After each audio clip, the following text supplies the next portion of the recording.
Tyran. What up, baby? What up, baby? What up, baby? Cheers, cheers, toast the crime, the crime, the crime, the crime, the crime. Certain malls we was built upon it. Some are living through them, some were killed upon it. Gon' deliver opinions how we feel in moments. Straight deliver the real with no filter on it. Breaking news, what's the breaking news? Had you wondering where he gon' take it to? Just getting some shit off of his chest. So welcome to Big Talk with a vet. The First Amendment is freedom of speech. We here to debate, we eager to teach. There's some misinformed people we eager to reach. And there's a bunch of information we needin' to seek.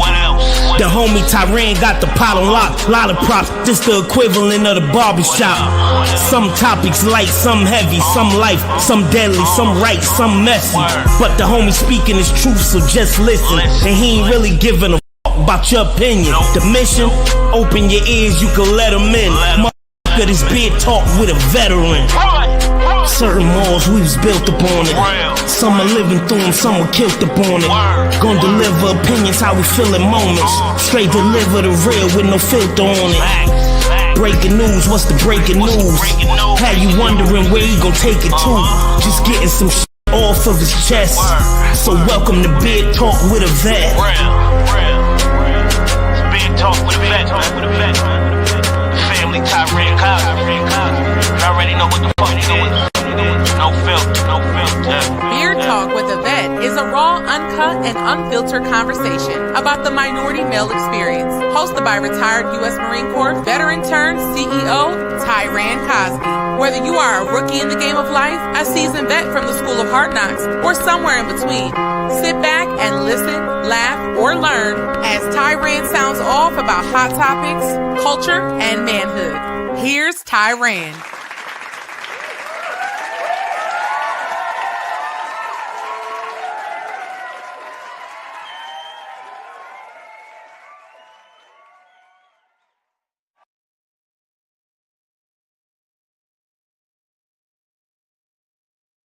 How about now?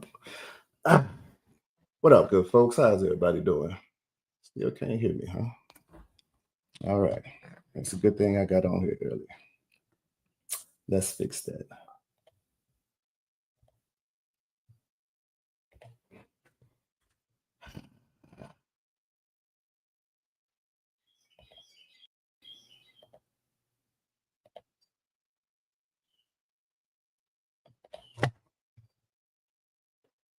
Ah, man. Testing. Still can't hear shit.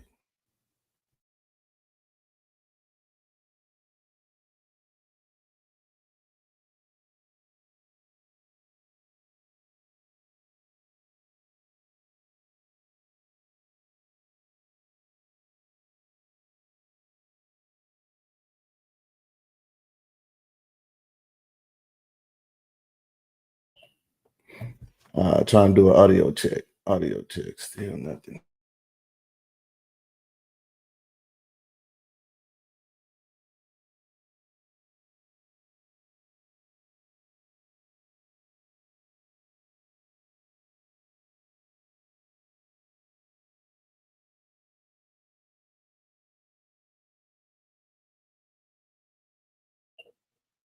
How about now?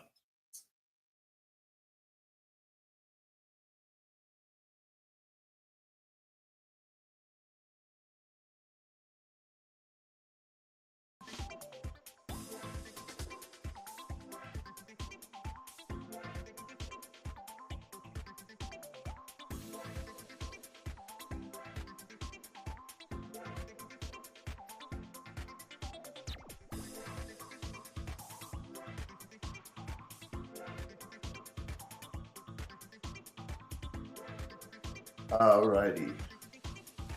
Still nothing.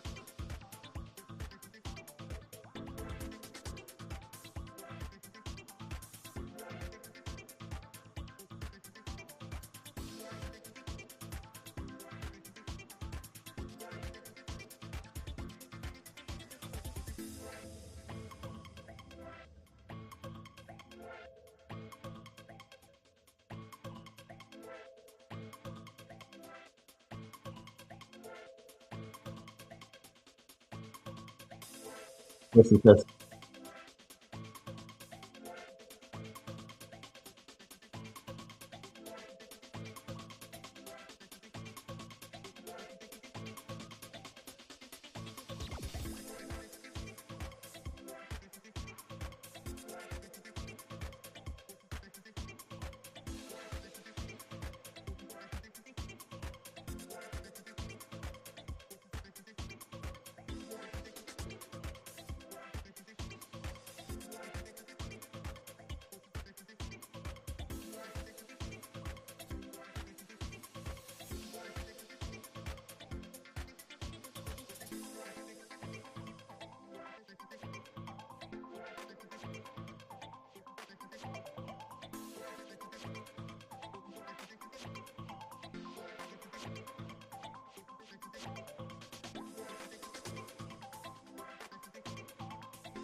This thing on yet? Testing, testing.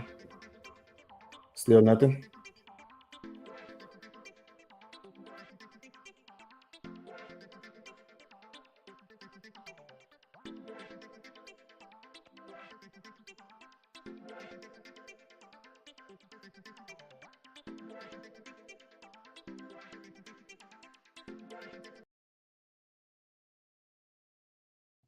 All right, so we can try this again. Still can't.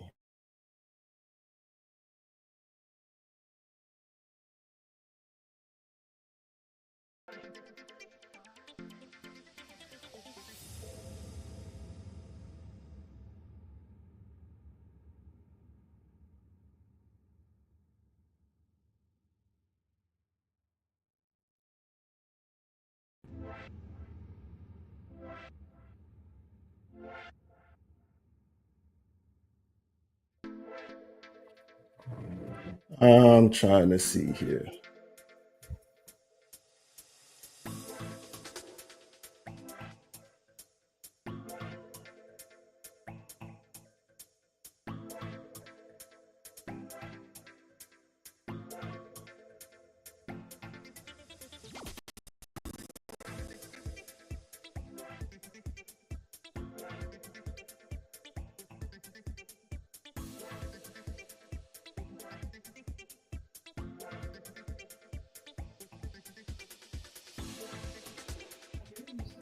All right, still nothing.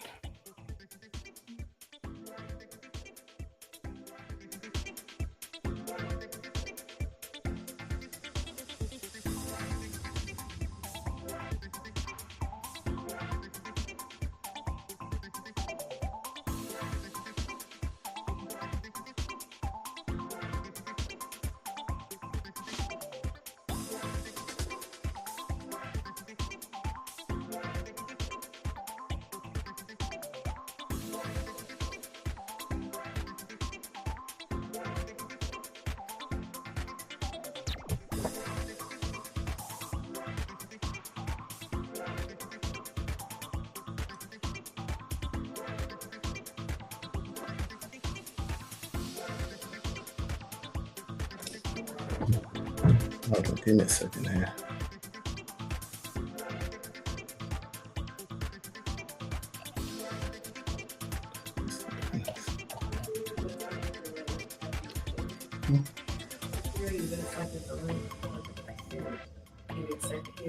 I heard you, and I just heard it up here.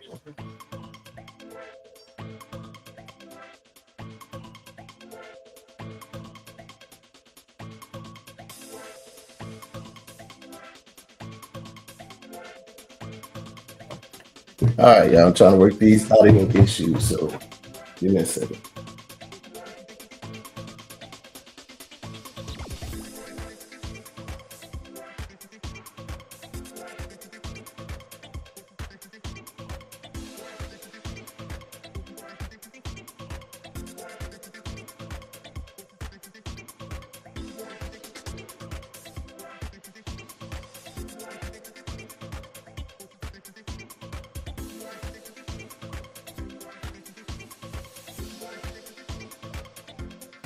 Always something on every given day.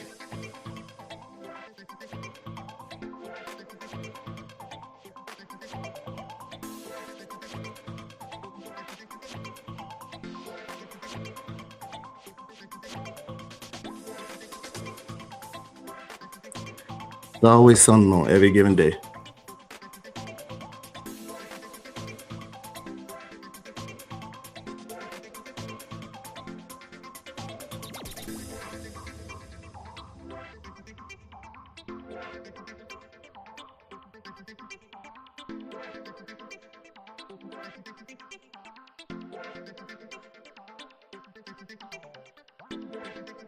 All right, can you hear me? Can you hear me? Can anybody hear me?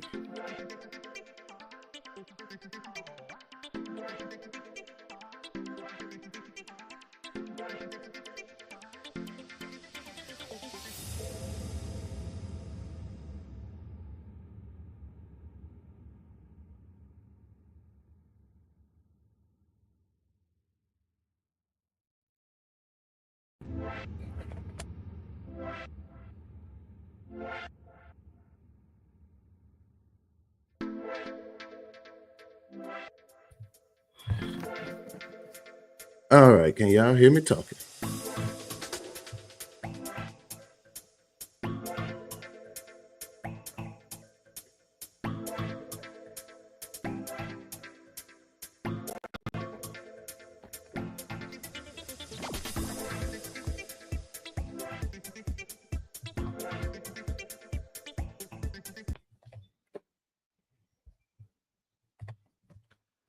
All righty.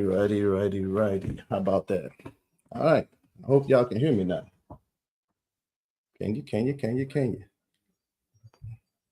Tosh White, good morning. Tosh, can you hear me on here? Can you hear me at all talking? I'm always trying to.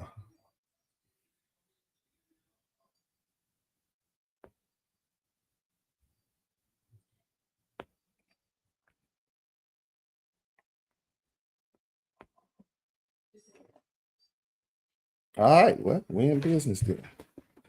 Well, I tell you what, Tosh, we online now, and I guess it ain't too much use in me going through no PowerPoint and all that because you already know me. So if you want, let me see if I can send. I don't know if you up for it, and you don't have to turn your camera on if you don't want to, Tosh. But why don't you come on, man? Let's just chart because you already know what you're doing. My bad, Tosh. I didn't kick my own self off. I'm going to try to put the email, if I can, in the chat.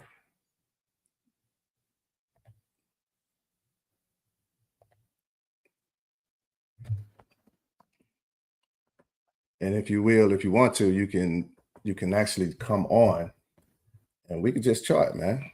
Or you can ask me whatever. Let's share. Let's find some money, man.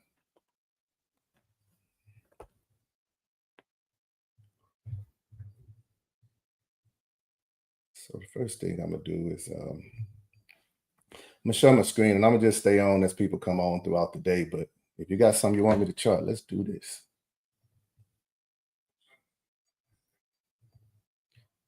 So I'm gonna share my screen here.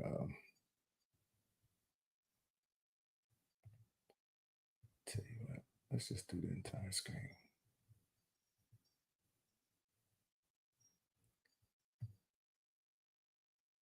Okay, maybe not. All right, we won't do the entire screen. I'll just do.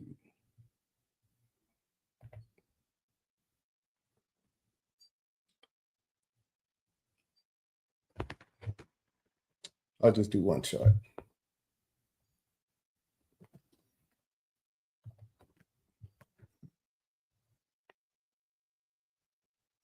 All right, don't you worry about all that.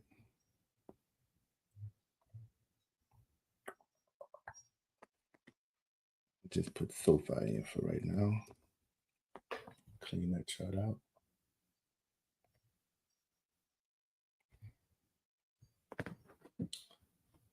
Hopefully you can see that.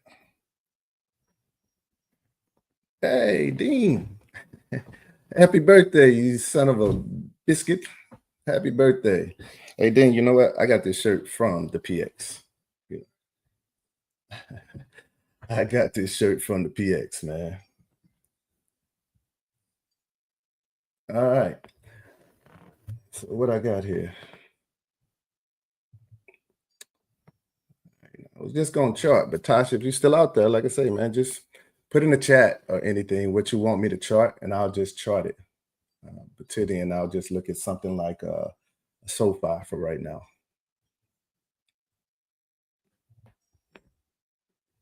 And of course, you have to give me a second because I'm not looking at the chat at the second as a chart.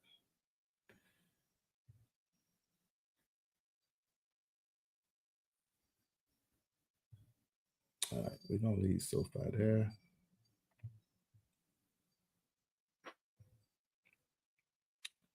My wife is actually in eyesight. So if there's something in the chat, I hope she give me a thumbs up so that I can check it.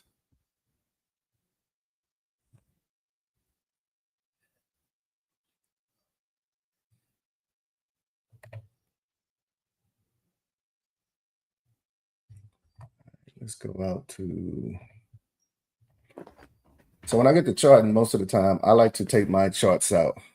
Honestly, if I was charting from the beginning, so the basic start of charting is just that you're looking for all the support and the resistance from its existence. So if I was looking on the daily schedule, daily time frame, and every chart, let me start back. Every chart tells you something different. Every chart. I'm sorry, y'all. I'm looking at my wife. She's saying something. The video. Okay. Video, I heard, Tosh. Since I started with SoFi, I don't know if anybody be like, oh, I got SoFi. I want to know. So I'm going to go ahead and just start with this one. I think SoFi's been around about. So everything matters when you're charting, all right? Your candlesticks. What's the candlesticks? What's the pattern? What's the everything? And I'm going to take everything off. The best thing to do when you get to charting is just kind of take everything off. I like to leave VWAP on. So when most people, they'll see something like this on the chart and they instantly get anxieties. They just, oh my God, No, but I'm here to tell you, no, it's not an oh my God moment. Once you understand and you start learning how to read a chart, then you'll be like, oh my God, in a different way now. Because that oh my God means you know how to find money. So as we look at SoFi started out and their higher evaluation was like 28.26. 28.26 was the highest that it had ever been when it IPO'd. As a stock shoots up, you got to understand it's going to always shoot down. So what it's doing is it's making highs for its history. So if a stock comes out and it IPOs and it shoots up to $1,000 and then immediately falls, what it just did was it shot up. So imagine a flag, you know what I'm saying? When we waving one of the triangle flags, not the American flag, but I guess it's a banner. I don't know what the hell you call it, but the triangle flag to be on the stick and used to wave it at the game. Anyway, if you imagine that as the flag, then that's what that stock did. It ran up and then now it's going to start to trickle down and it's going to be making that first angle. So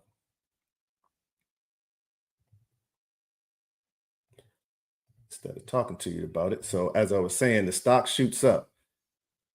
Stock came out, it probably IPO $11, $10, something like that. And then it shot up to $13.94. Once it hit $13.94, it went down. Every pump, and what I mean by pump is when a stock falls and it has to get back up, we call it a pump. It got to pump back up. It has to beat the previous price that it had already made. So if $13.94 was its high and then it fell, $13.94 is the absolute, like the stock is nothing till it beats $13.94. So boom, SoFi came up, beat $13.94, and that sucker ran all the way up to $28. And then from there, it just trickled down. Most companies, once they hit the stock market, especially if they're IPO, they'll come in and they'll be beasting. And what I mean by beasting is something like an Instacart and SoFi for here. They'll come up and they'll IPO and they'll run hard, and they may run hard for a year or two, depending on what that company is and what policies are set in the government will depend on if that company is going to run or not. So let's say a SoFi, probably they came in, they ran up, they was doing good. A new administration came in. This new administration was about student loan forgiveness and basically giving money back, you know, basically to everybody. So giving money back. So SoFi and most banks, they fail. Why did they fall? Because they make most of their money off of interest. So when you buy your home, when you buy a car, your student loans, all of this stuff, they make money off the interest. So now if we're knocking away student loan, there's no interest, all banks stock fall because, well, they can't make no interest. So that's what happened with this. And then SoFi just kind of fell into the dumps for this whole entire administration. Well, now as Republicans start to come in, now they go, well, we're not about giving away all our hard-earned money. We're about making people work for their money like we did. So student loan forgiveness is more than likely going to go away. Now banks are starting to crawl from the grave like Thriller a little bit. You know what I'm saying? Now they're starting to inch by inch by inch by inch and come on back up. Well, here we are. So that's the long version.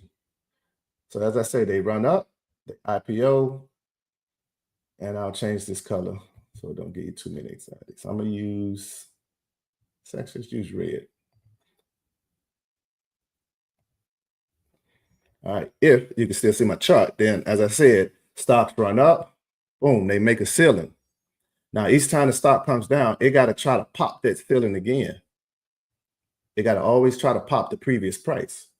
So as we said, bam. So and the only thing you're doing is you're taking the highest point. What was the high that it ever made? And then I would run into what is the current high. Now, in this case, for SoFi, we were down here. SoFi was on its way down. All right, so let's make it even better.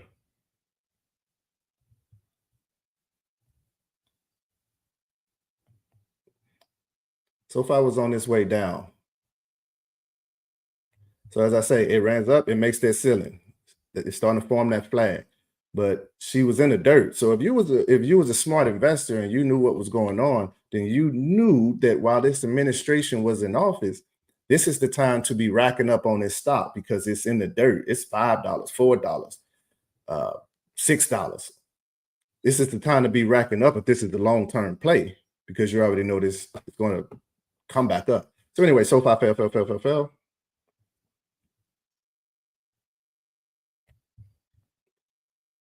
So what I would do here is, just for me and my knowledge, I would make, I make different colors. Actually, you know what? Let's take it back, because if you're brand new, you would want to keep everything the same color.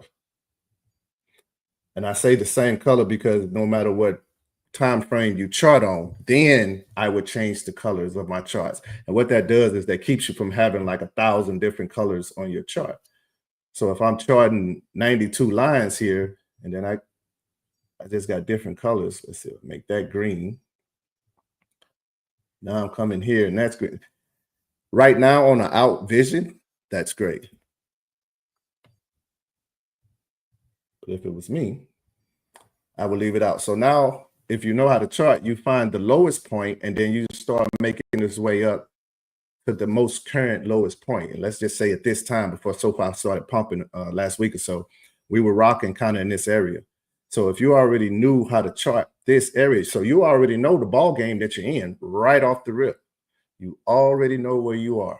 So because we went to an out view, you always go to an out view because you want to know where the hell have you been. That's the only way I'm gonna know where I'm going. So it's like a relationship. And once you start a relationship with a stock or so, well, you want to know everything about that stock. So you're going to investigate its past. Where you been? Who you been with? What you done? What's your body count? All this type of stuff. These are all the things you want to know. That's the same with this stock. And that's what this chart does. It tells you everything that you need to know. So if I was an investor, as soon as I came in, I would have saw that SoFi is on a continuous downfall. Bam. So I probably wouldn't touch it. Unless I knew about it, then I would. But I'm just saying it's on a continuous downfall, so I would let it fall. Now I'm looking at what are the lows that it's making. So although it's kind of making lower highs, if you look here, it's making higher lows. You see how it's working up this little chart or this little flag. So that's the importance of reading the chart. So now I would know, oh snap, yeah, she down, but she slowly, she inchworming her way up. So if I was to save this chart, I'm gonna name this one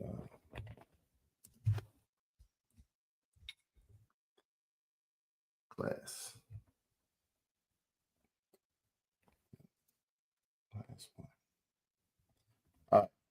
I gotta save it because that's the only way I can continue to chart it. So now that I went out on its existence, I'm gonna probably close the gap a little bit. So that was about a 5-year view, and you saw even on a 5-year view, I had a big gap because I had too much space there. So I can even come in some. Let's knock off about 4 months here. All right, so as you can see, my view is getting just a wee bit tighter. So let's go just a little bit more. Bam, pretty perfect, Gunny. All right, so as you were seeing, as I was saying, we go out to the existence. So we see that SoFi is bouncing in this area. This is our area to play. So now if you're a trader, or if you, even if you're not a trader and you want to trade it, if you understand charting, you now see the area that you can play this stock in. This is the area. If I'm doing calls on it, well, I'm not going to go past this red line here on any of my calls because history is showing that she's falling. So I'm going to ride a call once she bounce and come up. I'm going to ride a call to the red line. Once it hit the red line, I already know she's projected to come down. So I'm going to sell here. When I sell, I'm going to buy, and basically I'm going to sell and then I'm going to buy a put. Why? Because I know she's coming back down. If the stock falls, it has to find its latest support. So if it's finding certain support, then now I'm going to just buy another call, and it's like an elevator, man. You do this on up. But what most people don't see in certain stocks, and Tosh, if you're out there, I want you to look for certain things. When you see these gaps and the stock pushes up strong, remember that strong push means something. All right, so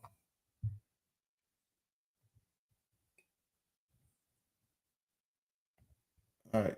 So what I'm going to do now, in this case, I will be looking for where is support and resistance prior to this pump. Let's not pay attention to any of this up here to the left, to the right. The current price we're at this second, because it already pumped. It broke through that. We're just going to focus on where it was before the pump.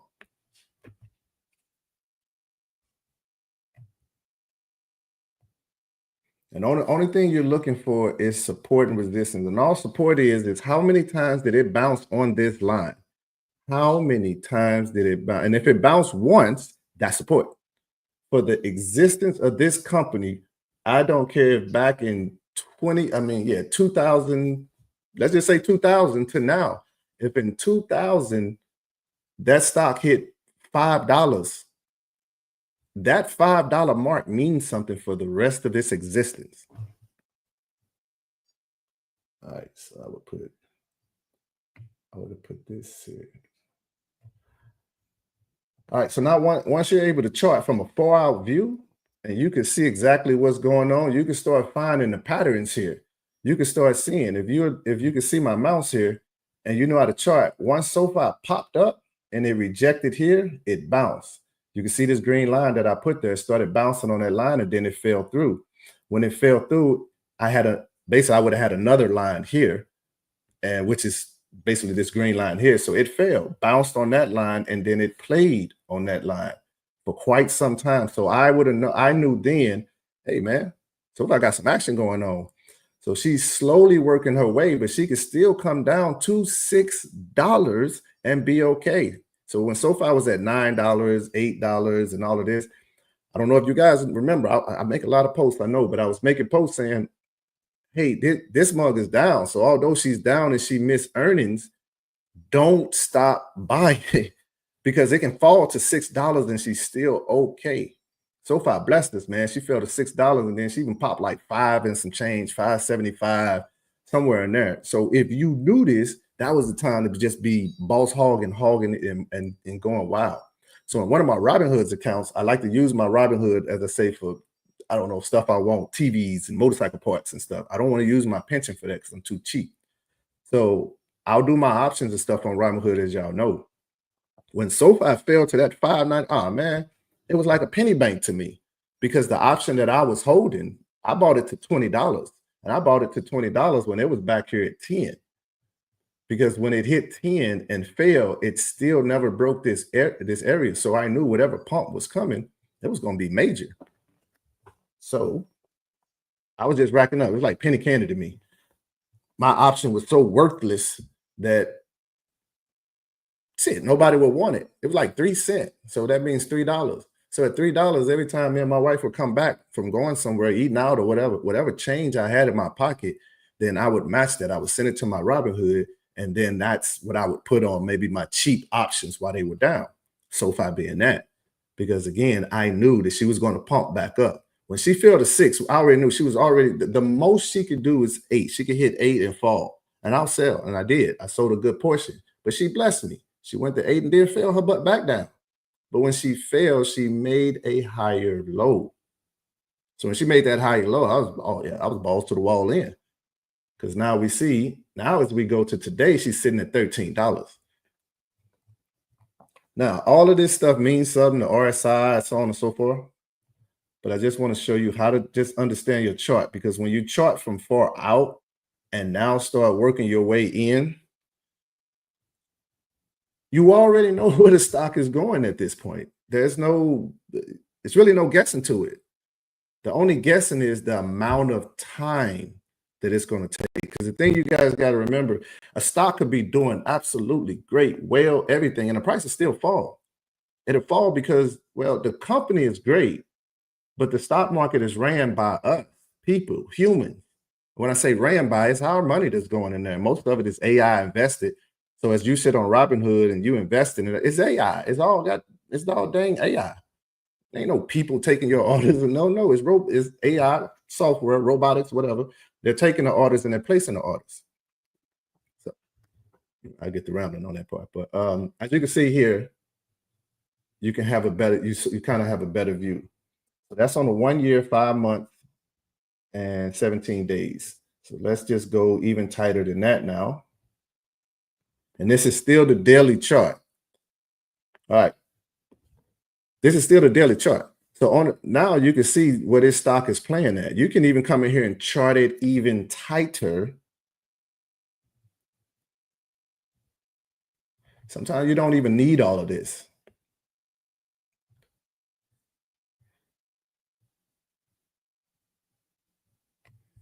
So I'll make that my support line. And why did I do that? I took it from its lowest point here. This is a 5 month, 17-day view on the daily chart that we're looking at. So as I come in, I really don't need to do all of this, but I'm just doing it hopefully so you can see. This is my support line going up. So now I know as this stock goes, it has to stay on this support line going up to stay bullish. Even though it's up here, it could fall all the way back here to $9 and we'd be okay. Most importantly, just depend on if it continues to have great news, SoFi is going to continue to run. But if it, let's just say the slightest bit of bad news come out, just anything, the CEO say, I don't know, he don't like the LGBTQs, just anything. He said, then this price is 100% going to fall because humans run it. We're emotions. We have emotions. So if we see 30 cents leaving our account, we hands down from the sale because we see red. And what's going to happen is this stock is going to fall. We already know, traders already know it's going to fall because, let me use my support line here. You have what's called gaps. So if you see this gap right here, where I'm putting my little line here, there's a gap right here. There's a gap from here. There's a gap from about $9 to about maybe $9. This probably was $9.20 or so. So what a gap is when the stock market closes at 4 on the East Coast, right at about 3:58, 3:50 to 4 o'clock, you may see some type of movement. Sometimes it'll be strong, and it's either a strong push to the top, or it's a strong push to the bottom. So from 3 to 4 is what a lot of traders we call power hour. What power hour is that shit. Anything can happen in that hour. that's the closing market. So a lot of people either placing major orders at that time or they're selling major orders. So anyway, as the stock market closes at 4, it may close at $9. The stock market doesn't stop running just because it closed. It just closes. You know what I'm saying? We can't access anything, and then it actually opens the markets and stuff opens elsewhere, other countries, so on and so forth. So that stock may continue to run up or down. If it runs up by the next morning in pre-market, you'll see a big move in price. So yesterday it might have closed at, I'm using this for an example, even though the price is here, but this day it might have closed at $9 on Monday. On Tuesday morning, the stock price in the pre-market might have been $9.25. So that 25 cents, so that $9 to 25 cents in a stock trading options world is a major effing move. All right. If you're holding stocks in 25 cents, you get your stock get a 25 cent move. You won't even see nothing. You won't even see dust. But if you're holding an option, oh yeah, you're gonna see some action. So anyway, so that's what that gap is. So I'm going to take this line away. And I'm taking it away because as the stock bounces here on my green line, because this is the support lines, this one is going up about a 45-degree angle or whatever. It's bouncing on this green line, if you can see that. And then boom, we got a big bullish move. So that line that I put there, this line already intersects $9. So where I put that, where I put this guy, as you can see, that line pretty much touches the green line I already had there because it's an average. Stocks are only going where they've been. Okay, so no matter how you know how to chart, as long as you can find the support resistance going up, down, vertical, 45-degree, 90-degree, any angle, long as you can find the support and resistance, then you're perfectly fine. You'll be okay because you'll know everywhere that stock is going. The things that you cannot predict is, again, the stock market is ran by the media or the government and any news article. So imagine your stocks and your option, the whole entire stock market, it's very fragile. It's an eggshell and anything can break it. And 9 times out of 10, majority of the things that break it is the latest news, policy change, who's in charge, the economy, are we going to war, are we not in war, is a hurricane coming, not coming. All of those things affect the economy. The stock market is based off the economy, it's economics. So me personally in high school, didn't even like economics, skipped the whole damn class, never even went. So I had to get to the point where I had to stop saying, damn, they never taught us this, because they did. My ass just didn't I didn't go to class. So I didn't learn this to 30 some years later. But I'm kind of rambling. You know what? I'm going to ramble, goddamn. I'm giving y'all my time to 5 o'clock. Better listen to me talk. All right. So now, stay there, bitch. All right. So now, this is how sometimes your charts, they'll start having a whole bunch of lines in it, and you start getting all these anxieties. It's like, oh my God. But if you know how to chart, this is your highway that you're building.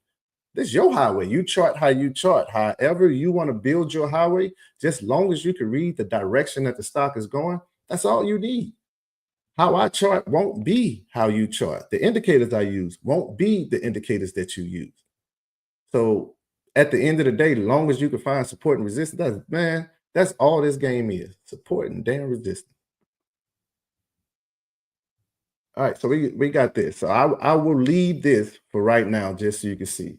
Now this is a daily. I could take the daily. Yeah, we'll see. I could take the daily in a little bit tighter. I'll go 90 days.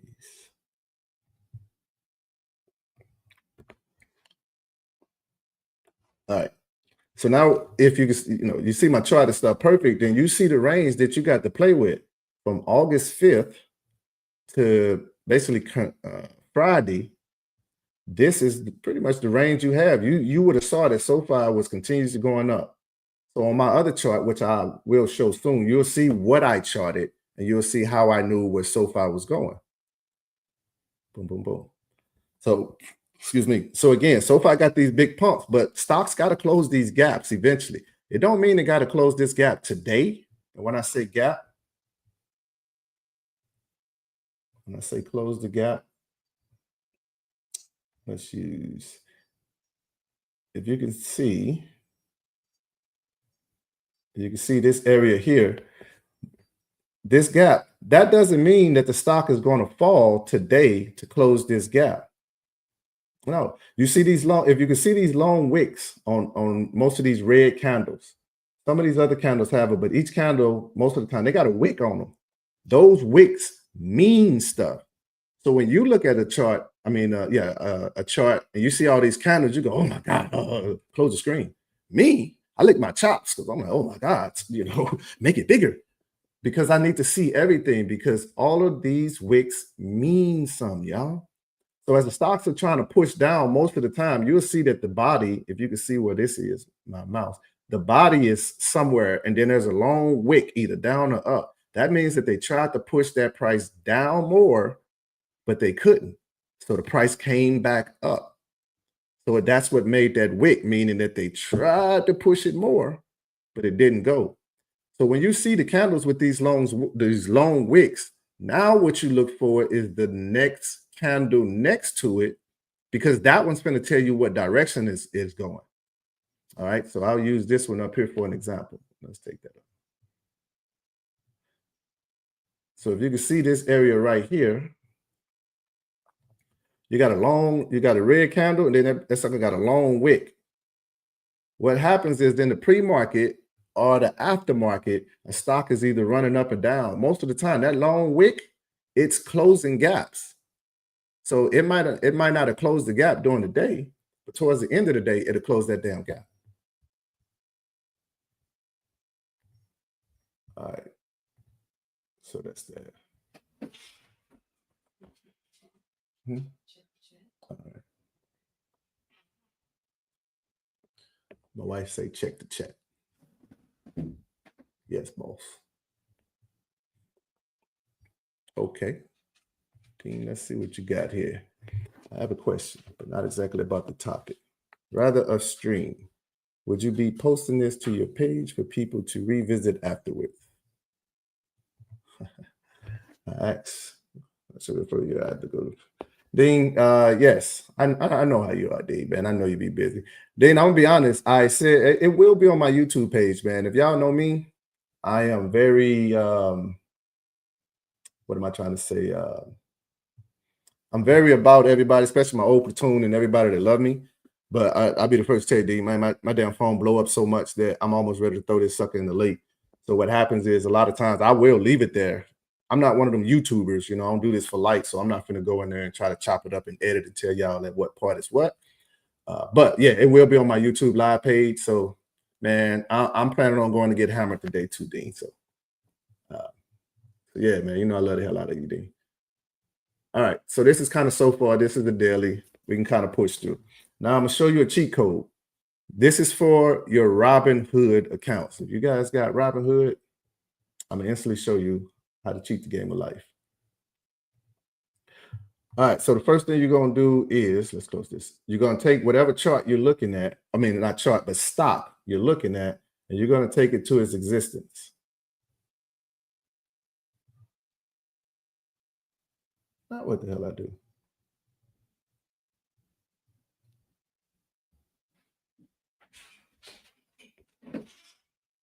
Ask you a question in the chat too.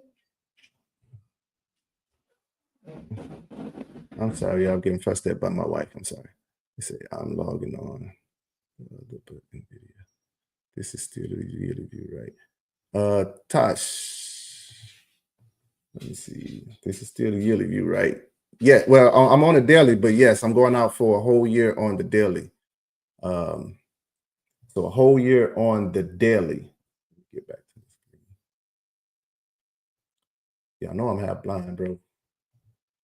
All right, so yes, this is like 3 years, 11 months. So basically almost 4 years on the daily view. So, but even this, if you don't know how to charting is just, hey man, it's just give you anxieties. I'm gonna do this. You take what's called the Bollinger Band. Take your Bollinger Band, turn this on. Tosh, I'm sure you already know this. Dean, for you, this is the simplest way. Even if you don't know how to chart, you say, Gunny, man, this stuff give me too much anxieties. Then you turn that Bollinger Band on, and now you can kind of see this green wiggly line that's following the stock price. So what this green wiggly line is, it has a lower band, a middle band, and the upper band. All of that stuff that I just did for you, drawing support and resistance lines, blah, blah, blah, blah, blah. That's what these Bollinger Bands are. So even if you don't know how to chart, don't want to chart, whatever the case, if you know how to understand the Bollinger Band, then you'll know how to play stocks. All right. So that's so far. Tosh, you kind of know how to read a chart. So tell you what, how about we just go. Oh, let me do this first. Let me at least show the people. So now as you come in on a tighter view, let's go 90 days. Now with the Bollinger Band on, now you can kind of see on the inside. This now it's already charted, it's already everything. What you got to understand is when it's in the bottom of this thing, this is a great buy zone. This is the average price. So that middle line in there, that's the average price. So this is it. So in layman's terms for my jarheads, if this was a woman, then when she's down here at this red line, she's undervalued. Her average price of where she is the middle line. Once she gets above that middle line sometime, where you get a little bit of the big head, you know, she got a little makeup, got shoes and shit done. So they get a little big head, so they'll run up to the top line. That's what you want. You already know it's going to run up to the top line. So that's what you want. When it hits that top line, now that line is saying, all right, you got the big head. All right. You know what I'm saying? Your attitude is too much. So what that means is the stock is overvalued.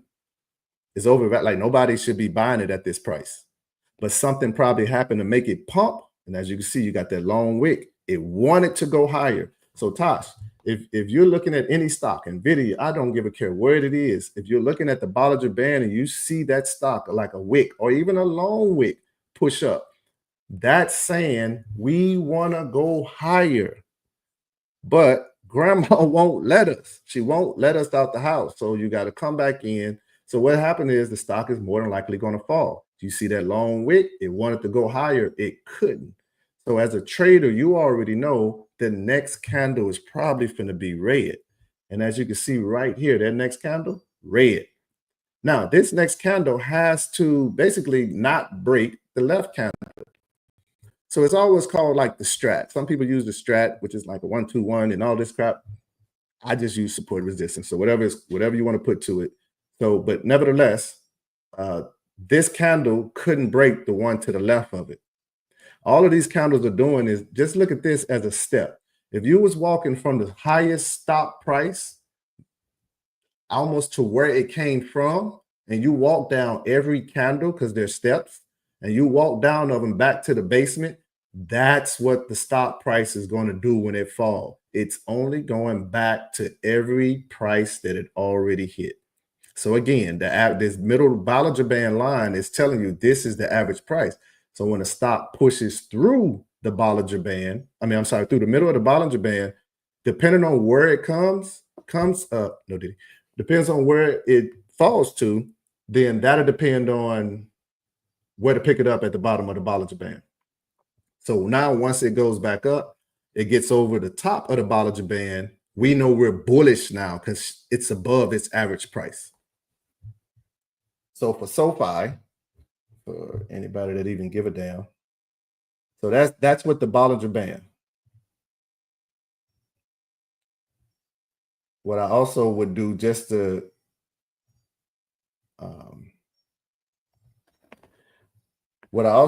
is just to give myself some knowledge of where this was going, where this would be going. I would then take what's called my Fibonacci.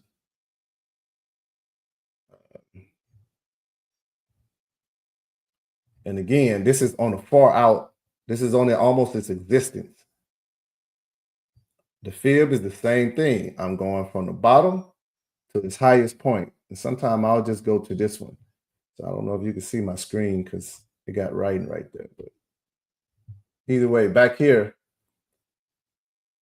we got a higher one. Remember, we went to $28. SoFi's high was $28, so I could stretch this up. But I'm bringing it to the 24 because in the 24 area, it popped 24 twice. So that's irrelevant. So that's a very strong, basically it's going to be a strong resistance area going up. But at the time, somewhere in that area, that 20-something range was very strong. So I'm putting it right there. So now as SoFi come up, if I did it this way, I got the Bollinger Band on and I got my Fibonacci on. My fib is telling me that SoFi, once it hits 1175, which is this first, well, I guess it would be the second green line here. This would be the first, the very bottom, and then this one. So the very first line of the Fibonacci is 1175. So that tells me at 1175, we got to fight to 1175. Like that's going to be resistance. And as you guys, I don't know if you remember, SoFi was at about $10 and then $11 and then $10 and then $10.50 and then $11 and then $11.50. It was fighting trying to get to $11.75. And the only thing that was going to give it more juice to fight back was what information in the news, what are they doing right now that's going to make this stock pump? And I'm steady screaming buy, buy, buy because SoFi is coming up. I don't give a damn what these analysts say. SoFi is coming up because the CEO of SoFi, I forget his name, I think Anthony Dodo, or something like that. But anyway, he did an interview months ago when SoFi fell, when they had a great earnings, but the stock price fell. And they was talking to him. And he said his speech, but at the end, he said, hey, man, I'll just be blunt with you. SoFi is a bank that will thrive under Donald Trump's leadership, not President Joe Biden. So click. They're making great earnings for the last few years and the stock price is falling. Now, Donald Trump is coming in. Once they're get rid of all this, then boom, as you can see, SoFi shot right through 1175. SoFi is currently sitting at 1301 today. Donald Trump is not even in office yet. He ain't even in office yet. So what does that mean for SoFi? Because my next line on my Fibonacci is 1408. And then the line after that is 1640. And then the line after that is, right now it'll be 2391. But remember, SoFi has to get to $28. So if y'all see these runs the stocks are making, NVIDIA, Microsoft, Tesla, all of them, you see these stocks only make like a $10, $12 move a year most of the time. Man, these months making like $1,000 in a year. NVIDIA went from 100 to 1,000 in a year. And that bitch gonna do it again. So yeah, and SoFi is nowhere near behind because this is a great damn company, y'all. Man, I be about to punch my kids in the face because I'm telling them, I can't tell y'all what to buy, but I can tell them that this is a great company and this company is going to probably be around for the rest of your existence. My existence, well, yeah, cool, whatever. One day I'm gonna be gone, but you guys' existence, y'all can utilize this bank to the fullest, and you're catching this sucker at dirt cheap prices. Most banks are going to probably do what's called a dividend payment. They'll start making, they start making so much money that the stock price don't run up. It doesn't run up because all of the money that they would normally use to run up, they give it to you. They give it to you in a dividend payment.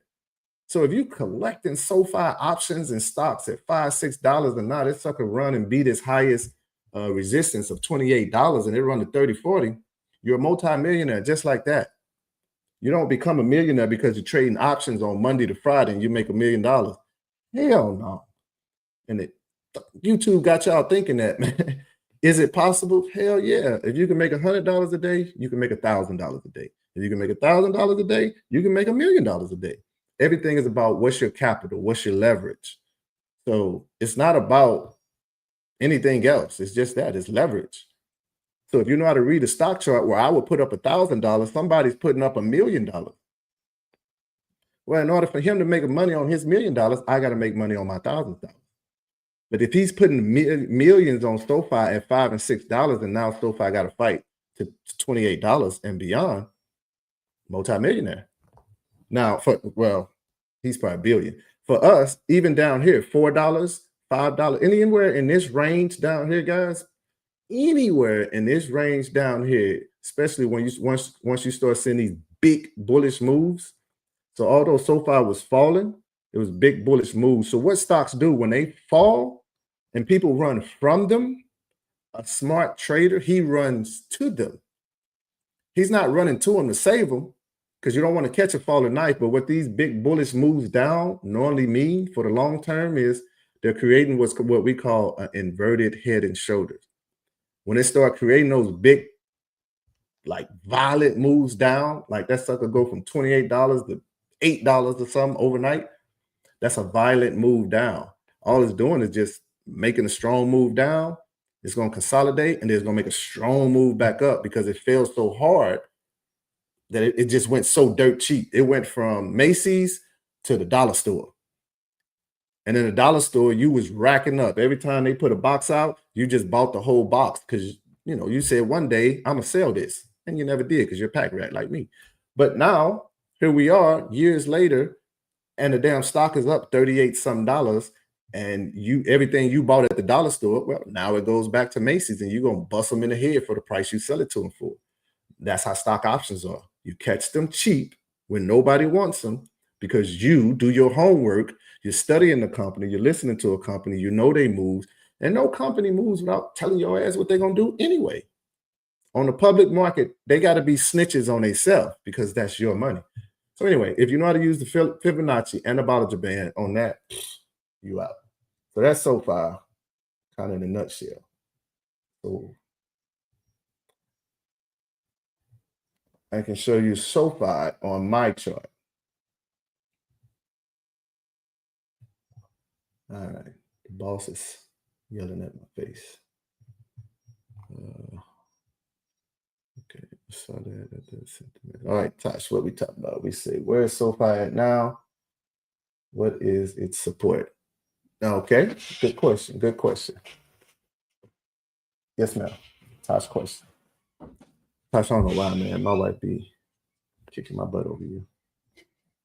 Yes. I'm talking to Tosh now. Jeez. Anyway, Tosh.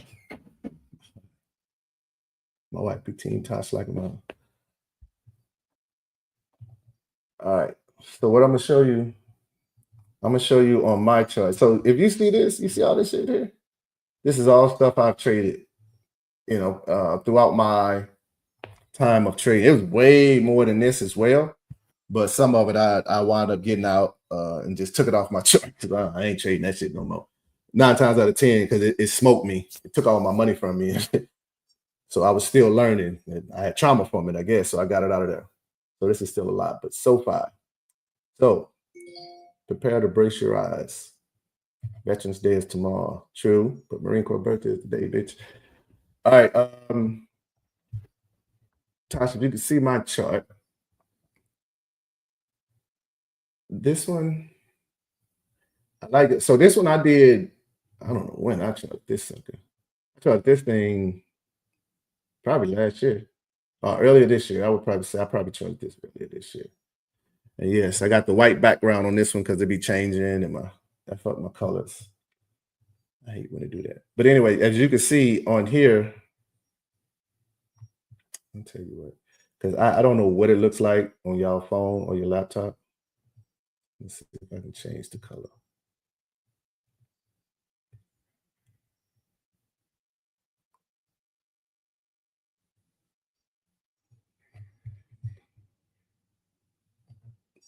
Nah, that's too ugly. All right, let's find a neutral color that kind of work on the eyes. The charts with the white backgrounds, I hate them. That's why I be changing them. But if I change it on y'all right now, it's going to take all my charts away.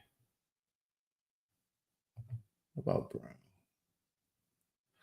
All right, that's a lot of mumbo jumbo, but Tasha's question was, where's SoFi and where's support? As of right now, support is around the $12 range. So anywhere from 12 to, like currently from where it is now, it could fall all the way to $10. It could fall all the way to $10 and be fine. Now I say that to say it. Now that would depend on how long your option is. So if it was me, and I'm playing SoFi, which I am, I bought my months ago, and I bought them to January. And I think, Tosh, before I was telling you, you know, there's a certain way that you could play options. You could play them by the short term, or you could play them by the long term. We planned them by the short term because, of course, we want the money now. Shit, we got bills to pay. Baby need milk, you know? So I dig it.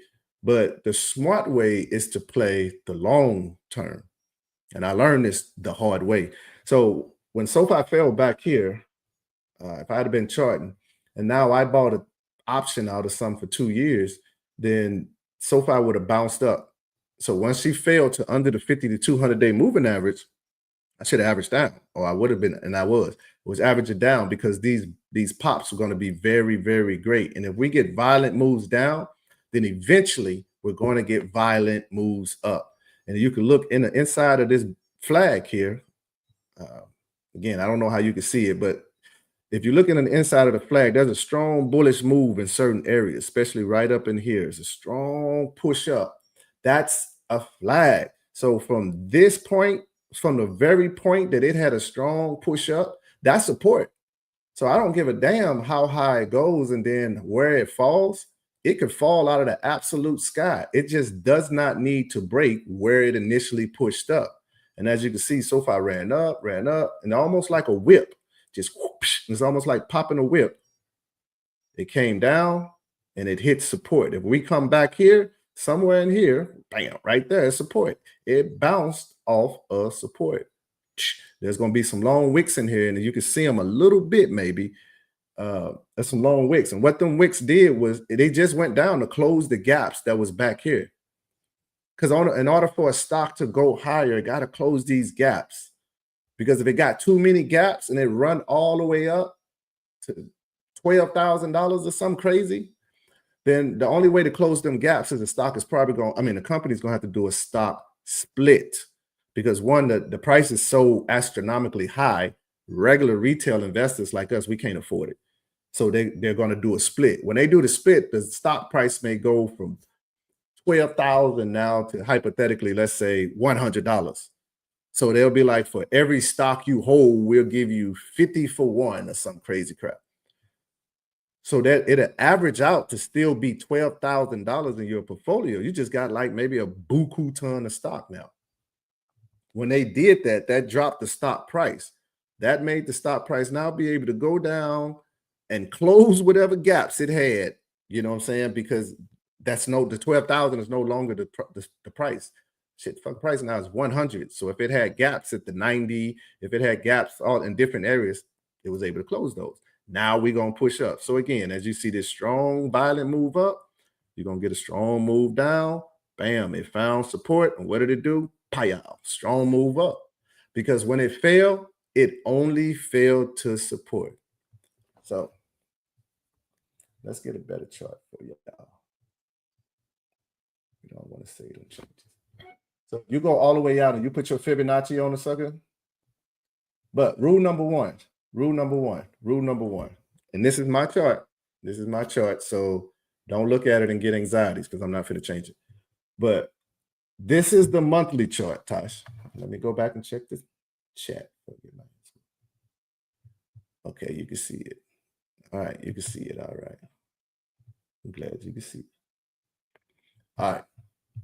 So let's go back to this.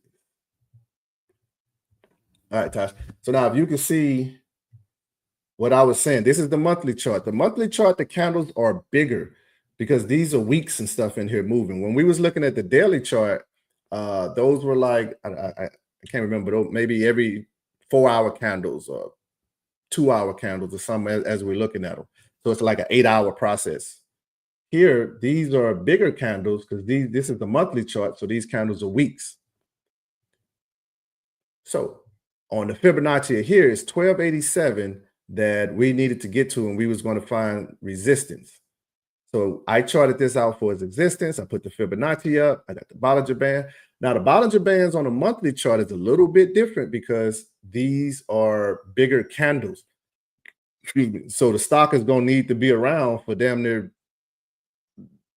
well, pretty much now almost 5 to 10 year range to start seeing a significant move in the monthly chart. Now we can go to the weekly, the daily, the 4-hour, any there. We're going to see all kind of candles.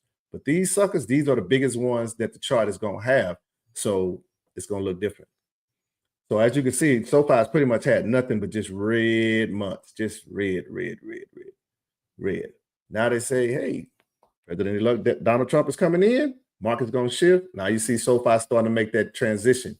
So she came down here to 601. Boom. When she pivoted right down here at 601, when she came and she bounced at 601 in the weekly chart, I guarantee you somewhere in the $6 ranges and the $5 ranges is the support and resistance, and we just got to go find it. And then SoFi had that strong push up. So now where is SoFi in the midst of going?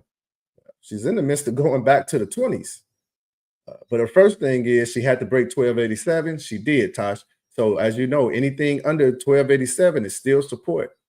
1170 is the strong area that it had to break. It got its butt kicked a little bit with that $11 range, but it broke it. Now we're at $13 on the monthly chart.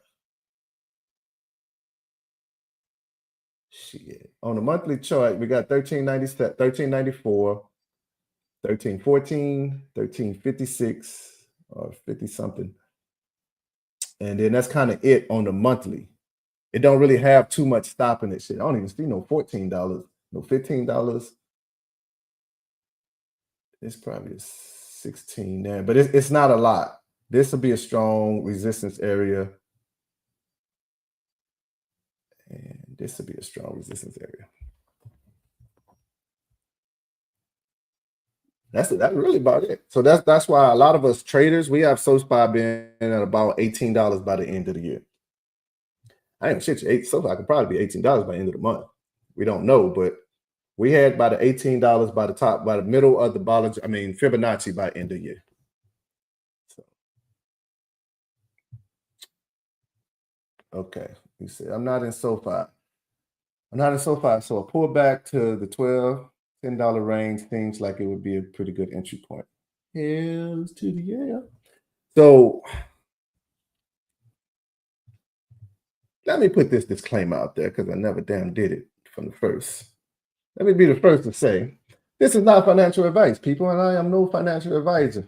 Listening to me could be probably the worst shit you could ever do in the world. You could lose all your money listening to my crazy ass. So I got to put that disclaimer out there. All right? But I'm going to show you what I did, Touch.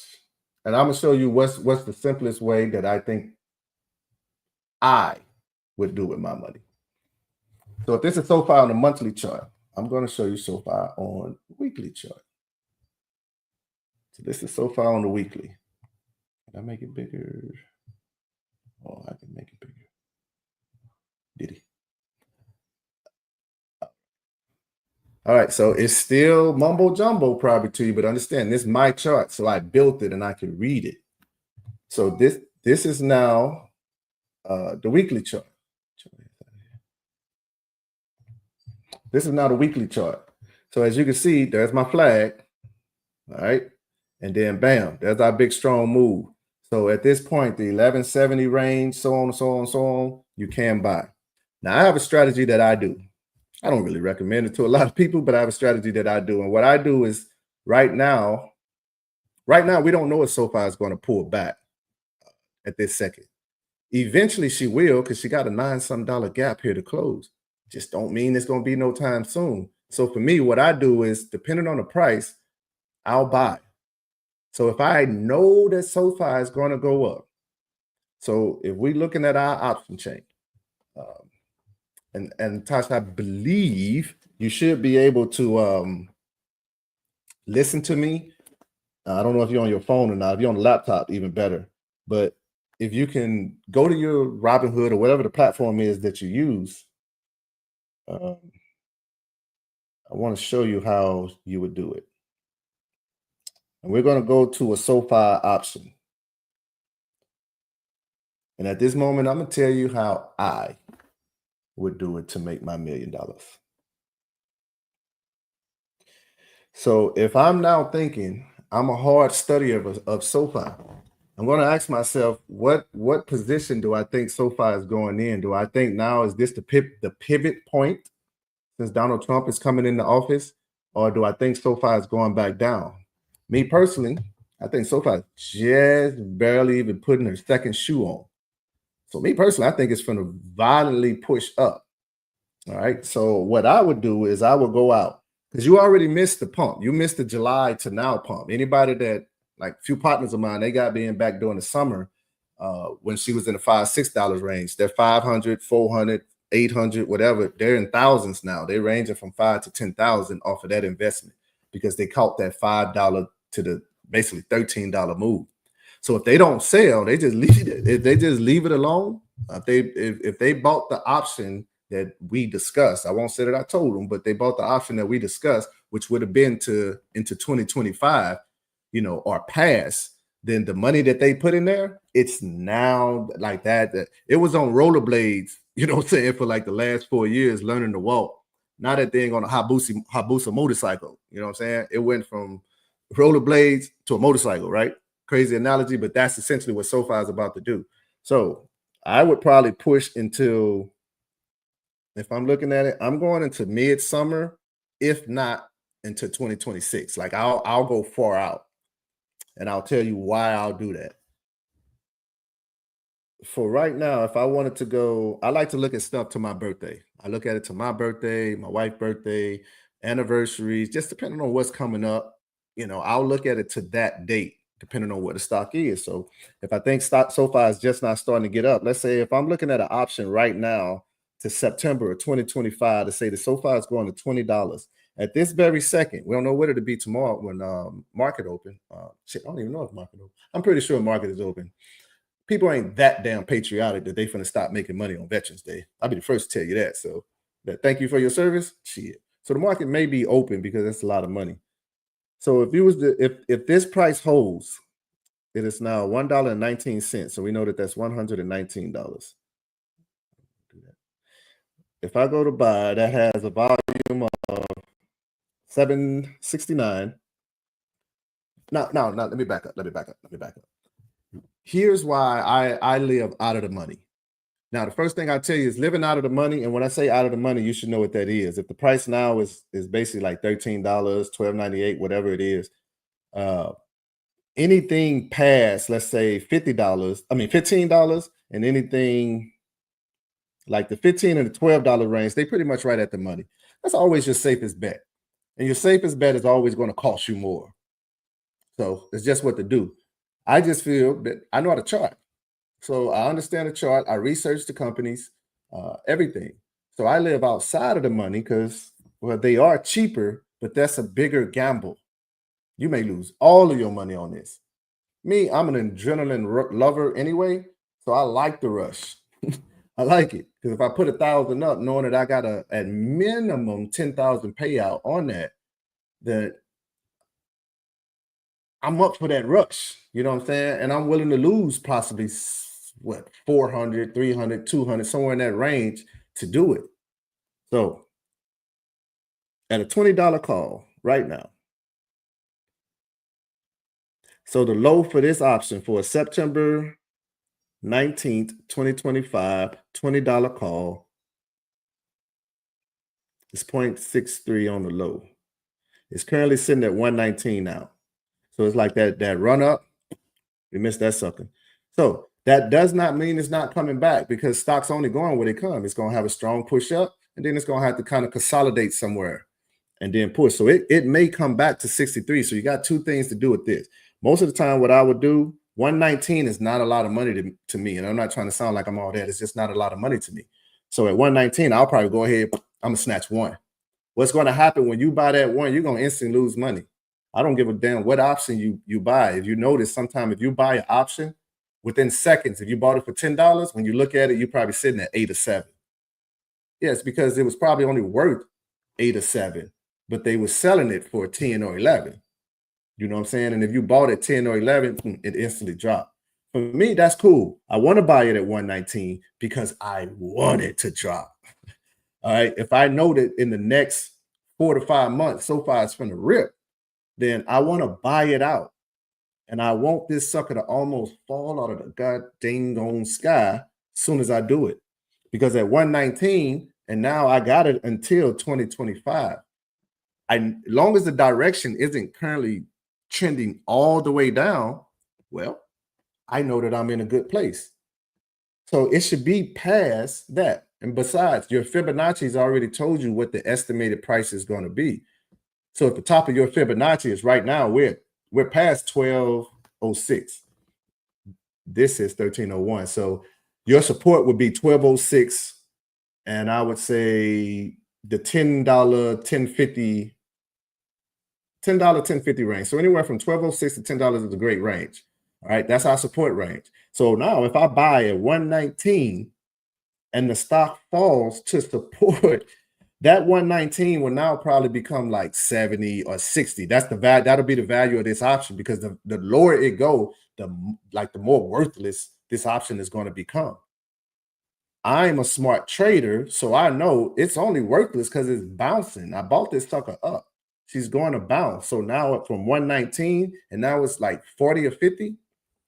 Hell yeah. So if you ever seen me like, hey, yeah, I went and got a job and I'm working, and I'm working because I'm using their money to average down now. When it drops to 40, 50, I'm hauling ass like, boy, I'm like a trucker there. I'm trying to get somewhere on fucking, I don't know, some cocaine, goddammit. But I'm saying at the point, that's how hard I want to go to rack up, because as many contracts that you have at that point, bro, when it comes up and now it runs to $20, $24 and maybe go to 30, 40, man, we got like a past $45 price tag on SoFi by, let's say, end of 2025.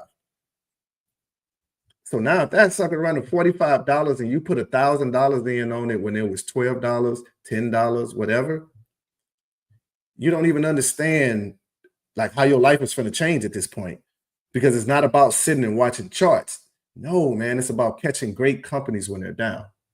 So, but I'm going to just use this for an example. So if you go to SoFi, if you've been playing with it since I've been running my mouth, if you're looking at September 19, 2025, it's 119. So do me a favor, and let's say SoFi this contract dropped to $50. So in your limit price, you would go put 0.50. And we're just using this for an example. So please don't even talk about this, but we're using this for an example. So now we're saying that it was 119 when we initially bought it. So you already bought one at $119. So anything under $119 should not be expensive to you. It just shouldn't be. It's just knowing when to properly dollar cost average. So if I know that SoFi is going to bounce, it's at $13 and they got to bounce at $12 or $11, then from $12 to, I'm going to say $11.50 or so, I probably got a couple $100. I'm waiting on it at that range. Even if I got $2,000, I got about $500 I'm waiting for it at that range. Now, for some odd reason, it comes here and drops to this $9 range. Oh shit, I got about another 500, if not 1,000, because it's still bullish at that point. It's still bullish. It's still bullish at that point. And on a 2025, so again, let's say at this point, it stayed down so long that you accumulated $5,000 in it. It stayed down, let's say it stayed down for 3-4 weeks. And that 3-4 weeks, maybe you got paid 2-3 times, and each time you put $100 or you put $50. Again, the cheaper this is, the more contracts you're going to get. So at 119, you only got one. But now when it falls to 50, well, now $100 gets you two. If it falls to 35, you understand? You get where I'm going with this. But let's say we did 100 contracts, that's about $5,000 at a 50-cent average. And now if we went to just, if you're looking at Robinhood and you tap that little screen in the middle, it'll bring up the bar to kind of equate what you would make. You know how to do shit. So you run that to about, let's say $22. If you run it to 20, I got mine at $23.32. So at $23.32, you would have made $28,224 off of a $5,000 total investment that you made. That's on, honestly, I'm not going to say that's the low end per se, because now if the stock price falls, none of this that I just said is going to even happen. But if the stock price rises and having an NVIDIA type of run, this one option got you over 6 figures easy. Easy. Like when I say easy, easy. Putting on socks is harder. So, but that's why I say, so you buy them. So if you buy it out for 2026 and a 2027, whatever they got, and it falls below the 200-day or the 50-day or whatever, those are the times to be averaging in. Those are the times to be going hard and everything. See, I didn't learn this, guys. I didn't learn this. I came in trying to day trade, like trying to trade in a week, trade in 2 weeks, and blowing my bag, blowing my damn bag. Okay, you got it pulled up 119. All right. So I see what you're saying there, Tosh. So you see, so Tosh, do you see it all with what I'm saying as far as like kind of buying out now? Like, remember before you were doing let's say options for a week or two, maybe even a month. Now, if you buy, you say, hey, and next year my daughter's I don't know, graduating, or she's shit, I don't know, something. You want to do something, take on a trip. Then my thing, what I would say to you is, how much do you want to ball out on that trip? You may say, I want to take on the Disney cruise and I just want to wow the hell out. Well, in that case, then 500, or whatever, 1,000, whatever the case, then that's what I would say, put to the side. Because now you don't have to go trade a lot of shit. You get you a call, you get you a put in one option, and that's what you focus on. So you say, I've definitely started buying further out since the last session has made a difference. I'm glad. I'm fucking glad it's made a difference. Because yeah, so me running my suck hole for these hours. So let me show you. Now that's SoFi. Understand, anything during the Trump administration, just even if you got it to January, who's to say? It could blast. But me, I want to capitalize all my gains on that. So I'm gonna probably take it out. That's why I took mine out to September. My NVIDIA option, I took it out to September. I bought an NVIDIA $200 option when NVIDIA was at $118 for several reasons. One, that Blackwell chip that NVIDIA has been dealing with, it's been running late. They had a little delay in it. So by having that delay, of course, investors took their money out, and that's why the price fell. They did the stock split and all yada. The thing of it is, companies don't do stock splits because they bad. You can't be a bad company and do a stock split. You dig? So I don't know. That should tell you something. So normally when they do a stock split, they're saying, hey guys, I really want you to still be able to afford my stock. So I'm going to do a split. Now, after this split, we ain't got time to sit around and wait for you. So you better get what you get. So once they do that split, you can best believe stock gonna take off. Okay, so that's me. So anyway, so Tosh, anything I have SoFi to January. What I make in my SoFi January, I'm going to take from, actually I'm pulling from that as it goes up, and then I'm buying SoFi 2026. I think one for 2027. I'll buy those. Now, as I trade, I take my money from those trades, and then I go start fluffing up those longer ones out, because you should be making enough money that you have enough time to still enjoy stuff with family, but you got enough money now to reposition for a longer route. So right now, if you got kids, you guys got kids, and let's say you know of a great company, then I think 100% you should get an option or so out for your babies. You understand? Get an option or so out, and maybe not in NVIDIA, so because those options are expensive, but maybe an option in a SoFi, a Palantir, something that's kind of affordable that per paycheck you can say, hey, I got $20 for my baby funeral. Damn, my bad. I didn't mean to say funeral, but my baby's future. I ain't no weed yet, so my bad. But my baby's future, Tosh, I got $50 for my baby future. Then you start putting that away. I swear to you, by your baby birthday, you'll be like, oh my God. Dean says, was it Chipotle that did?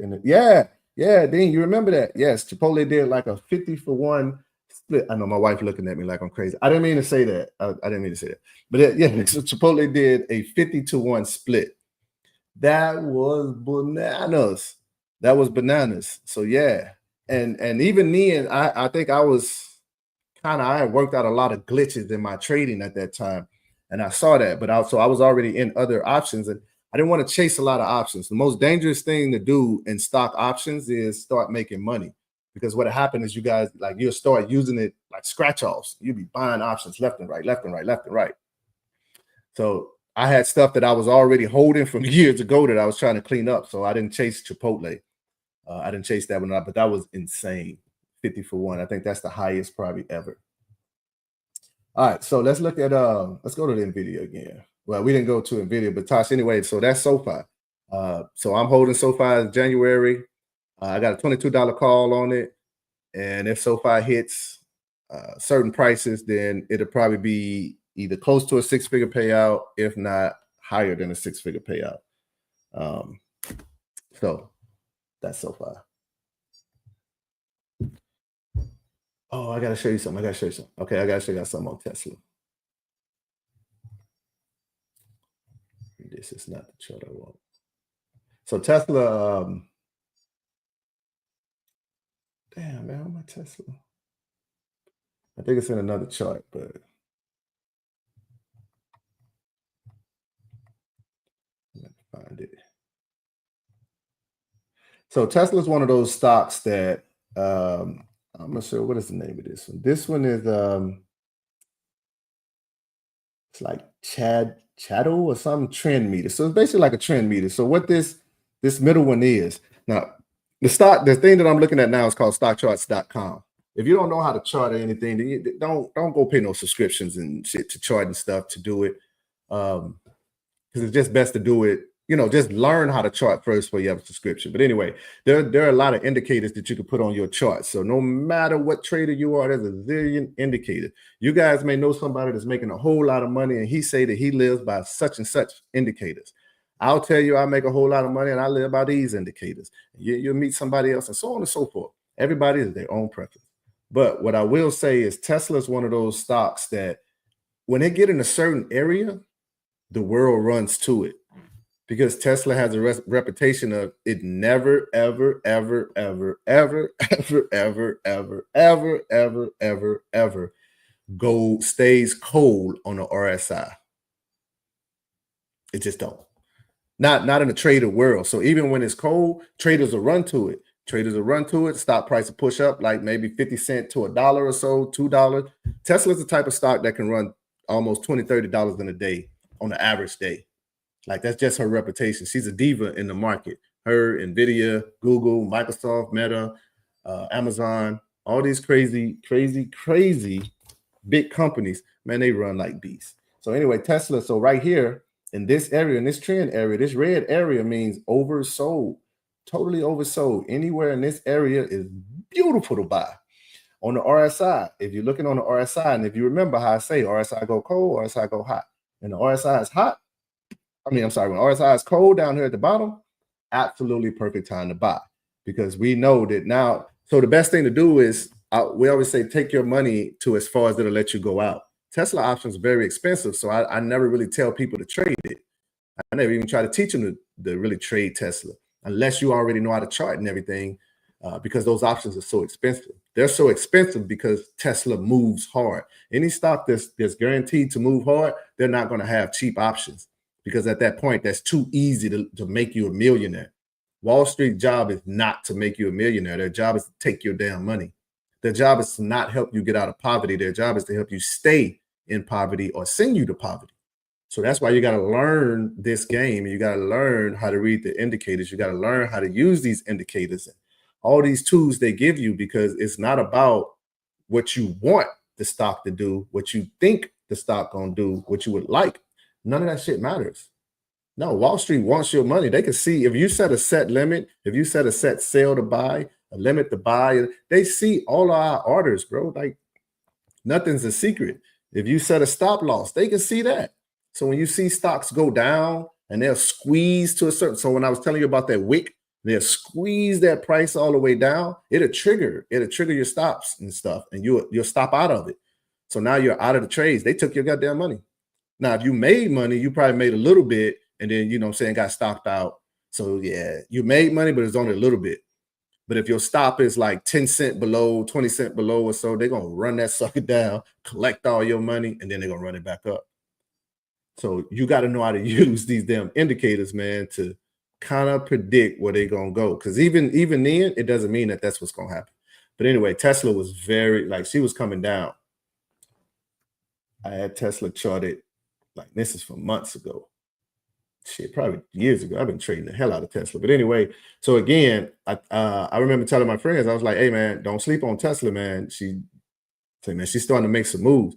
So when she falls, if she falls anywhere near $200, understand that is a crack price for Tesla. I don't care what Elon Musk is doing in the news. I don't care your feelings towards Tesla. I don't care if a Tesla car crashed and burned and killed 32 people.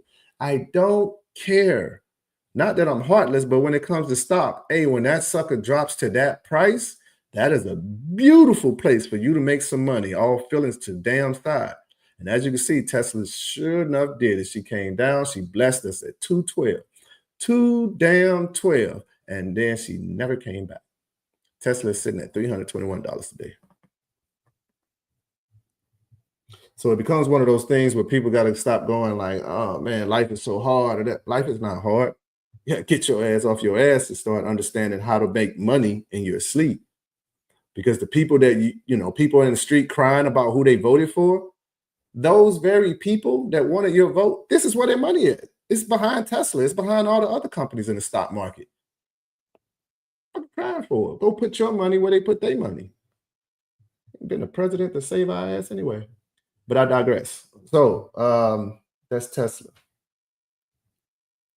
Let's go to NVIDIA. So NVIDIA has earnings coming up soon. There we go. NVIDIA has earnings coming up soon. Let's stretch this sucker out. Soon being the end of this month, I believe. November 20th. So November 20th. So NVIDIA will have earnings. This purple line here, if you can see it, let me check the chat. Let me check the chat. Yeah, it went crazy. It went crazy because not only did the Feds, talk about their rate cuts, which was still okay and cool to the market, now policy change is coming. So Tesla went crazy because a lot of Tesla stuff, their business is done overseas, China. Well, who is President Trump? Well, soon to be President Trump. Who is his most mortal enemy that he gonna crush before he get in? China, or as he say, China. So he's gonna want to crush China up out of there. So if half of the EVs are made in China, their parts are bought in China, what do you think this is gonna do to the EV world? It's gonna crush it. So as I was telling people, hey man, Elon Musk hasn't been paying Donald Trump $45 million a month because he want to make America great again. Hell no. It's something in that. You got to read between the lines there. And Tesla's not an EV company. They're a robotic company. So I'm sure he worked out some on them tariffs that Donald Trump is talking about back imposing. He's working something to probably do something with Tesla. And now that Trump is coming into office, or I should say, Donald Trump is coming into office, then, bruh, yeah, Tesla's she's finna fly, bro. She's finna absolutely fly. That was going to be a question of mine. The subscription of some of these apps and tools, trade view, stock charts. I'm sure there's more. Yes. Okay. So dig this. And my wife is helping me with this. I'm at a point now, man. My phone rings so much, and I mean so much. I just want to break this bitch. But I'm actually thinking about doing a newsletter. And in the newsletter, the subscriptions, because you would have to pay for several subscriptions, the Motley Fools, the Tip Rings, and all of these. A lot of these guys kind of do the same thing, but some of them do stuff differently. People like us, like myself, I probably got like 4 or 5 subscriptions out to certain things, certain groups I'm in, yada, yada. So it's so much you would really have to do to truly master this game and this craft. So that's why I'm like, you know what, man, I kind of want to just make it as inexpensive for you guys as possible. So I'm thinking about doing a newsletter or an app or something. Now, it's going to be a subscription to that mofo because, yeah, I love y'all, but not enough to keep blowing my money to teach people. So, but that subscription, maybe even to me, if I do it, then that will cover everything. So even if it's $25 a month with me, where you get everything you need, you just got to know how to put this shit together. So, yeah, your comfortability, it won't change with them apps. Your comfortability, it'll change by your knowledge. You understand? Your knowledge right now is at a point that if you came into the market, you might want to do $50 to $100 because it's like I can afford to lose that and I'll be okay. My knowledge now to the stock market is I'll come in with 10,000, 20,000 now. That's how confident I am in my chart and stuff. I'm not that confident in the economy and the presidency and all of that, but I'm still confident enough in my chart and in my knowledge that I'll do that.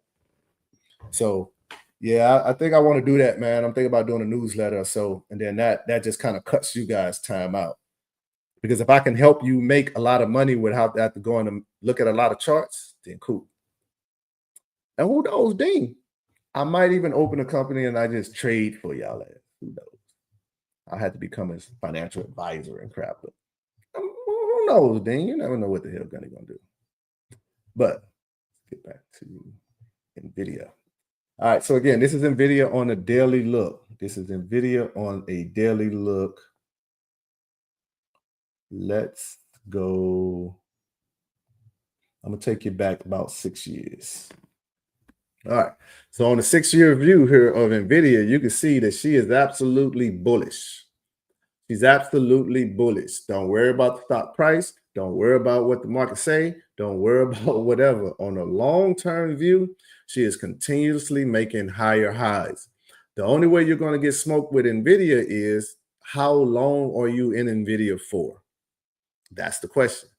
Right now, NVIDIA has to break, well, she needed to break 140. NVIDIA broke, well, shit, as you can see right now, she's sitting at like 147. She had a high of 149. I want to say the other day, I thought she hit 150, but maybe she did not. Maybe it was 149.77. Okay. So I was thinking 150, but 149.77 is what she hit the other day. So now NVIDIA has to break 149.77. If NVIDIA doesn't break 149.77 by, let's say, November 20th, which she probably, well, who knows? Man, with people knowing that President Trump, Donald Trump is coming in and there's going to be policy change, the market is kind of doing its own thing. It's not doing what it was doing a few weeks ago when we was charting and understanding. It's doing more bullish moves because now people understand again that policy changes are coming. So they're trying to load the boat now because whatever the prices are now, they're dirt cheap because when he gets in, it's projected that it'll run. These are not my numbers, all right, that I'm about to tell you. These are nowhere near my numbers. This is knowledge coming from, I'm trying to find something real quick. This is knowledge coming from Jensen Huang, NVIDIA's CEO. He already said that he basically stated that he's going to make all his NVIDIA shareholders millionaires. That's how confident he is in his stuff. Does that mean that it'll happen? Say, y'all, everything goes off policy changes and stuff. As we know, AI technology is heavy. You're not going to get away from AI technology. You're not going to get away. If you got a business right now, your business is thriving, you probably got AI somewhere in your business. If you got a business right now, your business is sucking, you probably need AI somewhere in your business. You understand? Like AI is replacing the people. I've always said to me, I'm a person, I love people, man. I want to give them every shot in the damn world to succeed. But unfortunately, people don't want shots to succeed. They just want money. So by giving a person, you could build a company with your blood, sweat, and tears, with your family name on it. You and Paw built this one, and it's y'all. And you want to give people a chance and hire them, and you'll hire them. And then you know what? They'll sue the hell out of you because you don't want them to wear their hair up in a bun or so and let them be who they are. So they'll come in and they'll completely destroy your business that you took everything to make. So entrepreneurs and business owners are sick and tired of that. We love people. Yeah, we do love America, but it's like we're tired of people. It's not that you don't love them. It's I'm tired of spending my hard-earned money behind people that don't want to work. So tell you what, how much is that robot? Did you say $30,000? $30,000 is going to save me over 6 figures in the next 2 years. So I tell you what, I want 2 $30,000 robots. I'll make that investment into my company because they'll help me grow way better. And I ain't got to worry about somebody saying they too sick to come into work. I ain't got to worry about somebody saying that I don't know how that happened. I ain't got to worry about somebody stealing from me. I ain't got to worry about them taking from the drawer, so on and so forth. So that's why humans are really being replaced. They shot themselves in the foot with it. So anyway, so NVIDIA needs to break that. So on this chart months ago, I charted, as you can see, this purple line is my Fibonacci. It's playing perfectly in my Fibonacci. What happens when stocks get to the top of the Fibonacci? Well, they're going to resist. There's a 100% chance that that stock was coming to that price, and it did. So there's another chance that if you do an extension to the Fibonacci, now you're going to see that stock run. So even back here, way back in the day, and I'm so crazy, I put a fib on everything, by the way, Todd. So let's just say this was back in the day, and back in the day was a few months ago, and this was my Fibonacci.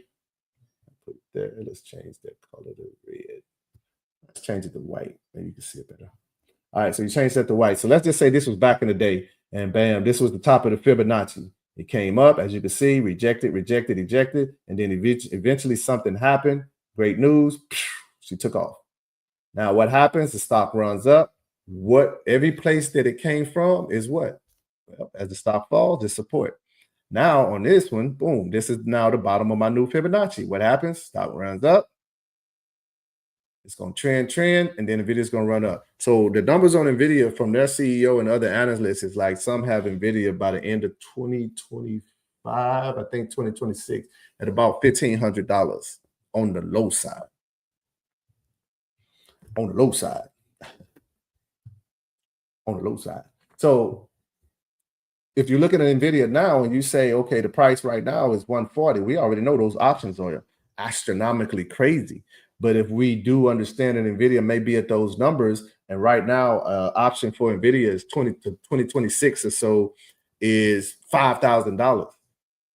But you know the price is going to go up. Is that $5,000 now a gamble or a smart investment? And that's how you got to look at certain things, especially when it comes to your chart skills or so. And that's what most of this is just learning these indicators. So that's my NVIDIA. That's on the daily. We're going to go look at, I'll show you this as well, Ty. So this down here is my RSI. So like I said, on my tool, if you got I think you use TradingView or so. I don't use TradingView, but I absolutely love TradingView. I'm just an old bullheaded man who got very good and comfortable with stock charts. It took me forever to learn this. So when I started looking at TradingView and I saw it, I'm like, damn, I wish I learned the TradingView. But this one kicked my butt. I'm not finna go through that again. So as my wife and other people learn how to chart, I push them to TradingView.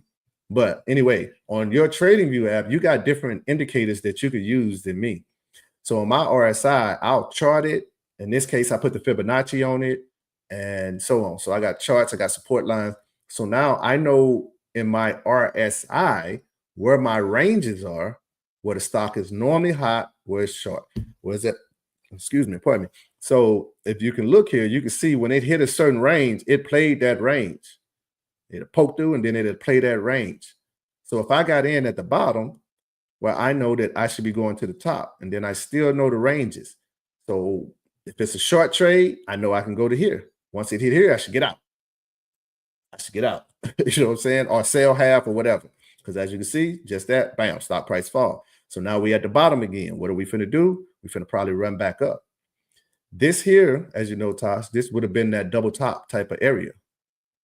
So this is the RSI as well. So when you saw the RSI push up, boom, it come down, and this is back in early 2024. So boom, this was a double top. So something happened there with NVIDIA. I'm pretty sure maybe some tariffs. I don't know. Something. I think it was some chip issues and probably some crap. But anyway, that's probably that. And now we're running back up, and now we're coming back down, and now we got what's called basically right here a double bottom. Even though it's hit this area many times before, these are your two biggest moves here. And now you're starting to see NVIDIA come back up. So I chart everything, man. I don't let nothing go. So that's NVIDIA on the daily. Let's check the chat. Tosh, what you say? Tosh says, no, not yet. Yeah, not 150 yet. Yeah, I think that's what you're talking about. But yeah, we're not at 150 yet. Man, I lost my screen. Yeah. Yeah, she's not at 150 yet, but NVIDIA. So NVIDIA, I have NVIDIA. This yellow line that's up here, that's that very top, last yellow line at the top. That's going to be about, I think, the 180, 190 range. I think. You get to certain point, like you can't see that high. You see what I'm saying? Like I can't see that high on my chart. My chart won't let me go that high because there's no history there. So we can't see into the future. We can just only kind of predict into the future. So that's going to be about the 180, 190, if not 200 range. I personally, for my knowledge and opinion, have NVIDIA at about 200 by the end of December. Now, NVIDIA could be 200 by December 1st if this earnings is, if NVIDIA come out and that earnings is great. They got the chip. This chip that NVIDIA has, let me explain something to you guys. This chip is very goddamn important, boy. Almost the future of AI depends on this chip. So that Blackwell chip that NVIDIA have, I think I'm saying that right. That is a very, very, very important chip. AI technology is not even started. I swear to y'all. So this, boy, AI technology is not even started. Sorry. Yeah, AI technology is not even started because, hell, we're just now getting to the robots. Tesla robots, and just to let everybody know, like Tesla isn't the only one with robots. This motherfucker, he's just the first to kind of go on and hit us off with it. But no, every company kind of has their own version of robots. And then as we know, China's always, China. So they got robots and they robots. Crazy bananas. So we're not even started with the robotics portion. Facebook, Meta, they have it to now that augment reality or whatever. So if you have ever seen the movie Ready Player One, well, that's essentially what we're living in, but we're still in the early stage. So the way that Facebook has it now, Meta has it, is you can live in that augment reality, that meta world. You can even live in the world now to a point where you could walk through your house. Maybe you got an ugly couch. Maybe your couch is ugly as hell. Well, you could put a skin on your couch in that, and you can walk around with this mask on, and even though your couch is crap, it's a beautiful couch in that augmented reality world. So you balling out, and you just walking around your house, your refrigerator toe up and falling apart. You put a skin on it, and that mug look like a NFL Falcons logo. I don't know, some type of refrigerator, but you can do whatever you want. So it's almost at a point where even if you're broke, you can live like you're rich through that world. So that's Meta, and that chip is helping them do that. Tesla, self-driving cars. That self-driving car, what is it powered off of? It'll be powered off of that chip. That chip plays a big role in it. So that's why I say it's very important for this chip to be perfect. Not even perfect, but it's very important for this chip to be released. Once that chip released and whatever, Jensen Huang, the CEO of NVIDIA, these CEOs go and do talks all the time. There's nothing that happened with these companies that are really private. The only thing that'll be private is once they get to earning it and then they report how much money they made and so on. They'll give the actual physical numbers. But if you're a good trader, investor, or whatever, you can go see this. You can go see it yourself. And you can just kind of chart it. But anyway, NVIDIA, yeah, that CEO, I kind of forgot what I was saying there. But that CEO said, yeah, he's definitely going to make everybody damn rich. Something popped up on my screen and took my memory away. But anywho, yeah, so the daily here, I'm just trying to find this here. So yeah, we haven't broke 150. So we got 150 is the highest I can possibly go. So if we do that again, if you're not on your phone, if you go to your Robinhood and you go to an NVIDIA option, I don't know what's the furthest you would want to go out because, it depends on how much money you have. You may go out to a year or so and then you see even if you went out of the money, NVIDIA is $140. So again, when NVIDIA was 118, I bought a $200 call. As you can see my chart here, I had already figured she was going to $200. So at the time, that option was like $600. Actually, I got it for $575. It was $600 for the longest, and I set my buy at $575. So basically, what happened is one of them long ass wicks pushed down, closed that gap door, and it triggered my buy. When it triggered my buy, NVIDIA never came back. So I bought it for $575 with the intentions of buying more when it fell below $575. But it never dropped below $575, and it's been up ever since. And that was weeks and weeks ago, I believe. So Let's see here. So, all right, so I'm trying to get back in because I bought 2 calls a while ago. 155, it's up 148. I sold one, but the other expires 11:15. I wasn't thinking I should have bought past earnings. Yes, should have bought past earnings. But here's what's going to happen. If you have profit in it, yes, I got it. Thank you, honey. If you got profit in it, it wouldn't hurt to take it. It wouldn't hurt to take it and then reposition yourself. But now if you reposition yourself, it's always safe to do what's close. All right. And what I mean by that is to reposition yourself, even if you want to do a 200 call and it's sitting at 140 something, that would be smart money.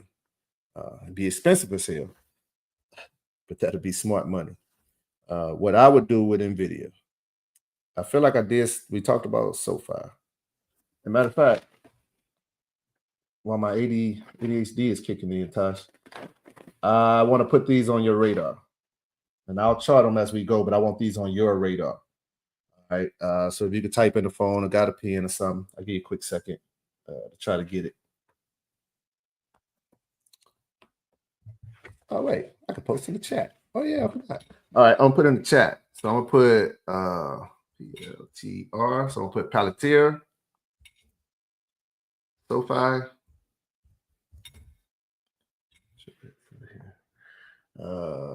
Tesla, Amazon, Visa, and NVIDIA.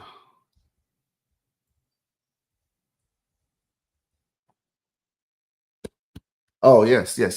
And also with the changing of the guard as President Trump, soon to be President Trump comes in, I'm gonna put here.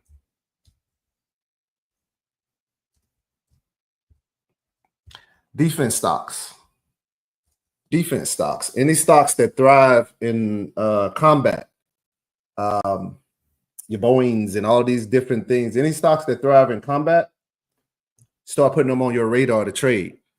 Because we all know that, come on, man, not to be a dick here, but we all know that soon to be President Trump is the first to say who he's not effing with. And most people, if you're a Democrat, then you're probably not even watching anything that Donald Trump is saying. And if you're a Republican, most of the time, you're not even watching what a Democrat is saying. Most parties don't. The beautiful thing about me, Tyran, is I got to work at a a conservative TV station, so I got to see both sides. So yeah, I'm gonna leave it at that. So I got to see certain things, but the defense sector, yeah, just put your money on that. So Tosh, I see you say you're ready. What I did was I put them in the chat. So I put Palantir, SoFi, Tesla, Amazon, Visa, credit card Visa, NVIDIA, and then I put defense stocks. So if you will, just make note of that. So now as you get ready to chart and you look for stuff to trade, because what you're going to do now, these days, I can't make you because I ain't a financial advisor, but I am your friend. And as a friend, I'm saying, your ass going to do this. So what you'll do is you'll find whatever one of these stocks you want, whether it's NVIDIA. NVIDIA is kind of expensive. So I was to say, if I was to go for a little bit cheaper, but a strong move, yeah, look at Patrick. God damn, Patrick, you say Boeing, Lockheed Martin. Yes, sir. Yes, sir. But Tosh, yeah, for any of these, I would say Palantir and SoFi. Palantir, SoFi, NVIDIA, of course. Now, if you already been traded, know how to trade it, keep her on your radar and trade her. If I was to do anything long term, I would do Palantir, SoFi into if you can afford 2026, I would do 2026. But 2025 may be a little bit easier on the pocket, and some money is better than no money. So if you was to do any of those out to then and to anything 2025 or longer, then now we'll trade. As you trade your weeklies and your dailies and stuff, you trade stuff to make money. You're going to take the money you make from that and then add to these Palantir, SoFi way out options. You're going to stack those options with Wall Street money, not your school educator money, not your daughter's dinner money, not your daughter's Christmas birthday money, not none of that, not the light bill money. No, not none of that. We're going to stock it with Wall Street's money. Now, to get started, we do got to use our own money. So how much money you need to use, that's your call. That's your call. But I would say this, in my Palantir, I also have a Palantir out to my birthday. Palantir was one that I bought for $300. I wanted to buy Palantir. I bought it at $300 because, again, I've been trading Palantir since she was $4. That is my absolute heart and soul. Right? So I knew what she was going to do. So I bought that one out. I just knew she was, because she got a lot of gaps to close in the $20-some range. She got gaps to close in the $10 range. So I thought she would come down. So I bought it with the intentions of letting it fall out of the absolute sky, and I was going to average down. So I bought it at like 350. She never came back. I bought it at 350 and boom, I bought it right at a bounce area and she never came back. So right now she's sitting at $1,400. So I went from 350 investment to sitting at $1,400 now. And I'm holding this to September. You understand? So I have absolutely no clue what this could be. I do have a clue a little bit, because I think I'm gonna be honest, I think Palantir is going to pull an NVIDIA. And I'm going to say why I think this. Palantir is going to pull an NVIDIA because all of these companies depend on Palantir. There is no other company doing what Palantir is doing. There is no other company doing what Palantir is doing. There is no other company doing what Palantir is doing. All right. I'm just trying to say that so enough to get situated in your head that there is no other company doing what Palantir is doing. All right. I'm telling you, I've been trading her since she was $4. This company is an absolute beast. Every company that is dealing with robotics, AI, or anything that would be cloud service, they need Palantir. They need it. Delta. We all saw Delta and all these flights get hacked and stuff the other day. That's a clear sign that we're not strong as we thought we are or were. Who comes to save the day? Palantir. Palantir is putting in all of the anti-cybersecurity company. These guys are an absolute monster in their section. So just because you see the stock, that's why if you guys go back to my Beard Talk Instagram page, you'll see I'm always posting stupid stuff, but you'll see that I'm normally spot on when I'm talking about SoFi and Palantir. I am spot effing on. So when I tell you SoFi, Palantir was sitting at, I think when I started telling people to buy at $13, and that was earlier this year. We're almost at $60 now. We have no more resistance. Palantir has absolutely no more resistance to stop it from. Palantir could run to absolute Jupiter if it wanted to, and nobody could stop it. There's no law enforcement to catch it, basically. So SoFi and Palantir, that's why I say if you're trading these other guys, you trade them, you make a lot of good money off of them. Now you go stack these other guys, SoFi, Palantir, Amazon, Visa, and all of this, and then boom. So yes, Dean, Boeing, Lockheed Martin. My wife says, I am nowhere near as advanced as you guys, but can you please also chart Vistra? Yeah, we can chart Vistra. Okay, I have some studying. Okay, I have been studying PLTR. I says, okay, I have been studying Palantir. I have SoFi on my study list now. Cool. So your study list should include, again, Palantir, SoFi. We just putting Tesla and them on there. We just putting them on there just because, all right? But Tesla, Amazon's pretty expensive too, but Amazon already broke. They broke their highest resistance as well. And with policy changing and stuff coming in, she's probably going to run as well. So Amazon, so these are good long-term ones. So even if you bought out of the money, depending on how far out of the money you buy in the time frame that you buy, so you can make money. Just because Visa's sitting at $300 today, and I'm just using them right now. Visa sitting at $300 today does not mean that there'll be $300 next year. Doesn't mean there'll be $500 next year. But if we go off of things, then it's kind of telling us where they're going. So the Amazon, Visa, and the video. Now here's one that is an absolute sleeper, and I want you to put this on your list. And this is another long-term beat. Aflac. That's right, Aflac, the duck. The company Aflac is an absolute monster. So they should be on your watch list as well. And that's all. I'm on this bitch to fucking 5, so I'll chart it. My wife says Vistra. Let me write this.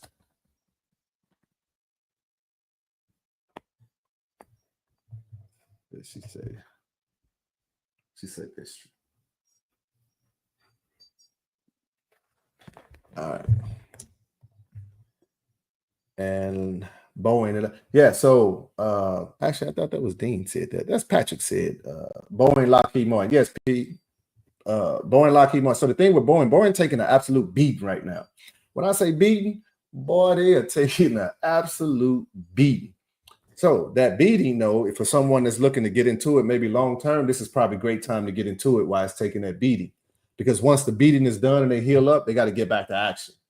So if you're with them while they're taking the beatings and you comforting them, then once they get back to action, whatever you gave them while they're taking this beating, it's going to be beautiful. The thing with Boeing is it's just suspect. They've taken so much. They had strikes going on, so much stuff that's just happening left and right. So me, if I was to even touch Boeing, I'm probably going out 2 years. If we're talking a stock option, I'm going out 2 years. Point blank, period. Because there's too much going on with Boeing right now for me to want to trade a short term. So me as Tyran, I'm gonna go out. All right, so that's essentially NVIDIA on the daily, guys. Tosh, let's look at it on a monthly. All right, bam, just what I thought. So this is NVIDIA on my monthly, okay? So if you can see this, then you see that it's going up. It played my lines perfectly. It played my Fibonacci perfectly. So what happens with a lot of stocks when you start coming to your resistance area? So we always say when a stock is coming to a resistance, that's when we're going to sell our calls. So if I was holding a call to NVIDIA, let's say I couldn't say 140 because 140 was the highest at that moment anyway that it had been.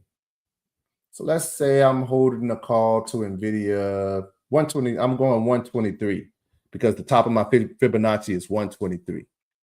When NVIDIA hit 123, that's when I should have either sold my call or some of my call. If I sold my call, then I would have got out, and then NVIDIA still would have pushed up another $20-some. So I would have forever sung the song of, damn, I wish I would have held, or I wish I would have bought more. I'll forever sing that song. But if I sold at 123, I collected my earnings, I got great, and then boom, what happened? NVIDIA's failed.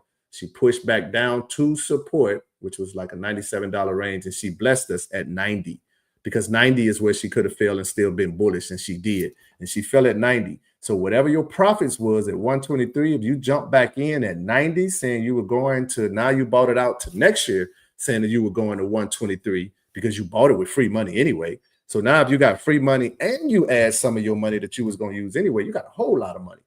So now you do an option to next year to 120, back to 123, and we are currently sitting at 150 right now. Your pot is so beautiful right now, and you are pissing the bed literally with happy piss. I'm serious. Like most piss is not, I'm sure that's not happy piss, but this probably would be happy piss. I'm positive of it. So, because NVIDIA is just getting started. So this is your $1 million play right here. And the only way it'll be $1 million is just depends on what you invest into it.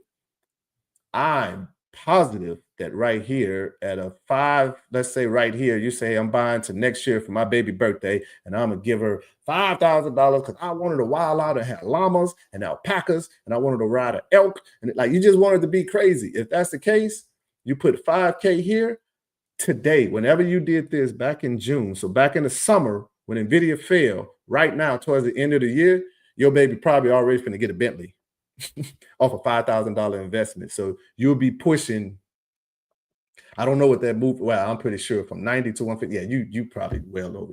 If you're not 6 figures, I would be fucking surprised. Only way you wouldn't be is depending on like what you put up. But yeah, at a 5K, you definitely at 50K, if not 60, 70. I'm thinking 100. Because that's a shit, man. That's a damn strong ass move right there. So that's a major payday. And this is on a monthly. So the monthly needs a whole lot of stuff pushing it for it to be bullish. That means the daily got to be bullish, the weekly got to be bullish, the 4 hour got to be bullish, the 2 hour got to be, they got to be a whole lot of stuff bullish to push the monthly. The monthly is like a dump truck. So if all we got is just us pushing it, it ain't gonna work. We're gonna need a whole lot of people to help us. We're gonna need some fat people. We're gonna need some obese people. We're gonna need some skinny people. We're gonna need some thick people. Like, you understand? Like, that's the variety. So now if we look at the hourly, This is NVIDIA on the hourly. All right. So we looked at it on the daily. We looked at it on the monthly. Now we're looking at it on the hourly. What is the perfect time to jump in? Well, if I'm just looking at it on the hourly, then I already see that the RSI is hot. We hot and we starting to trend down. You can see here. Oh, I think what I was saying was when the stock runs up and it has resistance, it's going to hit resistance most of the time and it's going to reject. So as we can see right here, NVIDIA ran up. So on the hourly chart, we already had 147. The daily chart may not show 150, one whatever as the highest, but the hourly will, because it might have ran there in an hour and then came back down. If it ran to 150 on the hour chart, I guarantee if we go to the 30-minute or the 15-minute chart, it probably went to 155 or something crazy, or it went to some crazy number. So anyway, but you're only going to get a rejection. When you get that rejection, the stock is going, it's like bumping your head. You kind of roll back for a minute, like, damn, you rub your forehead some, like, shit. You gather yourself up, and then you go on about your day. That's essentially what just happened. This stock ran up, got a hickey on the head, and now it's like, it's rubbing it, it's coming down, and it got to consolidate. While it's consolidating, this whole area right here is a consolidation area. But there's a little bitty, actually, you can't see it, so let's see if we can find it. I'm gonna find, well, I see it, but I want you to see it. Let's use this guy. All right. So we see NVIDIA sitting. If you can see my support line here, it's sitting here. It's sitting here because if you can see my mouse, right here is a red candle. You just can't see it. It's white ass background too. But it's a red candle sitting there, and that's a support line. Your next support line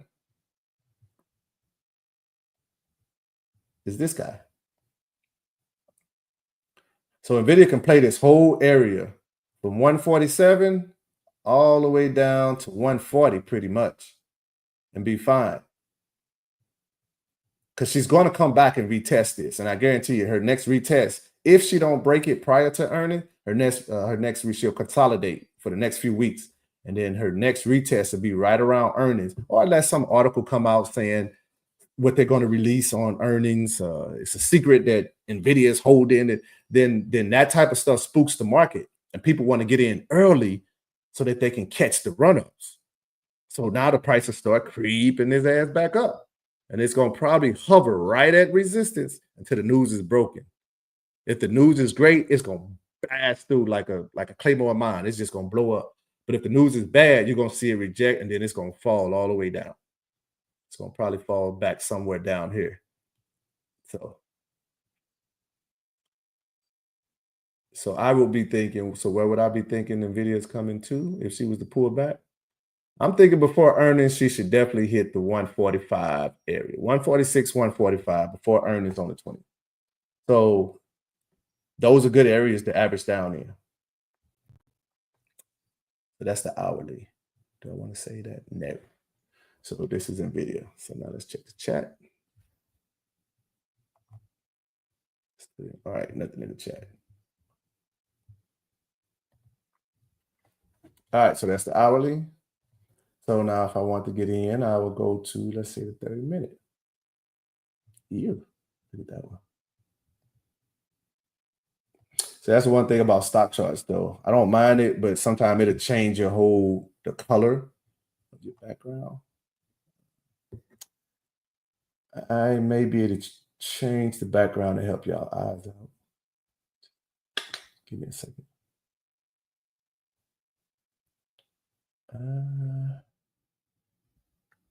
Just now. This is going to change a lot of stuff. Oh, there we go. Yeah, I don't think we like that.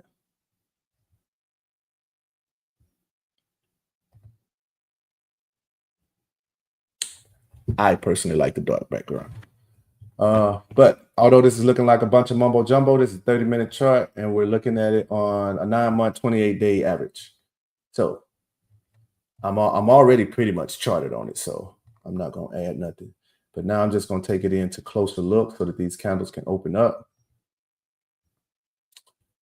And I'm hoping you can see a lot more. So this is the last 90 days. On a 30-minute, maybe I'll do 60 days. It give me kind of sort of a better look.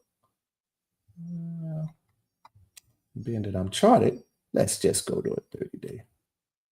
All right, so we got pretty much a semi sort of better look of NVIDIA on the 30-minute. So you see all these gaps all in here. So when the stocks run up, boom, we got gaps everywhere. So they come down, they close. It never closed this gap back here.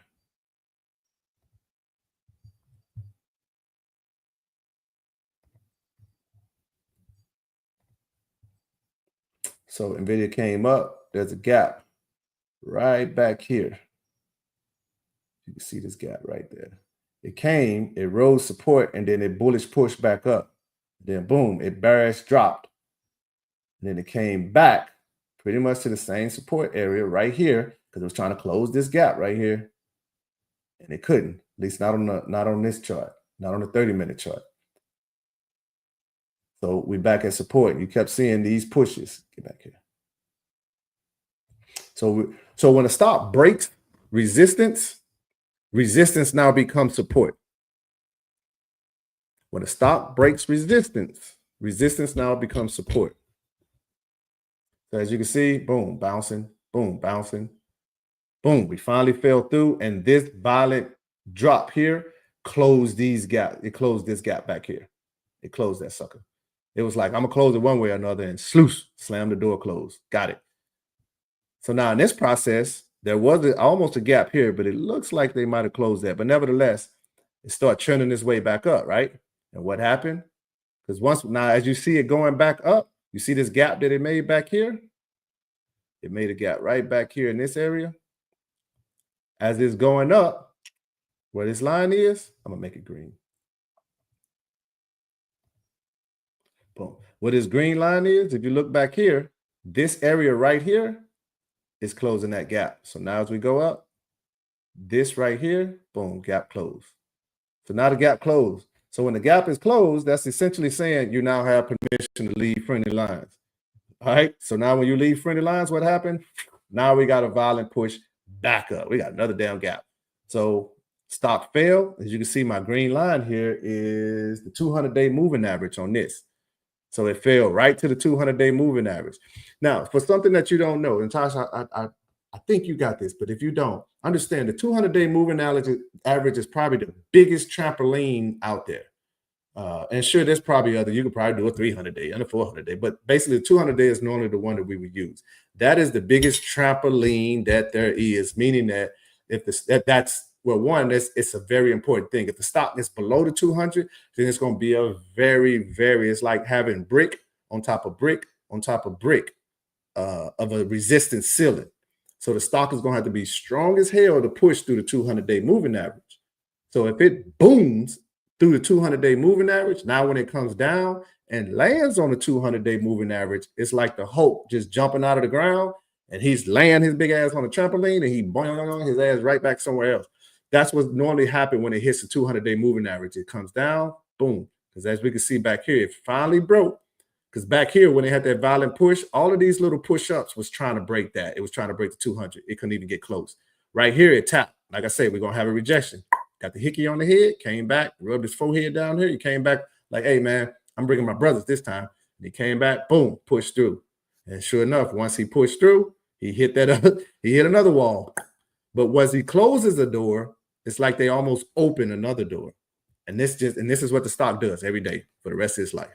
Make gap, close gap, make gap, close gap. So now NVIDIA is hot. But if we see on the RSI right up here on the top, as the stock price was falling, you can't see it, but this was a long, violent push down on the RSI. And if we look at our actual chart, boom, here's the long, violent push down on the candlestick. So if we look at the RSI, which is right up here, we got a long push down, and then it's starting to make a V. All right. Now, in the trading world, we call that it's starting to form almost like an inverse head and shoulders. So it's starting to do that. So once we start seeing that, it's like, oh, we got at least a 10% push back up, at least. And as we see, yep, we are exactly correct. So we're sitting in NVIDIA is sitting at, is this correct? 147, I'm reading this. Yeah, it's at 147 on this. So it's currently sitting at 147. It had a 149-ish high, even though it hit 140, 150. It probably opened there. So yeah, so that's the 148 area. It opened there. So NVIDIA has to go back up. So that's what this tick is right here. That long violent down, the RSI was hot, meaning that is, too many people have bought it, man. She ain't worth this price that she's sitting at. So it comes down, it consolidates. When it consolidates, it's trying to figure out if it's truly worth the price that it's either at, it's going to, or do it need to go lower? And now it's finna try to push back up. So again, that strong push off of that 200-day moving average pushed us up. If earnings is great, then you're gonna see another big violent ass push back up. And that's NVIDIA on the 30-minute. So in essence, everything boils down to NVIDIA for earnings. No matter what chart you look at, it's about their earnings. So if I was to play NVIDIA and I want to get in, now me being Tyran, chances are I'm just going to buy my. If I know NVIDIA is going, well, if I looking at the charts and whatever else, think NVIDIA is going up, then I'll probably go ahead and I may buy an option now. Just simply to get some teeth in the game, meaning I want to get on this bus. Not really a FOMO type of thing, but just like with Pelletier and my NVIDIA option, like I say, once they triggered, they never came back. So had I waited to, well, it's sitting at 350, but I know it's going to come to 200. Had I waited, I would have missed all of this violent run up. So I wouldn't have made the money that I made had I sat and wait. So that's why I say I like to get teeth in the game. If I'm doing it for 4 out and I got enough time for it to drop and bounce, oh yeah. As soon as I buy, if I bought an NVIDIA option right now for $1,000, I almost want that bitch to just fall out of the sky today, me personally. I don't even want it to start making money right now. I just don't. I want it to start making money once I accumulate 10 to 20, 50 or 100 contracts. Now you can take off if you want to, because I got so many contracts in this month. We finna jam. I got enough to execute for stocks, and I got enough to execute to probably go buy me a Bentley, and I got enough to execute to go take my wife on a vacation, and I got enough to execute. You get where I'm going with this. So that's why you kind of want to get multiples. And if you can get those multiples when they're dirt cheap, because Elon Musk tweeted, so the stock price fell. Man, us as traders, man, when he do that, we love it. Now, I don't love it when my money in it and he make that shit happen. But if I'm not in Tesla and he go tweet or say something stupid and investors take their money out and it fall, I run to it because I know that that's an overreaction. That's just, I don't like him, so I'm taking my money out. All right, but still ain't gonna stop Tesla from making $1 trillion, but I appreciate you, because you just made this cheaper for me to get by taking your money out. And that's what happens. So that's NVIDIA. All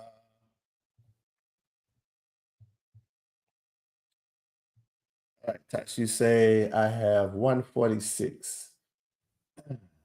Okay. Oh, okay. You probably see 146 on the video. Okay, thank you. All right, so that's essentially NVIDIA. We know that NVIDIA is good. All right, well, given earnings. So I'm going to look at, my wife wants me to look at Vistra. And if you still got questions on any of that, Tasha, or whoever, I have no clue who's online. So just put it in the chat and I'll try to answer it. All right, so this is Vistra for my wife. So the ticker on this is VST. Vistra. What is Vistra? They are Energy Corp. All right, so the thing with energy. So I want to say this. with this thing with AI, the more AI becomes a thing, the more you're going to see, I hate to say it, but the more you're going to see companies switching from energy to like nuclear energy. Yeah. So this AI takes up so much power to use that regular, like electric company, they can't, the energy companies can't really source that. So now they need heavy energy, which is nuclear. As I tell everybody, yes, I too have said the same thing. Didn't we see this on the Terminator? Wasn't this like the making of the Terminator? Once Terminator 2 or something? Yeah, I thought too. But at this point, what can we do? You vote on it and you put your word in it and you leave it alone. Me personally, I always say put your money behind it. So energy companies, nuclear companies, and all of this is going to be a shift in those because as AI becomes more popular and everything, energy becomes hard. So, honey, first thing I would do, I'm going to look at this on a, well, first thing I'm going to ask you is, what are you doing this trade for? You would know your who, what, when, where, whys, why you want to do it. The thing I would want to know is how long are you looking to do this trade? That would be the first thing to say. And then if you said a week or so, I may not need to do what I'm doing now. I wouldn't go all the way. Well, me being Tyran, I would go back to its all the way existence, and I would want to see. And judging from the monthly chart on this bitch banging. Look at my wife. She ain't pulled a banger out of the dang thing. Go ahead, huh? See. Somebody would think you married to a trader or something. Damn, Shawty, how you do that there? All right, so now if I put my Fibonacci, I will put my Fibonacci here because this is going to be the pullback area. You could put it here. Well, I mean, I would now because it's already established that it's here. So we got to play that. And this is the monthly chart.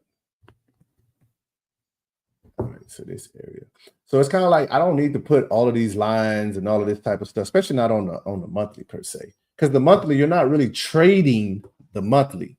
We don't trade on the monthly. We use the monthly as like a GPS. I just want to know where the stock is going. And right now, this is telling me that this stock is very bullish. And chances are it's very bullish because of very much that. AI technology is now getting the play that it's been needing. So things you got to understand with AI, the bigger the AI technology gets, the bigger, honestly, that the world is going to get. You're going to see more advanced cars, more like Elon Musk working on planes, like electric planes and helicopters. You just don't know about it. So that's how crazy the world is going to get. Damn, man, shit be popping up, man. I got ADHD, so if it take my mind off, I run blank. I'm using, okay, yeah, I get that, honey. But yeah, what I was saying with the nuclear and the energy and stuff is just the more that this stuff goes, the more high powered stuff you're going to need. So you need companies are going to they're going to boom. So this company, we're using a monthly as a GPS, a roadmap to see where it's going. So we're sitting at, you had a high pretty much of one. So what I'll do, Tosh, honey, whoever listens, so when you're doing your Fibonacci's or whatever, how the wick, most people will play the wick. So you'll take your Fibonacci, I always say put it on the top of the candle. And the wick is the top of the candle. But what I would say, I like to see the Fibonacci lines touch the body of the candle.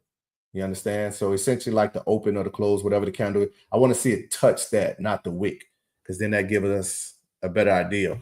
Now, when this stock pulls back, we at least know what the first line of support is. So this one, in order for me to save it, I'm going to put life. And then, honey, I'm going to put this in there. So I already got the chart for my wife, so this actually works. I'm going to put that in your very own chart there, lady. So you now got the monthly. So now what I would do is I would come over and I would do the weekly. And honey, if you're saying that you are keeping this option for January,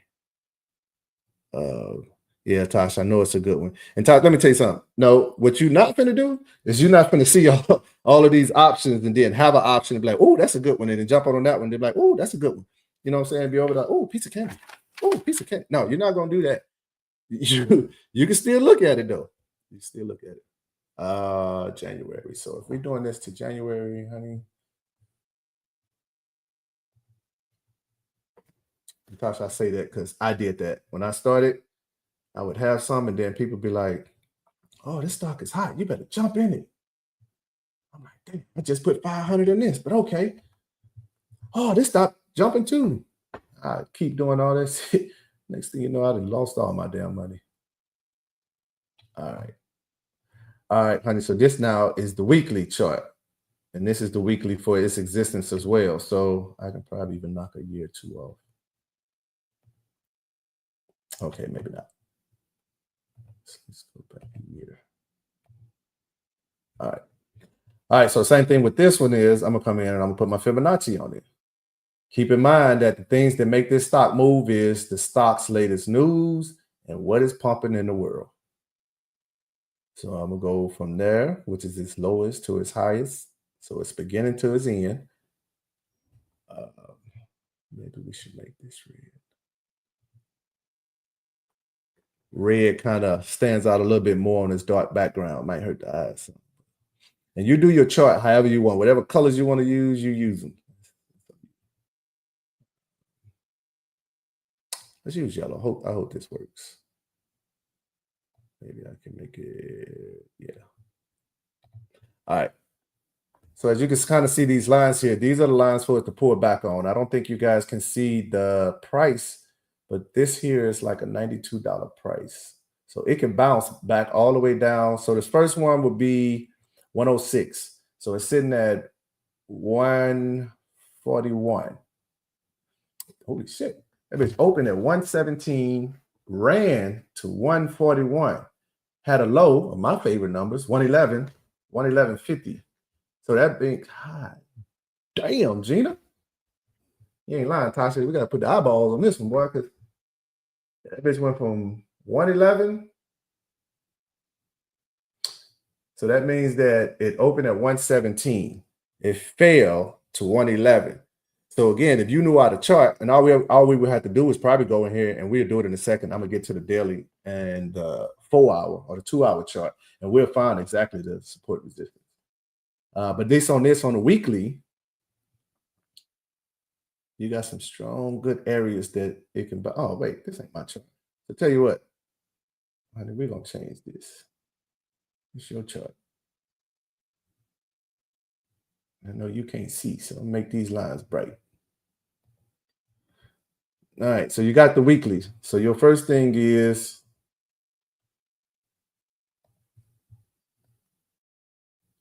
all right on the weekly. So I'll put that line there. It's constantly steady falling. So right now I can't put a line on it currently where it's at because it hasn't found support. It's just steady falling. So chances are life is lining up that we'll have to go into the daily to find the support. At least on the weekly, your next line of support is 106. You probably got something in here. If it opened at 117, then obviously it's going to be a 117 as support and then 106. And this is the weekly chart, guys. All right. So this is the weekly. This is 8 years, 11 months, 29 days. So essentially 9 years of looking at this on the weekly. So as you can see, for at least 9 years, she's been bullish. Yep. Just like every relationship in the world, there's a lot of ups and downs in that mode. There's a lot of ups. But as long as you stick it out, you know what I'm saying? You don't listen to the internet and let that shit go. You stick it out, you ain't got none but better days coming up. So, and that's how stocks work. If you with them if you with them when they at their worst, because you know that they got value and they're gonna come up, she's gonna bless you in the end for sticking with them. You understand? So that's the weekly. So, honey, that's your weekly chart there. You already know how to chart. So I'm not gonna do all your work. I'm just gonna get you started.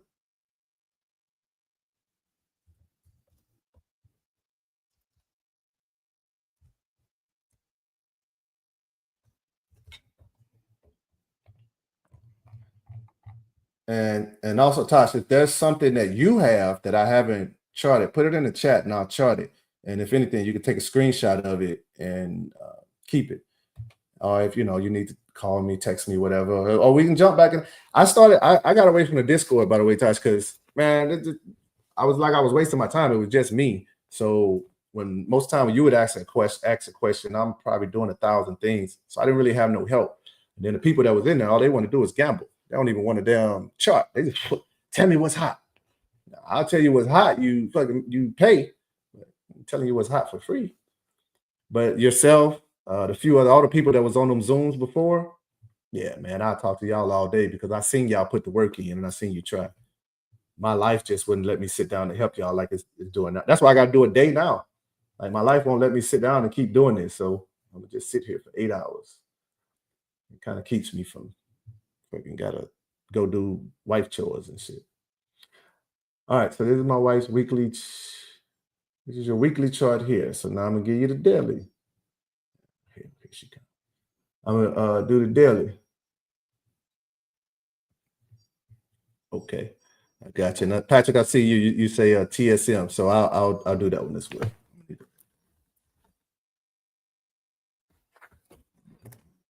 All right. Let me knock this one out though. So, and for anybody that's looking, this one that my wife picked here, this Vistra, I ain't gonna lie to you. If you're not holding anything, I gave the ones that I recommend, but I would, looking at this chart, I would 100% add this to a chart for a 4 out. You know what I'm saying? Now, again, I need to know the news on it though, because this could fall. It could fall out of the heavens. Judging from the chart, it shouldn't. But all right, let's get back to this. All right, honey, this is your daily. No, that's the weekly. We're going to the daily now. All right, so on the daily, honey, as you start looking at your charts and you get into them, you'll see that they all got different support and resistance on each one. The monthly will have some, the weekly will have some, the daily will have some. Because what you're doing is, let's imagine if you're going into a magnifying glass, matter of fact, or a telescope. The monthly is like a basic view. I don't know, that would be your wide out shot. The weekly would be like you zooming in. The daily would be like you zooming in more. And obviously, you know, once we get to the 4 hour, the 2 hour, the 30 minutes, like you're taking that lens and you're getting super, super, super tight with it. So now you can see way more stuff that you couldn't see in a monthly, weekly, daily chart.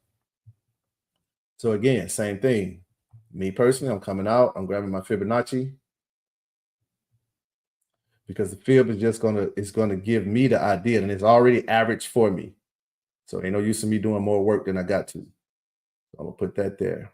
What you guys probably can't see is there are numbers on this Fibonacci. There's some real light, faint numbers. Once I zoom in, we may be able to see them more maybe, but there's some real light, faint numbers. And it's giving you the percentages, saying that there's a 61.80% chance that,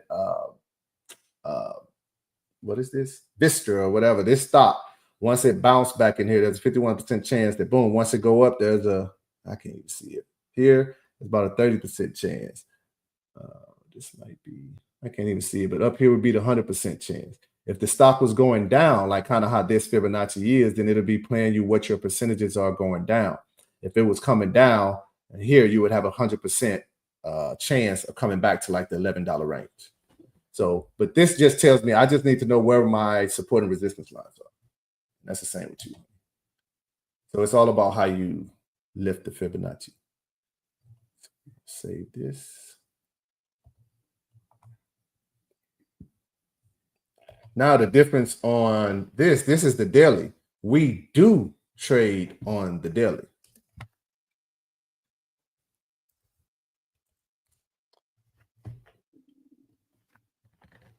Damn. I hope y'all didn't hear my stomach rumble. Yeah. All right. Let's open this up. Also, I have on here, I have my Heiken Icy candles on here. So let's take them off. And Tosh, whoever's on, hey man, at any time y'all got a dip, I don't expect people to be as crazy as me and sit here at 5 o'clock. So if you got a dip, by all means, man, toss your question or your thing in there. I'll try my best to answer it, and then that way you can punch out. But now, as we start opening up the daily, honey, you can start seeing that, oh snap, there's a lot of support and resistance in there. I couldn't see that from far out. That is correct. So now, even if we came back in now, we can see a lot that's going on. So now I can actually chart this. Actually, I would even come back in. So even on the monthly, on the daily, at bare minimum, when you guys start looking at stuff, before you even put your money into anything, at bare minimum, go out 90 days. At minimum 90 days. Me personally, I go out to existence, or you go 90 days to 120 days. At least give yourself that, because that now it gives you enough to see a whole lot of information on this stock. For this particular stock, that maybe it's never been this high before. Well, I don't have any information on what's about to take place, but I can take the information that it previously had. So I guess what I'm saying is I can't tell how much further this stock is about to go, because there's no resistance in some places. But I can tell that here in this bounce area where it's going to bounce to.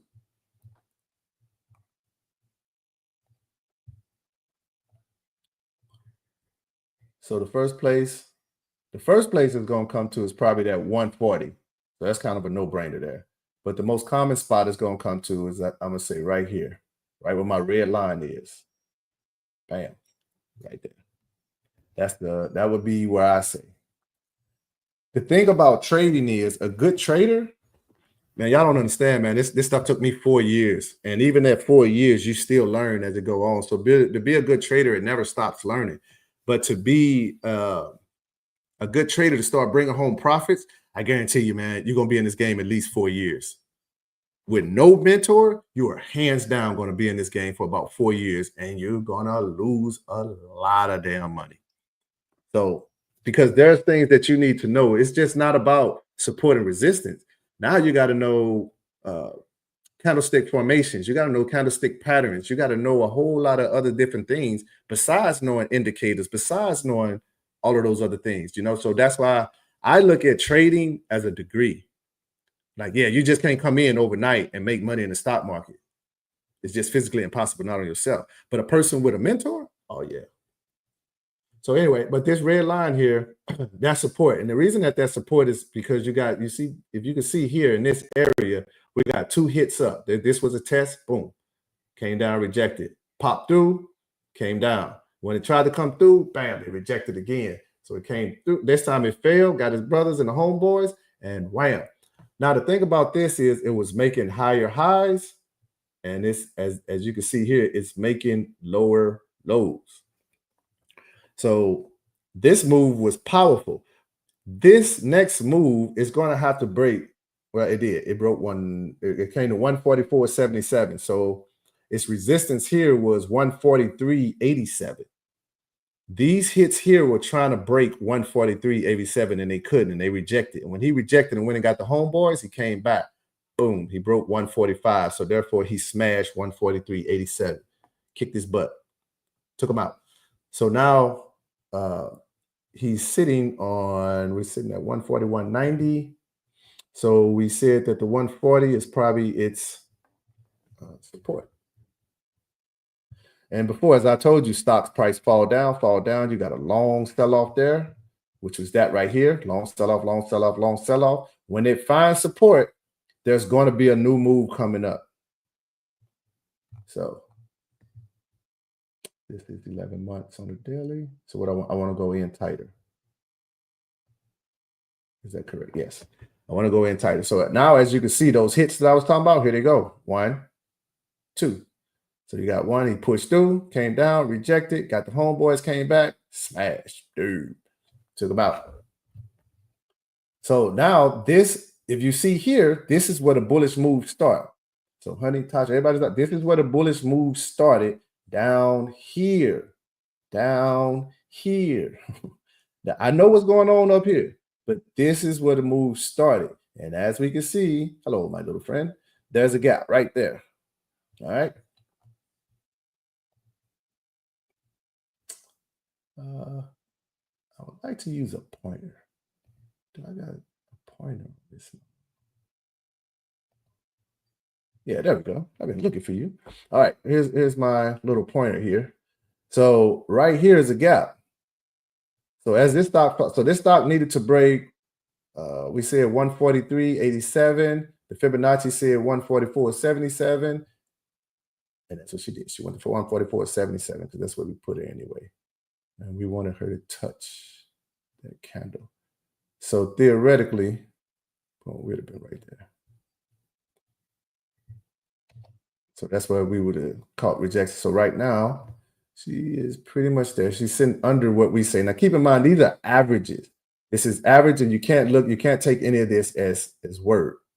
So this is an area. So we may think it's coming to 139, but it may go to 137. So this is areas, as I should say. All right, so about 132. I'm gonna be honest. I would think that this stock is going to pull back to about that. Now she may keep running. Again, this is not nothing I know, so I would need to know what is the latest article on it. But so come here, save that. I'm going to put on your Bollinger Band. You got your zigzags and VWAP. Tasha, if you know everything about VWAP, then you know how you should play things with VWAP.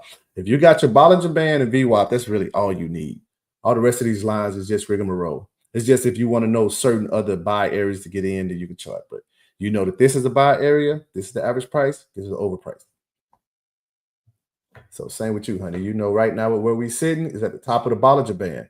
So I would expect a pullback. What would I expect that pullback to be? About the 127 range. Now she can keep running, but the 127 range is her average. Now come next week, if it pushes up more and keep going, you're going to see that the middle of this Bollinger Band and even the bottom of this Bollinger Band, it's going to start bending up. It's going to start bending like Superman didn't bend it, because it's such a bullish move up that it's now taking those averages that it's at now and it's lifting it.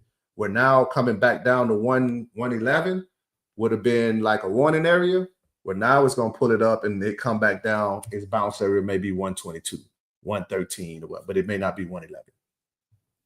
But if I judge from everything that it's doing, it's making lower highs and lower lows, which symbols it's going to go down. That does not mean that the stock is shit. Again, this is the daily chart, so these are smaller candles, and this is where your bullish move started in the first place. So it can trend all the way back down here to damn near $100 and be good. What would happen is,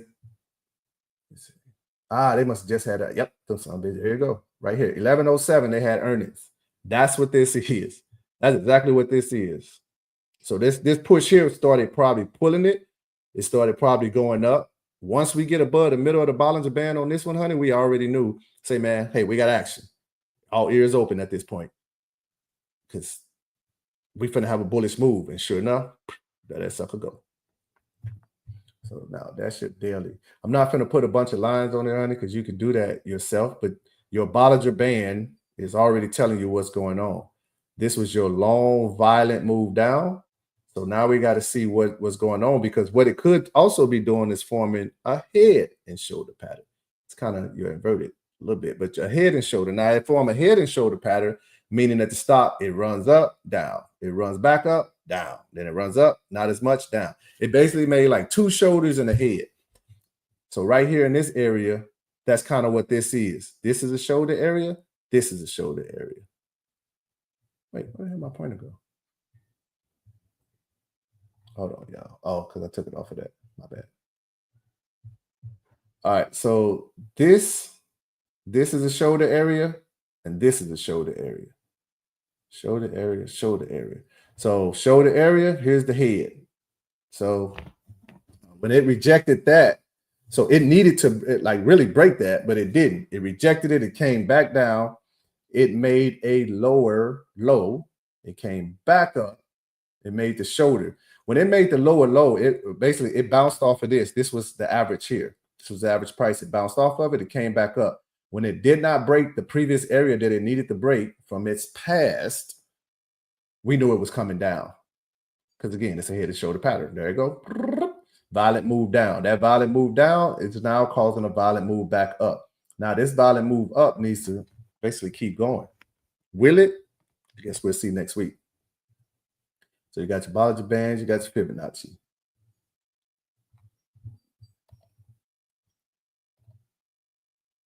I'm going to take it 60 days. So now we're looking at it on 60 days. It just played out perfectly. Look at that. Came up, hit the top of the Bollinger Band. Price got too hot, came down. Came down, made it inverted head and shoulders. Did it not? Boom. What happens next? We move up.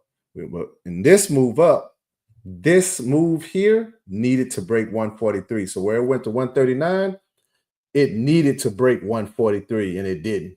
So we knew it was coming back down. And all these guys here, just all consolidation. So it just ran, came below the middle average price. What happens when we go below? It got to get back. So what was support now becomes resistance. It came up, couldn't even break it. So once it couldn't break its average price, hey, man, hit the eject button. Don't hold this bitch. Don't wait on it. Don't nothing. If you're on a short-term option, hit the ejection button. Now, if you're holding the option out to next year, you like Birdman right now. You know what I'm saying? You're rubbing your hands because it's cheap. It's on sale. So anything under this average price, I'm boss hog to the wall. Down here, boss hog to the wall. And as you can see, 111 shot up. But we was on a continuous pattern down. But the bullish move started down here. So even this can almost whip. Just keep going down and hit that 100 area, close that gap, and then you'll see it do what it just did here. You'll see it do it again here. Bullish move. So that's the daily.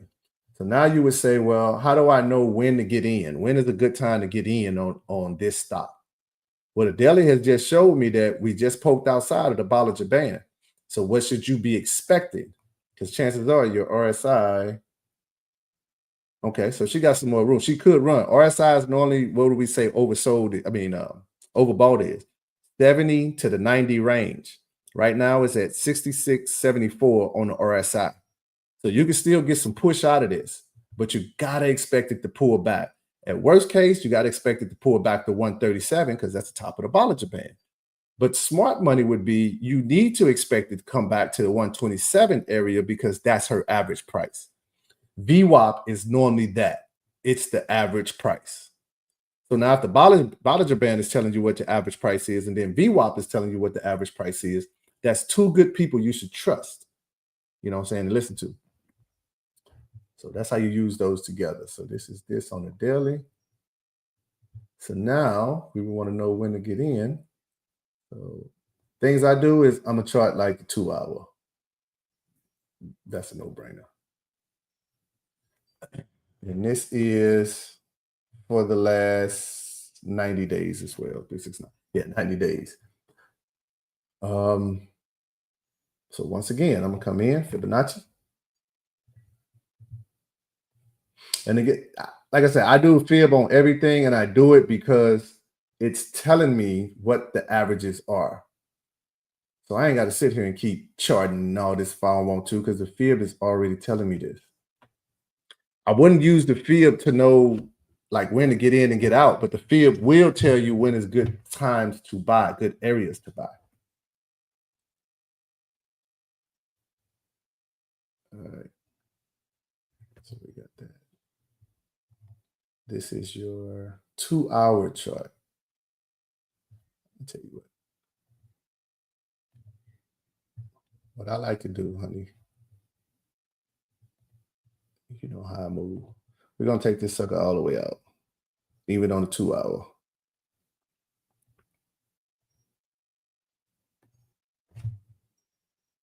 All right.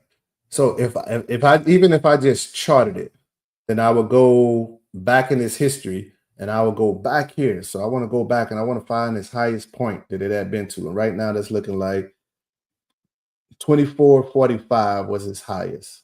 So at 24.45, and I want the chart, even if I didn't want to use my Fibonacci, I'm going to run this from the top. All I'm looking for is touches.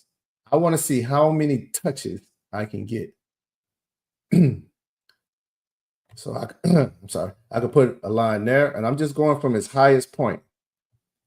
I want to know the touches. And all I'm doing, I'm looking at those support and resistance area. But most importantly, this is the lowest. Then I'll come here. I can run this guy here because this is currently where it is. And now I know what area I have to play in. All right. So now if it comes up here and it rejects, it came to 144.77.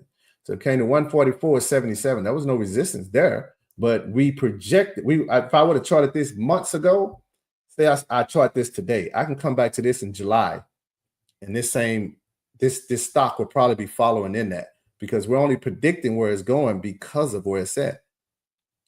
This is the highest it's been. So now if I draw a line from here to the highest it's been, it's going to predict. So now when the stock falls, it's going to predict where you got to go and hit. Once it breaks this line, adios amigos, you ain't gonna see him no more. As long as the company is good, you ain't gonna see that damn price. Not in the 140s, you ain't. You may see him in the 2s, the 3s, whatever. Now, if he rejects this, he's gonna come back down. So, honey, you got everything. Now, you would need to go in and do everything else, but I'll get you started with that. So you now know your immediate support and resistance areas. Now it just depends on how long you're going. And if we say it to January, This takes 2 hours.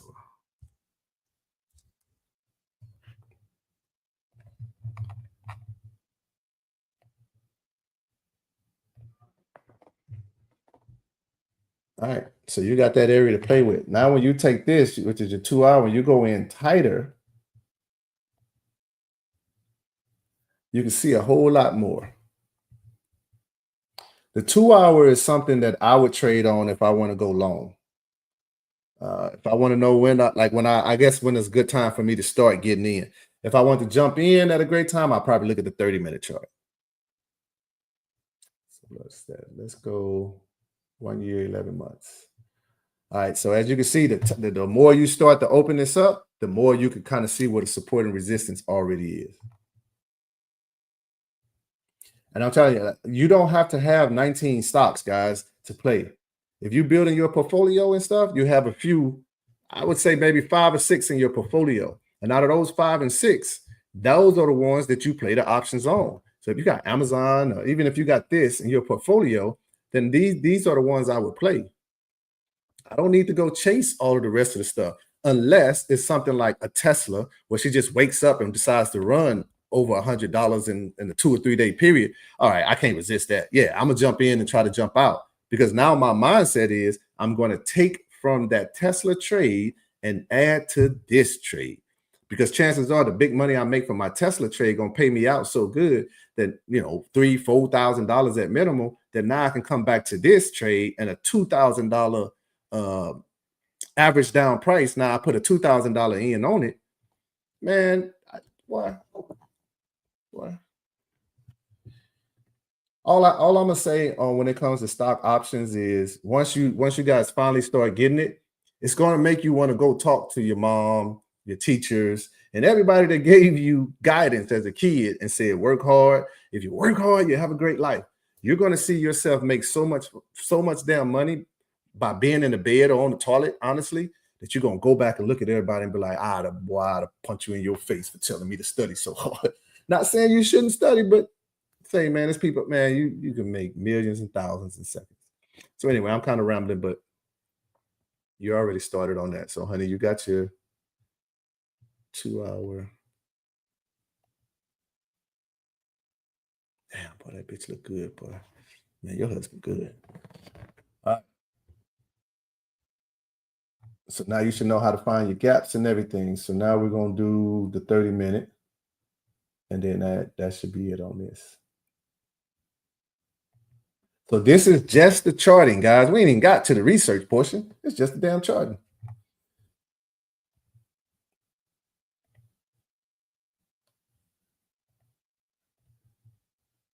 But for a person like myself, like I like charting. I like it. I like sitting in the house. I think I like it because it's almost like solitary. I never played solitary. My grandma did. She always played solitary. I could never get the gist of the games, but it kept her happy. She could sit there for hours and play solitary. Never understood how a person could just sit there with a deck of cards.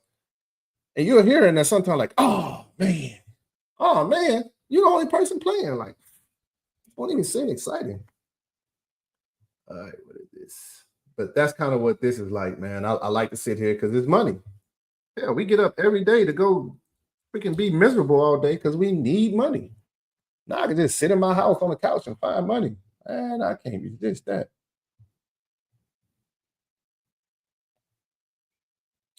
All right. All right, honey. This is your 30-minute. You got enough knowledge to know now how to rock and roll. All right. That's you. All right, let me check the chat before I get cussed out. January, Tosh. All right, TSM for P. All right, P, let's do TSM.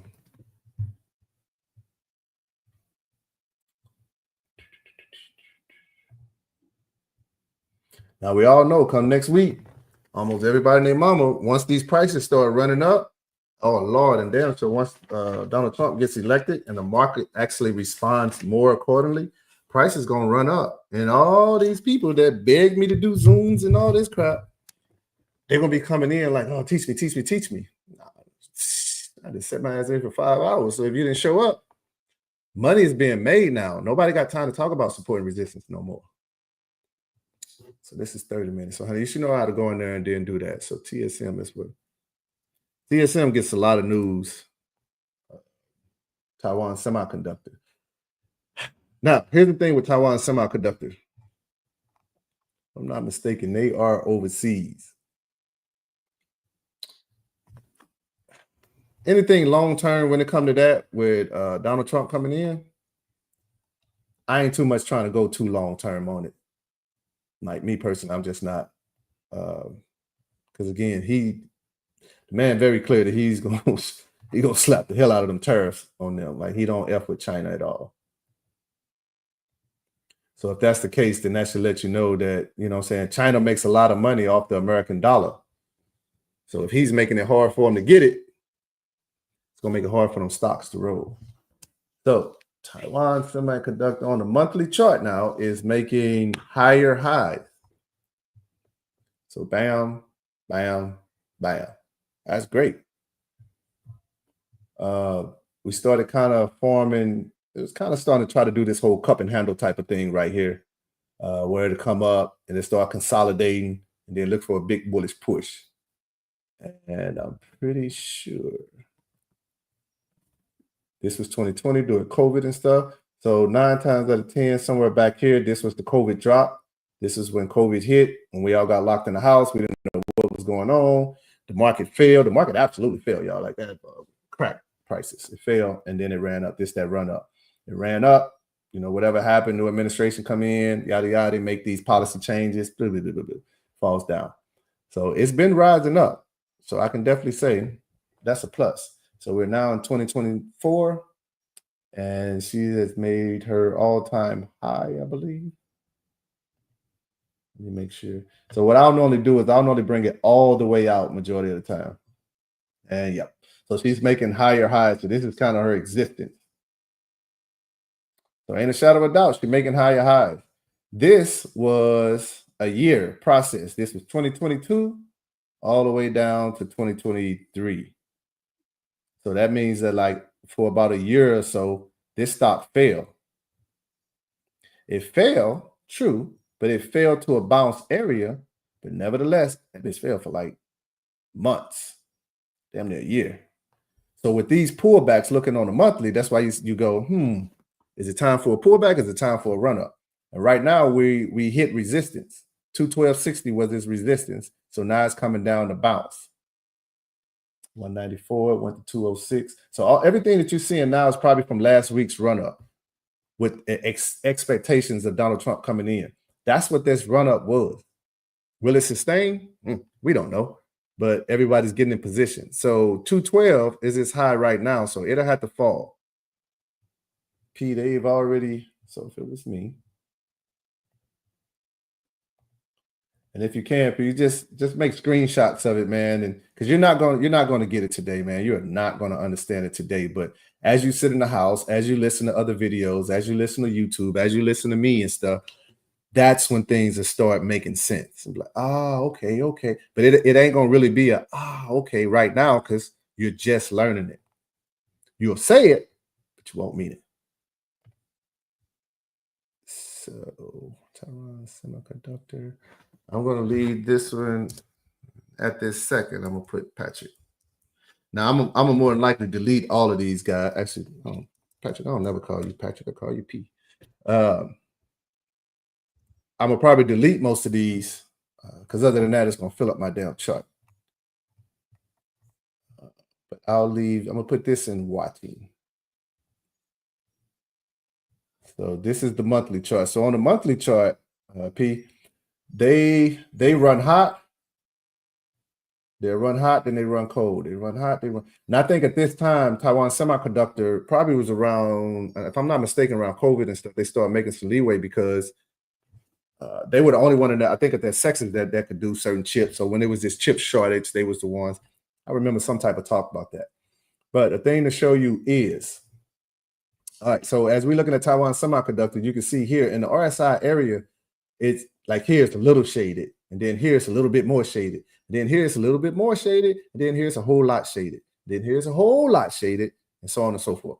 It's repeating what it's already been doing, But as the company grows and let's say as they do earnings and then they're reporting revenue is great, our guidance mean from 2025, we expect to do this and we're going to do this. That's kind of the guidance. As long as all of that is good, then it'll continue to do what it's doing. But they do what we call a divergence. So you see Taiwan Semiconductor is going up, right?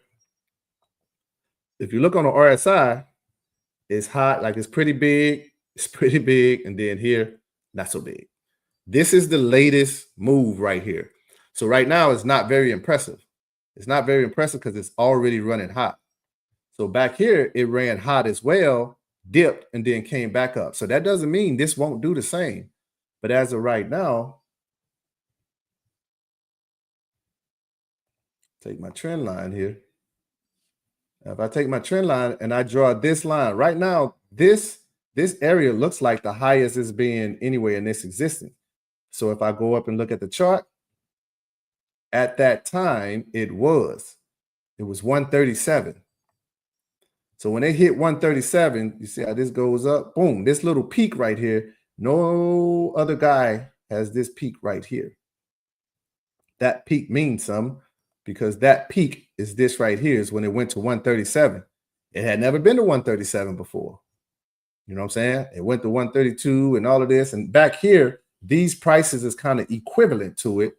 So that's why these ran, but they just ran hot during those times.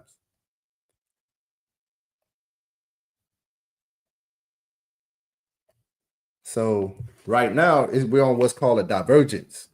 What the divergence is it looks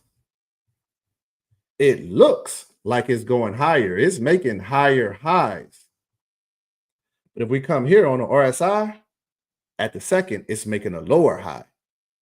So what that tells me is 100% a dump is finna come. All right, but we can kind of foresee some of this. So what is this? This is the monthly view. Oh, wait, this is the month. This is the monthly. Okay, so on the monthly, so I don't really have to chart it too much, but on the monthly, these things still apply.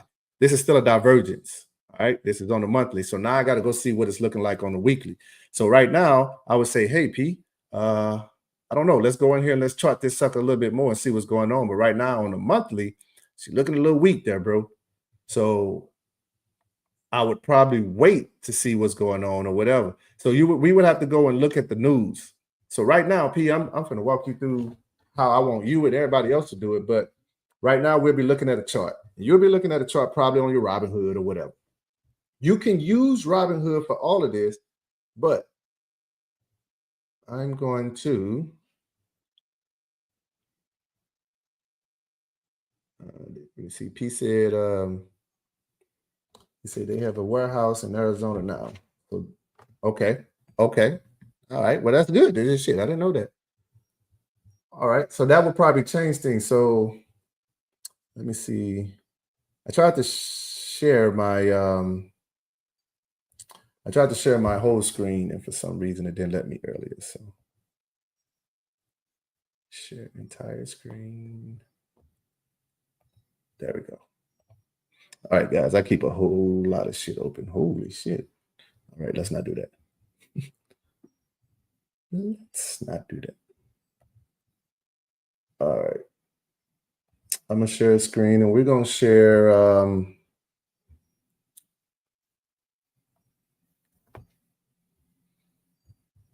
give me a second, guys. I'm looking at some stuff.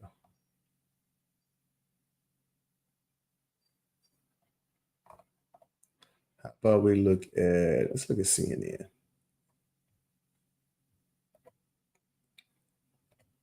So I'm going to share CNN with you guys. Now, there's also something called FinViz. And if Tosh, everybody write down FinViz, FINVIZ, FinViz. So FinViz can be used to go and find like local, like the latest news article on any stock or company. They'll tell you whatever.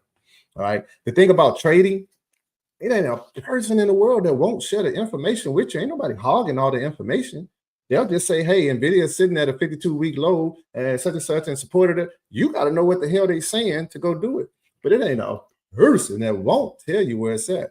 That's why I always say, if you learn how to read a chart, I'll tell you where the millions are. You just got to know how to find it. So the CNN, I like to use CNN because one, you got what's called the Fear and Greed Index. The Fear and Greed Index is a very, very important index to look at because now, and also, and Tosh, I don't know if you know that, but you can trade the Fear and Greed Index. You can trade the VIX and thing. But anyway, I digress. But you want to use these things to look at the sentiment of the market. So right now, if you guys, the ones that follow me, you know that a few weeks ago, I was probably posting, hey, man, we are in fear. We are living in fear. And when we are in fear, fear means that people have taken their money out of the market. There was something going on that had everybody scared. There was something going on to make a person say, hey, you know what? I'm going to take my money out in case this mug fall. At least I got my bread. That's fear. Fear makes people take their money out. You understand? Because one, they don't know how to read a chart or so all they know is they see Tyran posting, he making all of this money and they want to make it. So now they'll go look at their account. They see that their account is down or it's losing and then they sell. Oh my God, oh, I'm losing money. Let me sell. Fear set in because you don't want to lose. We call it FOMO sometimes. Sometimes the fear of missing out. So sometimes people jump into stuff because they have a fear of missing it out and they don't really trust the process. So anyway, so when we're in fear, that is the time to be. That's why I say he's a shark in the water because fear means the market is red. Red means blood. Blood brings sharks. Sharks feed when there's blood in the water. So that's why we say you got to be a shark when it's time, when the market is red. So not to, be a douche or anything on certain administrations, but during the last 4 years, certain administrations kept the market kind of in a fear type of mode, meaning that if there was a pump, it wasn't much. It wasn't much of a pump at all. I think for like 3 years, I started making posts a while ago, especially early this year, that the market had been down for like 2.5 years or so. It was just doo-doo. It was just crap. And I was like, hey, man, towards the election, you're going to notice that the market is going to start rising. It's going to start rising because the parties that are in office that was even killing the market, well, you can't run for re-election if the economy is doo-doo. No, you can't do that. So you're going to start seeing the market move to a greed, even though we're not out of a recession yet, but you're still going to see it move that way. And that's what happens. So if you bought during that greed time, if you bought during that fear time, just about a week, 2, 3, whatever ago, then right now we're in greed. What's going to happen is if we continue to stay in greed, we're going to hit extreme greed. So that means that anything that you bought in fear, if you bought a SoFi option thinking that it was going to go to $20 and we hit extreme fear, SoFi may run to $40 because now people are greedy. FOMO has set in and the fear of missing out is real. So you being a smart person, and I'm be honest, y'all, a trader is just a person who research. That's it. He researched and he knows how to look at the stock market. He knows how to read the chart and he knows how to, that's it. That's it. Most traders ain't really sitting in front of a computer all day looking at a screen. No, we ain't doing that, man. We didn't set buy and sell signals because we already know what's going on. And we somewhere, I'm probably fishing. Knowing me, I'm probably somewhere smoking sleep somewhere. So and I wake up and my phone is ping, you bought this or you've sold this and you've made money because the market has transitioned to a greed stage. It's like the easiest money you ever make, man. But anyway, CNN. So this CNN is very, very, very, very, very, very important to you as an investor or a trader. If you got $1 in the stock market, crypto, then you need to be knowing what's going on in the world. So CNN kind of gives you that, and it gives you the fear and greed index.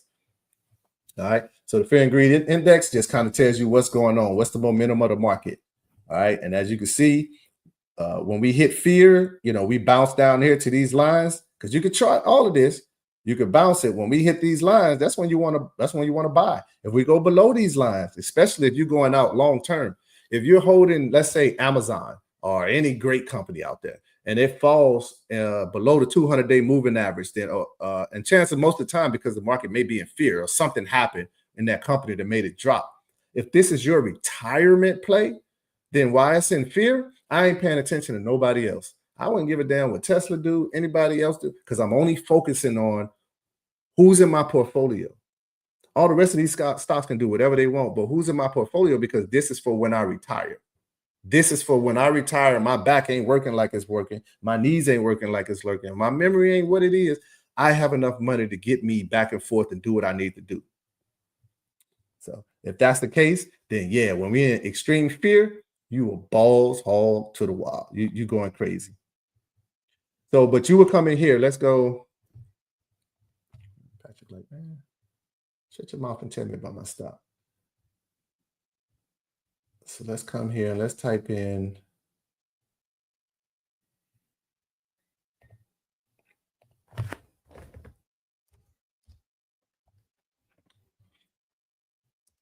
Let's say it right. TSL, Taiwan Semiconductor. So now what you'll do now, like I said, you got FinViz and you can utilize CNN, P. And now you come in and you look at the articles that's in here. Now this one was 2023. So these look like old articles. Why the hell CNN ain't updated this stuff? I guess even CNN said they ain't even talking about no FinViz. I mean, no Taiwan Semiconductor.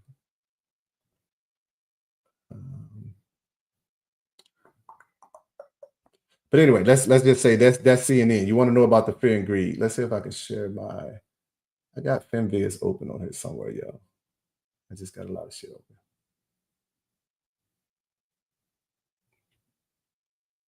All right, we'll come back to that. We'll come back to the FinViz there, P, because you want to see more about charting this thing than articles on it. So now I gotta find my mirror. So what we're gonna do is we're gonna go back to the chart.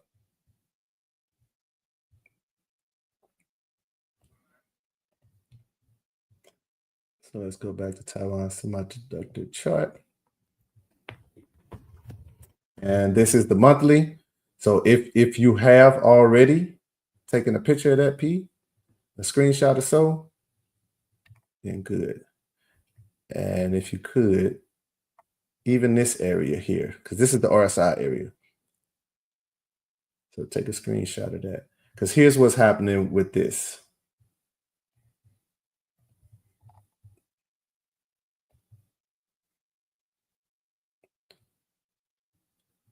So right now, if I'm making it touch the points here, right now, Taiwan Semiconductor is kind of at a crucial point, if you ask me, because it's either going to go higher or it's going to go lower.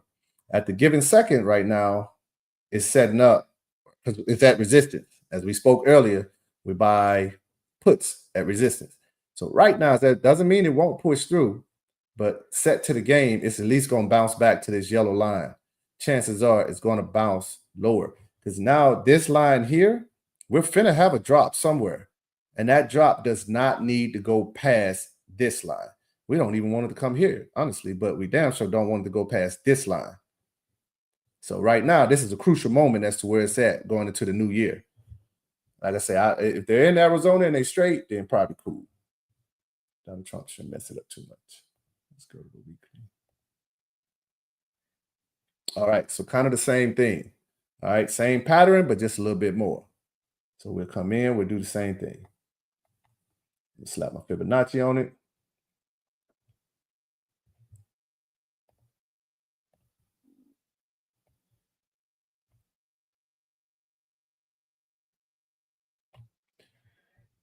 So the thing with stocks, P, so I will agree, as stocks go up, now they push down. When it's pushed down into this area, this is kind of like that juicy area of the Fibonacci. So when it pushed down into this area and kind of here, it did push down to here, facts. It pushed down to here, but its last resistance was back over here. It probably was this guy here, but this 55.21 is where he needed to stay away from. All right, now he could have came down to 55.22, 25, 30, whatever. We just don't want him to come back to 55. I'm sorry, I kept saying 25, but 55.21. He can go to anything above that, but we don't want him lower. As it came here, it came to 57.33. So it looks higher. It looks lower, but it's actually still higher. So 57.33 is where it came to. So that's great. So for a trader, it's like, oh shit, yeah, we got action. And as you can see, we formed that inverted head and shoulders. Voila. So now you're getting your movements up. Boom. You just bumped your head, you got a hickey. So Taiwan Semiconductor for now, and this is the weekly, right? Yeah, probably so for the next few weeks or even months. If that earnings wasn't, oh shit. Yeah, so they got to January. So chances are they will probably pop 208 because they went to 206. And that was the highest. So now this one is 208. So they'll probably come down and maybe even consolidate in the 130s, the 140s for quite some time. If not go higher. If their earnings was that juicy, this earnings was 24, 10, 17. So that's October. October was last month. So it went from, how low was it? It was 188. Let me see. It opened at 193 for that month on the weekly. 188. So she'll probably come down. She could consolidate here. I'm expecting, like, she could have some juicy pumps here and there. But if she's kind of at her all-time high, that might be all the juice she kind of got right now. So she can kind of establish herself in the 130s for a minute, quite some time, obviously to around Christmas or so. And there could be some pumps here and there, some good news come out that'll keep it going. But if earnings is January 16th, then that means if it hangs around in this area and earnings are great, and at that time, new president definitely should be in by then, I think. So at that time, if the new president is in and he ain't bringing no smoke to them, then yeah, she gonna probably run. Longest earnings is great, she gonna probably run. Okay, no questions. All right. So this is your weekly. So this is saying, hey, for the week, she hit this ceiling. Now she can have a pullback. I'm gonna need to say this.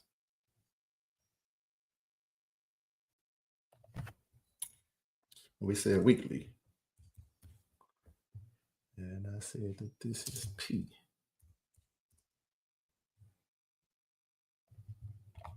Put you in the watching.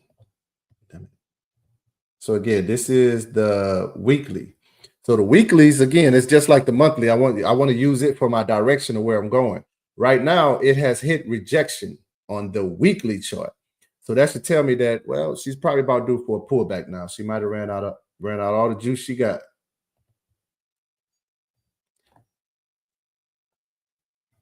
Yeah. So 192 looks like where it could be sitting at right now. And that is a support area. Yep. That's support area because that's 192 right here. So open at 193, high 206. It's currently sitting at 200.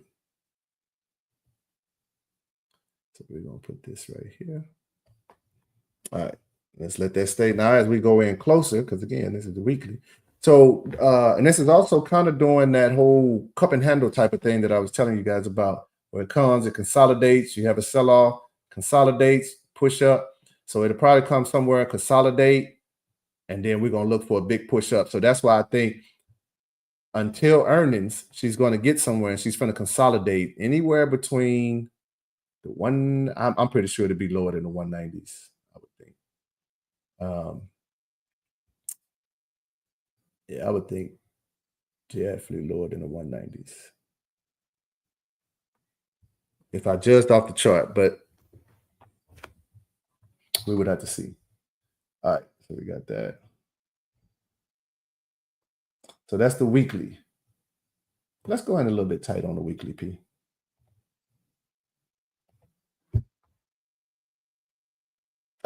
See, I would have tricked my damn self. All right, so went in tighter on it, and now we can see we got a bounce right here. Before it was just a straight line, looked like, just to make sure I ain't crazy. Now we'll go back out. So if I go back out, let's say 8 years. And let's see, and I also have it on hiking nicely. But now you see this? I don't see that bounce that we just saw. Not even here. I don't see that bounce. It's just a line. Here, right here, that's a bounce. Here, that's a rejection. Here, that's a bounce. So when you see a dip, you know, kind of make that little dip back up, we call that a bounce area. We call this a rejection area. But as I go in closer on the weekly, as you always should, voila, magic. We find that guy right there. So how I did before when we started, and I made that, I say you draw your resistance line from the top to the bottom. I mean, to its existence to the most current, and then do it at the bottom. That's all the Fibonacci really is. That's all the Bollinger Band really is. it takes the charting away for you.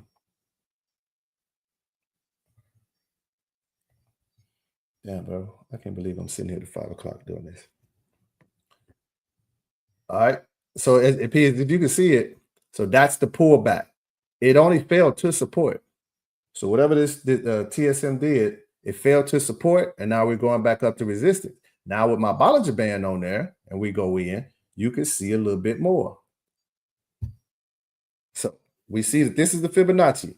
These are all the bounce areas on the Fibonacci, but the Bollinger Band already told you where they were. This dotted line in the middle, you see it stand above it. Doosh, doosh, doosh, doosh. You see what I'm saying? So Patrick, even for you, if you're still on, definitely now once we get to the school, man, trust me, I'll be able to break this down a lot more. You can see it. And because my goal would be, well, really your kids, because I know you got enough to do as it is, but pump so much information in their brain that now they're going to be coming to you. You just a supervisor. You're the one that approve over the trades. It's like, yeah, you kind of know how to look at them and know if they're good, but you don't have time to chart. That's why the kids going to be important to this, because as they learn this, they ain't got to come to dad and say, hey, dad, can I get $10? Because if I know you like me, yeah, you can get $10 as you go work for it, go clean that horse crap and all of that. Yeah, you can get $10 if you work for it. Now, once they work for their 10, they'll know how to go flip it. The dangerous thing of it is they'll know how to do it, and they may not come back and listen to us no more. If you tell them to take the trash out, you see some dude in your house taking trash out because he didn't pay them. So that's kind of the beauty of all of this stuff. All right, so let's go to the daily. So we see where we at on the weekly.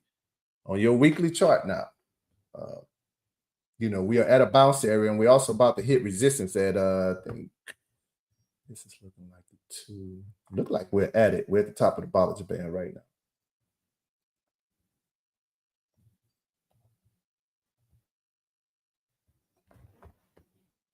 now. Yep. So you had a push out. The 212 pushed out. We came back in instead of support. Caught support 187.66. And now we're at the top of the Bollinger Band. So 206.74 right now. 206. I see 206.74 here. This is saying we had a high of 206.61. So this is probably like what chart am I on? It's on the daily. So probably one of them little charts of the 30-minute or somebody poked to about 26.74. So you are making higher highs, and that's good. That's what you want to see. Now, if we're looking at the daily, then on the RSI, we're creeping up. We're at the 59 area. We haven't quite hit the 70. So we still got a little room to run. So this is your daily chart. And this is just a chart, so I haven't put the...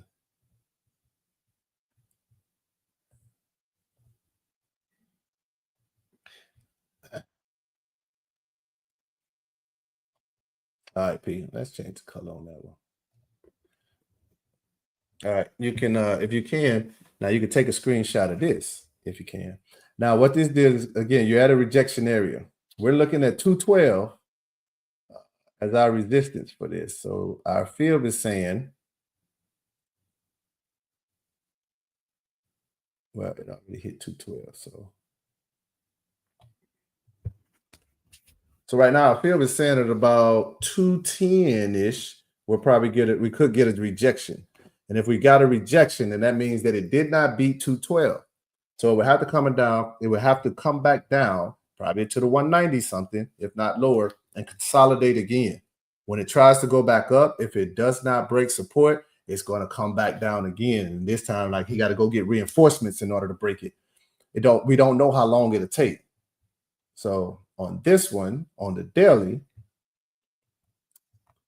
not looking too shabby. Like, you can make some good money on it, probably to earnings. Earnings is 116. I would give it plus 200. I would give it plus 200, maybe leading into January. What is this? This is the daily.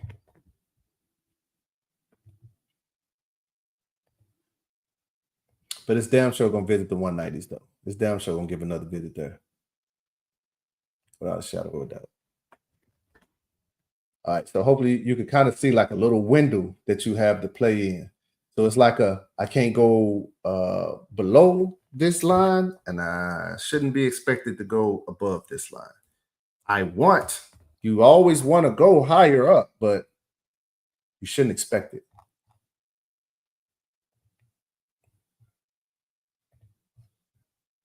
All right, so this is the daily, and I'm going to take it out now. We're looking at 2 years, so essentially 3 years. I'm going to take this sucker out to 4 months, 5 months. All right, so this is my, let's just say a 5-month window on the daily. Now you should be able to see pretty good the window that you have to play in. All right, so as it hit, this stock price hit 212, it came back. Remember, y'all, what was support will become, well, what was resistance will become support. What was support, if it falls through support, will become resistance. So as we went from 205, it fell to 187. So at 187, as it's coming up, bam, it hit its average price, and you can't see it at this very second, but there's a wick there. It's a pretty long wick. So boom, you can't see it, but you still can't quite see it, but there's a wick there. I'm sorry. There's a wick right here, 198.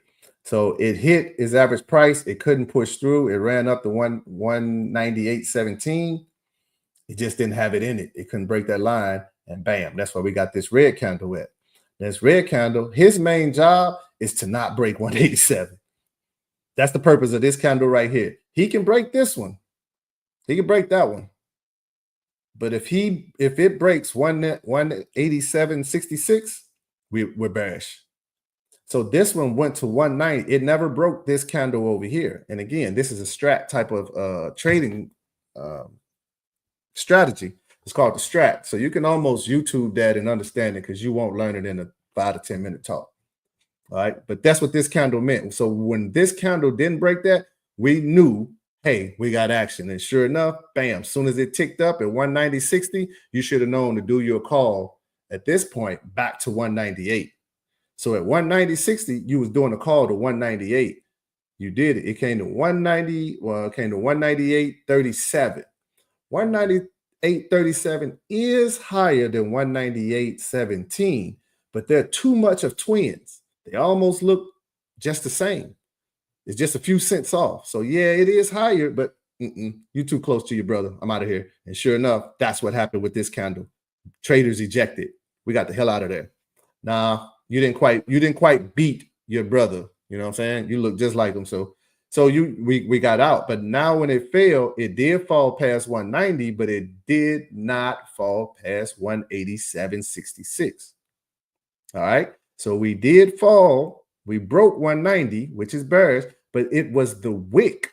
So the wick came down and then it pushed back up. This candle signals something to me as a trader. It don't mean nothing to y'all, but it signals something to me, because that's saying, hey, bro, we got a little bit of action. We did not break these candles, but I didn't break this one. So you got to give me a chance. And sure enough, boom, bullish move, because it played this area. It never broke it. If it played this area, they're saying that traders and investors are saying, this price is still good enough for me. I'm all in. So it's still playing. So if you will take it at 180, oh, I know the world will take it at 190 and above. So yeah, as it goes up, I'm doing my call to 198 again this time. So say you came back, you came in, let's say about a G here, you ran up because you thought you was coming to 200. You didn't. You went to 198, you made money, you jumped out. You didn't break, you came in with 500. You came in, you did. This time you was expecting to go to 198. You said, you know what? I'm gonna put 2,000 on it, make a lot of money. And that bitch went to 207.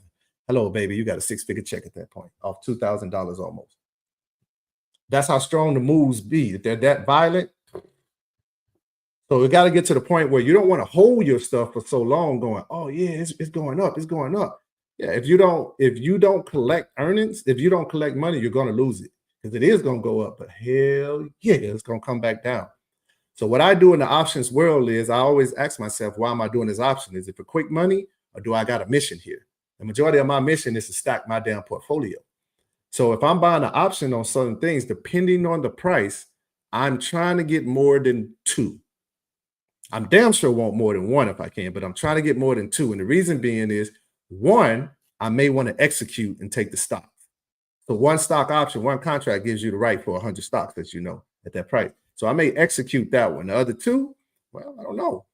Depending on how I feel, I might want to take my wife on a vacation. I might want to get some for my truck. My truck might break down. I got repairs in the house. So I may need to cash those guys in and do some stuff while taking some of that money and going advanced in a longer position. So I just did about 3 or 4 things with 1 option because I bought more than 1. So if I want to take the wife out and I know that the stock is going to run up from $50, like a Pelletier, you know, I'm buying this thing at $20, $30, and now it's sitting at $60. So my options are in the hundreds. I can cash 1 option in now and take my old lady out to eat and have a great time on 1 contract that I got rid of. So that's why I buy more. The more you buy, then the more you can kind of maneuver life. So that's that. So P, you had something in the chat. You said 195. Yes, sir, 195. So help me out. P, put your question back in there again as to what you're asking me, because you know my brain don't work. So you're saying 195. Am I saying that that's the area that you should buy in or so, or what are you asking? Let me know. And also, if you can I'm gonna leave this up for a few more seconds to take just a screenshot of it. Because now when you have a screenshot of it, and let's say me and you talk or whatever, you'll be able to say, hey, on that screenshot, it was here at this price and whatever. And we got a visual that I can kind of point you to. This chart is going to change coming tomorrow. This chart is going to change next week. So, about to get busted. I think you answered it. I think you said 198. Oh, okay. Okay, that's when I was there. Okay, well, P, then don't sweat it. My wife just said that I might have answered it for you. So, but this is the daily chart. So I'll even give you, let's go to the 2-hour. They're all kind of, you can do the 10-minute, 5-minute, 3-minute, 2-minute, seconds. All right, so if I'm looking at it on a 2-hour, we're back at support. And let's do the fib again.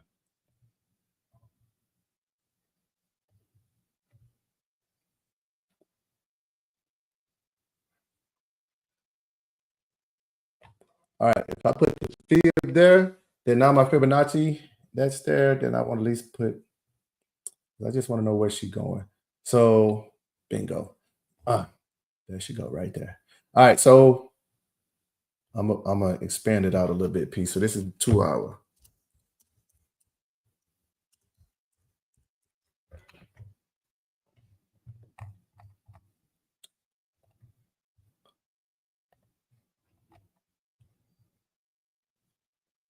That's why I say, like, most of the stuff, man, if y'all got stocks and stuff, man, I really enjoy charting.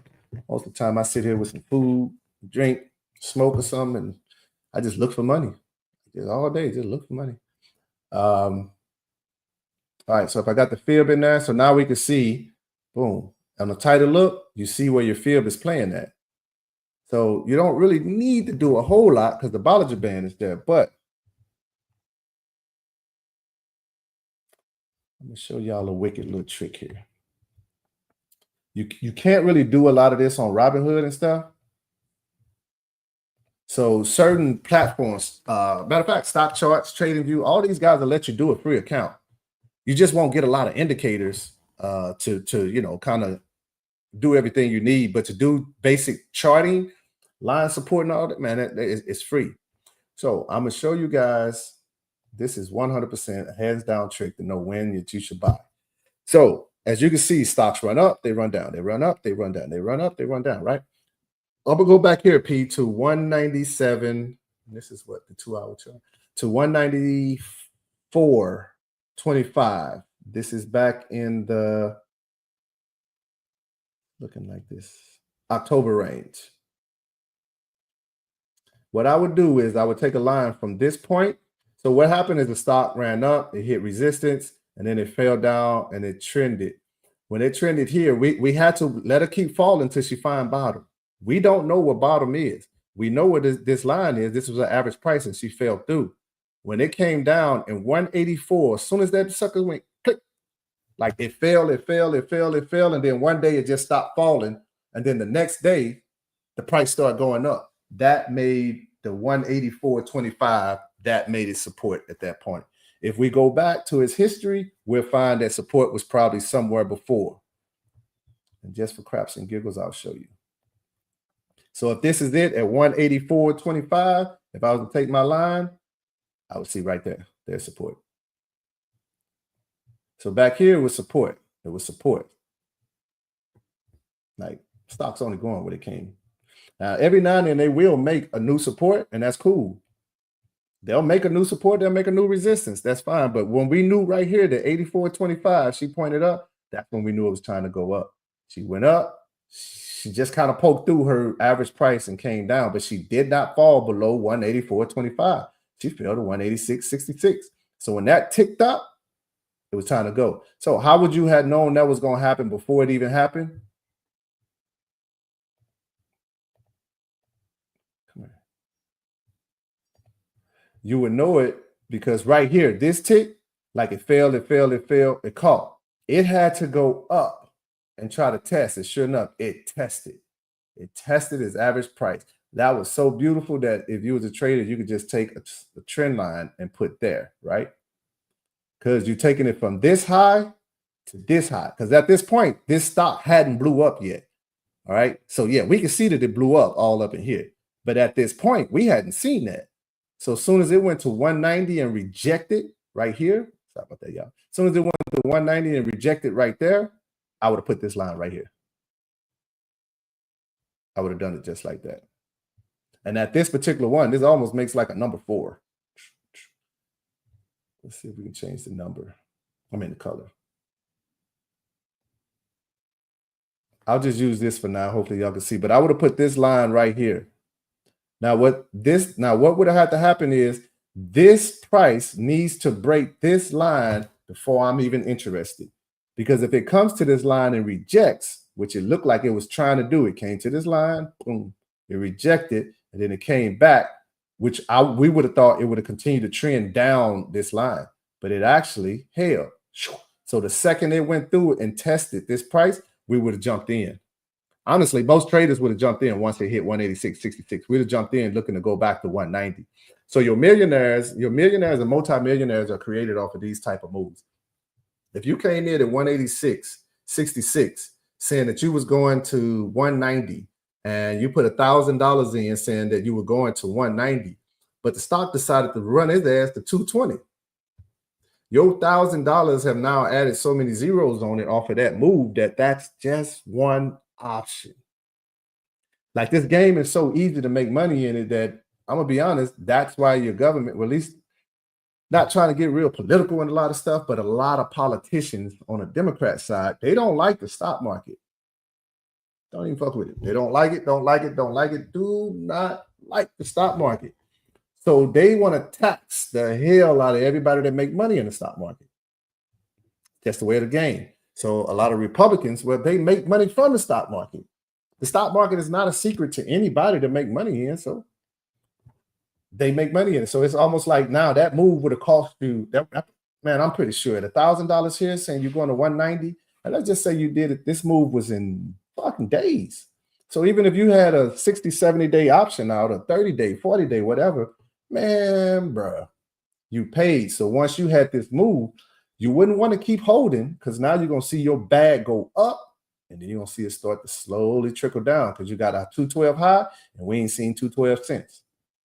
So now this has only been, we're probably only running about 30 days here. So if you got a 90 whatever day out option, then you can still squeeze money out of it possibly. You know, but we always say in the market, pigs get slaughtered. So greed brings hogs and pigs get slaughtered. So you see profit, take profit. So that's why I always say you buy more than one. If you only bought one and it ran to 212, you might want to take your money. So either way, so this is how you tell. So you take from that point. So now, even from here, how would I know what the stock was going to do? How would I know what the stock was going to do? Because I'm going to do the same thing. I'm going to take a line from here to here. So at that time, now this is kind of a perfect hit of what I was just saying here. The stock was coming up, it came up, it rejected. And as you can see, it trended down my line here. So that line, I'm hoping y'all can see it. I see it perfect, but I don't know how y'all see it. So I'm gonna make it red. So as it trends down that line, it got to find somewhere. And as you can see, where the hell is it at? It's in the bottom of the Bollinger Band. What is the bottom of the Bollinger Band? It's a perfect time to buy. I can guarantee you the RSI was probably cold.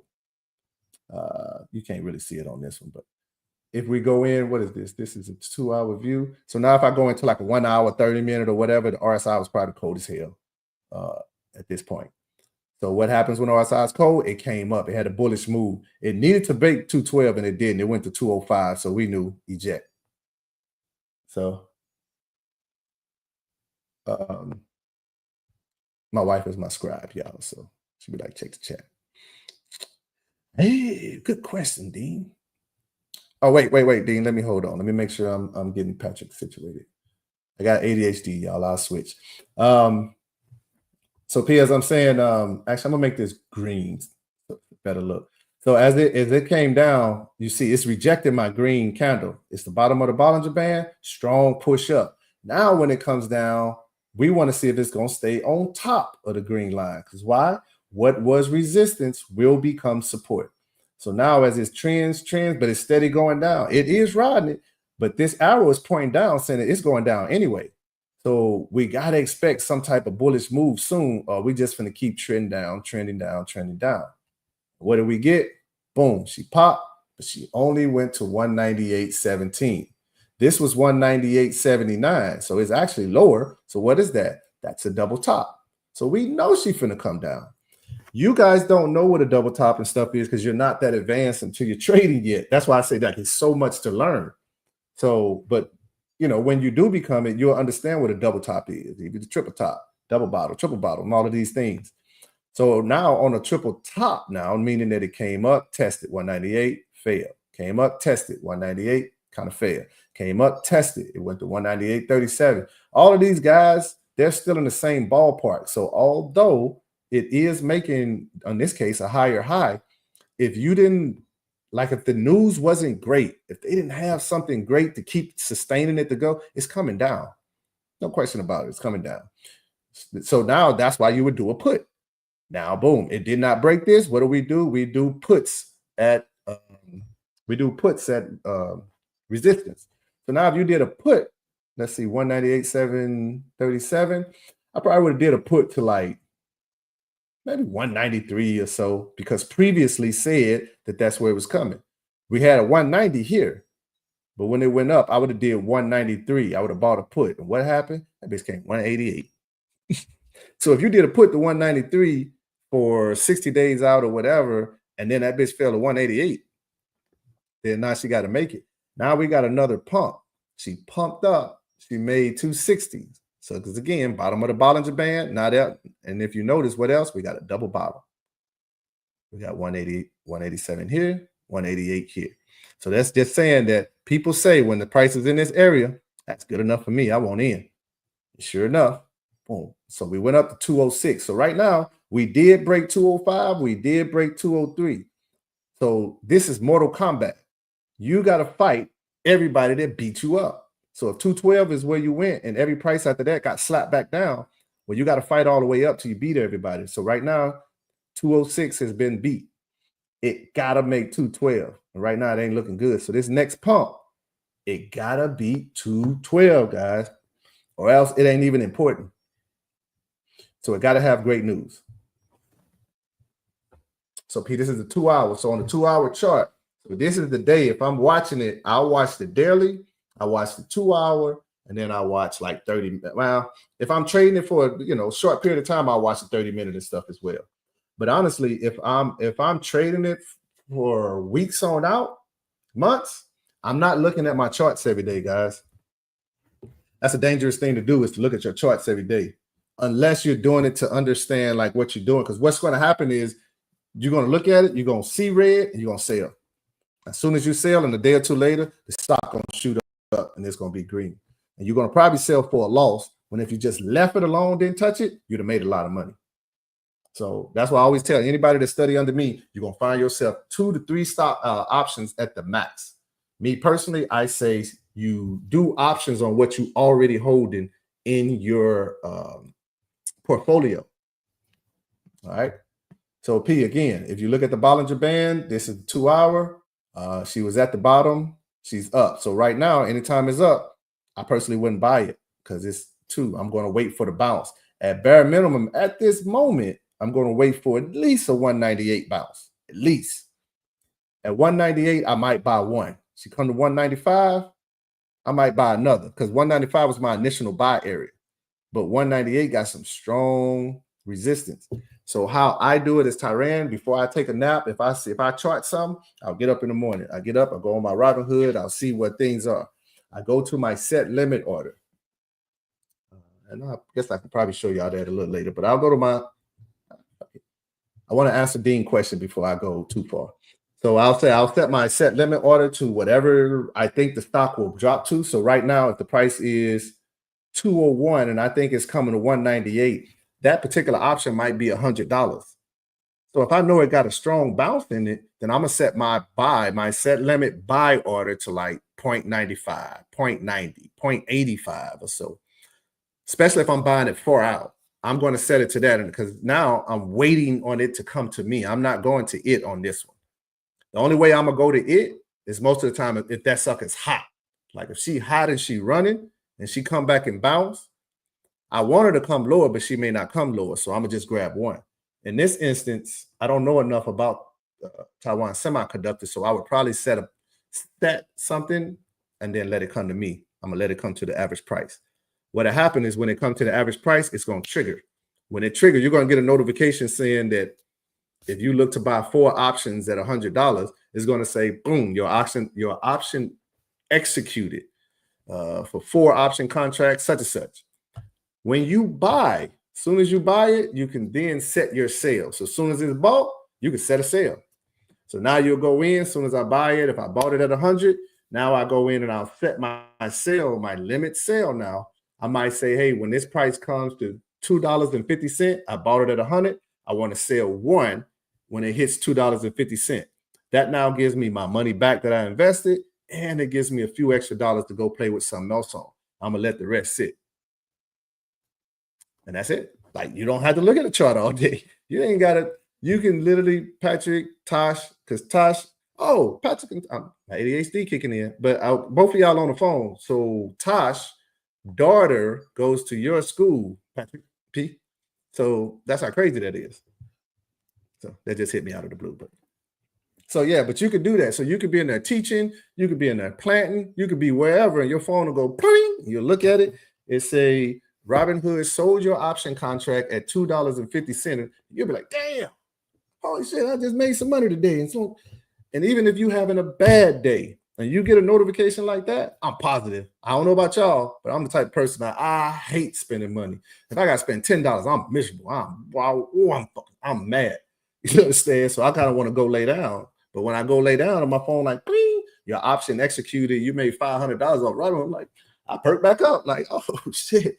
It's like a recharge for me because I hate spending money because I spend so much of it. All right, so that's Taiwan Semiconductor P. I'm not really gonna say this one because. So now I want to get to Dean's question. And Dean's question was, how do taxes work on earnings made throughout the year? Not something I think I want to play with on TurboTax. You can. So the way it's always good to have somebody do it, but the way that your taxes work is capital gains is the mother sucker, man. And that's just the way that the government got it set up is capital gains. If you buy a house, that's like right now your house, if you put it in your will or whatever to leave to your kids when you pass, that's a noble thing to do. But the thing you don't know about is, well, capital gains. And capital gains is 100% going to slap your kids. Right? I hate to say it. If you got boys, it's going to slap them in the nuts. If you got girls, they're going to slap them in the forehead then. But it's going to get them. You dead and gone. There's nothing you can do about it. But yeah, capital gains is going to get you. So there's ways around capital gains. And if you guys ever hear me say, that's why I always preach about you got to be an entrepreneur. I don't give a damn if you want a job or not. You got to be an entrepreneur to survive the tax codes. So the only way to get around this now, Dean, when you can do it, your tax person would know, if you got more losses than you got gain. So when the stock market falls sometime, a lot of time, it's not that it's falling. It's just banks and businesses are taking their money out at a certain time. They'll take it out and just take the loss. So if I say I made $100,000 in the stock market, I made that off certain options. But on the same note, I took $80,000 of losses. Well, now I'm going to claim my $80,000 of losses, and the most they're going to really hit me with is the $20,000 that I kind of had over. So that's why you'll see a lot of people sell off and they'll claim their losses on their taxes. So yeah, it's not really something you want to do on TurboTax, but I'll be honest with you, man. It's something you can do on TurboTax. If you're already doing your stuff, I personally think it's good to have a CPA or someone that's doing your taxes just because they know things that you don't know. But if you study taxes and you're looking at them and you know a lot of stuff, then shit, you probably don't even need them. But there's ways around it. But you got to be an entrepreneur, man. I'll be honest. If you're an entrepreneur, now the stuff that you can claim back, it's so far supersedes what you could claim as a person. As a person, you're supposed to get taxed till you die. The government they almost don't even want you to have no money. But as a business, there's a lot of tax cuts that you can get. So I forgot this from my wife. She says she's using NXE for nuclear. Okay. All right, we can take a look at that. So Dean, I hope that answers your question there as far as the taxes and stuff go. Me personally, like I say, I think if you know how to do your taxes, then it's just a matter of learning. But if you got a lot of losses, you claim your losses. I'm gonna be honest. If you don't know this, like even when you go to Vegas, sometimes you go to Vegas and you take a major L, you can claim that. You can claim up to a certain amount on certain losses, lotteries, all of that. So you might want to. That's a good thing to look into. So, oh, Boeing. Okay. All right, Patrick. My wife say do Boeing for you. Not a problem. Dean. So I hope you got that. So the thing about it is, yeah, you say, man, claim your taxes, and because capital gains, it is a mother. But if you are an entrepreneur, and guys, I swear, you need to be an entrepreneur. I don't care if you got a job and you're making 7 figures. You probably drive to that bitch. So if you drive to it and your job is transportation or something, you can now claim that you're going to work. You're claiming everything. That's what life is about. It's about claiming and basically maximizing stuff. That's what the rich do. So I don't want to beat that on a dead horse, but all right. My wife say do Boeing. I'll do Boeing.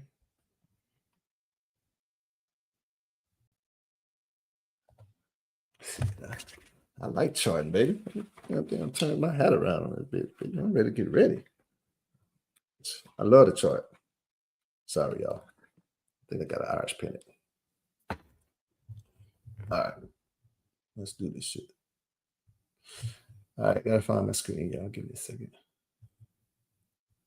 All right, Boeing.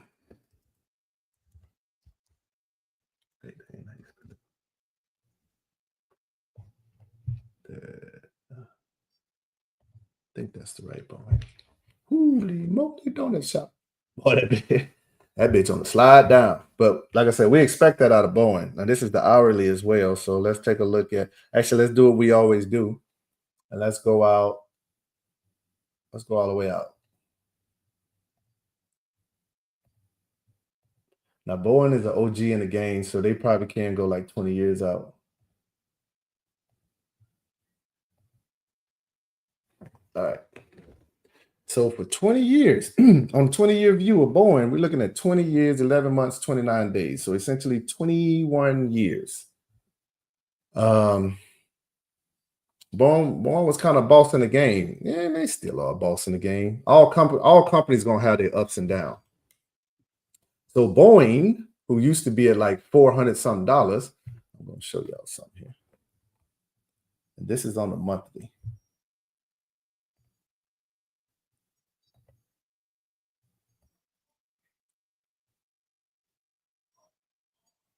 All right.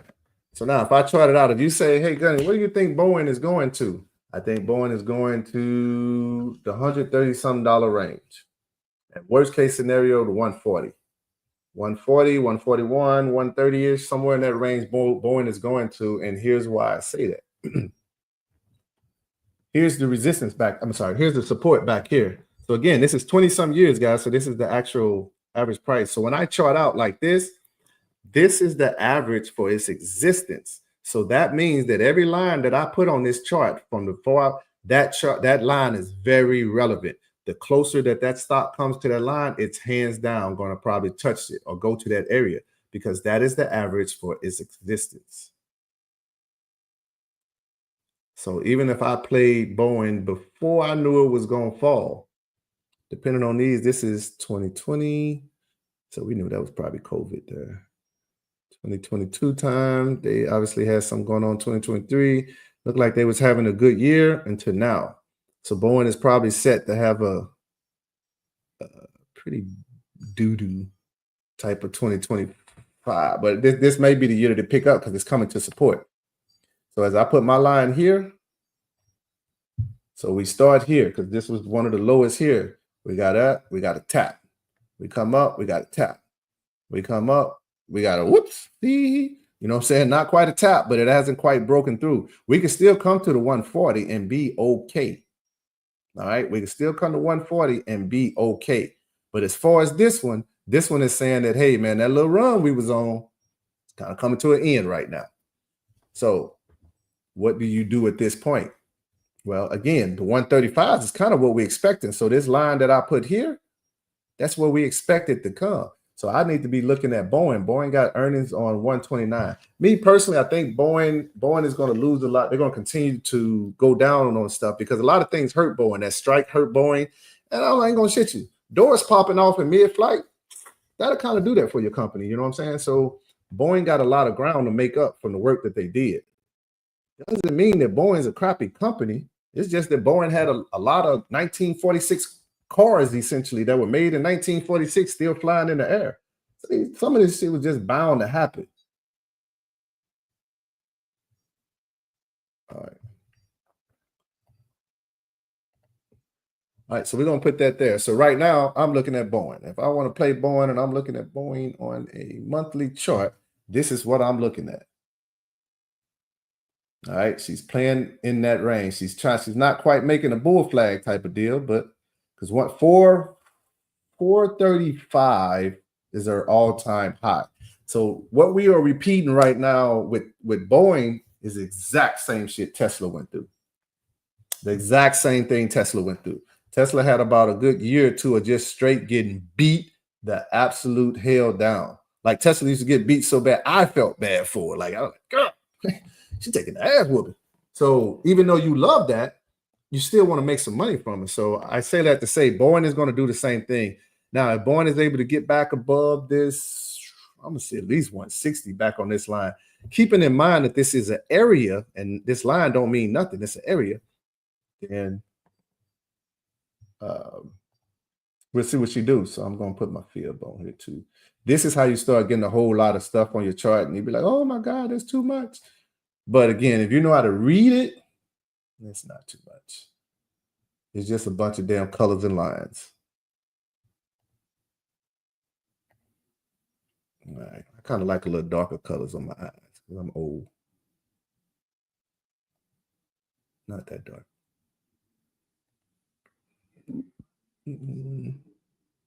Let's just stick with green. All right, if I just stick with green here on my chart and you're looking at it go up, you can kind of see the hit areas. If you're looking at the Fibonacci, then the Fibonacci should give you the areas you can play for short terms. You know what I'm saying? Like I wouldn't be playing if the stock is going up. I wouldn't be playing long just yet because it ain't gave me a reason to believe it's going long. So the stock is going here, just, you know, still coming down. It's still got to break these areas. What a lot of people don't realize is Boeing's initial push started back here. Now you don't want, actually you would want to count it here. So we would count this push. This was the bullish push. Boom. It had a bullish sell-off down there. It's 92, came to 89.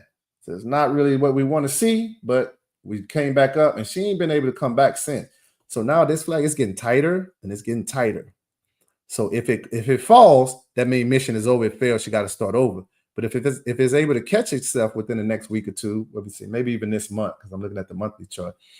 If Boeing is able to get a little juice back in the system, and get above this green line, then voila magic, we back in the house. But other than that, it's going to probably trend at this line or under. But now the next move, if it comes up, it hits the red line, which would be about looking like 240 something. Then it hits that, then you got to expect a rejection. If it rejects, it'll come back, and now it'll probably trend at like 200, and then it'll come back, boom, and now Boeing will be back in the house to start his big bullish run. So right now, although Boeing is getting his butt kicked, it ain't really made me too much panic just yet. I wouldn't break the bank on that ass by far, but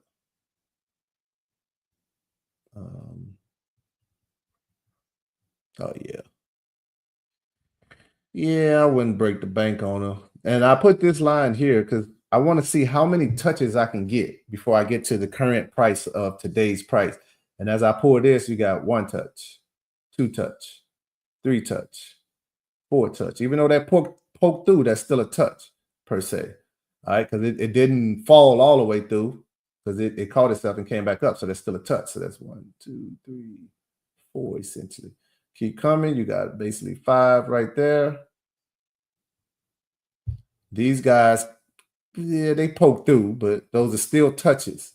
So now if I put this here, because I just want the line to touch them. I want the line to touch these because now when I go in and chart more, I can do that. Hold on, that shit there.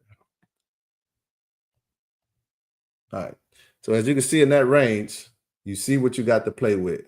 I'm going to put this here. I'm going to put this line here at 196. I put it at 196.95 because again, touch. It's like a Morion. Touch. All right. So you got touches, you got rejection, you got touches, now you got rejection, and now you got a fall through. So we already know this is going to be a rejection. No matter what happened, this is a rejection area. So if I'm playing forward, I'm playing from the 176 to the 190 some area on my calls if I play them. But them calls cannot be short term because Boeing ain't telling me nothing positive at this second. All right. At least not on a monthly. I am not going to save that. So P, if Boeing was some, you might have just been asking about Boeing just because. Probably didn't even want to see it. But even on this chart on the monthly, that's what it's looking like. So I would say, well, yeah, she is bearish, but I wouldn't quite sell. If you're holding it, I wouldn't sell. This is where people would say this is a hold. I would hold because now she got to do something at this 140, 139 range. She got to show us what she got. Because if she don't show us nothing, oh yeah, sell it. Get the hell out of it. Go on, let her drop to under $100 again, and then just that jump in. Because my guess would be if Boeing keep taking a butt whooping, they miss well. I think their earnings was good, but the strike and all of this. So when companies miss revenue, when you miss revenue, all traders out, everybody out, all investors. It don't matter what you say after that. If you say, well, we missed our mark on revenue, whoop, ears closed, nobody else is listening, stock price going to fall. Stock price is going to fall while he's talking. That's how much people are like, oh, no, I'm out of it. Bitch, you ain't making no money. You ain't making no money. Yes, we got all of this and we got great products for that, but you ain't making no money right now, bro. So I'm out. It's like Shark Tank. I see no positive in this for me right now. I'm out.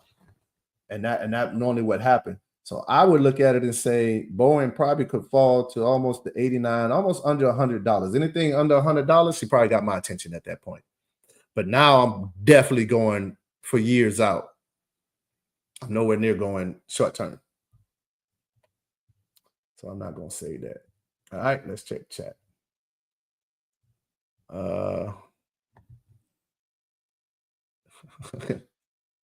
Patrick say thanks, honey. Appreciate you. Yeah, see my eyeballs, man, because sometimes I can't look at the chat when I'm off the screen. Dean says, also have flirted with the idea of establishing an LLC, but I've been waiting until I can really establish my TGIZ welding side hustle. All right, so Dean, let me save you. So Gunny's coming to the rescue on this. Now, one, you don't have to have an LLC to be a business. So you saying that, hey, Gunny, you want me to come over and weld your porch for you? Yeah, Dean, I do. All right, that'll be $80. At that moment, as far as the IRS is concerned, you are a business, homeboy. We don't give a damn about the paperwork. That's for everybody else. You are now a business. So the IRS is going to want you to report that income. I'm gonna be honest, the IRS is going to want you to go do as many welding jobs as you can because they're going to tax you for it. They're going to tax the hell out of you for it. So by being but by having your LLC and being a business and established, now you can do that on your taxes. If you are already doing your taxes and stuff on TurboTax, then you need to find out what your exemptions are for your business. Because now as you're buying your welding equipment, now as you're buying your laptops to expand the growth, because you're going to need QuickBooks and all this type of stuff, say, bro, you need to itemize and you need to claim that back. If you got a car that you need to drive back and forth to work in, or even put your supplies in to go to work, you need to make that car your business car. Now you're claiming your mileage, you're claiming your gas, you're claiming your maintenance. Anything go wrong, you claim it. But as Dean, pure D, Dean Davis, our good Uncle Sam that we fought for, he gonna tax shit out of us. He want us to keep working because he gonna tax the hell out of us. But now as you become an entrepreneur, you beat it. So that's why you get to hear President Trump, Jeff Bezos, Jay-Z, and all these billionaires beat the tax system. They're not doing anything illegal. That's the tax system. If you're an entrepreneur, then fine. Because business is by having a business, you're hiring employees to come work. You hiring employees to come work for you, you now give the government somebody else to tax. So now you get a tax break because he's going to tax the hell out of them. If they don't have a business established, he like Birdman. He rubbing his hands because he's like, I'm going to take all your money. So that's why a lot of people, you be working and you look at your taxes like, what the fuck? Yeah. Because Uncle Sam like, I don't want to work. I want your money. So the only way to protect your money is to become an entrepreneur. Then once you become an entrepreneur, you got to protect your money by, having stuff established like trust and things like this to have your money protected. Patrick, my wife say thanks. Hey, thumbs up, man. Yeah, she always watching. All right. So what does that leave us? So yeah, Dean, as far as your LLC and stuff, yeah, you definitely need to get established.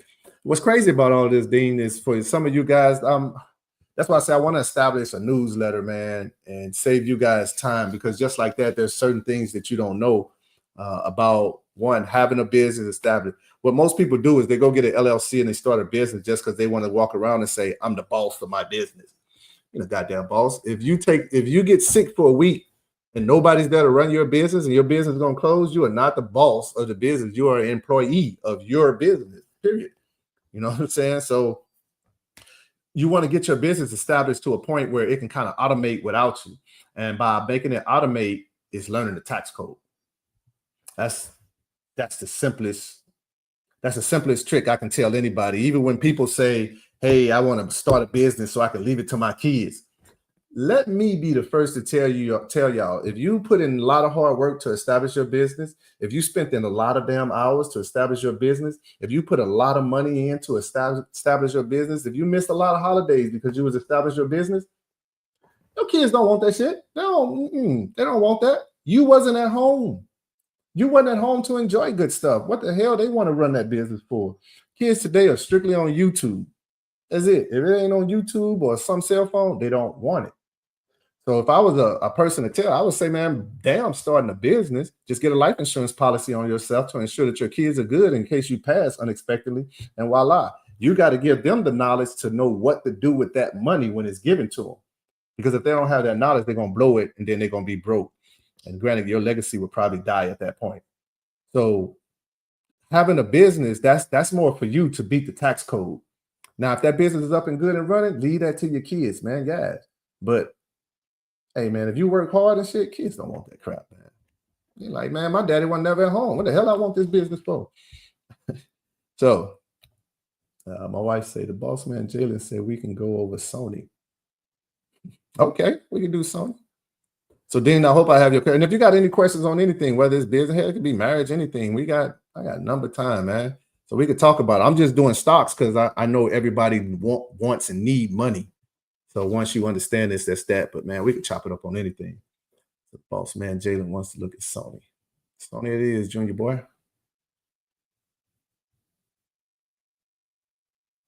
All right, where in the hell? I got so many tabs open, y'all. All right, there we go. So like y'all can see it, but I can't see it. All right, so that was Boeing, and that was Boeing on a monthly piece. So I only did the monthly just to show you direction that is going in, or anybody, if anybody's looking to trade Boeing.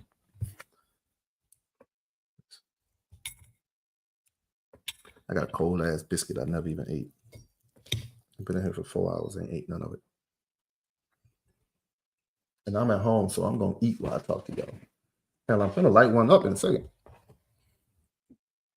Holy shit, my son was right. Holy. Only a little juicy on that. So that's the hourly. Let me at least see the weekly. Actually, no. Well, you got to see the weekly. So again, we go out. I want to go out because I want to see its overall view. And I think Sony's an OG in the game too, so they should have about 10 years of knowledge. I mean, yeah. All right, so this is Sony on a 19-year, 11-month, 17-day look. And we're looking at Heiken IC candles. So if I was to chart Sony, then the first thing I'm going to do, like I said, I'm going to come in and I'm going to establish my resistance lines. All right. As of right now, well, let's just say if this was, what am I looking on? I'm on a monthly. No, I'm on a weekly. So you can still put it here because the stock is steady trying to trend up. So it has not made resistance just yet. But normally, before that big bullish push, then this line would have been here.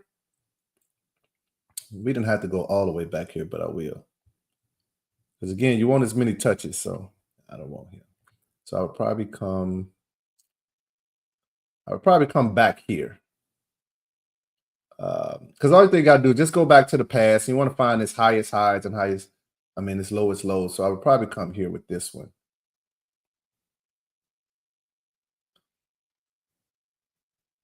And the reason being is because I'll take it from here. I got a touch here.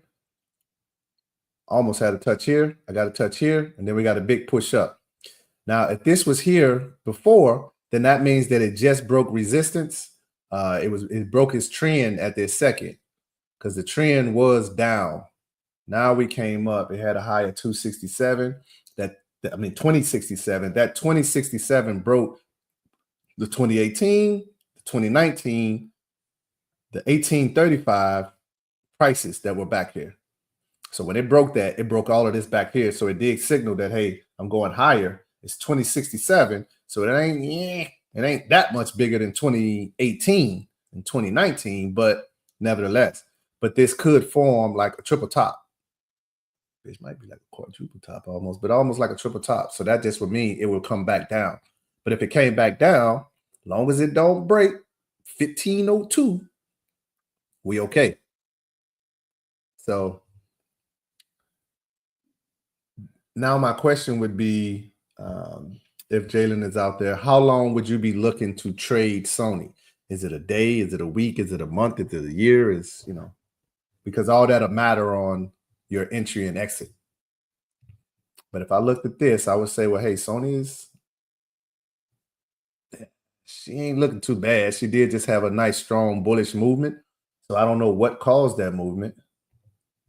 I'm not going to say that one. It's my baby. I'll see.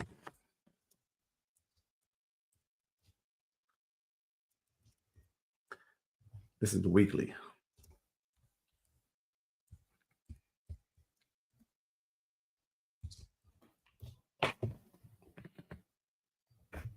I'm going to put this chart in over my wife. This is the weekly on Sony. So now if I took Sony and I went in closer now, since I didn't already charted it, I can drop it all the way in. And now I can see a whole lot better. Now we're looking at, first we was looking at like 19 years, almost 20 years of data. Right now we're looking at 4 years of data. Now we see the lines that I put there. Now these lines, just because these lines there though, don't mean that they are quite, accurate. So that's why we will come in more and then chart. The things that I noticed, about stocks is they're going to run up. You're going to normally get about 3-4 good hits sometime, normally 3. And what I mean by hits is, so say you take that line. I put a green line there. Let's make that green line red. So now we got this red line. So I run this red line here. Let me redo it, y'all.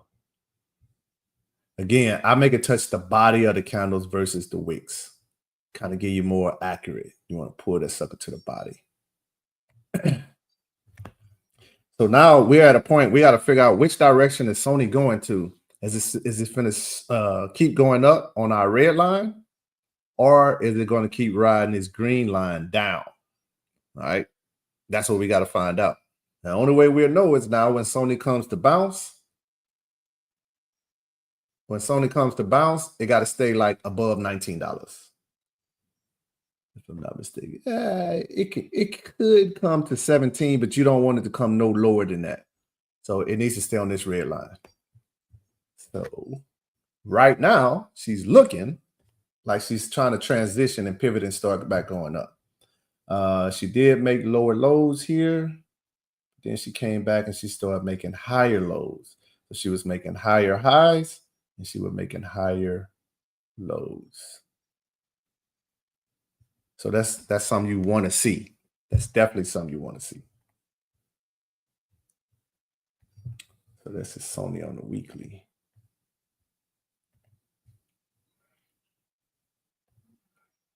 So even if I took the weekly in more, and again, these are Heikin-Ashi candles. So Heikin-Ashi candles, if you take a look at my candles now and look at where they are according to on the lines. So see where they are. You see where the lines are touching the candles. You see where some of the wicks are touching the candles. Yada, yada, yada, yada, yada. So now when I switch it and I go back to my regular candles, you're going to see that some of these candles are kind of poked through. So what the Heikin-Ashi does is it noises out a lot of these wicks. I mean, a lot of these long candles and bodies, because a candle may fall, a stock may fall all the way down here to the green. But by the end of the day, the price is up here. So as you can see here, and some of these Heikin-Ashi, that's what it did. These prices fell all the way down here, but then they might have closed somewhere. And on a regular candle, you won't really catch that sometime. So if you notice, when I go back to regular candles, my view is going to change. While I magic. So as I was saying earlier, these will go down. They'll just kind of crash. Let me swap out with my wife. This was actually good. Spicy. My wife made me breakfast, y'all. I may be skinny, but there's a fat dude that lives inside of me. I promise. No diddy. All right, so you got the candles here. So you see how they poke through? I'm gonna go back to the Heikin-Ashi just so you can see what I was saying. So these are regular candlesticks. Heikin-Ashi, they just filter out the noise. So see how that sits on the line now? It sits right on it. It filters that out. Now, the bad thing about it is the candles, because now, like these wicks on the other one, these wicks are the candle. But the Heikin-Ashi is showing you where pretty much everything average out the prices is. So that's kind of a normal price. So the candlesticks will probably just drive your brain crazy because you're like, damn, I can't really, sometimes you can't really judge it. See that? So this candle pushed all the way through on here. So normally then, if that's the case, I would be making my support line start here and then go up. Kind of the same thing, but I can't get as accurate. So that's why I like the Heikin-Ashi. Yeah, Heikin-Ashi. I think I'm saying that right. Heikin-Ashi. I always call it the Heikin-Ashi 5000. That's if you're a Martin fan then. Yeah, the Hatitashi. All right, so we're going back to the Heikin-Ashi, and as we can see, the price is pushed up. We're making higher highs. So we got this long wick right now. It's about 266 that it went to 2066. 2066 is the high. That's what this week is. So now we need to see what next week is for the bring. So next week candle will start about right here. Price is at $19.91. So it's essentially like $20. So price will probably, the next candle will start here. next week, tomorrow, I guess. Now, if the price runs down to $19, you're going to see a long wick start to form, right? And let's say price just fell, just out of the sky, just fell here. You see a long wick, bam. Like, so that's where the candle will start. Now, through the week, as the candle price starts picking up, and now it passes this, like you'll see it bounce there. It'll be a long wick, and then it'll be a candle. If it's a candlestick, you'll see a long candle, and then a push up. So this is still Sony, correct? Yes, on the weekly. So now we'll look at Sony on the daily. Let me check the chat real quick. Oh man, I thought that was my wife to put that over there. Diamond, that was you. My bad, Diamond. I was wondering why my wife was calling Jalen the boss man. Like the fuck? He ain't my boss. All right. He says a year out, definitely long term. All right. Well, champ, if it is a year out, now you would know why, what's going on with Sony. I have no clue what's going on with Sony, so I can only tell you about what the charts say. All right. So let me find. There we go. All right. So if we're saying a year out, then I'm hands down looking at the weekly and the monthly first.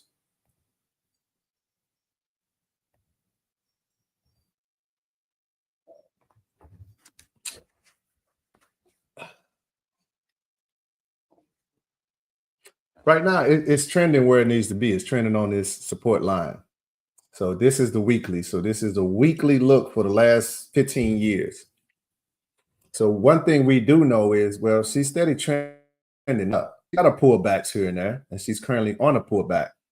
And Diamond, now that I know you own, you already should know what this pattern is. Bam, right? So it's an inverted head and shoulders, right? Now, what happens with a lot of inverted head and shoulders is there's normally a bullish move after that. This is the bullish move, but it's not really a strong, thunderous bullish move. So now my question is, when I'm looking at Sony's price, I'm almost think Sony pays a dividend, because this is about a 15-year look, and they just at $20. And we all know Sony's a boss in the game with games and PlayStations and all this TVs and stuff. So their stock price is damn sure worth well over $20. But I'm going to take a guess and say that they probably do a dividend. Could be wrong. And I can't ask Siri stuff because she don't even respond to my voice. So, but if somebody can check that's out there, can you check and see if Sony does a dividend? And if that's the case, then that would explain to me why it's doing that. So Sony, if that's the case, and Sony does have a dividend, they give a dividend, then they probably won't have a lot of violent moves up and down. They'll just have slow, constant moves. So that's why you see a $19.98, a $20.19, then it fall, and then a $20.18. Then that would make a lot of sense why it's not a lot of $50 moves and $80 moves. So if he was to say he wanted to play Sony, I need to look at it on my Robinhood. So now you would go to your Robinhood. You would look it up. Oh, you know what I need to do?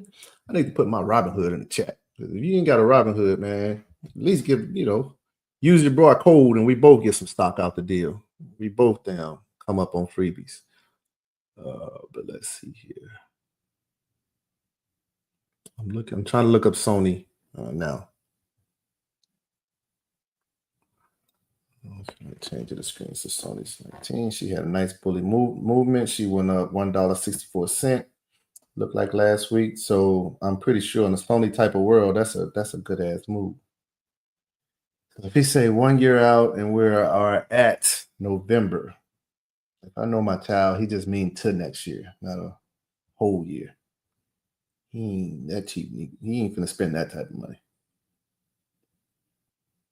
So let's say we said they don't have anything for around his birthday. So let's say a game is going to release. I would imagine Sony going to release something. So you went to April. I see an April 2025, and I see a call for $21. Now, has Sony been past $21? Not on the weekly. She has not. Not on the weekly. So if I'm looking at a weekly, then I would say, okay, well, she probably won't reach $21. Don't mean she won't, but so I would wait for it to pull back. So 1991, it had a high of 2067. So I would probably wait for it to pull back to about the 1950-ish. Well, even $18. Now, me being me, if I went out to August, and I said it's going to what? Let's just say $20. Right now, $20 option on that to April is $260. I know my child, he's gonna say, Jesus. I know. So if we go to like the 21 is 119. Now you can buy a 23, you can buy a $22 call, and they're out of the money. Doesn't mean it won't hit it. But if I'm looking at the weekly chart to see where it lasted at, I would say, it might need a little bit of time to hit that.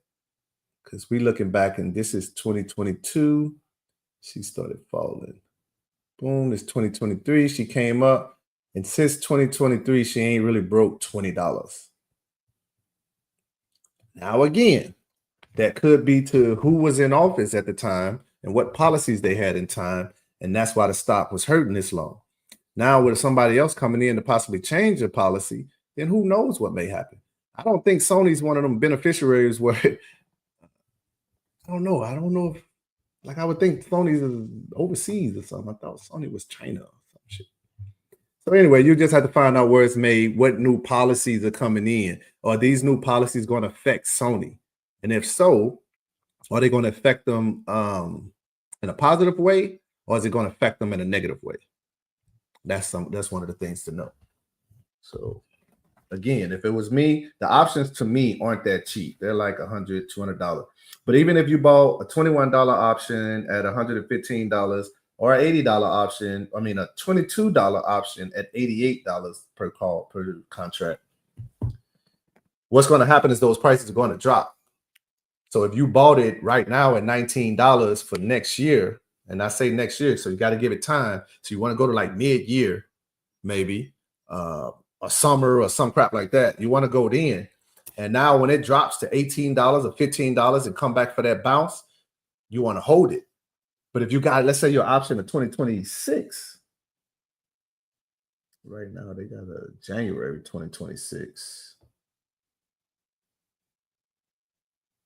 You can go out of the money and stuff, but now you're getting too far. The further you go out of the money, the more the stock has to move before you make money. So sometimes buying your stocks and the out of the money thing, it's not always smart. That's why I say you got to know what you're doing. Sometimes it's just easy, like a Sony. It doesn't move too much.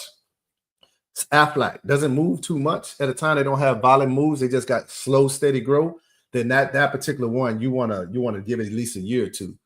And you want that sucker to fall. Like right now, if I bought Sony, if I bought it right now at the $19 range for a 2-year out option, I want that sucker to fall to $15, $19, and then I'm a grind. Because now when we just go back to 17, 18, 16, whatever dollars, I've made a lot of money. I can sell then. It ain't got to go to $20. I ain't got to stand into the end. So it's just wise that I do. We'll get cold. Yeah, honey. You put your foot in them grits. All right, so you got I told myself, Jalen, that's the weekly. Let's go to the daily.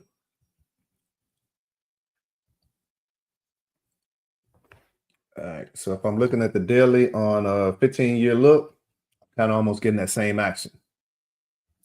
All right, I'm probably almost getting almost that exact same action, but it's going to be more going on in them candles. And I'll put the disclaimer out there again that, hey, guys, I am not a financial advisor by far. All right. So make sure that you keep that in mind. Don't be saying Gunny said anything. Where are we? That is a big candle right there. That is a strong bullish candle. So we went from, but did we break what we needed to? 1989, 2067. Yeah, it took everybody out. So I would come here, boom. I'm putting that there because it broke resistance. Broke resistance. 2067 still broke. The highest was 2019 at this particular point, 2019. So it broke that. So it had been trending under it now. I'm gonna be honest, my son might have did something here, Junior. You might have did something, boy. You might actually listen to your pops because it doesn't look too bad. I actually like this.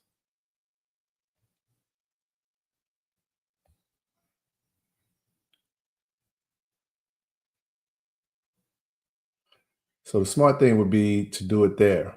It's already broke that. It's already broke that. So I'm gonna just make it touch there. All right.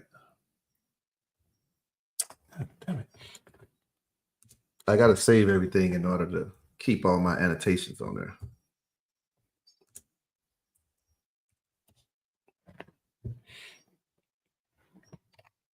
All right, so son, Jalen, you would want to watch this. So as you can see in this area, this is kind of what I was talking about the other day, is you'll see a stock price falling. But if you know how to make the support and resistance type of line, you'll see that, yeah, it's falling, but it's rising. So every time it fell here, $12.37, came up here, trickle, fell to 1592, came back up, trickle a little bit, fell, 1596, still higher than 1592. So that's great. So trickle. So you can see it's steady moving this way up. So we expect it, and it's that support in the middle. Is that resistance in the middle? So where can it go? We think, well, if it just broke resistance, we got to make sure it's not what's called a false breakout. If it's not a false breakout, then we should have further up moves. So what we would do is, now I charted it all the way out. Now I'm gonna start working my way in, and you're gonna see where your line was. It falls in place with a lot of these candles. And then you could just tighten it. So now we can see this. We're getting a little bit tighter. You can see where it's going. You see the area that it's playing in.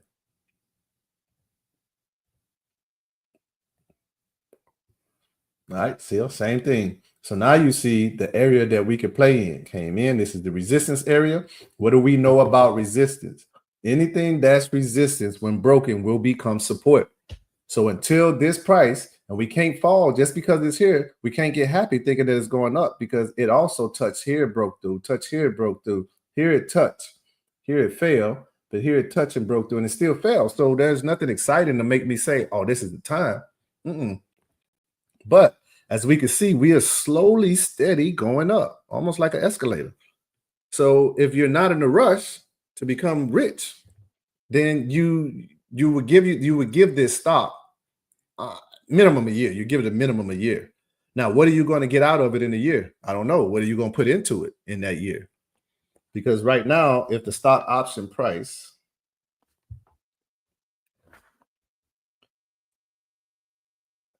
I'm using April 2025 as my reference on this. So if you're looking at Robinhood and you go to your options and you go to Sony, you go out to April 17th, 2025 option, and because I'm using it for an example, son. So I'm not saying buy it, but I'm using it for an example. And let's say we said it would be $21 by then. Like I say, that is $115 per contract.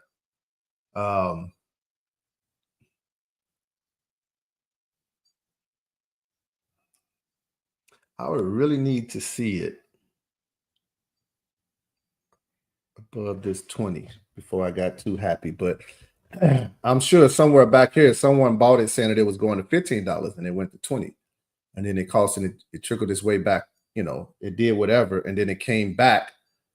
Well, it came to $15. So I'm sorry, you bought it at 12 and they bought it. I don't know what year this is. This is 2 years, so almost 3 years ago. So let's say you bought it last year. Well, no, this is 2022. So let's say you bought it in 2022 in a 2-year option, and we're now in 2024. You bought it at $12 and you came in with like a G of 500. You came in with $100, $50 to $100. You came in, you set it there, and you let it be. On this run up, you made you made some good money. You made good money off your $50. Even if it was $10, you made great money. You already knew this area was going to be resistance anyway. So you already knew you was going to sell. So if you're only holding one option, you definitely going to sell that one and let her do her thing. And you're going to let her fall. And in this instance, she fell to the $15 range, which for you would have been great. Now, me personally, when it hit here and it fell, if you only got one, and especially if it's on a 2-year window or so, oh no, I'm gonna let it be.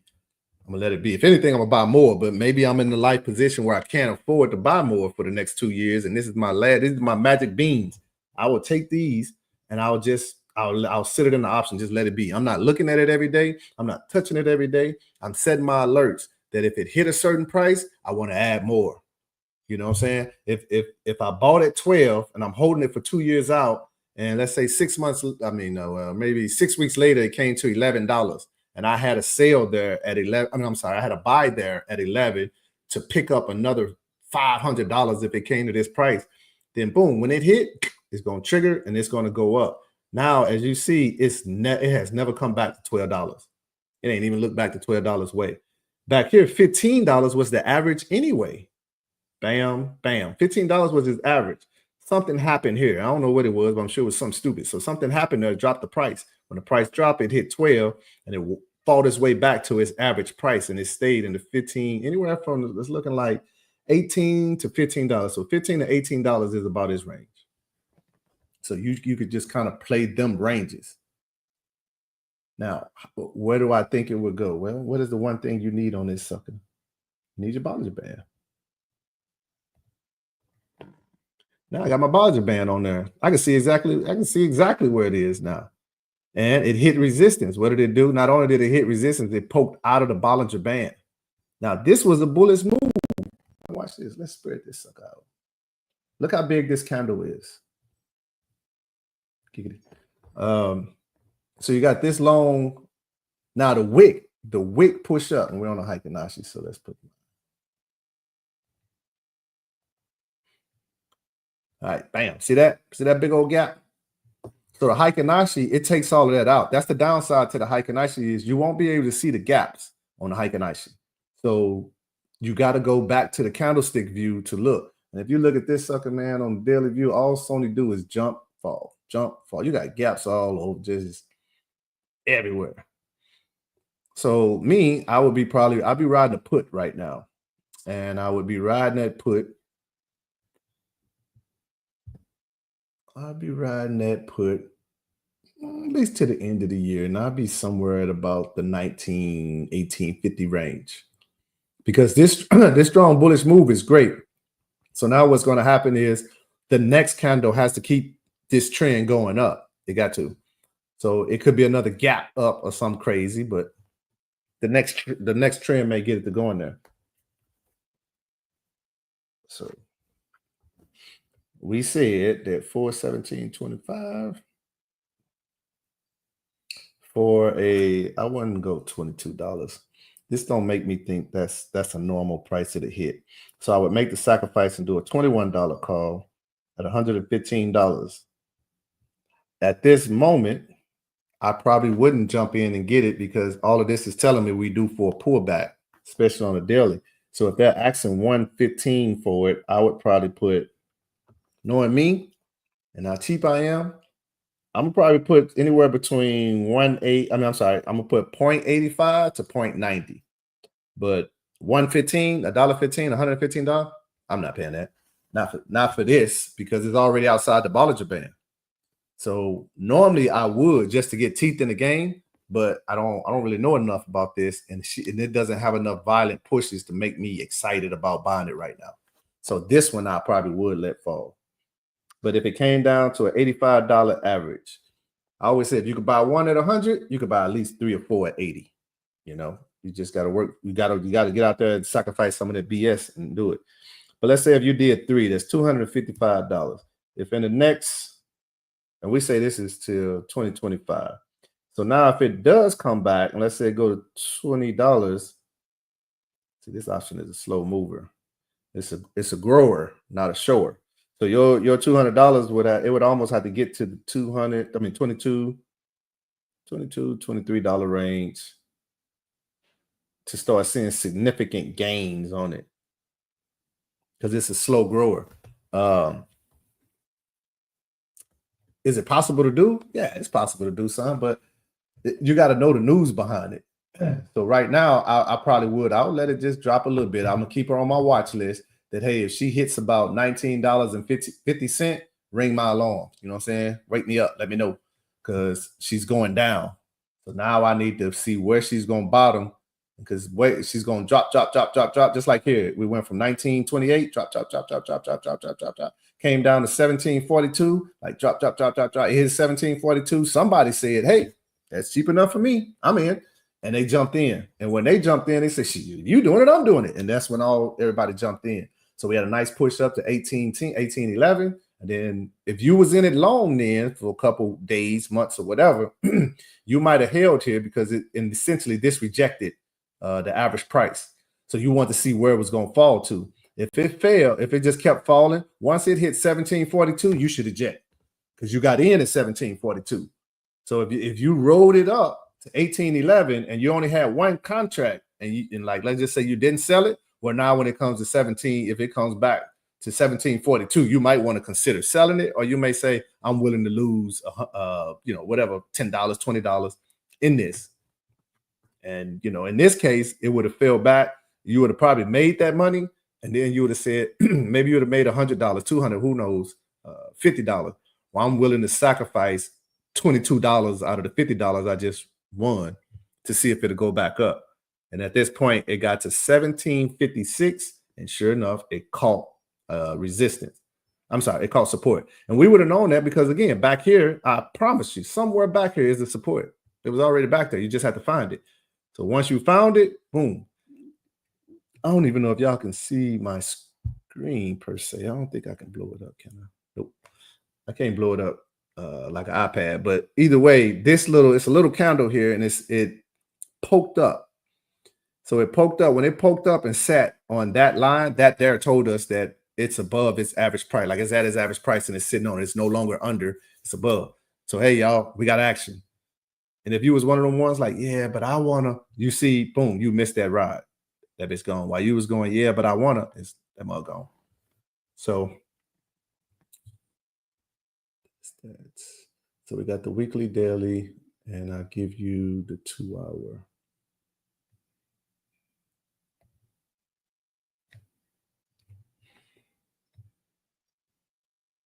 All right, so the 2 hour got its reject. So see, the RSI is hot on the 2 hour. RSI is hot. Once the RSI is hot, what happens? It comes down. Sony's not, like I say, she's not really one that runs like that. So when she comes down, it's probably not enough to bring her back up. So she's gonna keep falling, boom, until she finally hits somewhere where somebody say, hey, that's cheap enough for me, I'm in. And then we're gonna have another run back up. And as you can see, stayed a little hot for a while, sell off. Buy, sell off.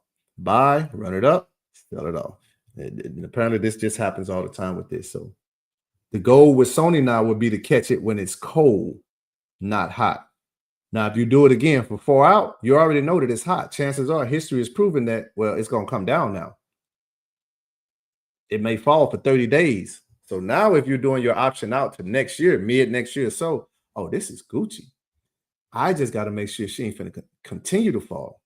So if I bought one here, and let's say it was $119 today, I might let it fall to end of the month, end of December, especially if it's falling. Once it gets, maybe it failed my option, that is, I'm saying if I bought it for 100 and now my option is it failed $60, it's now worth $70 or $60 or $70, then I lost money, essentially.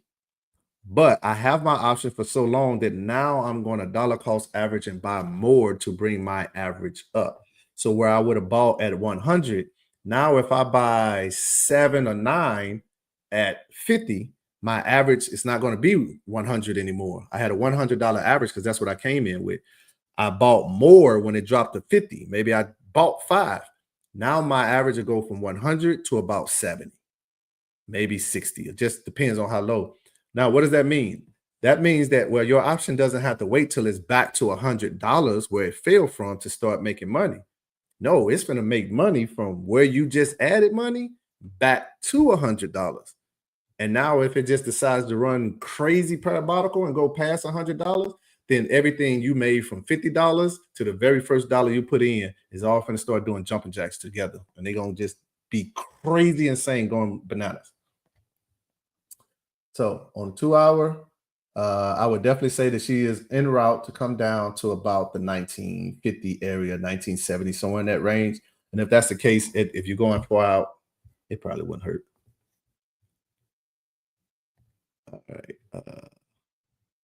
Dang, no more comments. All right. Oh, we did have comments. My wife says, yes, they pay a dividend. She paid dividend. What's a dividend, honey? Dividend. Okay, so they do pay a dividend. Yes, you corrected it. I see that. Japanese. Okay, so Sony's Japanese. All right. I don't think Japanese people Donald Trump has a beef with. I don't think. He definitely has a beef with China. He does not like them. So, huh? My wife yelling at me. I don't know what she's saying. So yeah, thanks, Dean. I appreciate that. All right, so Diamond. So yes, just please let my son know if you. Well, Jalen, I know you're listening. Yeah, if it was me and I'm gonna look at Sony, I'm gonna probably let the price drop a little bit. We had a nice strong bullish move. So as people take profits and that stock fall, you know, they let the stock price fall, then you let it fall to a certain price. And that's where you may buy more in. I'm looking at it. She is definitely starting to trend and come up. So I almost got a tear in my eye, man. My baby found this. Y'all know how hard it was to get my kids to even just want to pay attention to some stock options. And like, man, Pop, shut up. So it's definitely good to see you found that one. So it's good to see that my wife is paying attention and my kids are paying attention because they both found great stocks. All right. So let me see here. Let's check the comments. All right. So that's kind of it on Sony. I won't beat a dead horse on Sony because you should have a kind of a direction of where we're going. So yeah. I don't know. Y'all got something else? Give me something else to do. Me personally, I'm gonna be here too, but I don't expect y'all to stay on this long. But if you got something else, let me know. Oh, I didn't do this. Okay. All right. I thought I did chart test. Okay. All right. All right, y'all. My boss is saying do another one and give everybody a break. I'm gonna be here, so y'all should have been taking a break. P breaks are continuous. Where's my screen? Oh, okay. Amazon. I don't even know if Patrick is still on, but P, because you got it. I can't see who's on, but Patrick, if you are still on, please let me know how your Amazon did. And Dean, I see your forward there, so I'll actually do that because I'm in forward as well. Yeah, I'm in forward as well, so I'll definitely show that one. But I don't know my brother. Yeah, I did. I mentioned it in the post before because I'm holding it now. And I'll say this real quick. I bought Ford back in the summer when they was doing great because I knew Ford was going to take a beating on this EV thing. So I bought an option out to December of 2025. I was like, hey, that's what I want to do. So I bought Ford out. Plus, I have a Ford. I drive a Ford. And man, here lately, I don't know if it's the Ford or the mechanic that's working on the Ford, but I'm always having something go wrong. So I'm at a point now, like I love my truck, but it pisses me off. So I keep saying, well, Ford, I'm gonna get my money back out of you. So that's why I've been buying a lot more of my options. So Dean, this is crazy. And I got a screenshot right on my phone. So sometimes my trading accounts will glitch.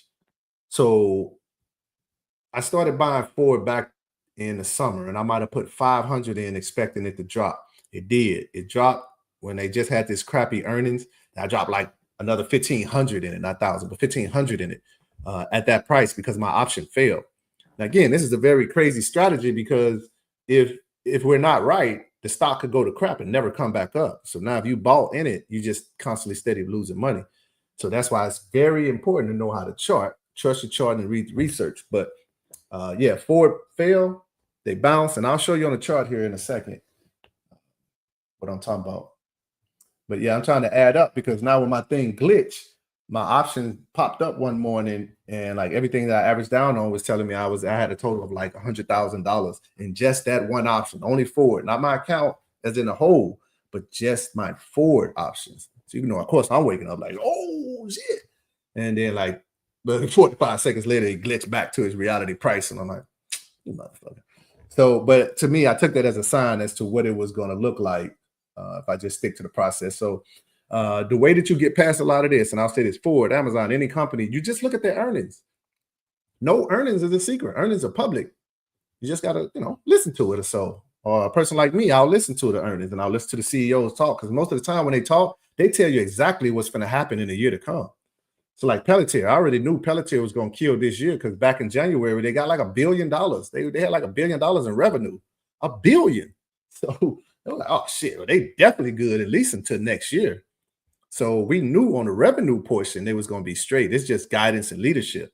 And Pelletier is one of those companies they're kind of military ran. A lot of those guys have military backgrounds. So they essentially are dicks like us. You know what I'm saying? They strictly about work and not none of that play stuff. So but I want to show you this on Amazon. This is my Amazon chart. So Patrick, if you're out there, the other day, we bought Amazon for earnings. I knew Amazon. Well, I ain't gonna say I knew, but Amazon was pretty much trending around here. They trended, so they went up to 201 a few weeks back, kind of in the summer. So I had Amazon going to 212. I thought it was gonna go then, but of course it went then, and something happened. Like all companies had crappy earnings then. Amazon, Google. I ain't gonna say crappy earnings. They all had great earnings, but all prices still fell. Almost every company, Tesla, Google, all of these guys had decent to good earnings, and price still fell. Didn't mean company was crap, just price still fell. So when Amazon had this recent earning, they pumped up and then they stayed. They went up, even because 201 was the price to beat. And then they fell. When they fell to 151, it was like, oh my God, ring the alarm. It was the purge sound going on because, well, we all knew, hey man, this sucker on sale. It only fell back in August. It was something. I feel like August, this was before my birthday. So it could have been some port related. It could have been anything. And Amazon's a company that thrives. They stuff gets shipped. It gets shipped on ships and stuff. So if something going on at the port, of course that stock is going to fall because investors are going to take their money up. So anyway, they fell to 151 and they started working their way back up. They trended on that line. So Patrick, when we bought, I believe we bought at 186. So we bought some down here when this wick hit 186, I think. No, I lied. This is October, so it had to be here. So it's probably this candle. But I know we were bought in the 180 range. And we bought a $222 call option till middle of November. And they did that because I knew that earnings, we was going to have to break 201. We already knew that. I said Amazon was going to hit 210. It was going to accidentally hit 210 because it's been building up so strong. Trying to run, but it just couldn't. Like they wouldn't let it run. So it finally broke. And instead of going to 210, like I thought, well, hell, she went to 212, 212.25. Hey, room 212. Or is it 112? Ain't that where the players dwell? Anywho, so we got 212 now was this high. So chances are Amazon's going to come down and they're going to consolidate for a second. And they're going to actually, and that's kind of what they're doing now. They're at the 208. So 212 now is the price to beat. Earnings was good. Guidance was good. The market is this. So come next week, we could push to, Amazon has a high, and this is from the professional analysts out there. Amazon has a high target of $240. That's their high target. So what happens most of the time, in order for a stock, if you got a high target of 240, then it's going to probably run to about 215, 220, 225, somewhere in that range. It's going to establish that, and then it may come back down and trickle for a little while longer because its next juice is going to come on earnings. Amazon's next earnings is February 6, 2025. So that's pretty far. So that tells me that Amazon is probably going to run to about 220, I'm thinking at the minimum, by February. If Amazon's earnings was in the end of December or January, then I would say, yeah, she may trickle and consolidate here because too many people, they're not going to put heavy money into it and earnings coming up. And then they they blow it out their butt. So if earnings is in February, then that means that Amazon still got time to run. And she's made a low here, then she made a high, she made a higher high, and now we got to see what this is. No matter what it does, it's a higher high than this, and it's a higher high than all of this. So if it does decide to bend and come back down, then all right, that's cool. And looking at it on a weekly chart, me personally, Patrick, if you're still holding, then sell. All right. If you haven't sold yet, now and I'm gonna be honest, P, if you haven't sold, chances are like your option lost money because we bought it so far out of the money that when it pulled back, if you didn't average, and what I mean by averaging, if you didn't just buy as much as one more, then chances are that stock's going to have to run real hard to pull itself out of the hole that it got itself in to get back to reality and then run. So that's why when it falls back, I always say buy more, let him get some reinforcements to help him run. So now he got a relay team versus him running. If I bought 5 more, like so I did. I bought 5 more. When we bought, I think the stock ran up and then it ran down. So when it ran down, I think I bought at 90. I bought more at, I think, 50. I think I bought another $100 worth, or I might have even bought $200 worth.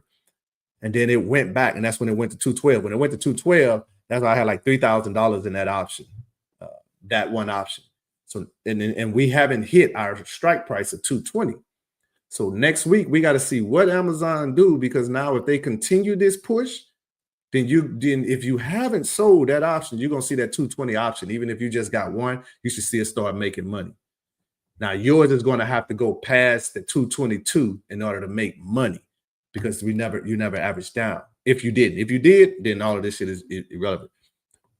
But if you did average down, then everything that you bought, once you hit 222, boy, boy, it's going to run like a racehorse on coke, like hard. It's going to run hard. So Amazon professional analysts have it at an average price of 240, like a mid price of 220 and shit. So that's why I did the 222 out of the money. All right, so that's that. Let's talk forward. There's forward, bam, there's forward right there. I hate these. I really hate when they do my charts like this. All right, let's use this monthly. All right, let me check the chat.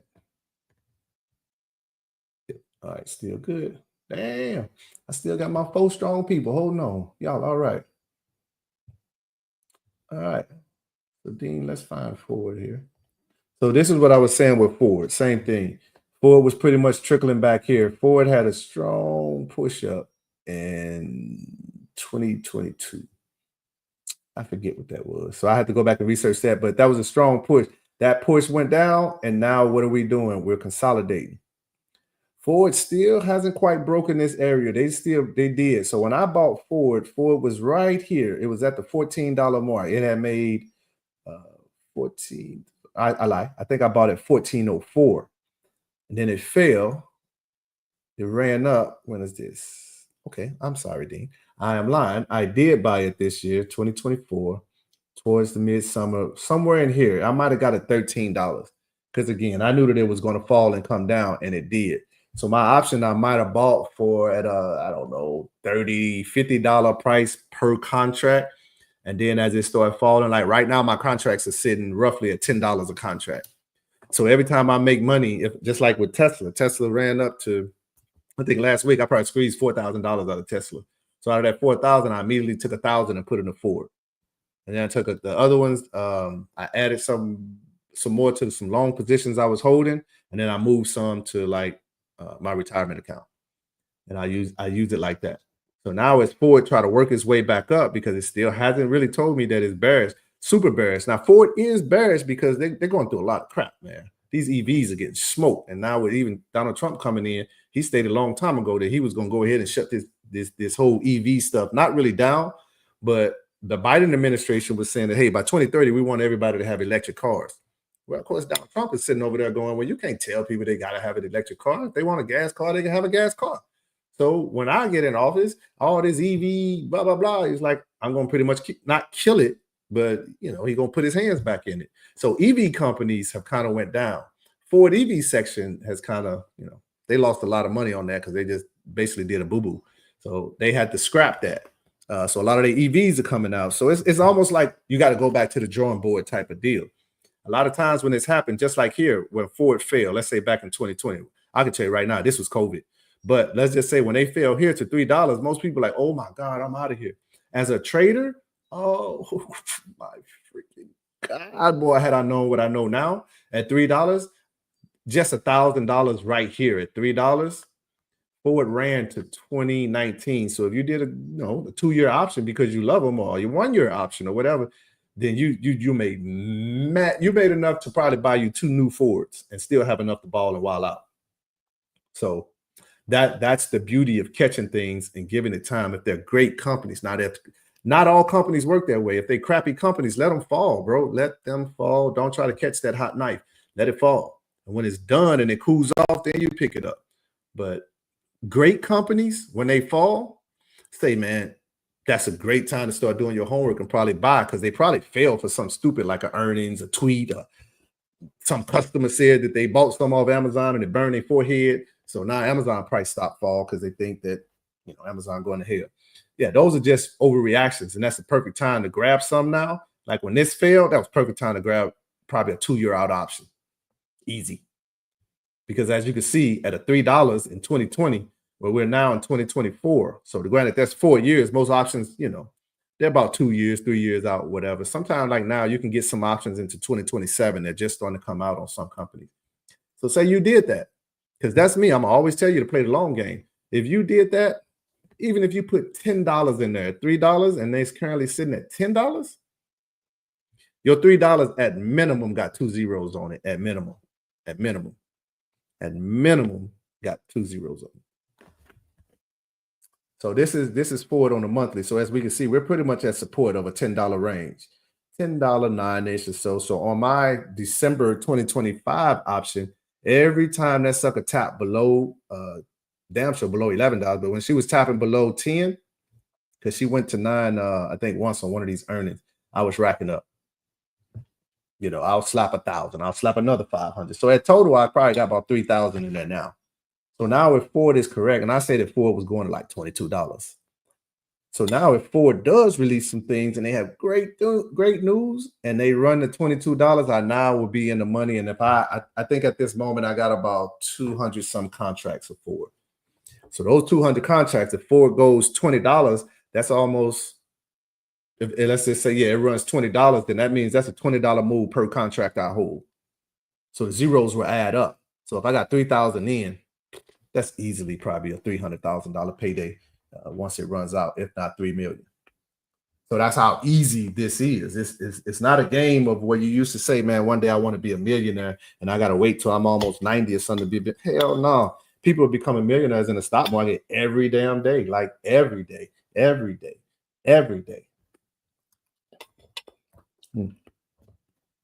Sorry, y'all. So that's Ford on a monthly. I got Ford on a weekly as well. All right, this chart is a little bit different for you to read, but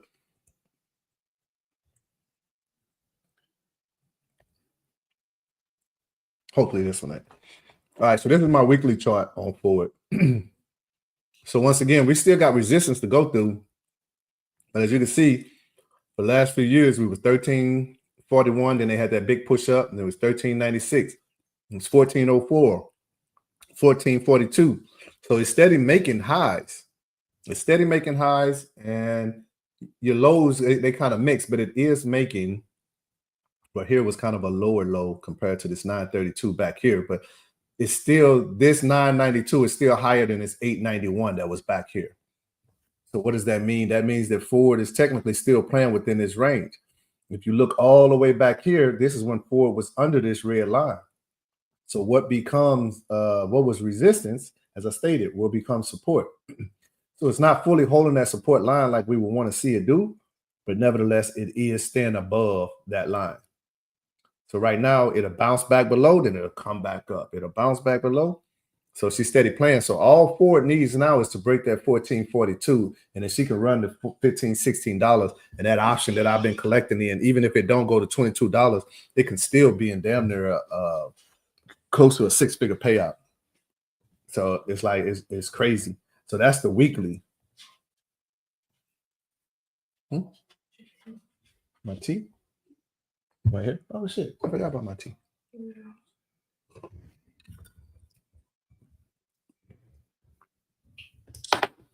Thank you, Banner. Banner White, come in to help me. Anyway, that's my wife. So now if we go to Ford on the daily chart. So as you can see, Dean, Ford is, like I said, it's playing in that 10, that 9-ish to $11 range right now. It's got to break it. So the thing of it is, this is my Fibonacci. So back then and this year, it broke above the Fibonacci. So it's almost like it broke. It just didn't sustain. So I look at that as he hit his forehead. What did he do? He rubbed it. What do he got to do after this? He got to go get his homeboys now, because he's sat here and he's tried to fight them many times, many years, and it hasn't been able to break this $15 range. So it's coming close, but it's just not doing it. So now I would imagine this next push somewhere coming in, they're going to break $15. And here's why I think they'll break $15. Again, I don't know who you guys vote for, but if you're not watching like a lot of the political talks and stuff, then a lot of the candidates, they'll tell you what's going on. It don't mean that's what they're going to do, but they're going to say whatever to get the vote. Well, Donald Trump was very clear that if you are American-made, if you make American products here in America, he's going to give you a tax break. So that means that any company that is making their products here in America, not overseas anywhere else, then he's going to give them a tax cut. So companies like Intel, Ford, all these guys that's been taking these beatings. Well, now if you get a tax cut, you get like $1 billion. You know how much revenue that is to pull you out of whatever hole you in? So it's not saying that all of them are going to get it, but you know, if he holds up to his word and put that order in place, then that means that Ford now could kind of be able to get back to a point where they could fly. And that Ford flies to really just back to 1442, but anything 15 or above, bro, y'all gonna hear me fucking yelling and screaming all the way from Douglasville, Georgia. Thank you, honey. I'll chart Intel. When my wife says I should chart Intel. No, I'm gonna say this. Let me say this about Intel. So Intel, I made a couple $1,000s off of Intel. Intel was never even on my radar. Wasn't even looking at it. And then my wife came in when I started teaching her how to chart. She came in and she was like, "Hey, what about Intel? I saw on the news they're going to do something." So I started reading up on it. I'm like, "Damn, okay, that's a banger there, honey. Let's check it out." So I started charting it, and then I started trading and playing it. I instantly started making money because Intel was trying to dig themselves out of the hole. So I'm kind of bouncing around, and I'm only saying this because she said it, but they was trying to get themselves out of the hole. But again, then President Biden, he came in and he signed something on it's something about these chips or so. And when he did that, that just kind of killed everything. It killed almost all chip users, makers. It killed almost the technology sector for a few weeks. So as candidates get to talking, Donald Trump was very clear on what he was going to do for American-made companies and all of this. So a lot of these companies, so it's like that's why you're starting to see that transition of them coming up. So Intel is one of those. And Intel is like an OG in the game, but Intel didn't do themselves any justice by not making this switch to AI. You know, they stayed old school, and now it's costing their ass. So essentially, so Dean, so yeah, that's where we at. So the thing with Ford is, you can go to that CNN.com, you can go to FinViz, you can go to Yahoo News, you can go to any type of financial type of thing, and you'll type in Ford and see what the latest news is on it. And if the news is starting to look a little positive and Ford is doing this and they've got a great outlook for 2025 with new vehicle releases, then right now is probably the perfect time to be hogging down, because we know that now with the new president with the turnover, then there's going to be policy change. So, but that's Ford on the look. So, and y'all, this is stuff that I've probably done months and years ago. And stuff I sit in here and do because I just enjoy this shit. You ain't finna be able to read my charts though, that's for sure. But This is looking like that. All right. I don't know why this one's looking like that. But anyway, this is Intel. This is a lot. This is a lot going on, but let's just pay attention to the most common thing. Right now, this is Intel's price over here, if you can see it. All right. All of this stuff here, this is Intel on a 20-year, 11-month, 29 days. So essentially 21 years. That's a lot going on when you look at it on the 4 outlook. As we saw in my meters, the RSI and all of these. So one of the things I do want to say, you got to get used to reading divergence as well, because just because the stock price is rising, you'll be like, oh yeah, that bitch gonna come up. But if you look on a divergence like the RSI here, it's coming up, but it's like, it ain't really making no noise. All right, it still got it got a whole bunch of people to beat before it get relevant. But this is Intel. Say we brought in, this is the monthly view. I ain't gonna bring it in because we don't really. I do all of this for the monthly just so I know. I don't trade off of the monthly. Like I said, I just use it as a guide. So now Intel on the daily look is just as cluttered as the other, but so now you see all of these because I pretty much been knowing where it was going. I built the highway for this. So Intel is, as you can see here, they're trying to climb out of the garbage hole. I personally got Intel at about $28, I think. But no, I think I got $30-some by end of the year. Here's a gap here. You can't really see it. Let's see if I can pull it in. Let's go tighter. Because now when you see the gap, you'll see where you will have to play to. So you can't quite see it because I got a lot of stuff. But there's this line right here where my arrow is. That's the gap area. That is about $30, $29, $30. What candle do I got? These are my candlesticks. So now we can see the gap. So that's why I say at Intel, they would have to go, they need to try to get to the $28, $30 range. As you can see, they're steady inching their way higher. They had this long drop back here. That's when they missed earnings a few months ago. They had to fire, they got rid of some people. They stopped dividends, a lot of things. So what a lot of people don't know is when companies start firing people, and not firing, but even letting go or so, a lot of them are starting to switch over to AI. So it's like, I don't need 100 workers when I got one AI. One AI does the job of 100 workers.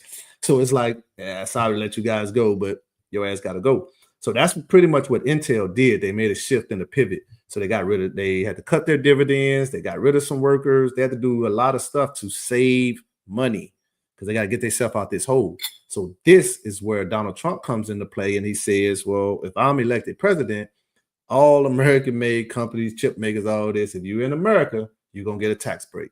So now if Intel gets that tax break of like $1 billion or so, hello, $1 billion. I don't give a damn who you are. You get $1 billion and don't make your life, don't make the situation better.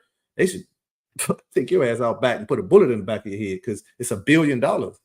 So yeah, so you got to imagine that's what this run-up is starting to be. It's literally only waiting on Donald Trump to get into office. And when it does, it's at bare minimum, they're going to get back to the $30 range and start trickling up. Intel used to be at like $60 because, again, they're OG in the game. But this damn company called NVIDIA came around and smoked everybody, took all their business. So you got to pivot, you know? So anyway, so as you can see on these charts, you're starting to see we was playing in certain areas and we're pivoting up. We're starting to go up. Yes, we're going to have some pullbacks and rundowns and and run-ups and all of this. We're going to have a whole lot of headaches. But the end picture is the stock going up? And if it is, cool. That's all we care about. All right. So Intel is just one of them ones. Honestly, like you're going to see some movements happen, but it's really waiting on the Donald Trump, his team to come in. And this is Intel on the 2-hour look. So you can see we got strong resistance here that now that Intel had this strong push, that strong resistance should now be strong support.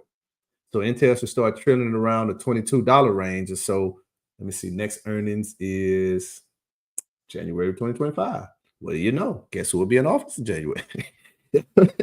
That's why I say, man, if you just stop paying attention to this BS that we was taught to pay attention to, leave that crap alone, man. Pay attention to the business that pays you. Learn that where these politicians put their money, and then you start putting your money where they put their money at.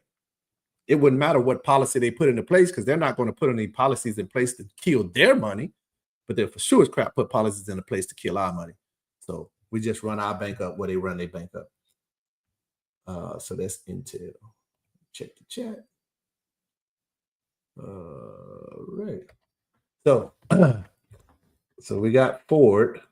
We talked about Ford. We talked about Intel. We talked about Amazon. We talked about SoFi, Pelletier, Tesla. The one I didn't talk about is probably Visa. So again, all of these lines, like I said, they mean something. This down here is what even you guys as the newbies pay attention to. You pay attention to that. All right. All you know is it's steady going up. So I'm sorry, my wife talking to me. I don't know what the hell she said. All right, I'm at 5 hours. All right. I got snap, it's 117. I could thug it out to 4. All right. I mean 5, but I'm moving right along. All right. So at this point, I'm not sure who's on there right now, but what we will do, about time on deck now is 117. How about we come back at 1:30? Or I'll come back at 1:30. That's to say, take a break, take a crap, take a piss, take a bite of food, something. Kiss a family member or something. Rub a dog on the head. But we'll come back about 1:30 and yeah, we'll pick this shit back up. Cool. Pieces.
All righty then. I'm back there, good folks. All right, if there is a stock, I have no clue who's on. So if there is a stock, anything out there, then just shoot it to me, man. And I ain't got nothing but time, so I can try to chart it and everything.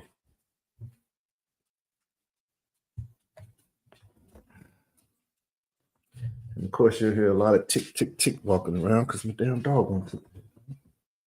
Just trying to find it right now.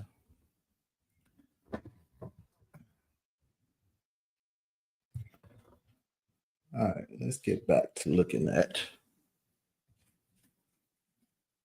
Let's look at Palantir. Now, I looked at Palantir and you would just say, well, Gunny, how did you know Palantir was going to go up? Yeah. That's a very simple thing to look at. All right, let's take this all the way out. Palantir is about. Now, I'll tell you the history of Palantir and why I started trading Palantir and why I like them. Just one day sitting in the house, I believe one of my buddies called me and we were talking. We were just kind of chopping it up. And I believe he even mentioned this company. He mentioned Palantir. And at the time, I didn't know who they were. I didn't pay no attention because sometimes your friends will send you stuff. A lot of people, once they know that you trade, especially, a lot of time if they're trading, then you're going to always talk stocks and like, hey, man, you need to go look up this company right now. Check them out. They hot. And, we're going to always do that because it's always a hot company out there. It's about catching them, honestly at the right time. So anyway, he might have mentioned something about it. I could have lost them in a transition or so, but I just remember sitting on the couch one day watching TV and They, of course, they was like, hey, we're going to be interviewing the CEO of Palantir, Alex Clark. I was like, damn, that's Palantir. But, you know, Mike was just talking about them, my buddy. He was just talking about them. So I started taking a look at them. And so I watched the video of the actual CEO, the owner. Oh, yeah, my bad. Okay. Deepest of apologies. Say, man, even players mess up, you know? Let me take that off. Let me take that off. All right, my bad. Actually, how about we put her back on? All right, so yeah, anyway, we got to talking about Alex Clark and everything. And anyway, so they did the interview with Alex Clark and they were talking to him about the stock. And I believe, so now that I know what I know, at the time I was looking at it, was probably at the earnings call. So they were probably interviewing him about things. And so he was talking and they got to asking him about Palantir, because at the time Palantir wasn't nobody. They wasn't, like, nobody knew who the hell they were. They were back here, man. They were like, I think they might even been somewhere up here. What year is this?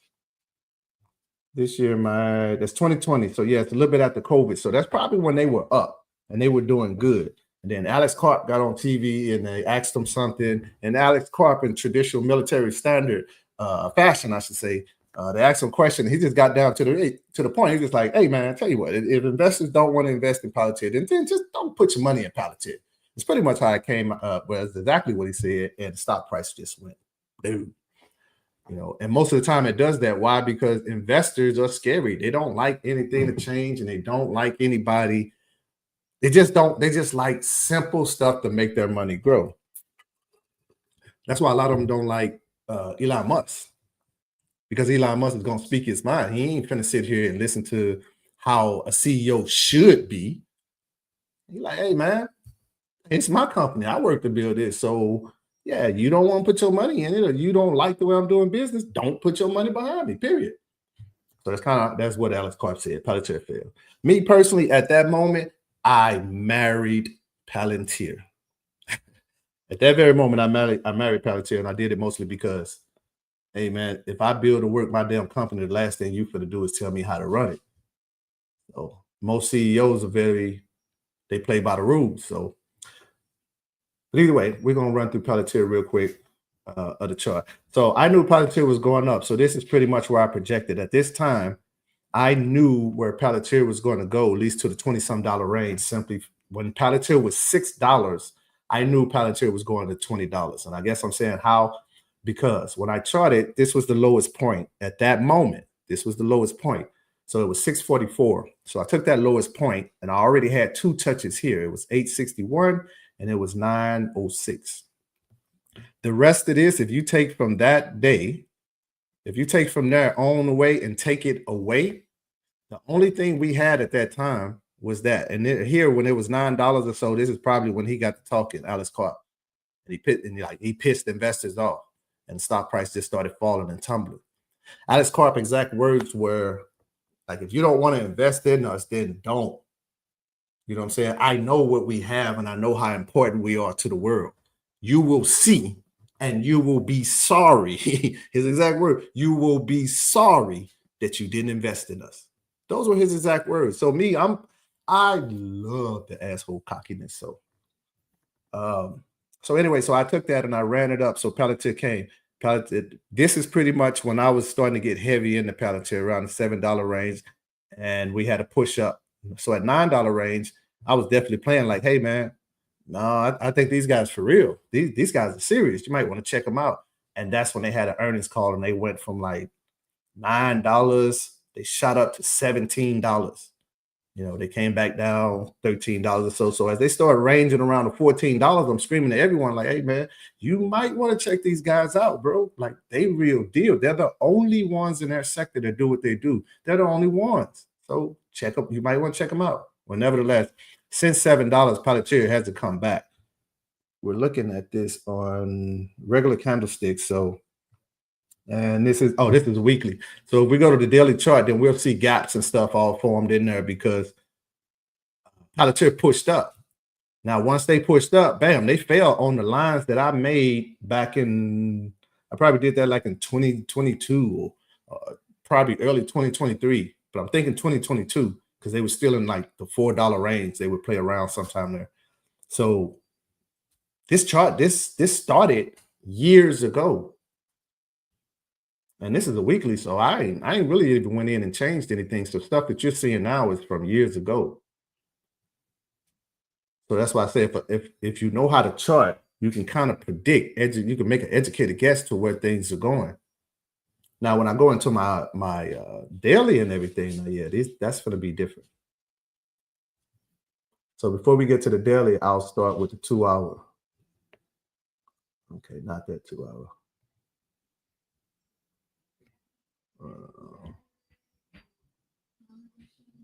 I've been having so many, I got to find them. So.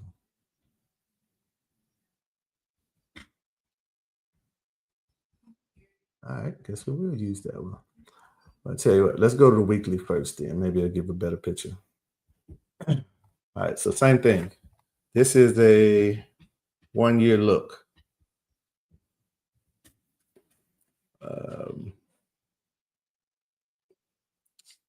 Yes, that's the weekly. All right, work with me, folks. You should get it. All right, so this one is already gone. She done went past everything I charted. Now, for me, not that I stopped charting Palantir. I look at her almost every day and stuff, but I already knew she was leaving. You know, I knew that once she broke the $45 range, then, you know, $48 is what she was absolutely going to have to smash and destroy. So once she smashed and destroyed $48, well, that's a wrap. This company is very, very, very important. So I don't foresee her coming back down and just trickling at some scum type of level. Now, I see, me personally, I see in Palantir trying to pull an NVIDIA type run and go from pretty much where she is now to a couple $100 by next year, at least by the end of next year, I should say, if not 1,000. That's just me. Yeah, what do I know? All right, so it's Palantir. So if you was a person you wanted to get in on Palantir, then I would say for sure, once you see her, once you see her around the 45 to 48, anywhere in the 40s range, damn sure lower, you might want to ask her what her name is. All right, so let's go to the chat.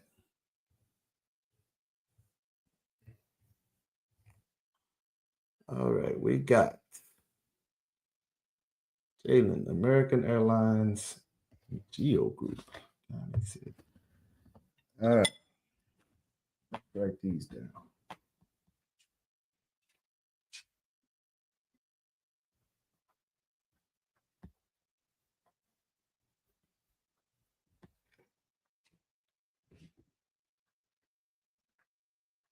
All right, I'm slow with it, y'all, so I'm writing my notes. So I don't even know these companies.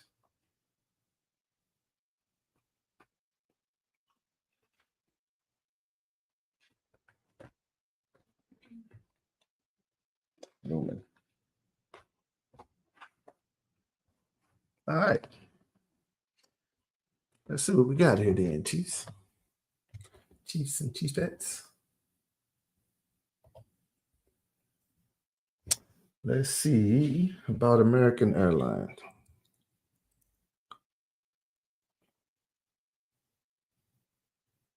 There we go. You know, it would be good if I put my glasses on. Damn. I can see good. All right. Do what we do. We're going to go out to the monthly. Now, my question to this would be, what are their length? Or what are the links that they're trying to play these to?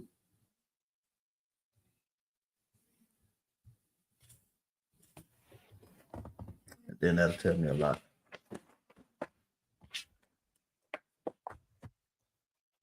All right, and if you're watching, then I'm actually speaking with someone. Y'all just can't hear.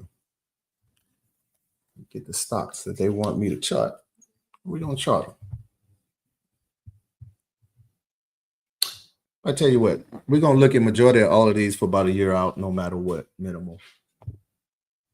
No matter what they are.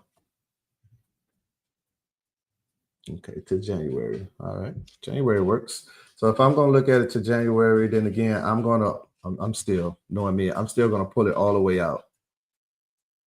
Huh. No diddy. And I'm going to see how far back that I can see. Yowzers. All right, so they're going down. So we have identified that.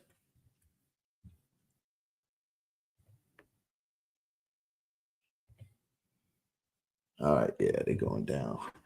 All right. With these guys, so how far is this? I'm looking now for 12 years. Okay.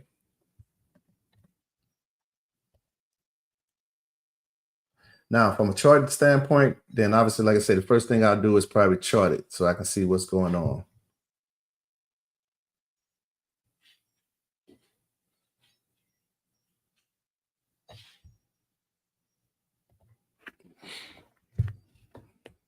All right. So looking at my Fibonacci, establishing for its existence, for its lifetime here, here's where we are. Now, if I'm not mistaken, American Airlines, I feel like they just got kicked off the S&P. I think that's who that was. So if anybody out there can Google it, then just check and see. I mean, I guess I can see it. Let me check CNN. So I need to know what's the latest news with them.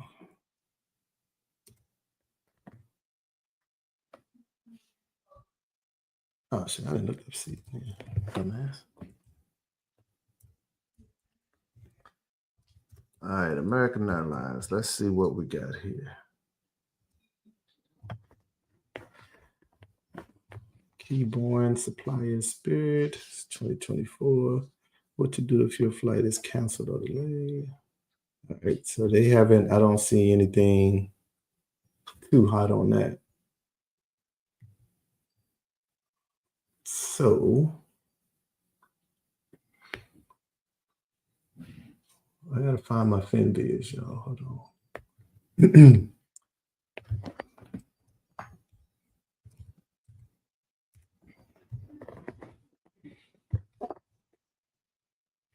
All right, tell you what, I'm gonna share my screen on this now. So what we're gonna do, we're gonna stop this screen here. Now I'm gonna show you how to find kind of like the latest news on your own stock so that, you know, you'll always be able to know and find it. So what I do is I use FinViz. There's a lot of sites out here, but FinViz is something that I was taught by a few traders to use, and I just kind of stuck with it. But you could use a lot of other sites. But FinViz, you can do an account there. You can do whatever you want there. But it essentially gives you, like, you know, the latest news, charts, so on and so forth. So we have what's called a heat map. So if you was looking at this FinViz here, then obviously it gives you the charts on any of the specific ones, the S&P, the NASDAQ, the Dow, all of the places where we would trade at, then, or I should say the big time ETFs and stuff that people trade would be these.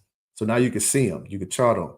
This is what's called a heat map. So the heat map, as you can see, it got different colors. So the heat map tells you what is good that day, so what's moving, and then in the red, what's down, so what's pulling back. So the green is what's going up, the red is what's going down. So you can look at that. It gives you different stock tickers, and it may tell you what it is. These are the top gainers, as it says. You got the new highs, what's overbought, what's the unusual volume, so on, so on, so on, so on, so on. All right, so a lot of that information you can get here. So if you don't know what's going on, you're like, I don't know how to chart, I don't know certain things, you can utilize FinViz. So I think my dog got to get kicked out. Yeah. Yeah. Y'all can't see it? I'm just saying, right? The FinViz. Okay. What's that about? All right. Let's see about it then. Give me a second.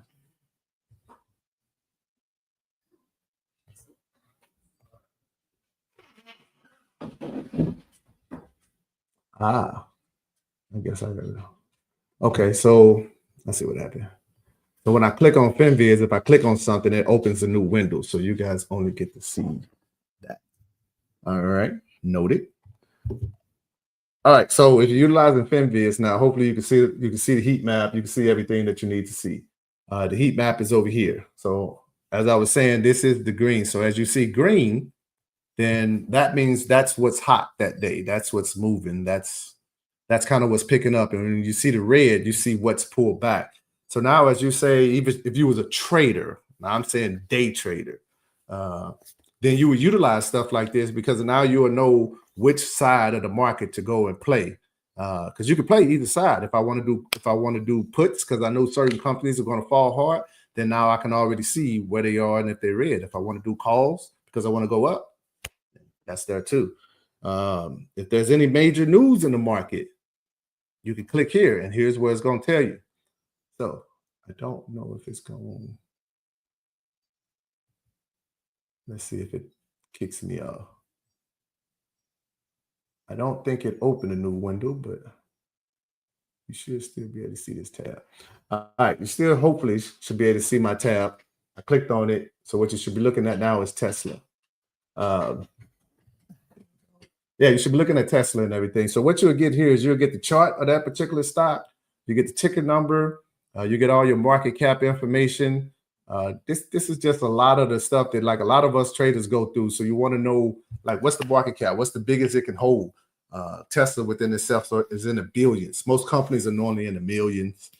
Tesla's market cap is in the billions. They get $1 trillion company. So you got Nvidia, Amazon. So these are like the companies that's making the most news that day, and they're either moving up heavy or they're moving down heavy. So let's see if we can find. Now you can also set up.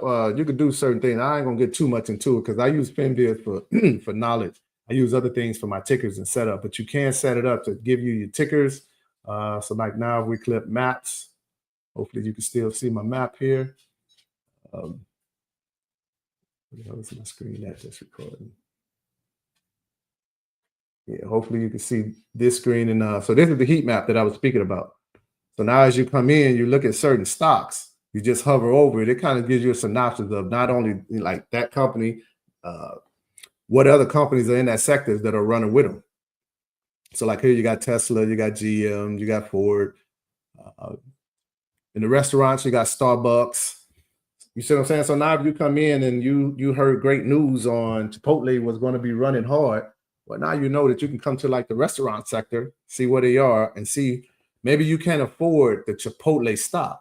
So you'll find out who's the competition of them, because chances are if Chipotle runs, then just out of pity points, some of the other companies may get pulled up with it. So if Tesla runs, then most EV companies, they'll run too, just because people are like, just like I'm saying, like, well, I can't afford Tesla, but I can afford Neo, I can afford Lucid, I can afford all these other guys, so I'm going to purchase those. All right, so that's FinViz. So now if I come in and I do American Airline, it'll take me there.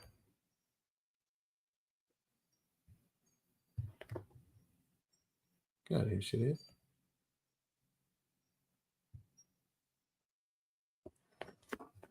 All right, so it'll bring up American Airlines. What am I trying to say? Like their chart. It'll bring up all the specifics of it. It'll bring up what certain analysts said of it. Did they say it was good? Did they say it was down?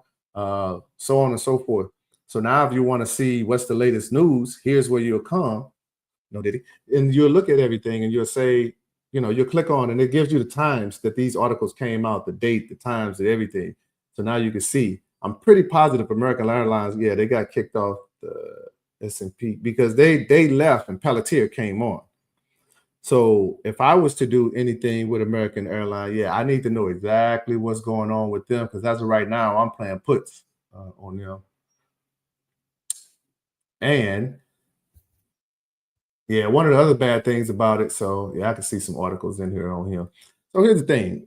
People always say freedom is free. Freedom ain't damn free because people judge you too much for everything. So you shouldn't be judged on things, but just like now, American Airlines, the CEO, former CEO Airlines on support for Kamala Harris. This has everything to do with leadership. So these type of things are what happens. So say American Airlines was heavily supported by, people who were Republicans or conservatives or whatever the case, then, American Airlines is probably doing great for a zillion years. But now, as soon as the investors find out that the CEO of American Airlines, well, he supports something that's different from their beliefs, oh, hands down, they're out of there at that point. They don't want to put their money because, well, I'm judging you now by how you think. So yeah, freedom is free, but now you pay for it at some cost, and that's exactly what American Airlines was doing. So if I was to be looking at American Airlines, because they got a crap load of downgrades, and I'm not just saying that's the only reason that they're down. I'm saying that they got kicked off the S&P because they wasn't maintaining. So something going on. You got May, July, August. Yeah, so everything on here is pretty much either a downgrade. They're currently at a hold right now. So American Airlines loses U.S. appeal of ruling barring JetBlue Alliance. Okay, I guess they was trying to buy in with them. American Airlines refund travelers for flight delays. I saw that too. And you know what? And actually, I know even with that rule. So the rule is that like a lot of airlines got to give you your money back. So if you miss your flight, especially if they make you miss your flight and stuff, and they'll say that, well, hey, we'll give you a free ticket and a hotel stay or so. They'll tell you, man, now they're like, no, I want that. Get my money. So now looking at that, let's see. Yeah, so it's going to open up a new window, and I'll have to reshare that. So either way, so FinViz is a great place to go if you want to look up any of if you want to like the latest news of what's going on. They're not the only one. You can still do a Yahoo, Gmail, whatever, finance, but you know what I'm saying? FinViz kind of puts it to you in a trader type of way. So going back to the chart now. All right, and putting my dog in here with me was not the smartest decision. All right, so now we're going to go back to the chart. All right, so now if I'm looking at American Airlines, then I'm looking at her and I'm saying, yeah, I could play her. There's nothing wrong with playing her to next year. I mean, it's your stock. So if we go to Robinhood, I would want what is, let me see some.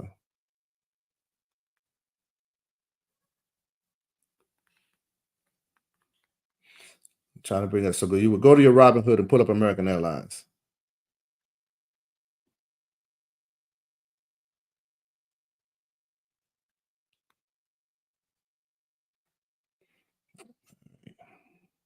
Ticker number, what? AA.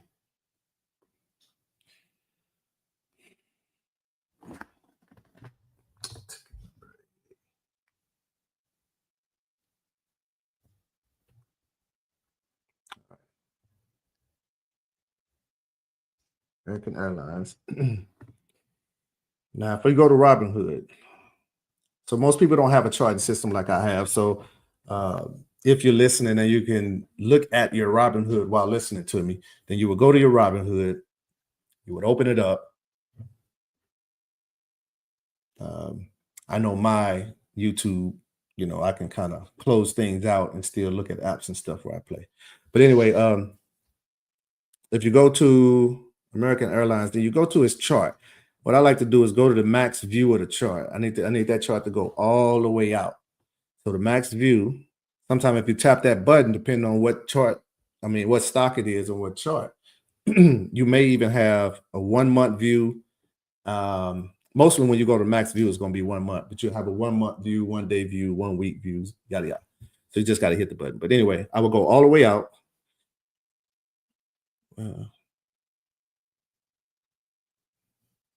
And I'm looking at it. So it's currently sitting at around the $13 range.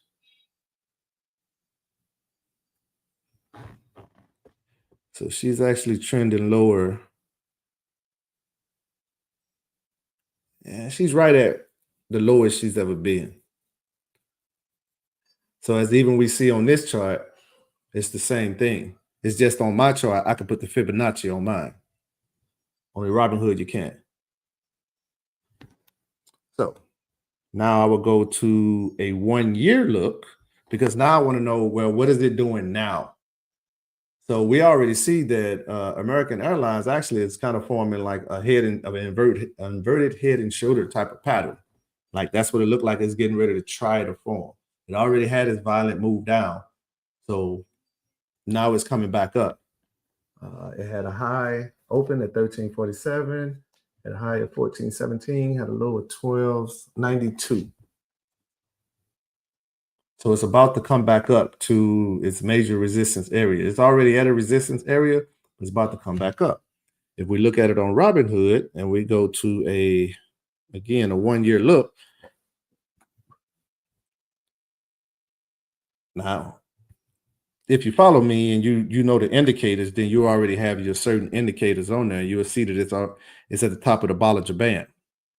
On a 1 year look, on the 1 week of the 1 year. It's already at the top of the Bollinger Bands from its move down. So it's kind of forming that head and shoulder type of pattern. So this is something that I would definitely trade. I would trade it short term because at least back to the $16 range.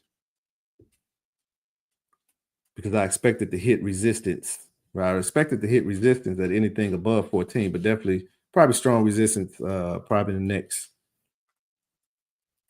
Okay, touche. All right, so that's on the 1 year look. Now, if you go to a 3 month look, and this is still on your Robinhood, if you can see it now, not the computer, but the actual your Robinhood.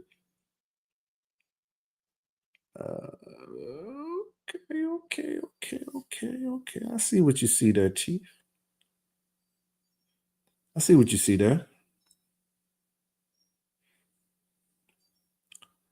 So on certain ones, if you're looking at your Robinhood and you have your Bollinger Band on there, I'm looking at a 1 month view. I'm looking at a 1 hour view.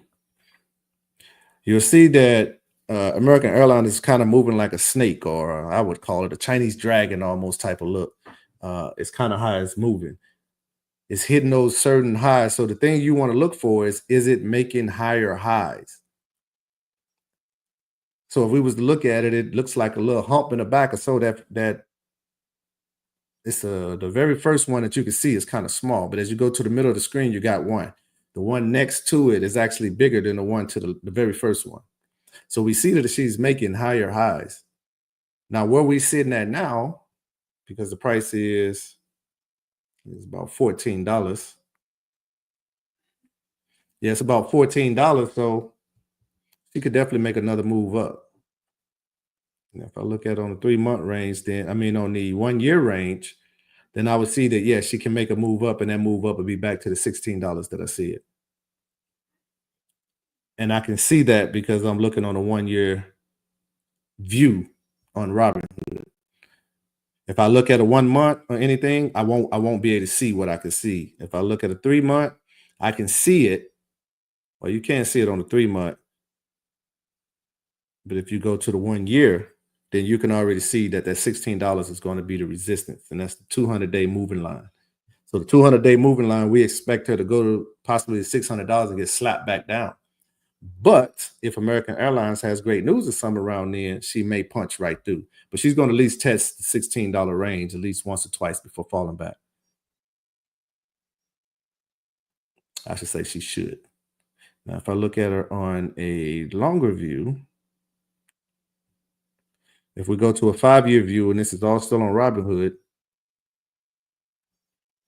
you can see that now it almost looks like, I don't know, a foot of some kind of sort of something.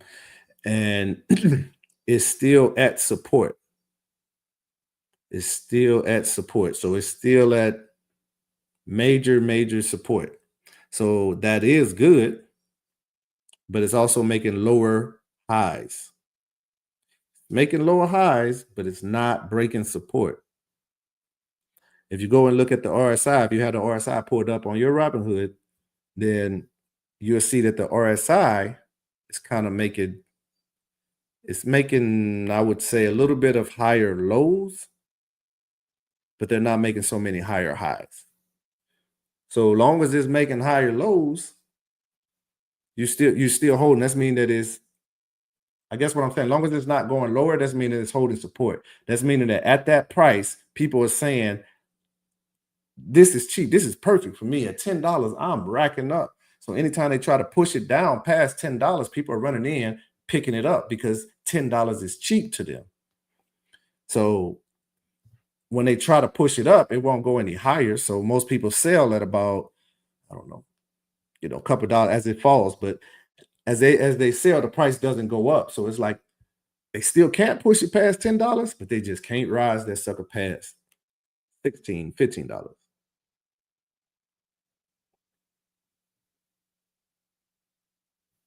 So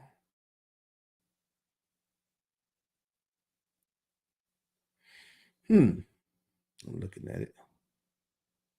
So now if you go to a 1 week look and you say, hey, I want to play it and I want to play it to January. Then if I did it to January, then it probably would be to the $16 mark myself.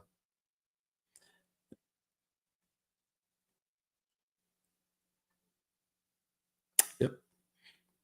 All right. So if you looked on Robinhood now, I would go to my option chain. And if I say I would play it to January, then I would look to buy my option out to February, March. And I would look to buy it out to February, March. And the reason being because everything affects stocks. So although this may be geared and primed up to go up, well, the current president may say something.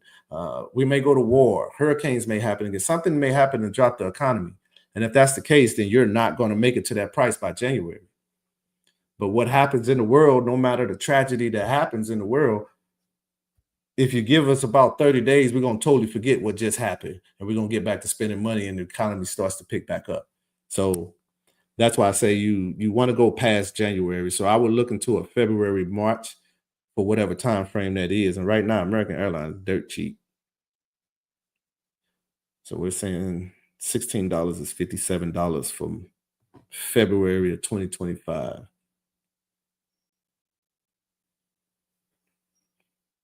That's for the $16 call. Now, if you're looking at the Fibonacci, they gotta almost get back to the 20s to be relevant. So that means if that's your double bottom, then your next push back up is probably going to try to do that sometime next year. So again, I would push my option out past January. So February, March. And before I keep going, let me check the chat. All right, let me check. So say you said, all right, well, I'm going to get at least one to February. That right now is $57. Even if you bought right now at $57, or you bought the 2025 and that option does come up, and see, because it's going to have to hit a break-even price, but let's say instead of $16, it hits $17. Then that means that you would almost essentially pretty much almost double your money. Not bad. It's not bad. Now, it's longer out. If you did your option for next week and it hit $16, then you're going to have a whole lot of money off of $50, but that's totally gambling at that point. So the smart money is to go to about January, February, because it may try to go to $16 and it goes to $30. That's a whole bigger difference now. So it was me. Even if I did $171 right now, that's 3 contracts at $171. If it goes to 16, let's just say 1666, then you made an extra $26. Was it worth that? Just depends. But now if you was correct and that option runs past $16, And let's just say it goes to 1788. At 1788, you made an extra $394 off of your $171 investment. So now if it runs to 20, if it runs to 30, whatever it says here in the Bollinger Band, then whatever. That's a lot of money. No, we're not going to change that. So that's on the monthly view, though. So we got to take this on in. We're going to go daily. All right, we got the same thing, but we're going to have a whole lot of more. We got a lot different price action. So if you're looking here, and I had to chart this, I can tell you right now, she's just falling. For the last 13 years, she's just been falling. Falling.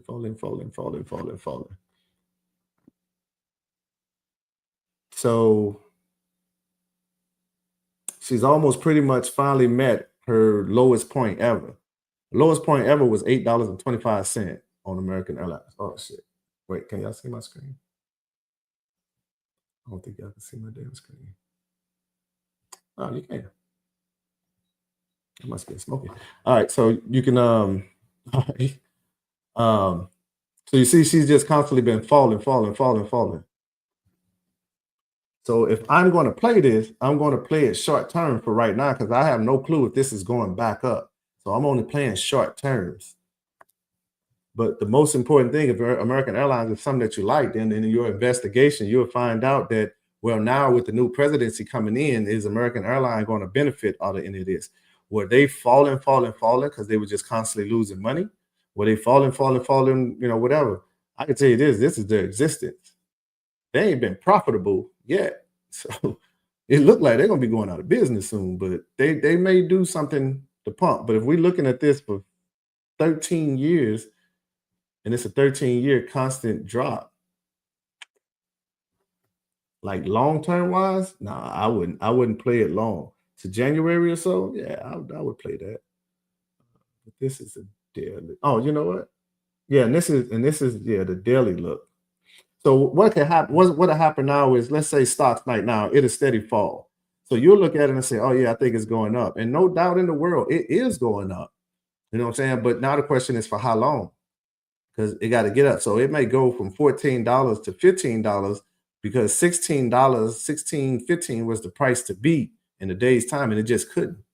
So it won't make it. So now it'll go 14, 17 is this high, like that's the high that it made. It couldn't even get to the $16 range. It comped out at 14, 17. So now it's going to continue to fall more. Now the stop price, let me back up. The stop price is not the business money, if that makes sense. The stock price is controlled by us, Wall Street, not the business. So the stock prices is reputation. So just because I'm saying it looked like it's going out of business, this is the stock price, meaning it doesn't have any worthy. Nobody wants it. Its reputation is garbage. So still don't mean that it's trash company. It's just majority of people just don't like it. But there are people that do. So where's my feed?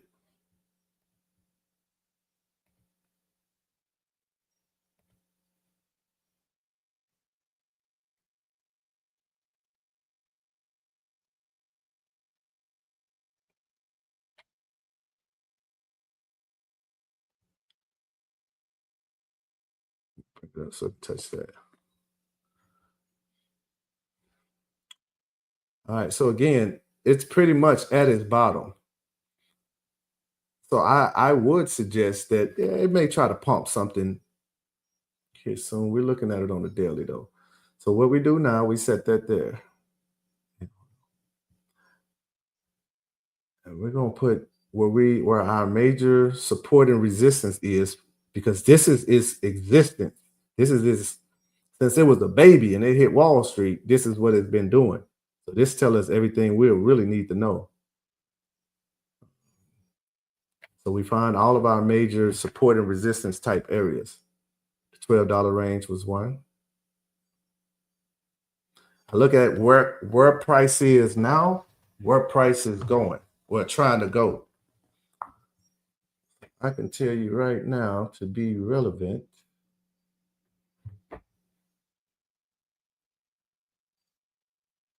It's definitely got to be 1615. No, that's for sure. But I'm gonna say this 2142.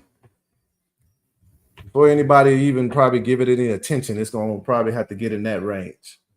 And as you can see on the field, we're gonna be up in the 27 range. So it's almost like if it goes and it knocks out the 2142 and it gets good music, then we know that 27 is kind of in the window. So this comes to the point where we say, well, hey, now you can go get an option kind of out of the money and see what it do.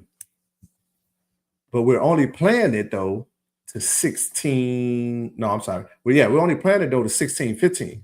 So if you're doing like, let's say a March or some option, and your goal is to hit it at 1615, then buy more than one. So now when it hits 1615, you can collect. You was correct. It hit 1615. You said it was going to go to 15, 16, 20, whatever. Well, 16, $18. So if it was $18, then you would try to hold. But as they say, it was 1615 that you say it was going to beat that, and it goes to 1630, 1640. You sell one. So now you collected your money because you was correct. You hold the other. So now if you got another two, well, you can let them sit now, because now they're going to fight together to try to go beat this 2142. And if they're correct, then hey, so somewhere in the midst, when they get to 2142, I may say, hey, you know what? I'm gonna sell another because now I made more money. So he got to fight these guys on his own. Now you lead that one. If he happens to make it to 2730, then he's going to pay you probably way more than you even put in. And you'll forever say, well, damn, I wish I would have bought more. And that's fine, but now you know. But anyway, that will kind of start a pivot to American Airlines.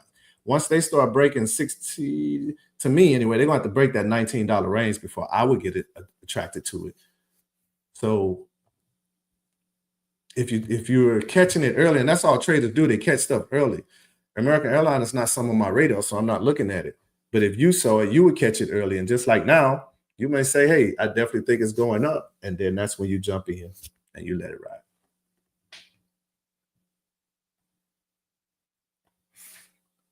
Stick this one. I'm putting this one in your mama folder. So watch this. So now we're going to come into a tighter view on the daily. Now those lines that you put in there and the Fibonacci, you can kind of see. So here we see 1417. We reject it because now I guarantee you is a 14. It's a what am I trying to say? It's a resistance somewhere back here. So it rejected there.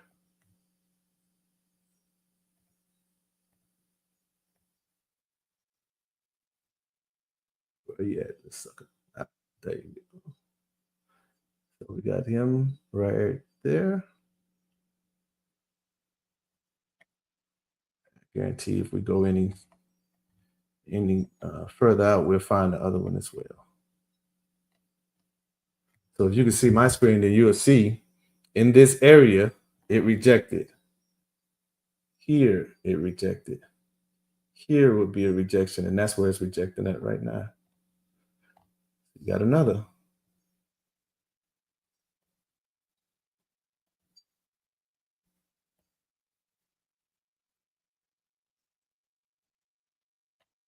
Actually broke that. So if you can see here, if you can see anywhere in this area right there, those are two hits. So remember, what is support, once it falls through and fight back up, will become resistance. So it was support here. It fell through. Now coming back up, it has to be resistance. So it's these guys. It's this guy. He kind of already beat them too. So if we open this up, then we'll see other candles in here as well.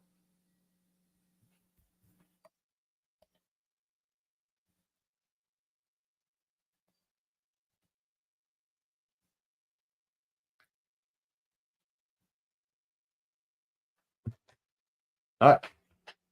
And this is kind of how it's looking on your Robinhood view. Kind of same pattern that it's making. It's just on here, you can see a little better. So as we were saying, like here are the lines. So once you open it up, you can find it.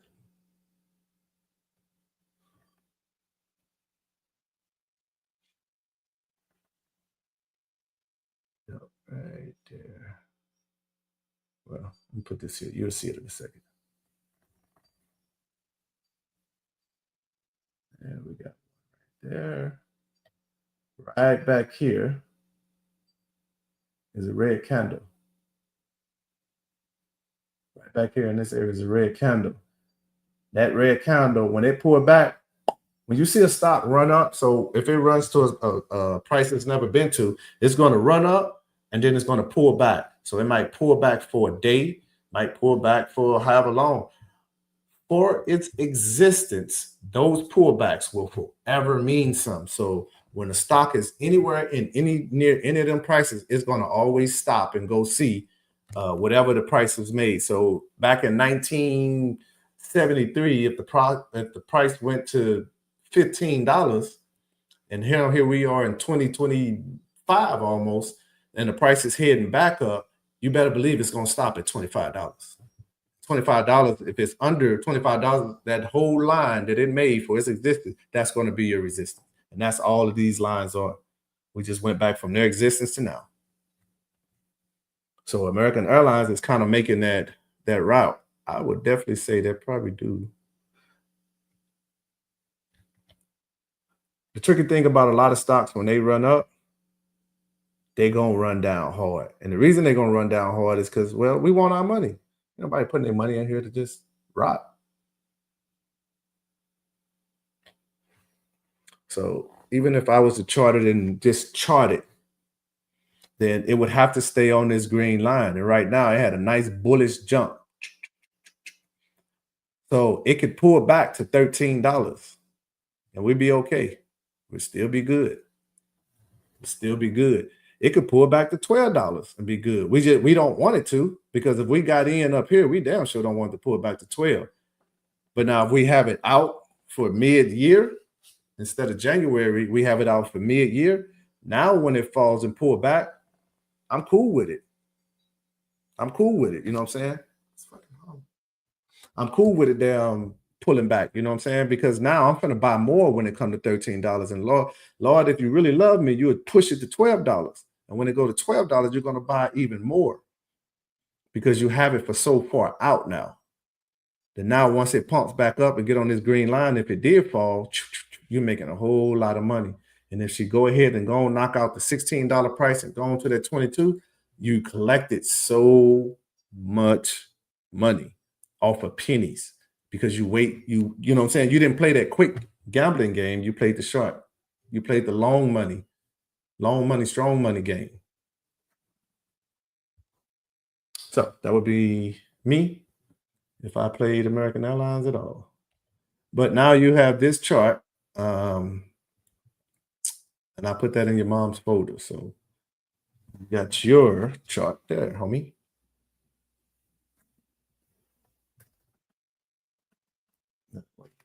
That's American Airlines Geo Group. Okay. Let's not be so long on that. So that was my bad. Geo Group. Yeah, they had a nice push. All right, let me check the chat.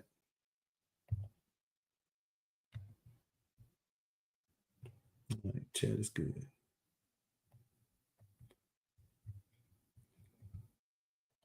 All right, Geo Group. If Geo Group is the same thing, you plan it out to January.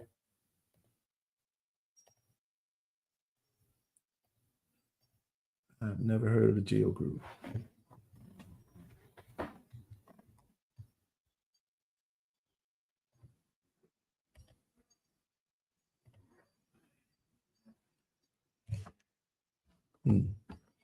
Okay, I see.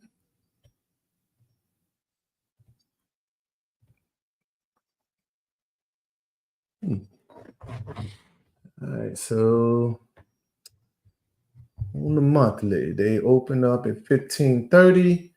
They had a high of 2588, and low of 1359. All right, so they opened at 1530. Oh shit, and they sitting at 25, so yeah, they jamming. Okay, all right. Well, they are definitely at their all-time high at this second. They had earnings. Yeah, they just had earnings. And the next earnings is February of next year. So they got a nice, strong bullish candle. They didn't broke their all-time high, so chances are they're going to probably come back down and then consolidate maybe. They probably consolidate now for another bullish pump because once you break, most of the time, so what happens once the stock breaks their all-time high, some stocks, if they can't continue, then yeah, they will come down. But I don't know about this company. They got 3.5 billion in the market cap.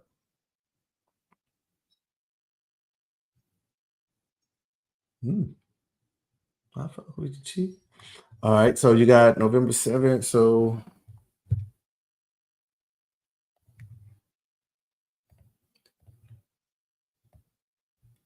same thing. So my Fibonacci would have been here, and that's why I leave it at the 2317 mark. So it actually, and it broke that. If I went and did that for its existence, it broke that.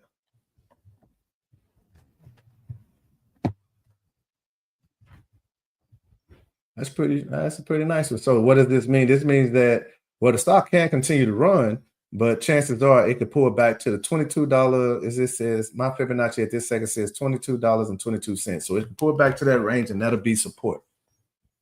So it's one of those things where you could wait till it pull back to see if it pull back in there and then jump on it. The RSI is just kind of getting in the hot area. It ran hot here. It dipped down. So this was probably prior to earnings, I would take it. If earnings was, oh, yeah. Yeah, I'm pretty sure that was earnings. So it was kind of, so what this run up was, something was going on. They was trending down. Once again, they got back down here to the double bottom here. Their lowest was 496 when they was trending down. Boom, boom, boom. They had a strong push up. Then when they came back down, they did not come back down to 496. So that made us say, So what happened now was it did another push, but it did not break its resistance. So it came back down. When it came back down, it fell to 520. That now made us say, okay, you got my attention because, well, it's not going back to $4.96. So that's why the next move up, when it went up now to test this line, it pushed through because it told traders, it told investors, it told buyers that, hey, I'm not as cheap as I used to be. You know what I'm saying? As crazy as that sounds, I'm not as cheap as I used to be. So you should love me. And sure enough, we do, because you're not as cheap as you used to be. Your value has went up. And that's why you got that pump. So now it's starting to make that run up. So kudos to you, champ, on that one. All right. We're not say that one. Let's look at now. What was I looking at? And that was a monthly. Let's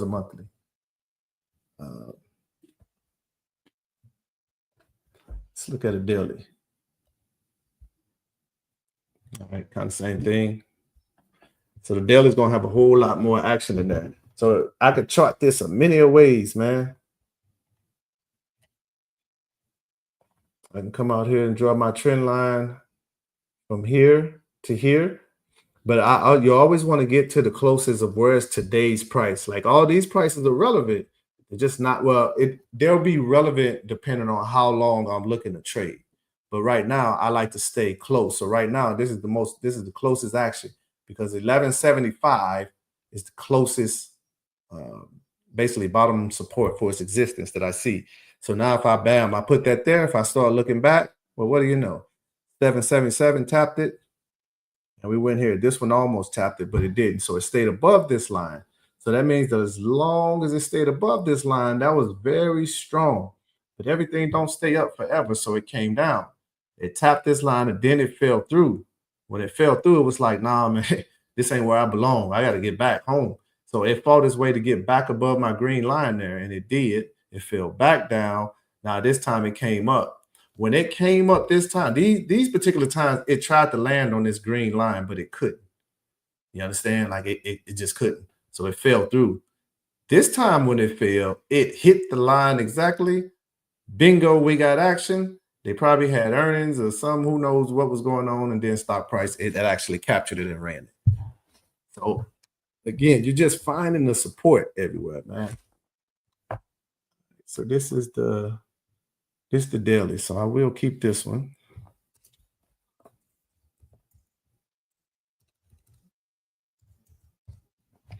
And I promise, man, this stuff is so super easy. Y'all know I don't even like work.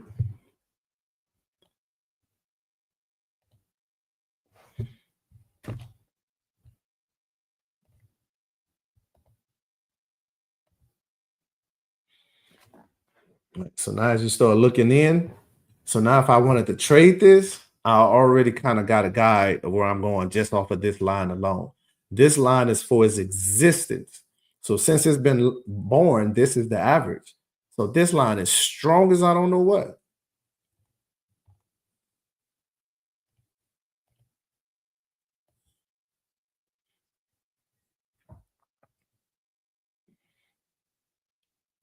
So now if you want to know, hey, where would support be? What would be a good price to get in? And I would take this and then I'll just stretch it out like that. So I'm taking it because at this time, this was the highest price that it had ever been, 1631. Then it came up. This was the highest price that it been since then, 1805. So it knocked out the 1631. It's 1805, and now it just knocked out the 1805. So chances are it's going to come back. Why? Because it already tapped this line twice. This is strong now. This is very strong. So now when it goes up, if it don't have enough juice to continue going from when it's going, and it starts to pull back, we know that it's eventually going to come to this line. So that could be the time that you either buy in. That could be the time that you average down. That could be, I don't damn know. That's up to you. But you would see now that if you give it time, that show better than playing it in the short term, because the short term is going to be too volatile and you're going to lose all your money. But if you play it to let it do, just give it time and let it drive itself, that's how you can take 50 and make a couple hundred or a couple thousand on total accident, because you let it do what it was supposed to do. All right, so we'll keep this one. And that's in the list with your mama stuff. So now we're going to go look at Lumen.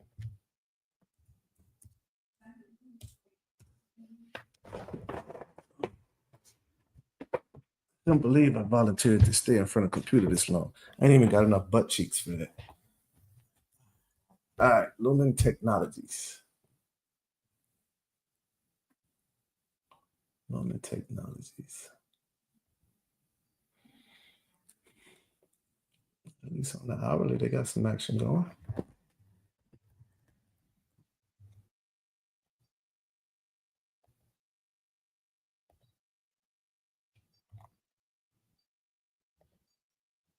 And I promise that people just don't let these charts intimidate you, man. Don't let these candles intimidate you. Yes, it does take time to learn it, but boy, when you do, you'll be able to unlock a lifestyle you ain't never even think was freaking imaginable. All right, this is Lumen. Okay, I see what you're doing there, Lumen. So me looking at it, shit. All right, let's go to your existence. Okay, all right. Now you make a lot more sense. All right.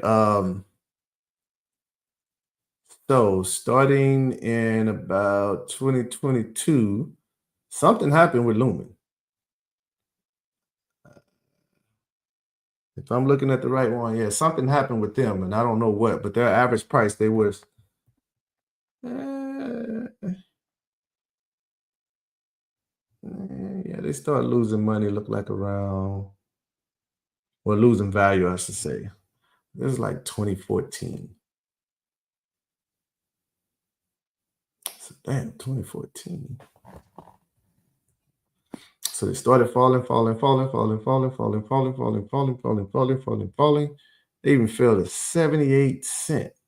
So they either fell to 78 cents, or they cut their stocks or something. They probably cut stocks and everything, and that dropped the price. So when it dropped the price, obviously it dropped the price. Not only did it drop the price, but it made investors leave it the hell alone. But I can tell you right now, Lumen Technology, that shit, they done made people millionaires. If you bought this at a night, this bitch can't have options. All right, so let's look it up on Robinhood.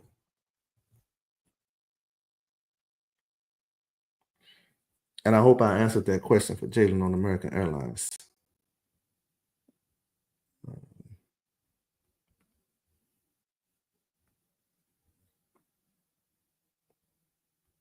Damn, they do got options. So you're telling me that Lumenfield, like their price was basically at like 78 cents. So 9 times out of 10, I'm pretty sure they probably did like a stock. I don't know if it's a buyback or they basically just got rid of a lot of them because they was losing money probably within the company. So they got rid of a lot of stocks to cash them in while they were still up so that they could capitalize on that money to grow the company. So it's just part of the game and the business, but that's what looks like probably happened. And that's why I went to 78 cents. But from 78 cents, I'm pretty sure they was probably in some type of compliance or so, meaning that whatever they were on, the platform they are on, the NASDAQ, Dow, or whatever, they would tell them, say, man, if you don't get your price above such and such, we're going to take you off our, basically we're going to kick you out the ETF, basically. So stock price has to get back up. But if you bought an option, man, hold on, I got to look at this shit. So let's just say, well, I won't be able to see it this second because the stock price is no longer at 90-some cents. But if you bought an option at 90, 70 cents, if they was available at that time, just saying that the stock price was going to $3 and now you're sitting at $7, depending on what you invested in it at that time, that's that's almost like depending on what you put in it anyway, is definitely a multi-million-dollar move, hands down. And because chances are you would have only been playing it to like $2 or $3 at most. At 70, 90 cents, $2, $3. And then that bitch go to 7. So yeah, that's crazy. So let's say we look at it now and we say, because whatever they got going on, they got bullish moves and they got a whole lot of resistance here. They got a whole lot of resistance there. So yeah, it's going to be one hell of a fight. So whatever this company does, then you're going to have to research them and see exactly what it is, how much money they're making, are they making earnings, whatever. But they had been going down, and the RSI is as you can see, I always say when it makes that lake at the bottom, then that's essentially a great time to buy. The stock is oversold. You know what I'm saying? Like too many people sold it off. So this is a great time to buy it. Yeah. Headphones got stuck, my bad. Yeah, it's a great time to buy it. So it's definitely, so if that could have been caught while it was blue, while I was down here in this area, then even if you say I was doing an option next year, you would probably already be up so many thousands of dollars of your money, boy. You'd be boy, crazy.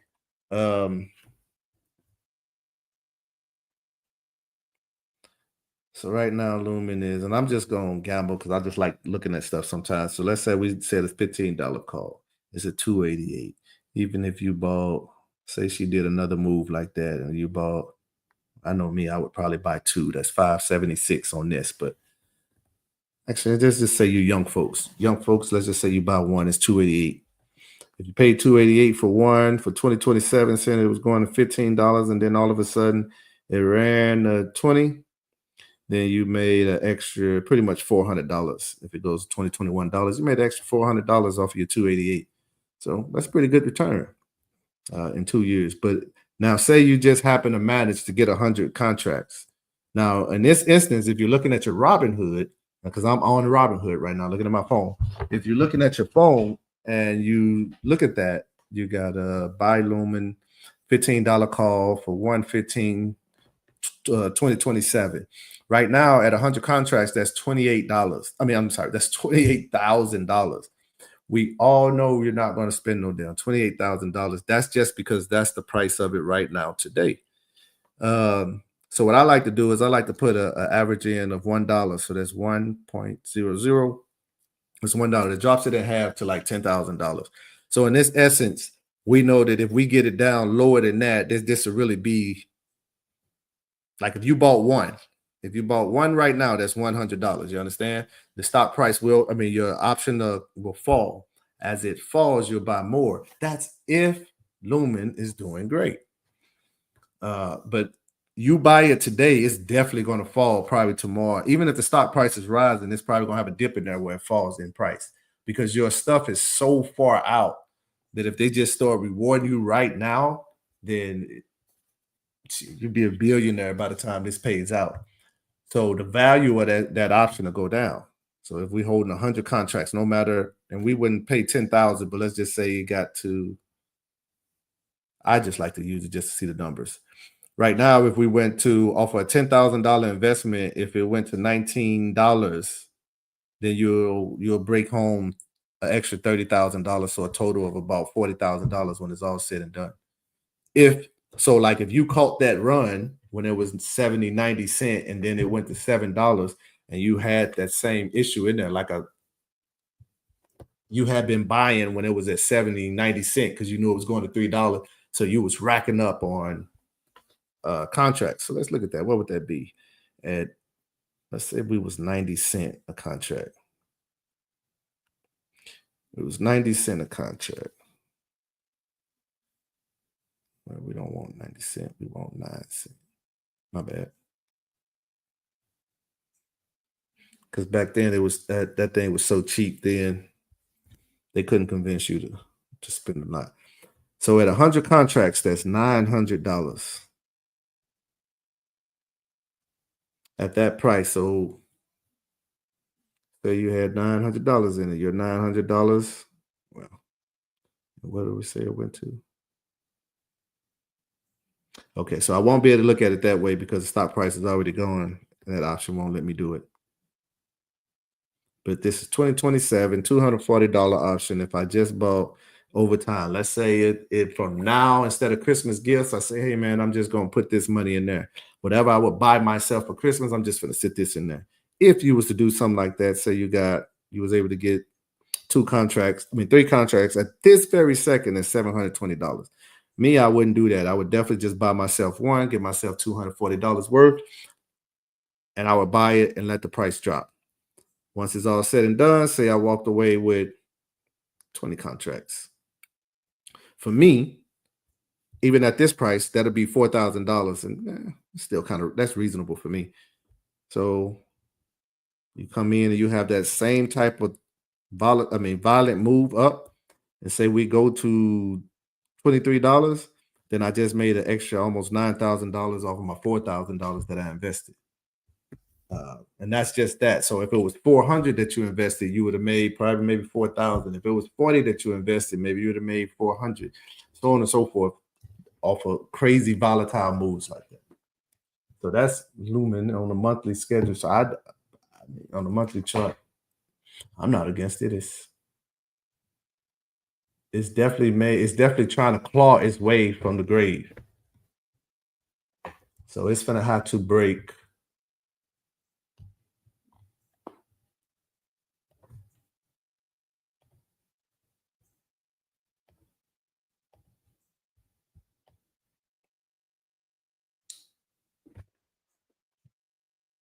Yeah, it's pretty much at resistance, but it's gonna have to break.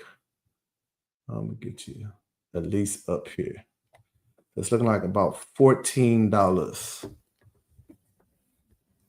before she really starts to get funky and getting people's attention. Because right now she can play up and down, and just continue to fall. It can get to $14 and then reject and come on back down. But as of right now, if it hits $14, chances are it got so much support there, it may trend there for a second. If she can catch enough attention and everything, then wait, hold on. That motherfucking rapid ass move was recently. Oh shit, that base moved. Hold on. All right, let's go on. It's still on the monthly, so I'm gonna take it in on the weekly and everything. But that move was recently. So it opened at 650, had a high at 984, and a low at 648. So those are the moves that are right here. This is probably the beginning of the year. So yeah, shit. You start making strong, big moves like that, then you might actually hold. So we don't really want that one. Now we're gonna go to the weekly. All right, weekly almost same action, but now I want to bring this sucker in. So in essence, is this a good stock to go long-term investing on? Probably not. But is this a stock to probably definitely trade until it gets to a certain price point and see if we can hold it and all that? Then yeah, you can definitely shit. You could trade the hell out of this, and that's going, doing calls or puts.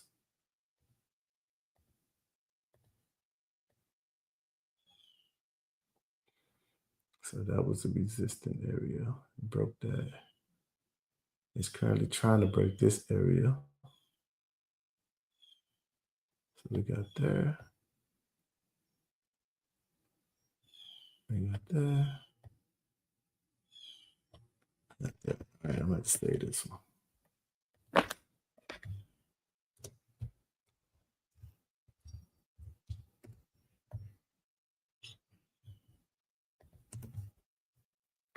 Weekly.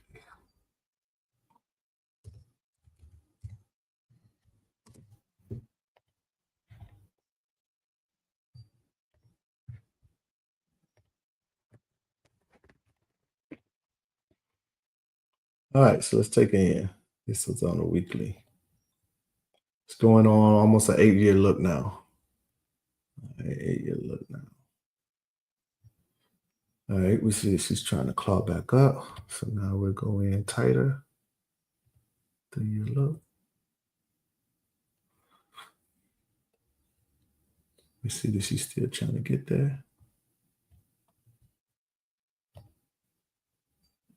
Let me go back out. Because even if I put a fib on there, those lines that I have are probably more than likely already there. Yep. So I would be almost putting those on top of over the lines that are almost there, already there. Yep. So that's still good though, because now you know that it has moved up in the upper bands of your Fibonacci. So what does that tell you when you go up in the upper bands of the Fibonacci is, well, now we're starting to get some action and we're starting to pivot to a different direction. So I come back to this and I would look at that, my Robinhood.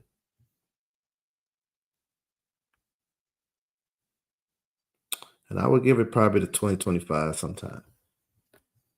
Judging from this, because she definitely could reject and come back down. So maybe mid-year 2025, if this is something that you want to,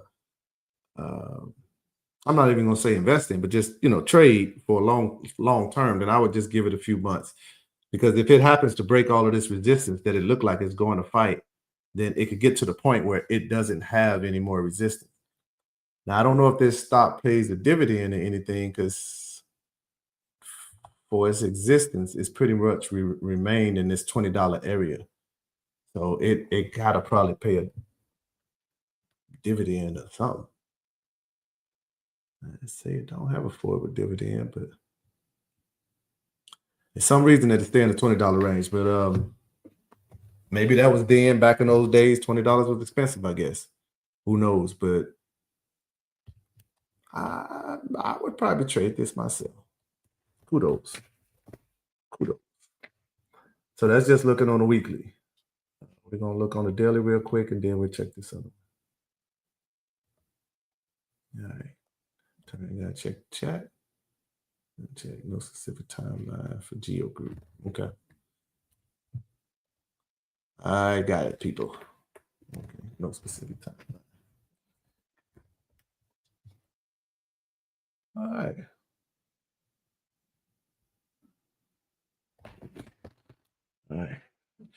You got 2 more hours. You can do it, Terry. All right. This is the daily look here. So the daily look is almost the same thing. I'm going to take this Fibonacci. I'm going to slap it on there.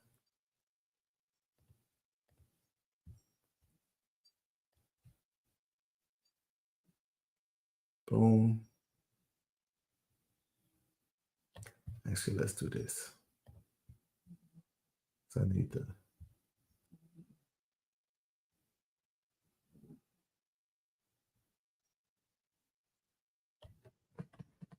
Oh, shit. I ain't gonna lie. I would probably trade this because smash through the $7. The first, boy, it's 7 something. It's shaded, so I can't really see it, but let's do this.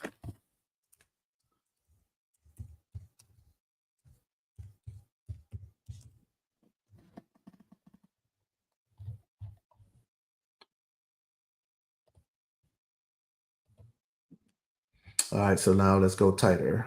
No, did he? All right. So now we come in, we see that, you know, it fell to its bottom and it's trying to go up. So it's still a long fight. But that big violent push there, that's almost enough to make every trade in the world run to it. But this is from 2024. So this looks like probably about July. So from July to now, she's been running.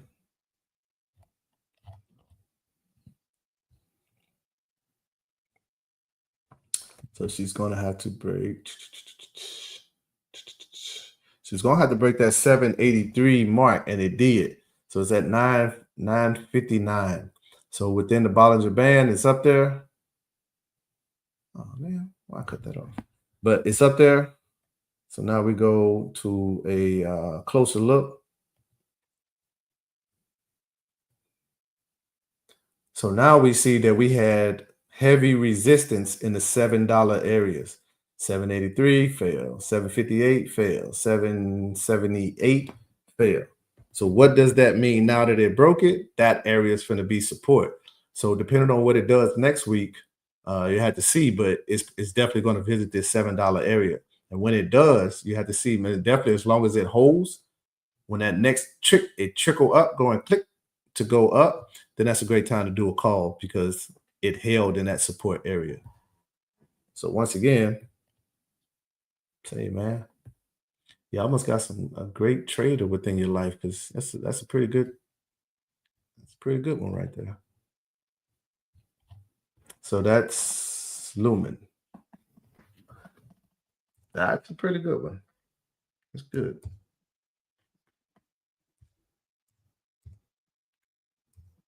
I can't even say this. Humor. Why does that sound familiar to me? Humor. Anyway, so let's go out. Same with this one. I'm going out. I'm going to bring it out for its existence.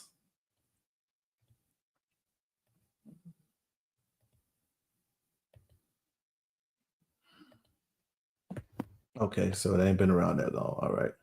So now we'll bring it in. Why do I feel like I've heard of this company? Humor. Wait. Let me check. Let me check my portfolio.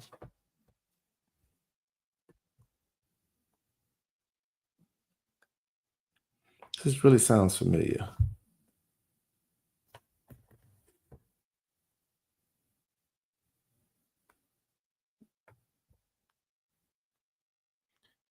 Oh, I got OOOrah, H-U-R-A. Okay. My deepest of apologies. Let's see. Damn. Great minds. All right. Yeah, even this one. This one is looking kind of do good. And I'm looking at it on a monthly chart. So it's definitely it hit its low point and it's fighting to get back up to reality. Currently right now, its very highest point is $17.45. It is currently sitting at $5.78. From highest point to there. Actually, if I just came here, we're going to put the fib on her.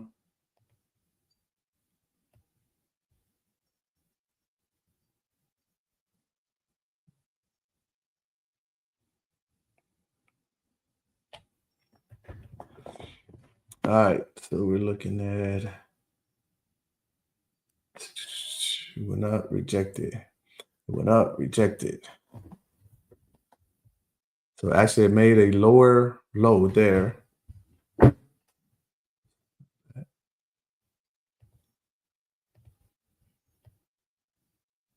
It's sitting right at support. Support would actually be right there. Support would actually be right here. And the reason being is because back here, tap. You see that wick there, tap. This candle here, it rejected. This candle here, it rejected. This candle here, tap. This candle here, tap. Fall through, and now this candle is sitting on it. So it's only sitting where it's supposed to be, and this is on the monthly chart. So it's currently sitting at support for this month. So you would have to see what does it do this month, and if we really want to know that, then we go look at the weekly and the daily. So you got your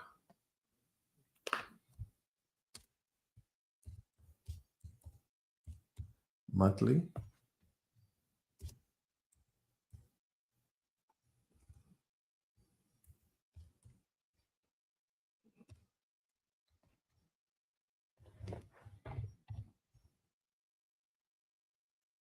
I'm going to put this in that list as well. Now we're going to go to the weekly.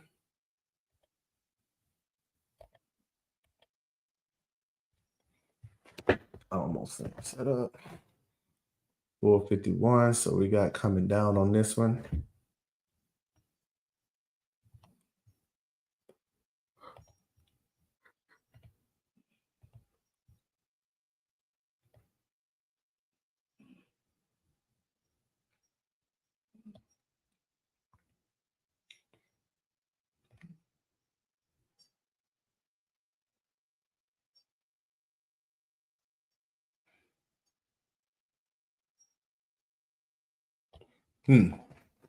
Okay.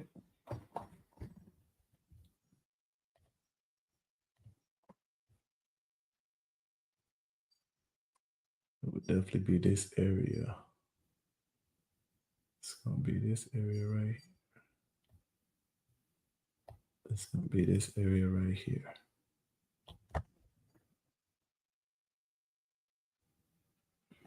All right. All right, still looking on here. You're checking it out. It's riding up on that support line. It's going up. It's going up. Even though this is going down, like it's rejecting. It's rejecting the what am I trying to say? It's rejecting basically your resistance. God damn it! It's rejecting your resistance line there. So it's steady coming down, but it's steady going up on support. So it's steady going down here, but it's steady going up here. So it's almost like it's steady gaining traction. Yeah, it's getting slapped down, but it ain't getting slapped down as far as it should go. So its next move, as long as it stays on this trend, its next move is going to be a violent move up. Now, it could trickle back down, depends on the news. Wait, can I put a support? So your supports that would be close would be that one. But that's pretty much what that green line is. It just needs to stay on that green line. So if you was charting it, then like I said, if you go out for existence, because even if I brought the Fibonacci in, it's only going to do what I already did. So we bring the fib in. We bring the lines to put on there. I would probably try to change the color so it don't kill your eyeballs. Just so you can kind of get a look of where they at. Let's say this yellow. That's a lot going on, but hopefully you can see it good. And you got it. You stand on the green line. We're expecting rejections at these red lines, but once we hit this yellow line up here, that's the first line of our Fibonacci. So we make it there, then good. But we at least got to go up to try to reject on this green line here, which is the 850. Between $8, $8.50. We got to try to beat that. And once we beat that, then if we have a violent push up, we should knock out the $9 range and hit $11. So that's on the weekly, and the weekly is going to kind of move according to the daily.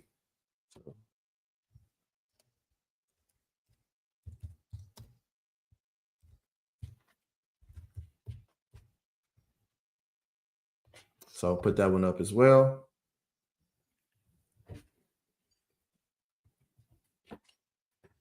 Because now I would like to know, what does the daily look like?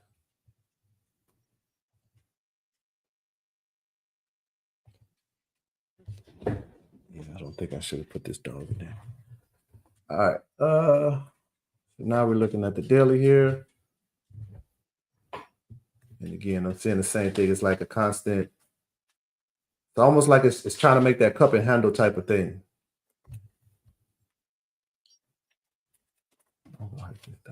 So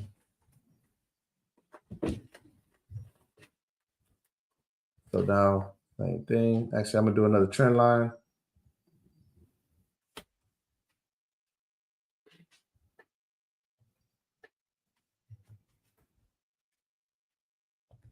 So now, if that's the range that we pretty much playing in,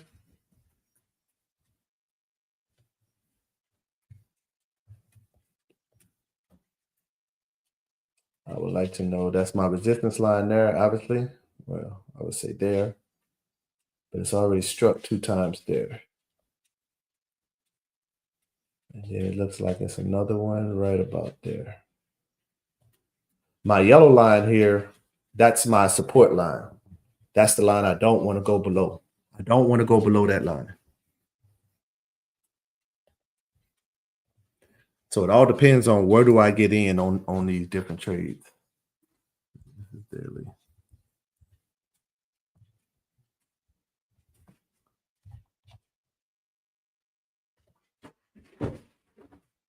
That's what it's doing. All right, so now if we came into a closer look on the daily.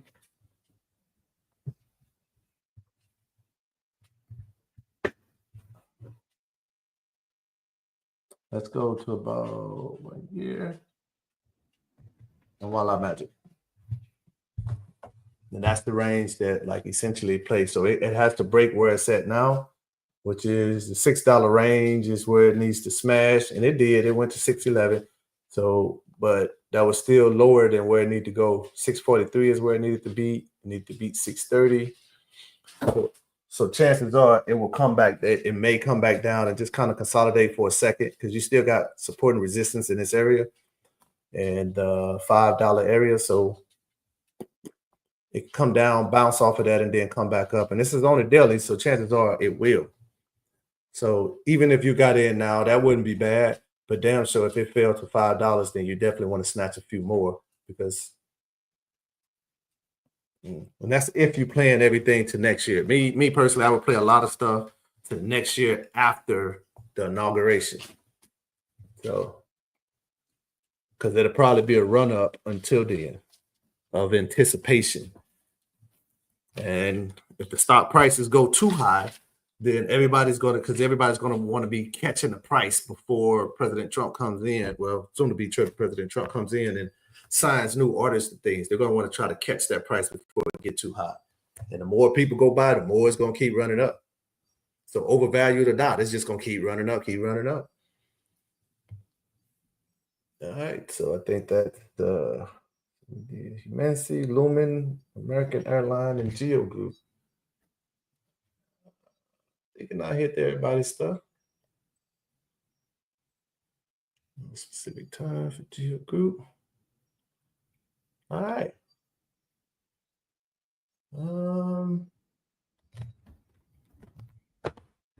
That's essentially that for that. I'm gonna just run my suck to kill time on other stuff, so no one has to stay on at this point. But what will I try to show? I'm gonna try to show. Let me see something here.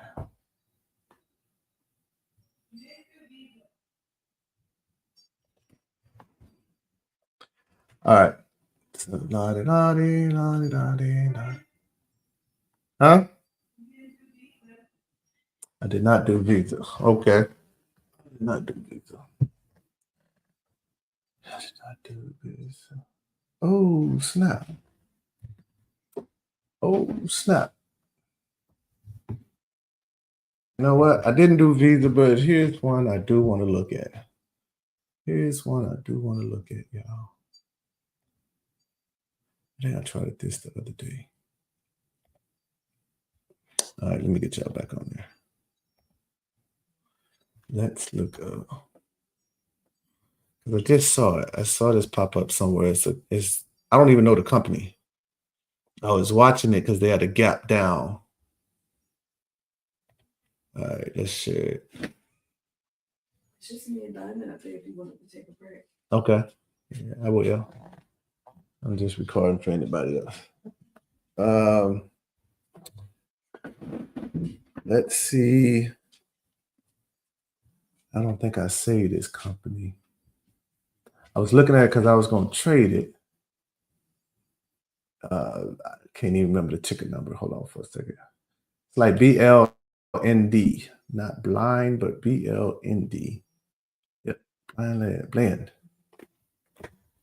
Ah, son of a biscuit eating. Son of a bitch. All right, so I was charting this one the other day because I was considering playing this one. They had a strong gap down the other day. They had earnings and stuff coming up. And I thought about playing it, but I've been doing this whole discipline thing. They were like $3. So I knew that they was going to try to, at least they got to break the 425. So at the time they were like 320. Dang, bro, that's why my chart and everything there. I had charted it.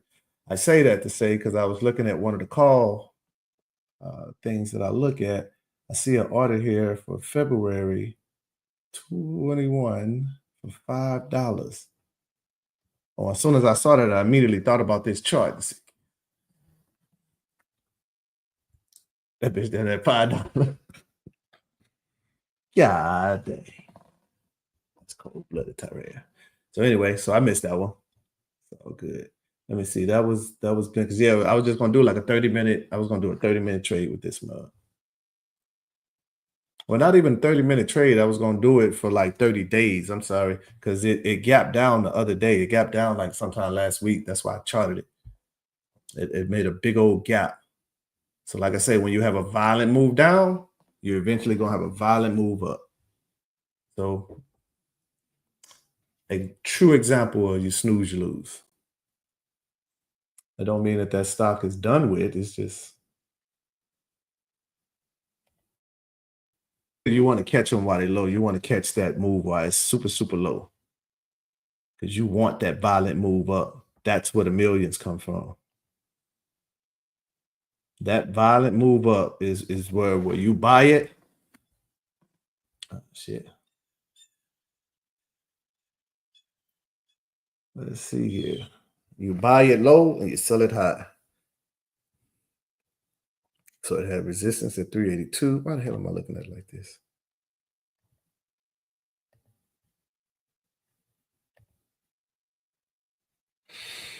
Who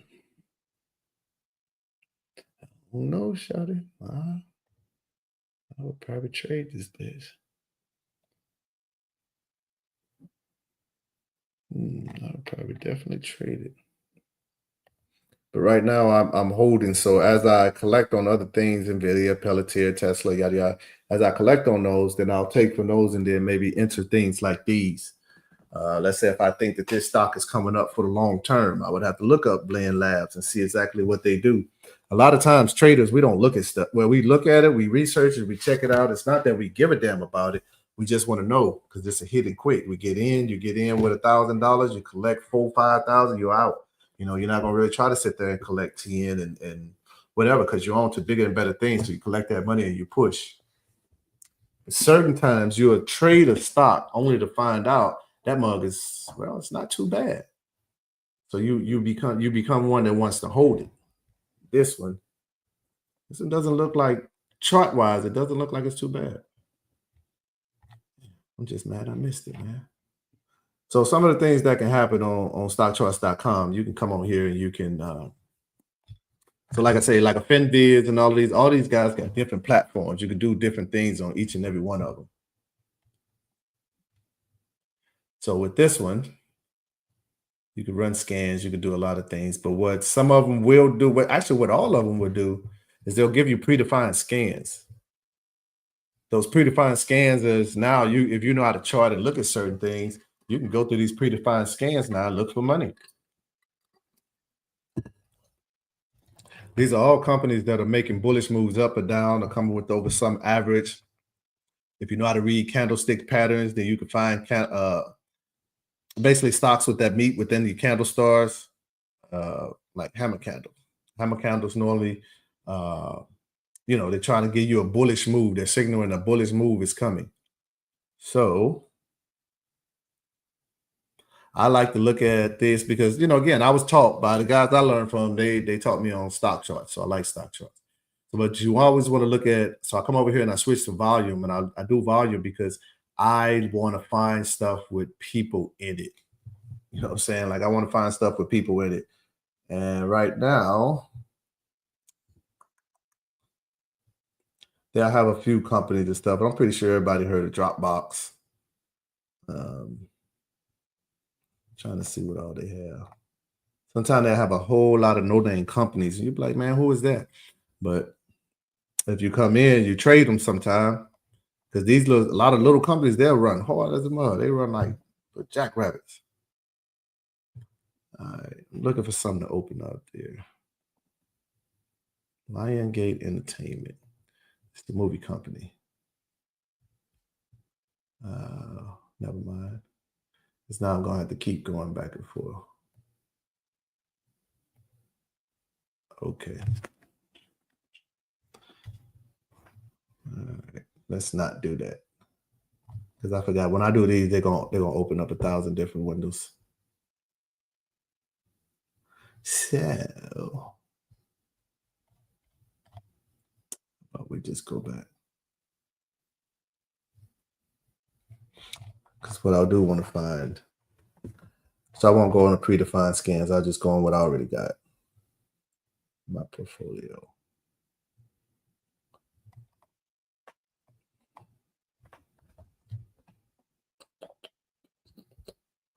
Let's look at OOOrah.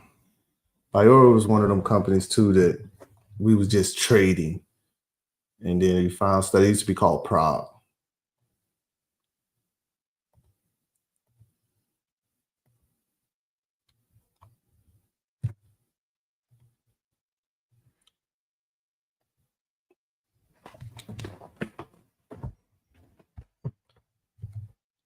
They just been they've been falling out of the sky, man. They just did like a I don't know if it was a stock buyback or what.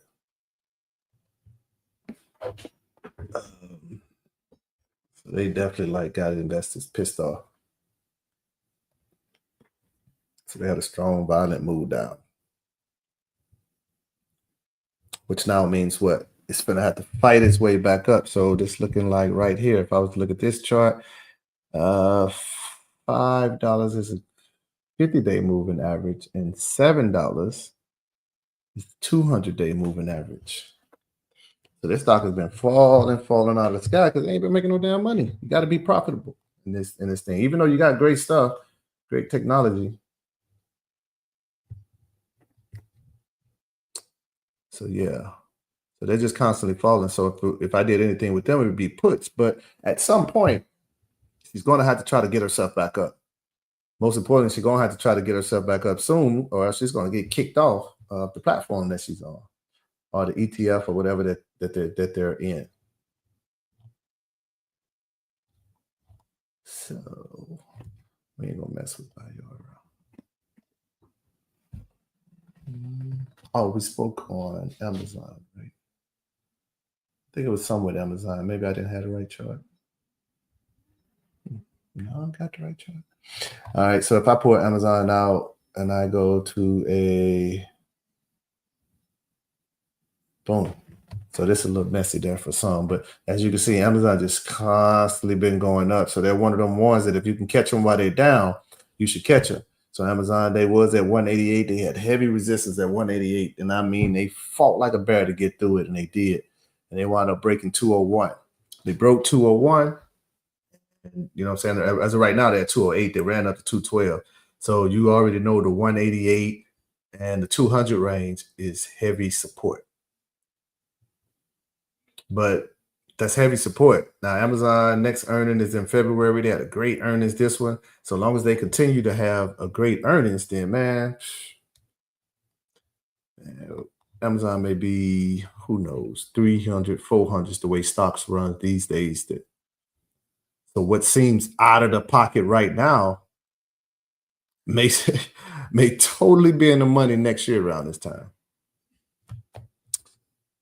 So yeah, that's Amazon. So, all right, so I ain't finna sit on this forever then. Take me a break. I gave my freedom up. Y'all chose football. Oops. Time on deck is 3:19. Come back at 4. I'm coming back at 4. Yeah, I got my butt muscle hurting. Gave my free time up for free, y'all.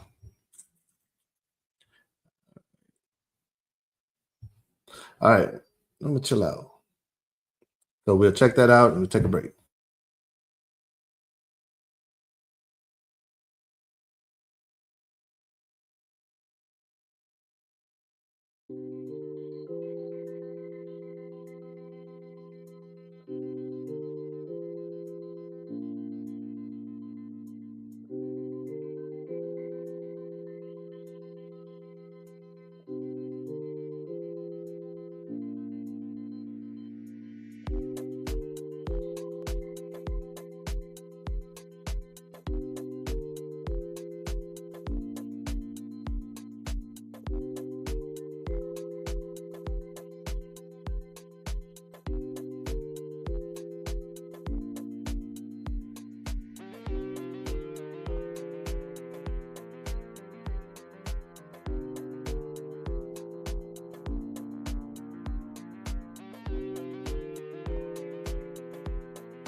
I don't, you're.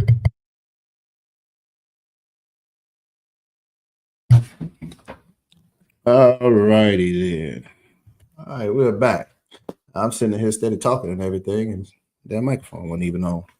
I was trying to say this is why a guy like me shouldn't even be allowed to work the boards. That's why I always got to have somebody. But I wanted to say, most importantly, I have been online for 8 hours. 8 hours on a Marine Corps birthday, giving myself back to a point to just answer any of you guys' questions, whatever you may have, whether it's the stock, being retired, acting, anything I've done. And hey, man, I'm always an open book. Unfortunately, I can't be an open book every time that somebody calls my phone, mostly because the way that my life is set up, bro. I really hate my phone, man. But I normally try not to keep it with me because if I have to answer it every time it rings, then it would keep me from doing some of the stuff I do. A lot of my friends call and they always, like mostly everybody got the same issues and the problem in life. They need money.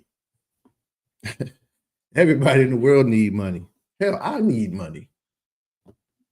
But I say that to say I wanted to at least give myself back to my opportunity to share my big ass head and my big brain and share whatever knowledge I got with you. Because this stock market thing, to me anyway, it's not very hard. And to the people I hang around to know their life story, just like I know obviously my life story, it's not hard. It wasn't hard at all.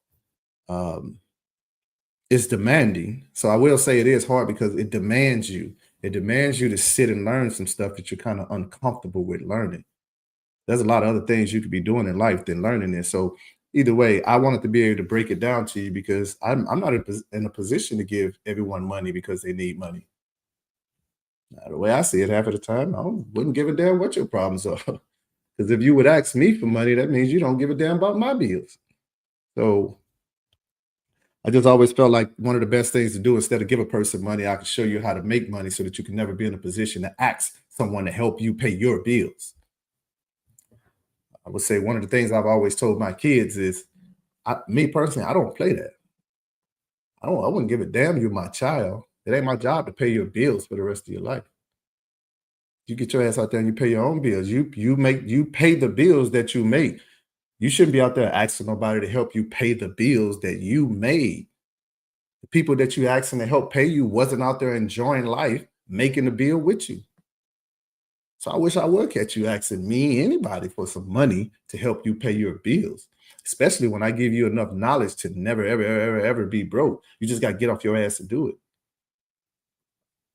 So that's kind of my approach to my kids. So there's no other person out there that's really going to make me feel any difference. I wouldn't give a damn if we worked with each other and took bullets for each other. It's like, no. How can I enjoy my money if I always got to give it away? So I'll share with everyone the pure joys of being retired. I've been retired now almost 11 years, I think. I'd be even more. I've been retired so long, I don't even know how long I've been retired. It's crazy. So let me check the chat too while I'm talking. So, but either which way, so yeah, I don't think that no one should be out here helping anyone, and I don't think that grown folks should be asking anybody to help them pay their bills, man. I don't think that's cool. So if I'm on my kids about it, like knee deep, then another adult or whoever you would have to think the same thing. I hear people all the time talk about their moments of PTSD, their trauma. I've been so much trauma in my life. My life is so here. Like you get this so much from stuff, and people self-diagnosing themselves with PTSD. I have to say, from a person who actually has PTSD, I'll be honest, I'll be the first to tell you, you're part of the problem that pisses me off. You won't go get help to get yourself right. But see, I go get help. Most importantly, you're complaining to me about how bad your life is. Hey, man, I've been to combat. Can you think of anything worse than combat? Because if you can, please let me know what it is. I can't think of nothing worse than combat. So a person come bitching and crying to me about their bills and how hard their life is, you got to understand it don't really work with me like that because, okay, And I've been to combat. People tell me, get over it. Stop being sad. So it's your job to take care of yourself is essentially what I'm saying. All your problems, they stop and start at your door. Don't nobody give a damn what you got going on in your life. Don't nobody care how many people died in your family in 1 week. Don't nobody give a damn about none of that but you and your people. So whatever your problems are, the only people that care about it is the most close people around you, but the world don't give a damn. So for me, as a Gunny of Marines who led many Marines of many times, many of my Marines will tell you that that's something that I don't play. Like, no, we don't have no excuses for things. We don't have no excuses why we couldn't get the job done. I don't care. I don't care you don't feel good. I wish we was in that type of freaking employment. You know, like we worked in a place that gave a damn that we didn't feel good. But we don't. So it's like you kind of get through that mentality because once you live through that and you still accomplish everything, it's kind of hard to come home and hear somebody pity party about why they can't pay their bills, especially when they're holding a big ass iPhone in their hand. So I digress on that, but I did want to talk to a lot of people and use this time to talk about something that I know half of you will never ever experience in your life. Most of you have been working since the age of 16. You've been working since the age of 16, and half of you still probably don't even have $5,000 in your account right now.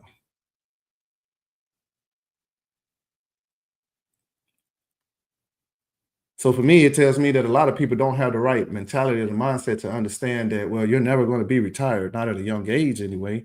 So most people will never, ever experience retirement. They're going to die working. That's jacked up to say, but like that ain't cool. So for me, it's like, hey man, I've been retired almost 11 years. I've seen a lot of stuff. I've learned a lot of things that we were taught. That's a lot of BS. Now you wouldn't know this. You know why? Because you got too much stuff that you worry about. You got work, you got bills, you got your boss, you got kids, you got soccer practice. You got too much stuff to worry about. I ain't got nothing but time on some of it. So I get to pick up a lot of things that you wouldn't even know exist because you'll walk past it all the time. Me, I got number time. I'm strolling down the road, taking my time, getting out of everybody's way. I can notice a penny on the ground. I can notice a little bit of spare change on the ground because I got number time. I ain't in a rush. So you get to notice a lot of things. And I always say, being a person that's retired, I get to sit at the top of a tree. I get to sit at the top of a tree like an owl or an eagle. And I get to sit at the top of that mug like I can look down and see everything. I can see stuff that half of y'all can't even see because in the game of life, I won. You understand? In the game of life, the game of life is to get yourself in a position in life to get comfortable, to be able to live, and so you can die peacefully. That's the game of life. The game of life is not to work until you're 100 years old. The game of life isn't to do all of this stupid shit that you did when you was in your 20s and 30s. That's not the game of life. The game of life is to get somewhere and get a peaceful exiting out of the world. Like for me, heaven on earth, as I call it. I think that's the game of life. So anyway, when you beat that game of life, it's like you get to slow down. I get to move. I don't jump on the highway. I ain't got to go 70 to 80 everywhere I go and got to get there. No, I'm chilling. You know what I'm saying? I'm chilling. So yeah, I might spot some feet in the woods, a dead body in the woods, because I'm just Sunday driving. So in the game of life, I get to see a lot of things that most people don't. And what I got to see a lot was we were taught a lot of BS, man. Man, as kids, we were taught BS. And when I say BS, as far as a lot of our upbringings was where you go to school, you get a good job, you make money and you work till you die. Like we was taught that. Go to church, put tithes in church and all of this. If you don't do this, then blah, blah. Well, that's what we was taught to do. But the older you get and the more places that you go, you get to see that life is lived in a different way by different people sometimes. So I know for me, I got to see a lot of things. I got to see that if you wasn't bogged down with work, if you wasn't bogged down with who you didn't like, who you did like, if you wasn't bogged down with all that, you got to see a lot of stuff. And to just see a lot of people repeating the same cycle. Work, work, work, work, work, work till you die. When rich people are getting richer, richer, richer, richer, richer, richer, because they learn the game of life to help them get smarter. So I think the game of life to me is, like I say, it's about building that peaceful way. People will tell you all the time, well, money don't buy happiness. Well, if that's the case, what you get up every morning and go to work for? I'm pretty sure so it's to keep a roof over your head and some food in your stomach. And when you got that, or you're not happy, so shut up. Don't sit here and tell a person that money don't buy happiness. Because if that was the case, you wouldn't get up every day to go to work. You'll go live in a hut and you'd be cool because money can't buy happiness. You'll wipe your ass with a leaf because you're cool. You don't need money. Money can't buy happiness. You dig what I'm saying? So, no. Money can buy happiness because it's the only way you're going to get peace. As long as you live in America, unless you go live in the jungle, you're going to have to pay for something, groceries, gas. So you're going to have to pay for something. So you got to have money to do that. So money can buy happiness. So in the game of life, you got to have money in order to be happy. You got to have money in order to be comfortable. And you got to have money to be able to do the things that you've always dreamed of doing. So until you learn those things, you're going to repeat the same cycle because most people, parents, like you're working.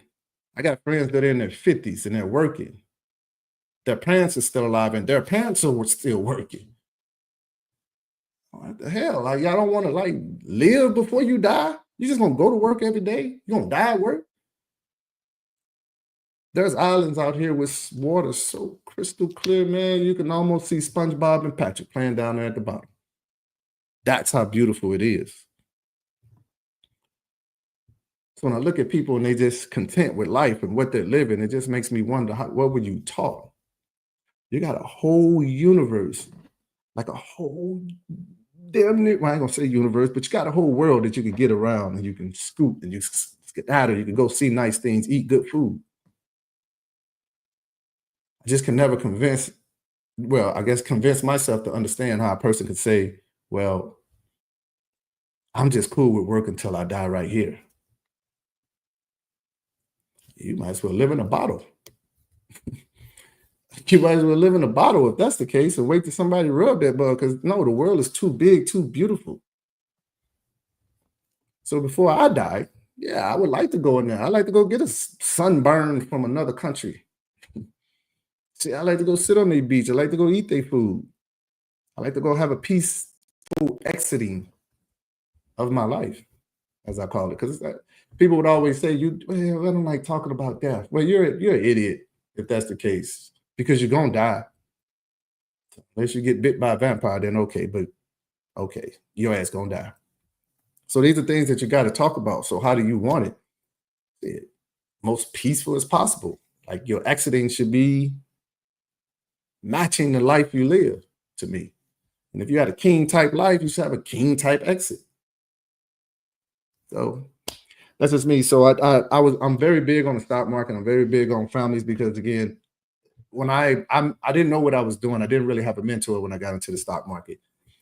When I left I should say, let me back up and tell my life story. Maybe that's what I should do.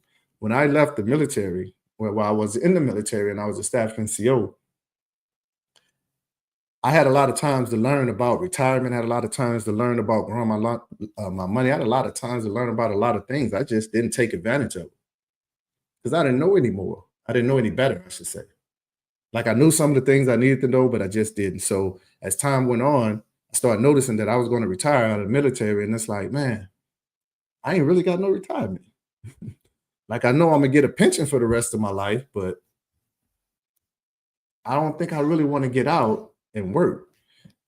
Now, the thing is, when most military members retire, they're young enough to get out of the military and get another job and retire from that. So that's normally the model and, the protocol when people leave the military. They go get a job somewhere else so that they can get another paycheck and, live a comfortable life. So now you got like 3 or 4 jobs, you're making great money, and you're finally able to afford that Benz and have a nice life and yada, yada, yada. Well, I know, once I didn't want to do that. I remember I wanted to get out, and I did have that mindset to like, hey man, I'm gonna get out. I remember talking to my wife, and I was telling her I had just left Afghanistan, kind of as a gunny. I say, honey, I have an opportunity. I made some connections over here. I said, man, I can come back over here as a civilian when I retire. I'm gonna walk right into a 6-figure job. I already got it paying in and yada yada yada. You know, my wife being my wife was kind of like at the point, like, honey, well, why would you retire and then go back to work? Why would you go to combat? Why would you go to war? Why would you do all of this just to go back to work? And I said, it never really set into in my head, you know, kind of saw that at that moment. I've always said that if I got out of the military, I want to work for myself. You know, left somebody paying me 6 figures like a mug, I'm in. But yeah, my old lady was the kind, she was the type to like kind of shut that down because she was just like, "Boy, I just kind of want you to retire. I want you to come home and just chill." She was like, "I make enough money, we straight." But what man is gonna sit there and go, man, I ain't gonna sit around, you know what I'm saying? Well, my wife working. So you understand? So anyway, so I fast forward, I had to start thinking real fast, like, how do I get, like, what do? I don't really have a retirement. Now here I am, I'm probably staff NCO at this time. I'm gonna be starting with probably 7-8 years left till I retire.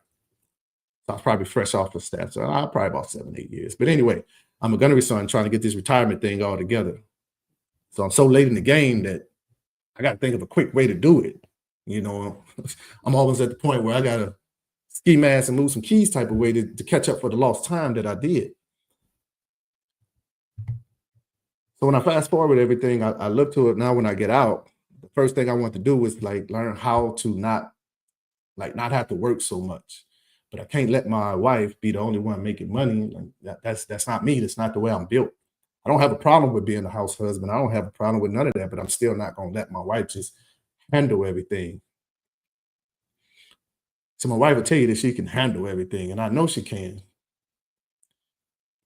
I'm positive I know she can. I was there. I saw it. I know she can handle it, but I got to keep reminding her that I saw the shit.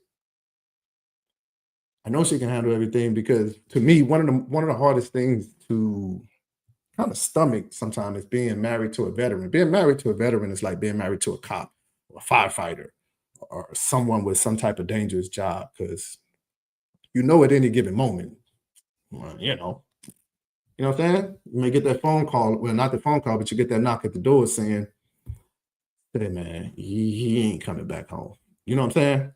So those that's just a stressful thing within itself. So I watched my wife, she stomached that as I board the plane to Afghanistan. She stomached all of this. She still get the kids up every morning. Still had the grades good. Taking care of them 2 dogs, big ass Rottweiler and a fucking Cocker Spaniel. New job, working crazy hours. House breaking. Dogs getting sick, gotta go to the vet. Kids getting sick, gotta go to the doctor. She getting sick, gotta go to the doctor. All of this taking place, you know what I'm saying, while I'm overseas. It's nothing I can really do. I'm overseas. And she handled all that like a G. So now these days, you know what I'm saying, she got to keep convincing me of things like, I can do this. I know you can, bro. I already seen it, but you know I ain't built like that. So anyway, I digress on all of that. But yeah, that's just me and the way I'm built. So I had to think of something quick to hurry up and try to get retired. You know what I'm saying? To try to make up for this time. So fast forward now, I get out of the military. I got a thrift savings plan. It got probably $70,000 in it by now. That's not a lot of money if you don't know. And at the point, actually, I probably had a little bit more than, actually, I had more than that. But if I cashed in, then I was going to have to eat that penalty and then, you know, whatever. So that's what I did. And I walked away with like 70K once I retired. I set that 70K in like the bank. And I'm trying to think, because I know this, you know, this is kind of what we appeal off of, but I know it's not a lot of money. So what can I do to help my wife? You know what I'm saying? Because my goal is to now retire my wife. How do I retire my wife? But well, by getting rid of majority of the bills that we even have exist. We can knock them out. Once I can help her knock them out, well, now I feel that if you don't really have any bills, mortgage, car notes, all of this, then now you're going to work well because you truly like your job. You're not going to work because you need the money. Bills are paid. You know what I'm saying? House paid off, cars paid off, everything gone. So Even if you say, hey, you know what? I'm not going to work for 2-3 years. Financially, you're good enough to do that. That's comfort. You know what I'm saying? Like, that's the life that I feel like she deserves. So anyway, I started watching, I get into acting. So if anybody know me, once I retired out of the military, I started doing a whole lot of stuff. I wasn't doing it because we needed the money. I just did it because if I'm at work, I'm going to do something that I like to do. I'm not going to do something that somebody say I should do to make money. No. I'm going to do what the hell I want to do. So that's just the way I am. So either which way, I got into acting and started doing a lot of things. I would pick up checks here and there. But it wasn't until I started talking to one of my buddies. I got a buddy by the name of Greg Hayden. Well, his name is Greg Hayden. He may not want me to say that now, but too late.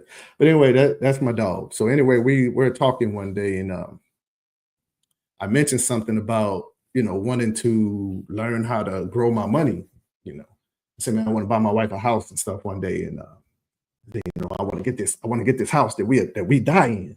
Meaning, like, the house we was in was cool, but it wasn't like we would come home every day like, wow, this is ours, So it was like, man, I wanted to get something that we comfortable with. Like, we look in this like, I don't never want to leave this house, And anyway, so my buddy was like, hey, have you ever, you don't invest? I said, man, you know what? I've been thinking about it because I wanted to invest in Tesla and stuff. So my buddy was doing a little bit of investing. So I was like, if you walk me through it, I said, damn, I'll do it. So he had me download the app and he walked me through it and he helped me buy my first freaking shares ever. And that was Tesla. Because that's all I really knew. That was the word. I wanted to get an electric car and I wanted to get my wife an electric car, and that's when Tesla was bumping anyway. But I wasn't fit to pay that price tag. So Tesla, I was like, I'm gonna buy a Tesla one day and Tesla gonna buy me a Tesla. So either way, he showed me how to buy it and I buy $1,000 worth. That's pretty much what I put up. I think at the time Tesla was probably, it might have been 200-300 or something. They might have been approaching 300, but there was about 2 and some change. So Tesla wound up taking off. Well, I'm sorry, not taking off, but I bought 3 of them. So I was like, right at barely $1,000. I wound up sitting it there, totally forgot about it, went and started acting and stuff, doing a lot of things, wife traveling, everything, just living a retired life. I come back and I check my account one day and I'm like, oh, snap, Tesla had jumped. I made some money. So now I know, and I think they did a split then. So for every one stock that you had, they gave you like 5. So at the end of the day, I had like 15 Tesla stock.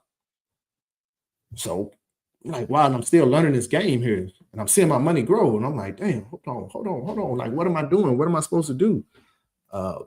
So either way, so I talked to my buddy a few times. He schooled me, but he was still kind of fairly new to it as well. So he was learning. So it was only things that it's only so much we could teach each other at the time. But I had got a taste of investing at that moment. And at that crucial moment, I knew I was addicted because I started seeing how much money I made in a short period of time by doing absolutely nothing. By doing absolutely nothing. I knew I was addicted then.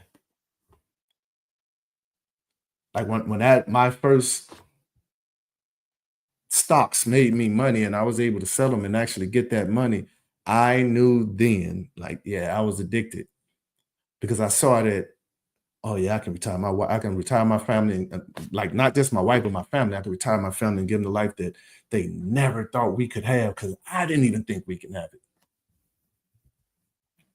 So that's what made me addicted and I got into it. So basically with my thrift savings, I used that to invest in myself, as I said. I had no clue what it was, but I knew I wanted to learn. So the only way to learn, to me anyway, is I can't really learn by books a lot of times. I got to learn by doing it. So I had to step out on that leap of faith and start investing and buying. And I did. And I started making money. I started making a lot of money, not even knowing what I was doing. So I'm like, holy crap. But at the same time, by me seeing my money make, I did typical rookie mistakes. I never knew when to take my money. So I started losing a lot of money. So at the time, I thought that the only way to get better at it was to continue giving more money. So this thrift savings that I got sitting in the bank is now sitting there, but I'm trying to use it because I'm thinking I'm going to hit this one jackpot and we're going to be millionaires and we're going to pay these bills off and we're going to finally live this life. That's my only mission in life. I'm not even using logic and common sense most of the time. It's just bam. So I'm chewing this money up. And I get about 50, 60,000 in, and that's when I started learning lessons, because what I was doing was investing, but I was also taking that money to go buy people courses. I would take their courses to see what they do. I would even go ask other traders, like, say, man, can I just watch you and see what you do, how you do it, or whatever, because I don't know how to do it. And I swore I need to learn this because I made money, and I don't know how the hell I made money, but I want to do it again. The beautiful thing about most traders is all of this information is like, it's all out there free. It's just our knowledge and their knowledge and stuff at the time is how to put all this knowledge together to make it make sense. So anyway, so that's kind of the gist of how I got started with my investing. Now the trading is a whole different subject because I bought an option. I started seeing people buy stock options. So this is still me in the mindset of I'm going to retire my wife and my family and everything. So I'm still in hustle mode because it's by any means necessary. And see, me and my mindset is I'm 50. I'm not a gambler. I'm a smart mover. I use a lot of logic, but I don't have time to sit and wait. I'm 50. I ain't got another 50 years to let this money build up. No, I'm trying to enjoy it while we're young. My back might not work in a year or two. My knees might give out. We don't know. So I don't have time to play this safety game. Yeah, so I'm a Marine. I've been to combat. There's not really a lot of logic I use. You know what I'm saying? It's straight to the point. That's us. Where's the enemy? Right there. Go kill him. All right, roger that. Be back. Like, that's a Marine's mentality with a lot of stuff. So even when trading, I was like, yeah, I don't really have a lot of time to sit and play this long game. I'm trying to retire my family ASAP so we can enjoy life and debt free. And then, like, my family can run off and make their own family or whatever, because you had such a great young life. You wasn't bogged down with working 12, 13 hours a day and all that type of stuff. If I retired at 38, my mentality is I got to retire you before 38. So how can we do this? So you study. I start studying. And it wasn't just studying traders. The simplest thing to do is study the wealthy people, as they say. Just watch what they do. And then you start watching what the wealthy people do. And I started noticing that, well, I was stupid. I was the Negro, basically. I was buying stupid stuff. I was buying rims and big screen TVs and all of this stuff. So it was like, damn, this money that I was wasting doing that is the money I could have been retired me and my family with. But I didn't know that. So as I used all of that money, half of my retirement, and I went in a hole with it, it was like, no, I got to learn how to get my money back because I can't walk away now. And what I learned through all of my trading and my knowledge is I was buying in a bull market. That's all. It's not that I was bad. It's not that I wasn't a good investor, and it's not that I wasn't becoming a great trader. It's just that at that time, I didn't understand how to understand the market. So I was buying heavy in a bull market. A bull market is already up. You know what I'm saying? Like, I waited too late.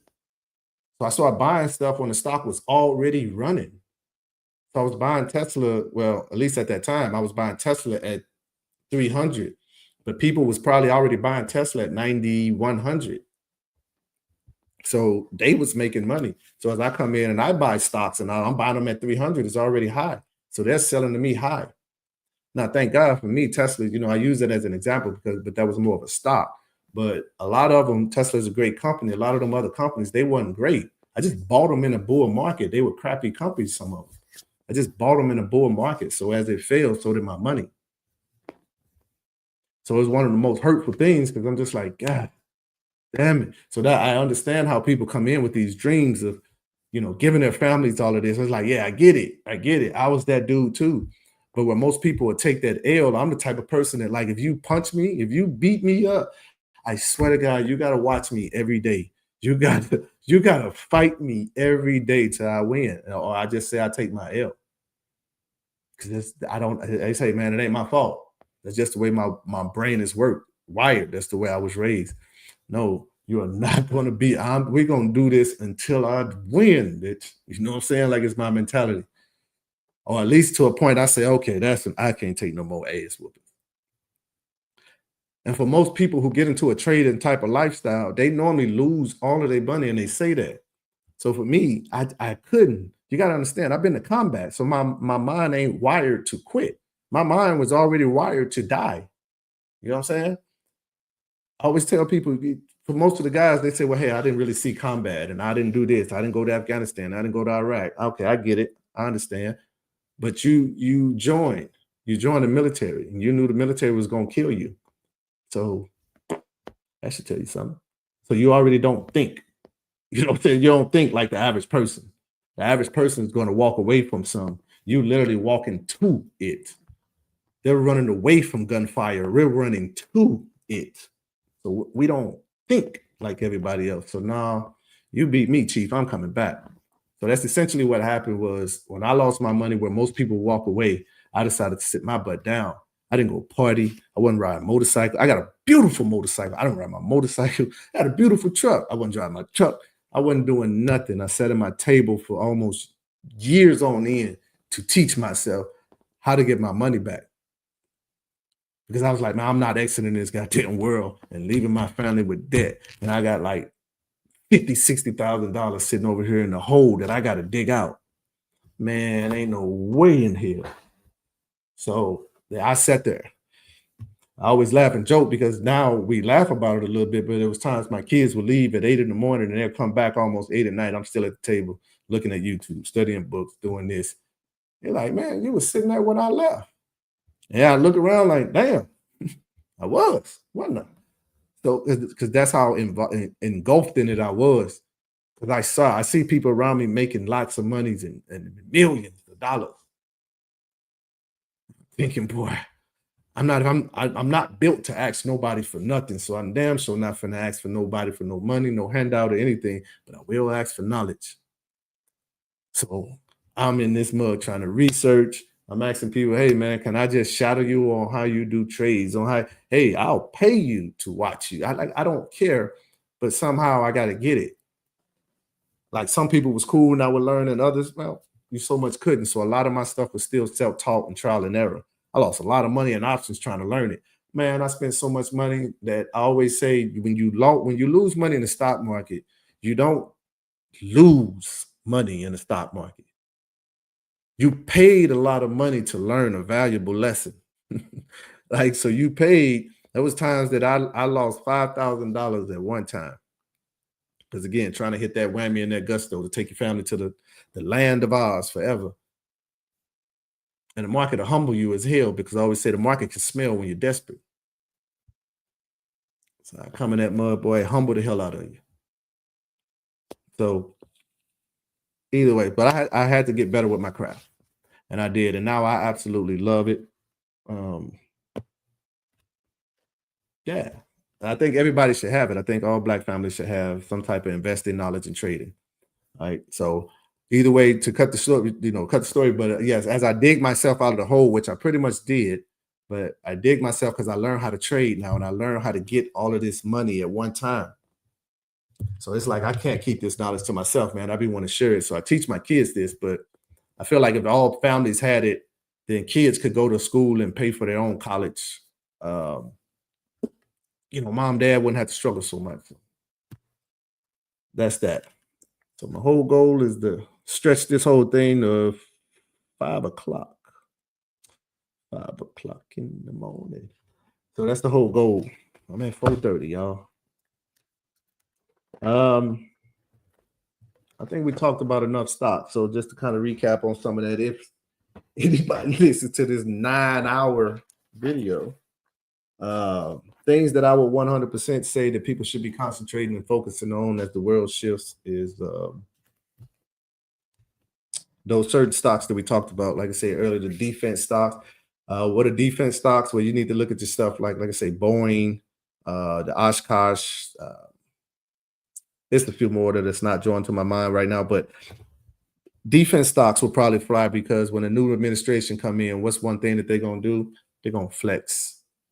They're gonna flex them nuts. So how do you flex your nuts? Well, you flex your nuts by showing your military force. So that's why I think defense stocks will come up, because they're going to get to making new weapons, new bombs, all this different type of stuff. War brings in money. So most importantly, we talked about Palantir, SoFi. If I could say anything on anybody that's just getting into investing and trading, and you kind of getting good with it, but you're not so good with it, but you kind of getting there, then I would say don't chase them divas, the Teslas, Amazon, Visas, Nvidias. You chase things like a Palantir, a SoFi, things that are about to take on a new, what am I trying to say, a different beginning now as the new administration come in. So I know Palantir. Palantir is very important, as you say, in the cybersecurity world. They pretty much doing it. If anybody got a computer, Palantir is probably doing their software for the cybersecurity. The world has been hacked so many times that, well, hacking is very, very, very serious. It never really wasn't, but it's really up, especially with all this AI technology. You got self-driving cars and all of this. So imagine if someone hacks whatever the server, the chip, whatever it is, and now they hack self-driving cars. So it's almost like the movie, that was on Netflix and Obama. So the thing of it is just, I think Palantir is one of those ones that are pulling NVIDIA, because the more and more, the better NVIDIA gets, the more and more they need Palantir. The more and more Tesla gets, the more and more they need Palantir. The more and more high-tech Amazon gets, the more and more they need Palantir. Anybody that's in a high-tech type of thing, dealing with social security numbers, money, all of these things, bank accounts, well, they're going to need the highest form of cybersecurity there is, because they don't want to get hacked. So who are they going to call and pay? They're going to pay Palantir. So it's like one of those things where you see a company, you see their value. So I don't think people should chase the high divas, the Amazons and all that, simply because, like I said, they're going to cost a lot of money just for one contract. So you can go to a Palantir and get multiple contracts for the very same amount that you was only going to get one from them divas. But that doesn't mean you can't trade the divas. You understand? You can still trade them and make money, and as you make that money, you stack the other ones. So just going through my notes. We spoke about Aflac. Like I say, Aflac has always been a beast. Did some of y'all charts. I think I spoke about the new administration coming in. Like I say, Donald Trump and them, they're not playing anything China. So anything coming out of China, you already finna slap their ass with tariffs. So if you got good companies that you love, maybe cars or clothes, or even some of your iPhones and iPads, a lot of technology come from China, you can slap them tariffs on once he's in. So now the companies that deal heavily in China, they either got to find a new route to get this stuff or become their own makers or whatever. So yeah, he's not playing anything China. That doesn't mean once he gets in, he's not going to do something, because I would imagine my man in China or whatever, he knows him or whatever. They spoke before. So they may go and get the ha-ha he in, and he do whatever, and then China stocks run. So you can never count it out. But as of right now, yeah, with the fear of him coming in and always saying that this is what he's going to put them tariffs on there, then say that's why TikTok is having its little battle. Some people are going, oh, TikTok said, yeah. He ain't effing with none of them. 20 minutes to go, baby. I got 20 minutes to go. Boy, when I see my ass cheeks screaming. Woo. I'm doing this for you, Chesty. Damn. My bad. So something I want to speak about, man. So I just want to say, what is the future going forward with Beer Talk with a Veteran? So Beer Talk with a Veteran obviously was started by me, my family, I should say. And what I really wanted it to be was just like a place where veterans can come and talk.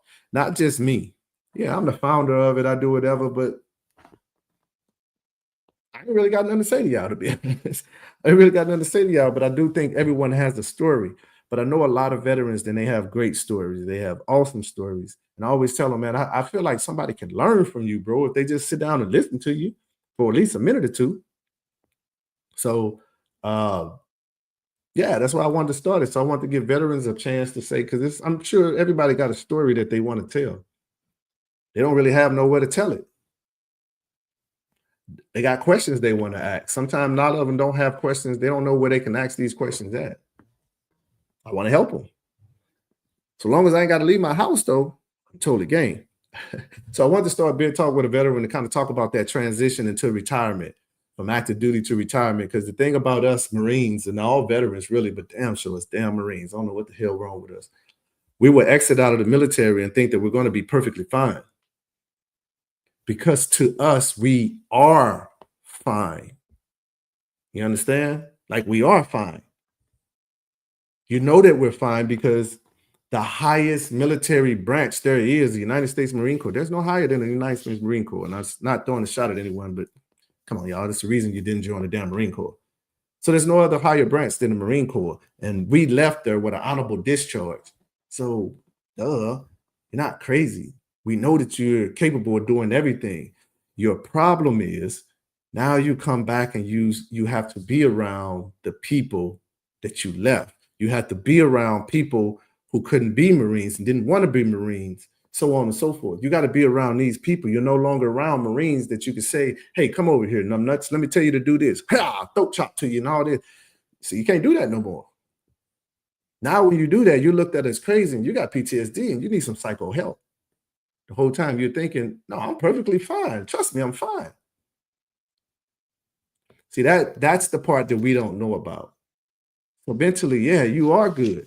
But the bad thing that's going to happen is your feeling of separation and things are going to kick in. And I'm only saying this because I'm speaking from experience, but your feeling of separation and everything is going to kick in. And you're going to be sitting there going like, I'm perfectly fine, bro. There's nothing wrong with me. But see, the people who never walked your walk and didn't have the guts to walk your walk, they're the ones now judging you. So to them, you are an outcast. And them to you is basically like a piece of crap because you couldn't do what I could do. So you're going to always look at them differently. So now you got to be back around these type of people, and there's nothing wrong with that, but it's a reason you joined the Marine Corps. You joined the Marine Corps and you left that because you wanted to be one of the best. Now, once you leave the Marine Corps, you want to come back home and you want to be around the people that you left. You're not realizing that, well, no disrespect to any one of your friends, but you left squares. You're no longer a square anymore. The Marine Corps chiseled you into a whole different shape. So now when you come back home and you're hanging around the people who are still squares, you're not fitting in anymore. And you're sitting there and you're trying to wonder what's going on. Why is everything jacked up? Why is everything? And you're having that feeling of separation. I always tell a lot of veterans that, yeah, I mean, like, yeah, we got PTSD. That's no fact. You can't nowhere near go to any type of boot camp and not get PTSD. It's physically fucking, boy, it is impossible to go to any boot camp. I would say, well, not any, at least Army and Marines, damn sure Marines. You're not going to go to Marine boot camp and not get trauma while you're there. It's just not. If you got a fear of heights, they don't care. They push you off there, right? That's very traumatizing to you. If you can't swim, what do? They push you in the pool, do they not? Even if you can't swim, that's some traumatizing stuff. So you're going to have some trauma while dealing with it. It's just unfortunately, as us, we're so much as freaking dysfunctional family, we learn to live with that trauma. It becomes secondary to us and almost that superpower because now it goes from trauma to, there was once upon a time I was totally scared to do this and now I'm not. But that trauma's still there. That trauma is still there because now that you have accomplished that goal, you got to come back and be around people who haven't been pushed to those limits, and you got to try to fit back in. And that's going to be one of the hardest things you can ever possibly do. And you're going to have arguments with people, and you're not going to fit in, and you're going to start saying, I hate everybody. I don't like people. And it's because all of that is going because you're used to being around people that you can almost kick the living crap out of, laugh about it, and then go get something to eat. See, that's Marines, that's military, those are veterans. So we understand that type of thing. So again, you're coming back home and you're sitting around people, your anxieties and everything set in, you're just not fitting in. And for some veterans, they're not as strong as we thought or we think. Because I have a lot of friends that I thought was stronger than me. I got a lot of friends I would always say, man, when I retire, bro, I damn sure want you at my retirement, you know? And then I get phone calls that, you know, saying they took their life. You know, they failed suicide and stuff. And it's like, damn, he did? Like, I didn't think nobody was strong. That was the strongest Marine I knew. Yeah, he was. He was very strong physically, but see, mentally, not so much. And I say not so much because, again, that feeling of separation is real, bro. It's real. You go from the military. When you exit out of it, the military is almost one of those things where they say, anytime I see you, you better have a friend around you. You better have a buddy, a batter buddy, a libo buddy, and all of that. That's almost become your way of life sometimes. So now when you get out, you're back on your own. You don't have a libo buddy. You don't have a battle buddy. You don't have any of that. So it's going to be a feeling of separation. Because now it's like you want to hang out, but then it's like, you know what? Nah, I'm cool. I like being by myself any damn way. You know, you ain't gonna like being around people, but let a group of veterans come around.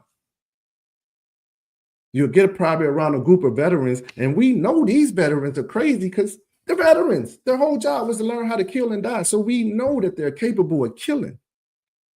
But yet and still, we are very comfortable around them. Like so comfortable. We laughing. We probably ain't laughed in months. We get around veterans, we laughing. We'll go out if we know where veterans are at. We'll want to go hang there. Why? Because I know how these guys are. I can go in there and I can cuss my off. I can say certain words. I can do, and it ain't going to offend them. When you get out of the military, everything you do offends everybody. Everybody gets so goddamn offended so early. So, I mean, not early, but so easy. So now here you are a veteran that, well, you couldn't even be offended because the drill instructors didn't even give you time to be offended. They kick your butt too much.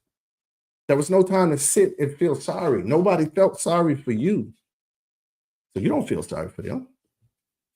But nevertheless, so I always say that, you know, hanging around people who wasn't in a military mind, it's good, but sometimes those things can trigger the things that you're trying to run away from. Because the thing that they cry and complain about, that's not the things that you cry and complain about. But that's that. So anyway, I was saying all of that to say, because I'm looking at taking beer talk with a vet more towards to that like PTSD. So it's a lot of veterans who left believe it or not, Vietnam, World War II. Some of them are still alive. Do you know they don't have disabilities? When I say disabilities, like they're not getting compensated for their disabilities from the VA. I always thought that was pretty messed up, because I feel that anybody that joined the military, honestly, I feel you rate it. You rate 100%. You rate 100. I wouldn't give a damn if you did 4 years. You rate 100% in my book. And the reason I say that is because you took that. You put your life on the line saying that, well, ultimately, I know you may give me college, you may give me food, you may give me all of this, but I got to go die.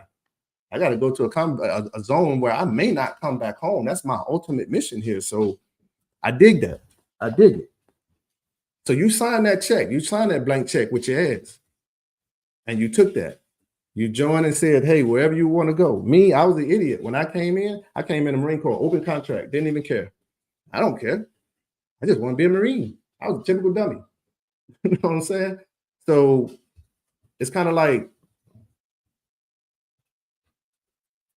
I don't know. I can't really describe it. My mindset to come into something like that. So I can't really come back and be around a lot of other people whose mindset was to run away from that. So for me, I'm one of them people where I say, hey, I just try to avoid everybody. I stay away. I love people, but I like helping them from a distance, because I know me and I know my attitude. I know my issues. A lot of my issues is, well, I'm just kind of set in my ways. I was a gunny in the Marines. You don't just get there because you're soft. You understand? Like, I was a gunny in the Marines. That's the hardest damn branch there is. So I got to think differently than other folks. So a lot of my solution to the problem is, well, I'm gonna just chuck the hell out of your ass in the throat, and voila, there we go, problem fixed. You know what I'm saying? Like, but I can't do that here. I go to jail. So I avoid people that I feel may trigger me, because people get around me and start complaining about their problems, and I'm going to say, bro, you know I've been to combat, right? So if I've been to combat and here I am still hustling and getting to it in the world, I'm probably not the dude you need to be bitching and complaining to. So that's just me. So with that being said, that'll pretty much be my time on this mother.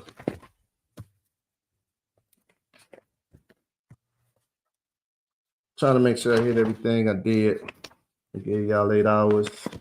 We got a strong 8 hours from me. I don't think I got no more to give you. We got another 10 minutes. don't know if somebody popped on, but one of the things I said is, hey man, if you had a chart, if you had something you wanted me to look at, you can put it in the chat or so, and I'll take a look. I was just killing a little time to kind of wind down, but yeah, that's essentially it, man. That's Beer Talk with a Vet. So if there's any veterans out there that need any help getting their disabilities, they get, basically some type of help, then just know Beer Talk with a Vet is starting to try to transition over to that, to be that one-stop shop, hopefully, to help with this, like I say, getting your disability paper. I should say disabilities, but disability paper. So anyway, those veterans that I just mentioned, the World War II and the Vietnam veterans that I'm trying to help, and that's where I'm getting a lot of this knowledge from, because these guys have left a combat zone and didn't have any VA rated disability. They got 0.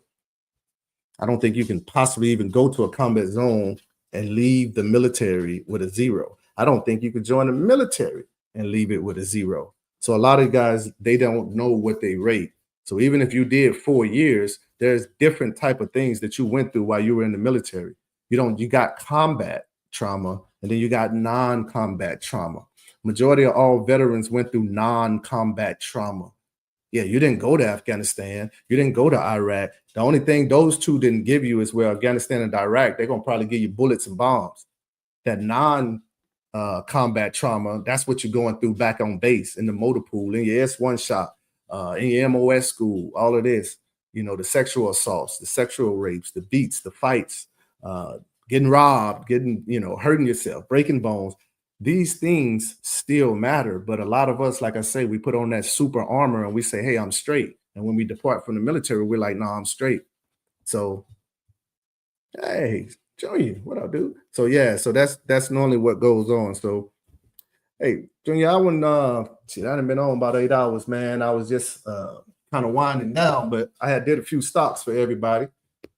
Hey man, you my son, so I ain't got number time. So if you got something you want me to chart, you can put it in the chat or so, and you can do whatever, or I can bring you on if you want to, Chief. Tell me what you want to do. I was gonna cut it at 5, but I'll never cut it for my baby. So tell me what you want to do, and while you think about it, Chief, let me get Zoe the hell away from me. Hold on.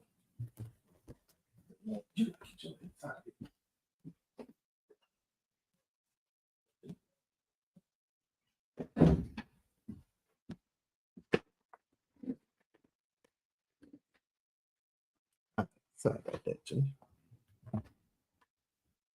Anyway, I can turn my camera on for you, man. I was just sitting here chilling, man. But yeah, if you got you say cool, maybe chart AMD. I can chart AMD. I'm gonna hit you with what I was telling everybody that was on earlier. There was a few people on earlier, and we had a pretty good time this morning, huh? But if you got a pen and paper on you, and SoundHound, not a problem, good sir. I want you to put these on your radar. I don't know about AMD, so we can chart that. I think I did trade it.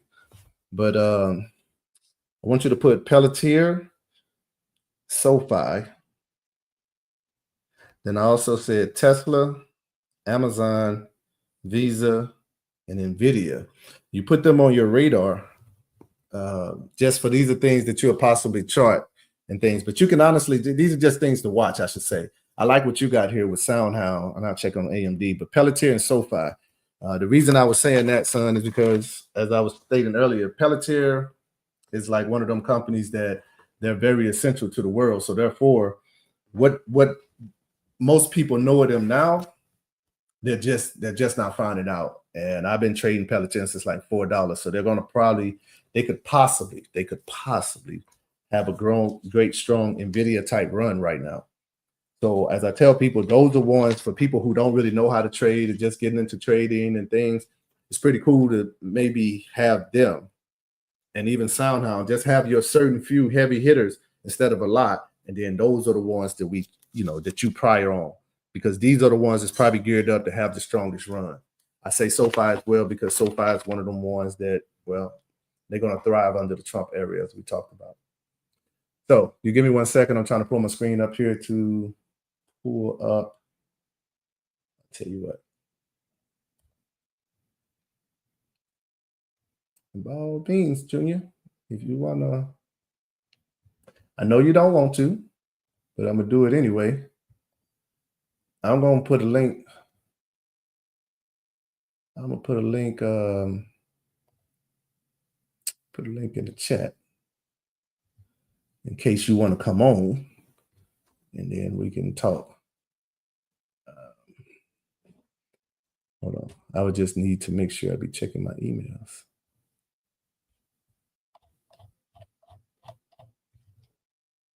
All right, nobody sent me nothing. All right, champ.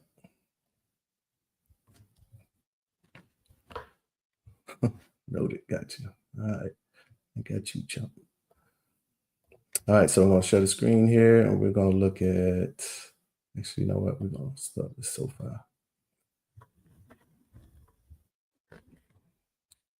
And let's do this so I ain't looking crazy and stuff. I'm going to leave my camera. All right, Junior, I was saying, so this was SoFi. The reason I was talking earlier about SoFi, this is the hourly chart. And I'm just showing you this. We're going to look at SoundHound and the other one. This is SoFi on the daily. All right, you probably can't see this. I mean, you can, but hopefully you know what this is. When I was talking to you yesterday and I was saying like SoFi just starting to get started, it was because she had to get to this line here, which was kind of like my, essentially once she breaks this, she's kind of going bullish. These green lines that's right here on the screen were my Fibonacci that I kind of spoke about before. So it's kind of like once she started hitting this area, it's starting to catch steam to pick up. The reason that SoFi is starting to pick up is because it's a company that thrives under a Republican type of leadership. You know, I won't just say Donald Trump. I'll just say a Republican type of leadership. So now they're about to start trying to catch weight, and they're just starting to get what am I trying to say? Make traction. This company failed for like 3 years, and they only failed because, well, again, they wasn't under the right leadership to thrive. They had great earnings each and every time, and I'm not telling you anything that you don't know because you saw it. So, so they're just starting to get started. So if I had to beat 1226, and this was on my daily chart, and Junior, I did this chart long time ago. That's what all these lines and stuff are. I went over earlier, you know, why I put these lines here, tongue tied, why I do that. And that red one that was going down because that was the resistance as SoFi was falling. But as I put this line here, this is to catch the support of SoFi. So if you're looking at it, you see that although SoFi was falling down, it was steady going up. So those earnings that we saw and we thought they was going to jam, now they wouldn't jam because, you know, essentially Wall Street wouldn't let it. Now with the announcement of Donald Trump coming in, just with the announcement alone, SoFi went from pretty much $6, $7, $8 range to now $13. So she's going to probably consolidate, if not go absolutely crazy. But she'll probably consolidate somewhere around here, and that's a good time to jump in. So I'm gonna check the chat real quick. All right, nothing in the chat. All right, so that's why I was saying SoFi. Now let's see, do I got AMD? No, I don't have AMD, but I have a. So let's check. I feel like I have traded AMD. And if I know me, I might have cleaned it out. All right, it's all good. Now, SoundHound, I just want to see real quick, because whichever one I got charted, we can look at first.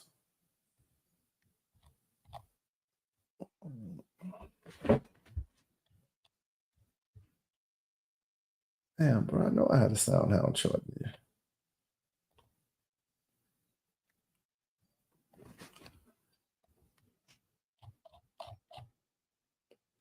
Let's hold tight, Chief.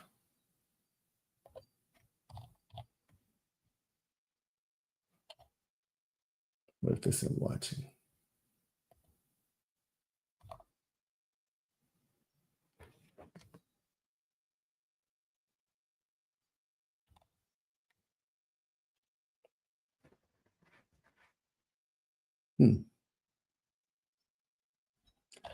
Maybe I deleted it then, Junior.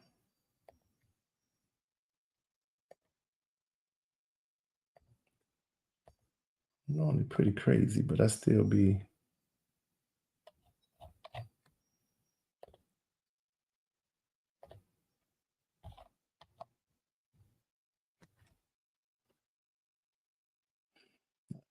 And just let it go. All right, so we'll pull up a fresh one there. We'll just do a fresh one.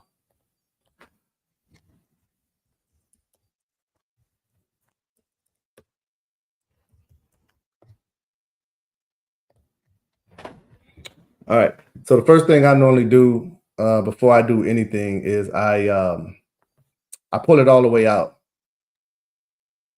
Okay, and I'm checking the chat. Give me a second. Okay, Kiana said, can you also do GE Healthcare? Yes, I can. I'm gonna have to write it down. One moment.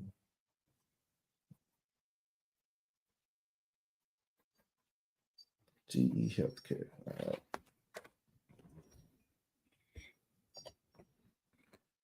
All right, so let me take a look. So the first thing I would do is I'm jumping out. Well, my first question is, like, you're looking at SoundHound. We would say I would say how long you're looking to trade it to.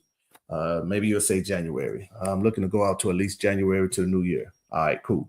First thing I'm gonna do is I'm gonna go to the monthly chart, and I'm gonna pull that monthly chart all the way out. Meaning, because again, remember how I say I want to see everything about its history. At bare minimum, the last 90 days, I'm going to pull it out, but I at least want to know what's going on with it. So the monthly chart is going to be a big one, so we got to pull that all the way out.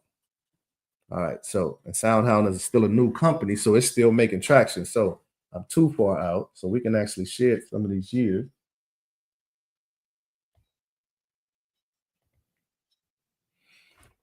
All right, so this is SoundHound on the monthly chart. So right now, the first thing I would do is I would go to my Fibonacci. I'll go to my Fib, and I'm going to run it from its lowest to its highest.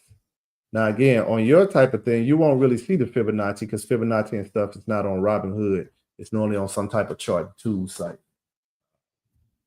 So, but I'll pour this out. And even if I don't know how to chart or whatever, then I'll just come out and I'll say, according to the Fibonacci, what is this? SoundHound is now, you know, saying rising above where it needs to be. And right now that's 708 according to this.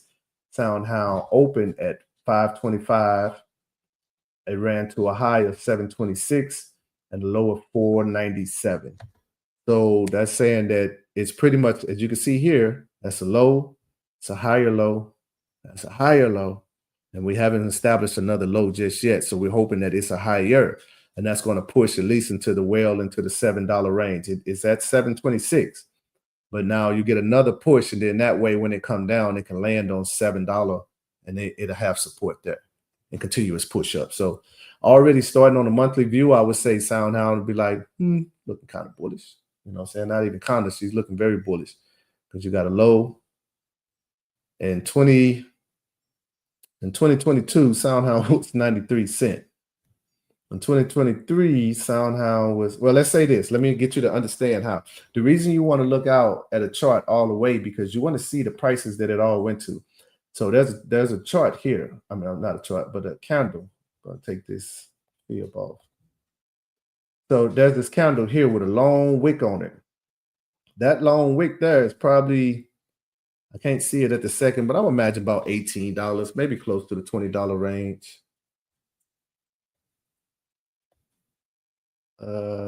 Yeah, 18.14. If I put it on the top of that wick, it's 18.14. So that's the $18 range. So what you have to remember is at $18, people said, I'll buy it.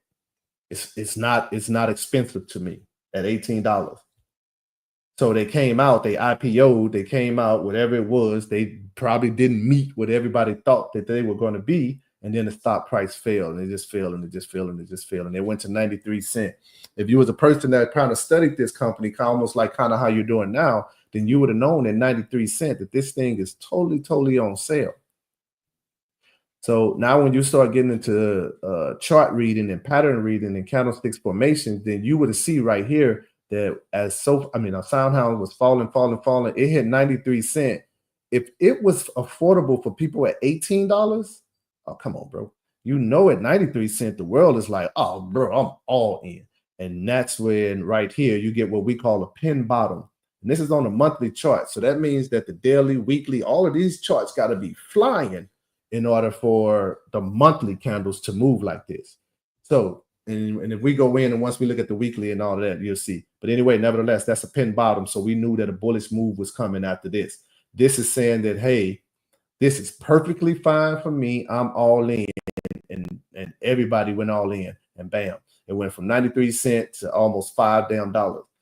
That's a strong move. You understand? That's a strong, strong move. Millions were made in that off pennies, literally off pennies. So now it's just making steady paths that it needs to go. So that's sound now. So on the monthly chart, we know it's good. Let's look at it on the weekly chart.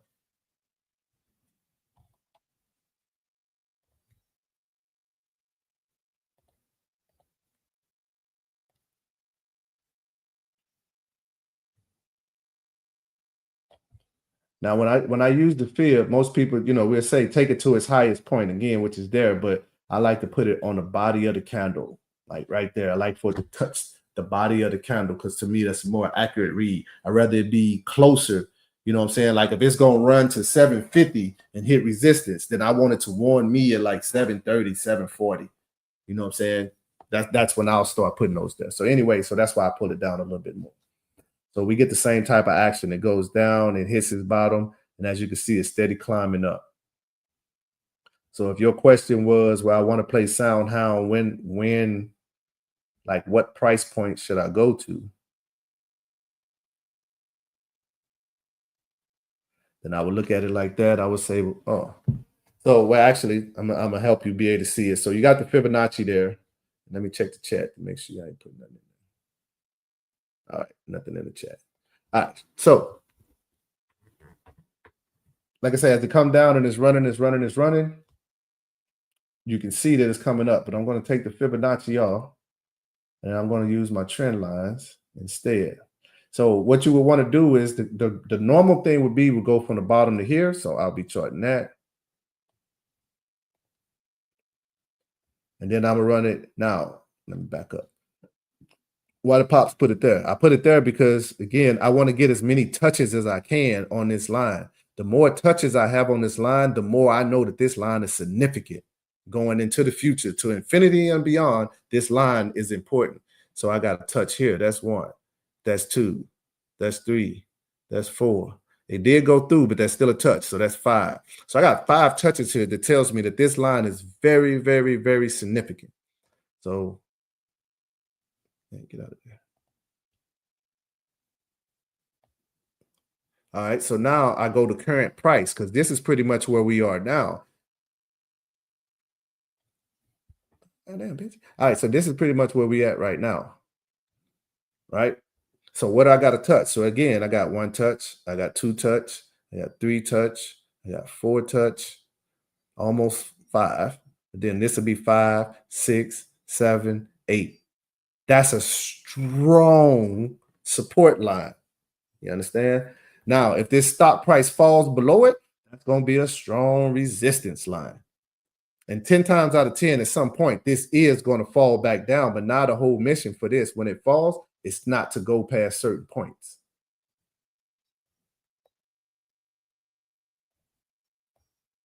So if we got in here, now we look back here, we would say, well, how did you know that that was going to be there, Pops? Hey, I'm glad you asked, son.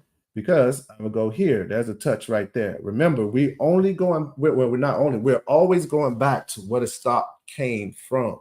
The stock is here today. So where the hell did he come from? We go back and we look and we see, wham. He made a pit stop there. Pretty much made a pit stop there, pit stop there, pit stop there, pit stop there.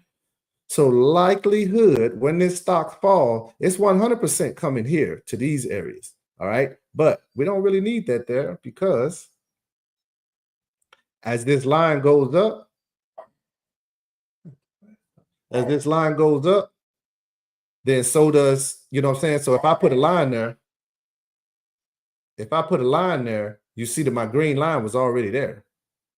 You understand? Now, if I put a line there, it now makes what's basically like a flag pattern. If I switch up maybe the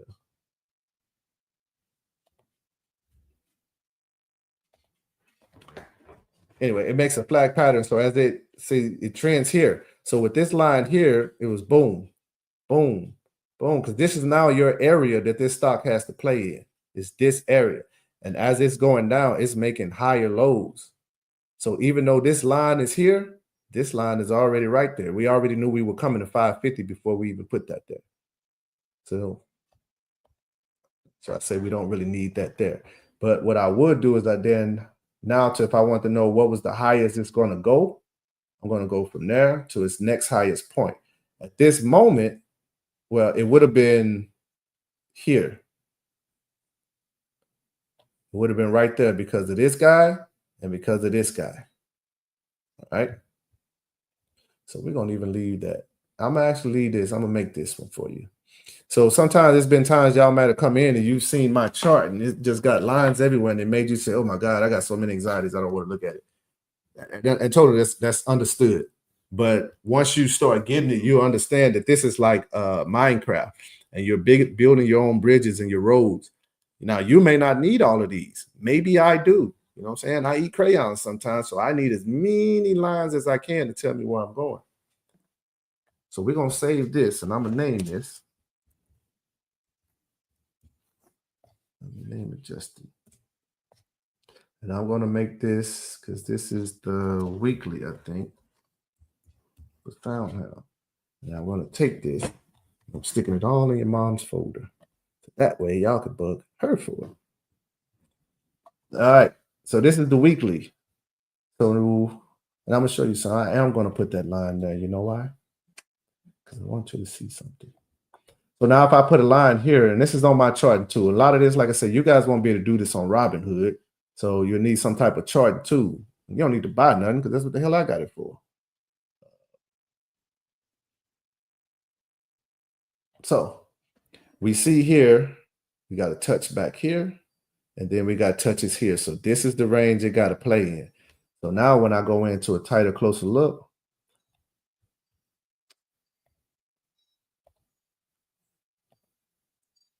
the tighter we go in, it's kind of already charted for us. We already see the highway that it can play on. So we know that this is the ultimate goal where we got to get back to right now before we can start getting funky. We got to get back to 1020. So we already know we got to beat the $5. So we did 7. His next battle is 790.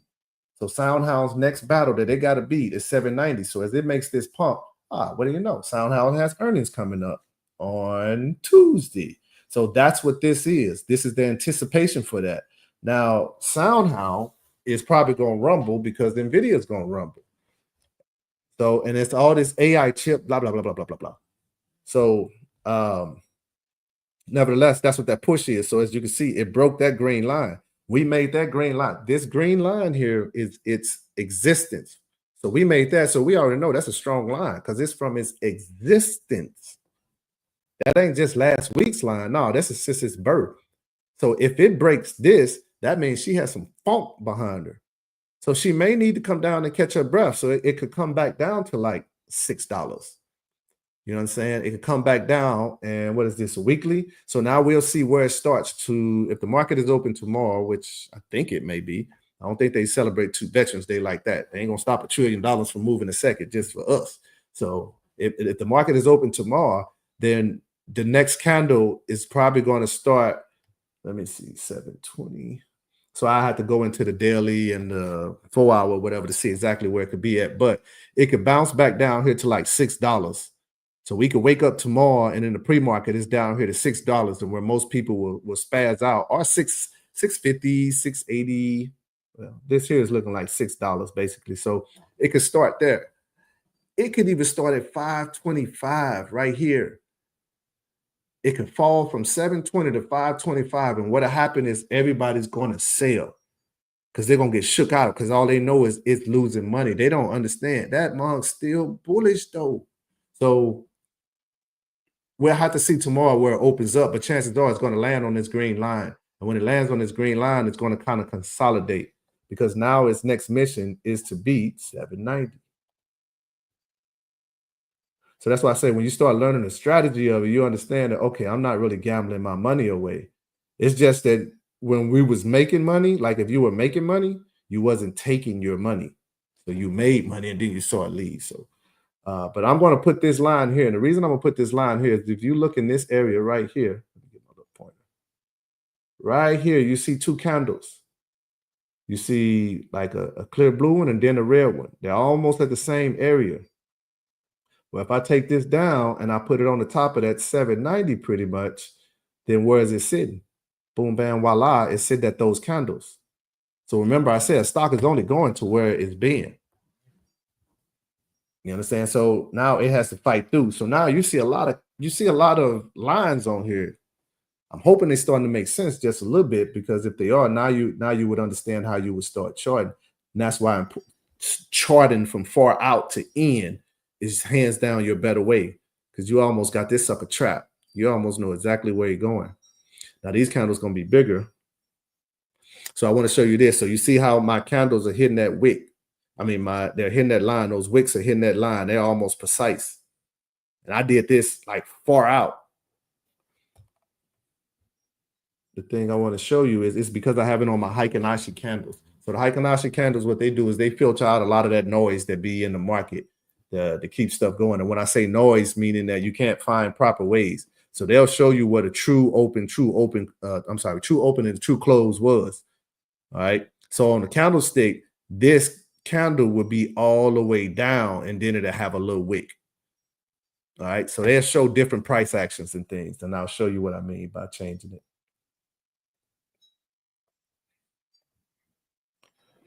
All right, so I don't know if you can tell, but these candles now look different. They're still kind of precise and on my lines because I went to the average. You understand? But that's the candlestick. All right, that's the candlestick. Look.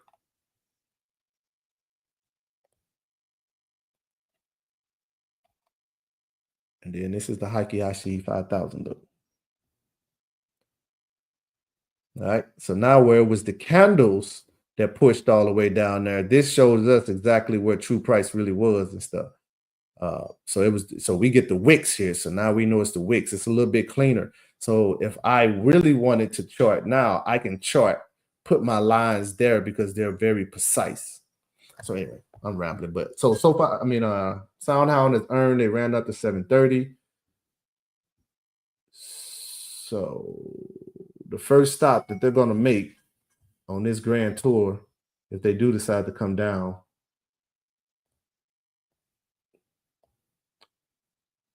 it's going to be right there, 645. So that's why I say they can almost pull back. They can really almost pull back to the $5 range. But remember when I say they can come down here to about $6 and they still good. This is probably where they can rest at, and they're going to rest. But that line that I just put there, it just pretty much says the same thing, about 645, 650. This got us at about 610.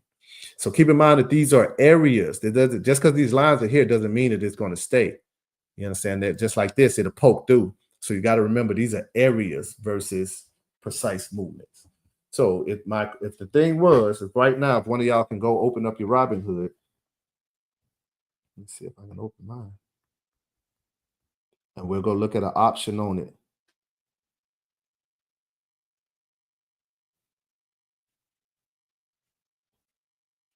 Jalen just takes it. Hold on. We're gonna look at an option on it.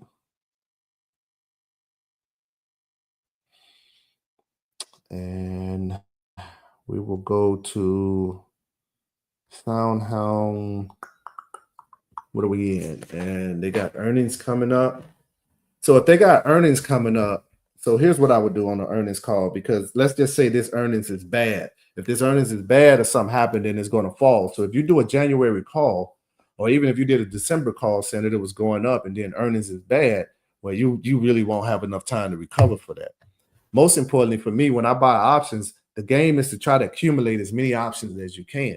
Because if you know that the price is going up, then now my question to you is, whatever money you invest in it, is that a gamble or is that an educated guess? You know what I'm saying? It's like, well, I know it's going up, but I don't want to put over $100 on it. But why not? I might lose my money. Well, you just said it was going up. Yeah, but yeah, it is a but factor. So that's why, if that is the case, you want to take it out. If I know it's going up, well, where I would pay $100 to January, if I know it's going up, well, maybe I need to go out to me a year or so. You know what I'm saying? So if you said, Right now, y'all anniversary is November. No, y'all anniversary. Damn, my bad. It's August. I'm sorry, Kiana. My bad. Don't hurt me. So let's say right now, the SoundHound has an option for 2025, which is September. That's my birthday. Maybe you want to give me a good gift now. I think about it. And you would say, how much would I want my pops to enjoy this gift? I don't know. I want him to go on a plane trip to Tahiti. Well, we know that's very expensive. So you may look at a SoundHound option and we say, well, SoundHound is going to go to, let's say, I don't know, $10. So if we know the SoundHound is going to go to $10, then the $10 call right now is $155. So as I tell people, it's like, well, why are you getting into the option? Once we establish why you're getting into the option, hey, it's for whatever. I want a new car or so. All right. Well, if you want a new car, how much are you willing to put for the down payment? You may say, I got $1,600. All right, cool. What I would do is I would take 2 or 3 and probably put in the SoundHound option. So I would probably buy one right now for 2025 because I want to get my car in 2025 for my next birthday. So right now, that's $155. If you had whatever you had, let's say you did 500. I'm sorry. How many contracts is the game that you want? So that's the goal. How many contracts can you accumulate? And that's always on you. All right, check in the chat. Nothing in the chat. All right, and that's on you. So if we looked at it, so if you're looking at your Robinhood and you're looking at SoFi $10 call to September 2025, right now it has a limit price of $155. If we tap that limit, the low, that's the first thing I look at when I look at what the price is today, and then what was the low. All right, and then the previous close. So the low was 126, and it's sitting at 155. So that means that it pushed up. The previous close before that was 134. So as you get to messing with these, you'll understand. The delta on this one is 50. So the thing about certain deltas when you're reading the Greeks is you want about a 50 or above. You definitely want a 50 or above. Me, I'm a gambler because I'm in my 50s. I ain't got time to sit around. Like you guys got about 10 to 20 years to wait and let your money build. So you can take safe, calculated risks. Me, man, I'm in my 50s. I'm trying to go ball out with my wife soon. So I take a little bit more. I'm a high risk. I'll do more high risk investing than anything. I don't recommend that for you guys. But obviously, if you know somebody that's good at it and they're not losing all their money, then you learn from them. But nevertheless, let's digress. So let's say we was able to do 5. That's $700. So you put $700 away right now and say, I want a new car for a SoundHound goes to $10. And SoundHound decides to go to like $13. Well, the $700 that you put in now gains an extra $1,000 at like the $13 range. So it gains an extra $1,000 off of your $700. You understand? So now if you had $1,600, well, you just gained more money to add to your deposit. You're almost at a point you can say, damn, a down payment, I'm gonna go buy me a cash car. You know what I'm saying? Because now you kind of getting to that point. You understand? So the game is how many contracts can you accumulate without killing yourself? Because now the more contracts you have, then whatever. So let's say for a person like me, I'm confident enough in my skills and my charting and in my investing knowledge that I'll go and probably get 50 contracts, and that's $7,000. So at a $7,000 investment to 2025, then SoundHound, let's say now they do run past that and they go to $13, then I just gained another $10,000 off my $7,000 investment, and I like that. So that's, you know what I'm saying? I'm willing to do that. So that's kind of how that goes. Now, here's the cheat code to life. This contract will be to 2025 of September. So as soon as I buy it, I immediately want SoundHound to fall out the sky. I almost want the CEO to get caught with cocaine and driving 100 miles an hour with a trunk full of, I don't know, blind midgets or something. I don't know if they even call blind midgets these days. But you get the point I'm trying to say. Like, that's how much I want it to go down. I want it to go down bad. Because now this option is going to go from being worth $150 a piece. It's probably going to be worth dirt cheap. It's probably going to be worth $20 a piece. So if I bought one at $155 and it was like, I'm like, that's good enough for me, then I would think every dollar under $155 is very affordable to you. So I wouldn't buy it if I bought it at $155 and now I go $145, I buy another. No, I wouldn't do that. If I buy it at 155 and it go to 135, I probably wouldn't do that. If I buy it at 155 and now I go to 120 or 100 or 90, oh yeah, you got my attention now. Because now I'm gonna add in more because I want to get as many contracts as I can. They will no longer be worth, like if I, like right now, I accumulate 50 of them at a 155 price, that's $7,000. But now if I accumulate 50 of them at a, say it dropped to $50 price, that's $2,000.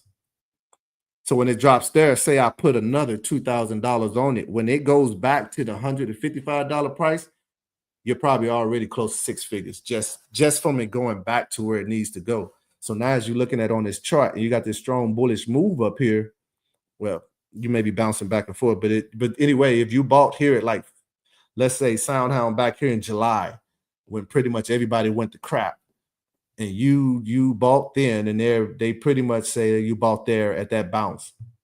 They ran up to about 645. Hopefully, I would imagine that you cashed in on maybe one or two and you let it fall.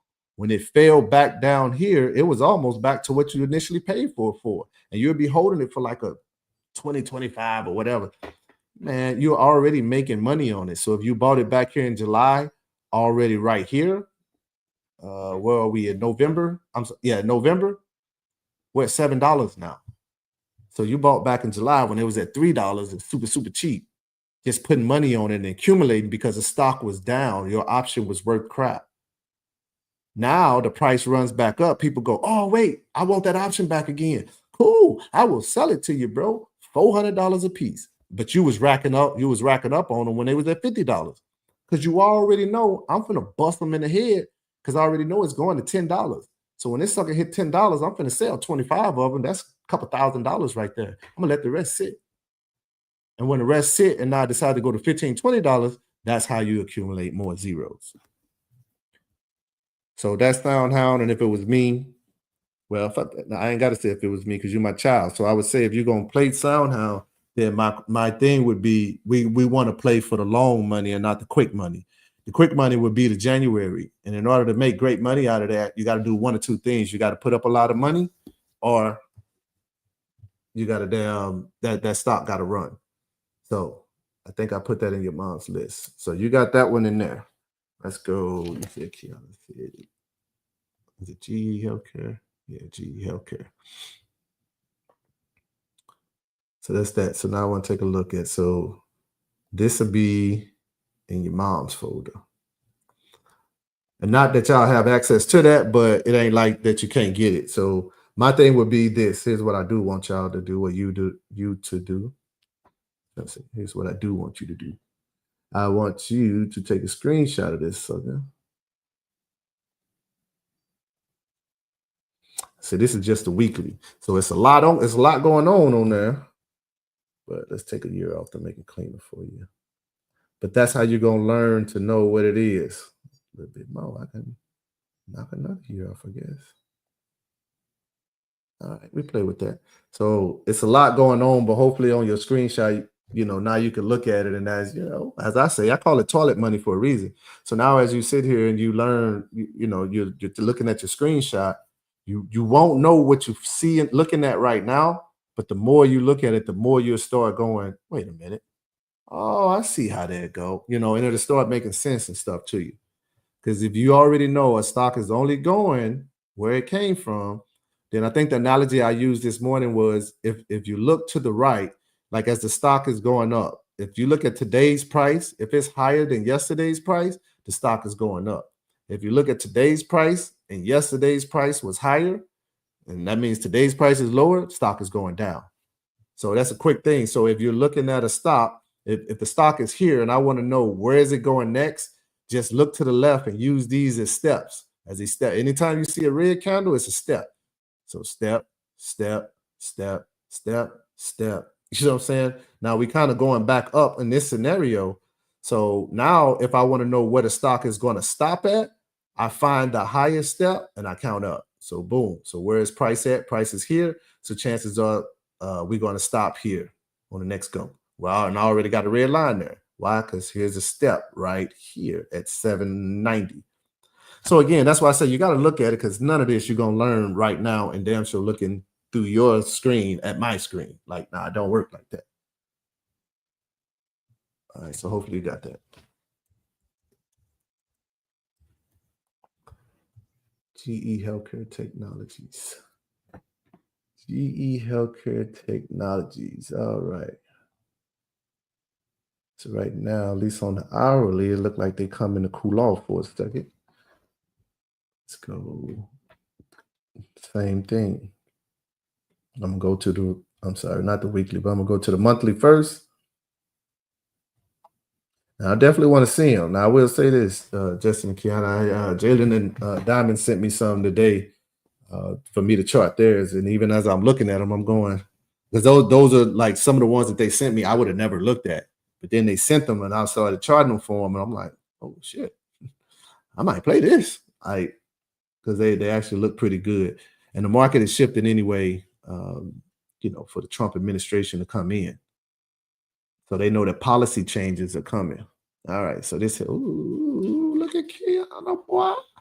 All right. So on the monthly, so this is the big, kind of like a rising flag. So it's definitely going up. I don't know enough about this company to say anything, but it's definitely going up. I always say when stocks start doing this, we should have a pullback coming soon. But I don't know enough about this company to say that. So this is the monthly. First of all, let me take a little bit of this. So I will come out, grab my fib, put my Fibonacci on it. Boom. I'm gonna have to. So I got it in order to keep my annotations on them. I always have to save them. So save monthly.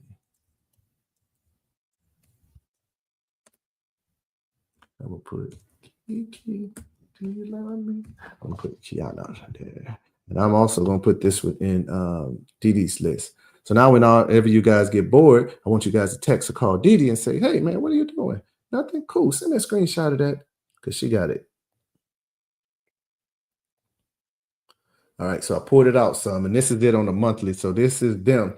So once again, they come into the Fibonacci. So how does this go? As I stated earlier to some of the people, the fib is you have what's called like golden ratio zones, and it's like a 60 something, 61, but basically right here in the 61, I think it's 61.8%, like that golden, that's the golden ratio area. So as the stock runs up, I use a scenario of this is a ceiling. So what happens is when the stock runs up, it's going to try to test it. Sometime when it tested, imagine you walking somewhere and you hit your head on something, like you wasn't paying attention and bam, and you fall, you step back like what the, you rubbing your forehead. That's normally what happens on the stock when it runs up. Bam, it hits his head. It didn't break didn't break resistance, didn't even do nothing but hurt itself. So it's like rubbing his head going, what the hell? And that's what this pullback is. When it hit his head, he kind of stumbled back like, damn, I didn't even see that. So it's trying to push back up because the whole need is it got to get back above $87 now because it hit his head. It didn't even have enough juice to get to the line. It funked out at $87. So now as I fall, I'm sorry, message is coming on through. Now as it fall, it's at $82.99. It didn't even come back to $87. So as a trader, I already knew it was going to come back down here to the golden rate area, the golden ratio, basically. And that's what it did. It came down. It came to $62. So if this was a long-term trade and now you was holding an option that maybe you purchased somewhere here, maybe you collected some on the run-up, and now as it falls back down because you have it for so long, it came here. You're like, oh, yeah, baby. It went from Macy's to the dollar store. And now in the dollar store, that's right in your budget. You like, oh, yeah, I'm finna ball out in this. You know what I'm saying? Clothes for everybody. That's what we do right down here.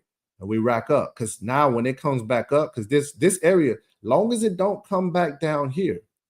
And again, if this was a company that you was investing in, like if you got in here with a two-year out option, this is 2022 and the highest price was $87. So you would have probably got like maybe an option going to $100 in the next 2 years. Who knows what that price of that option would be? So we would, and it would have been so far out of money that it wouldn't have been expensive at all. It'd have been dirt cheap. So you would have probably grabbed quite a few. It probably been like $20, $30 a piece at that time. So you would have grabbed it. Stock ran up. That option might have made a little bit of money, but it was so far out of the money. Well, actually, no, at $87, you definitely would have made some thunder.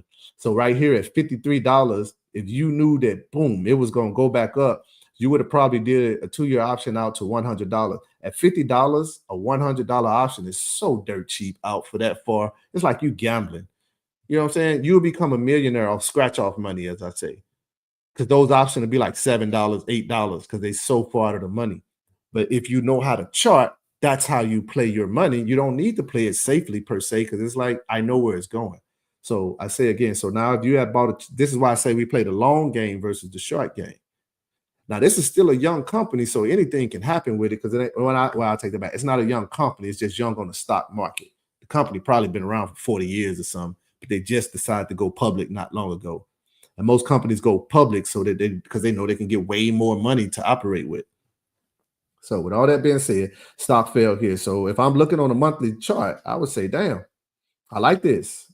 I like this too, because it's going up. So now if I truly, truly need to know what's going on, now I got to go to the weekly. So the monthly, we don't trade off of the monthly. We just use that as a GPS.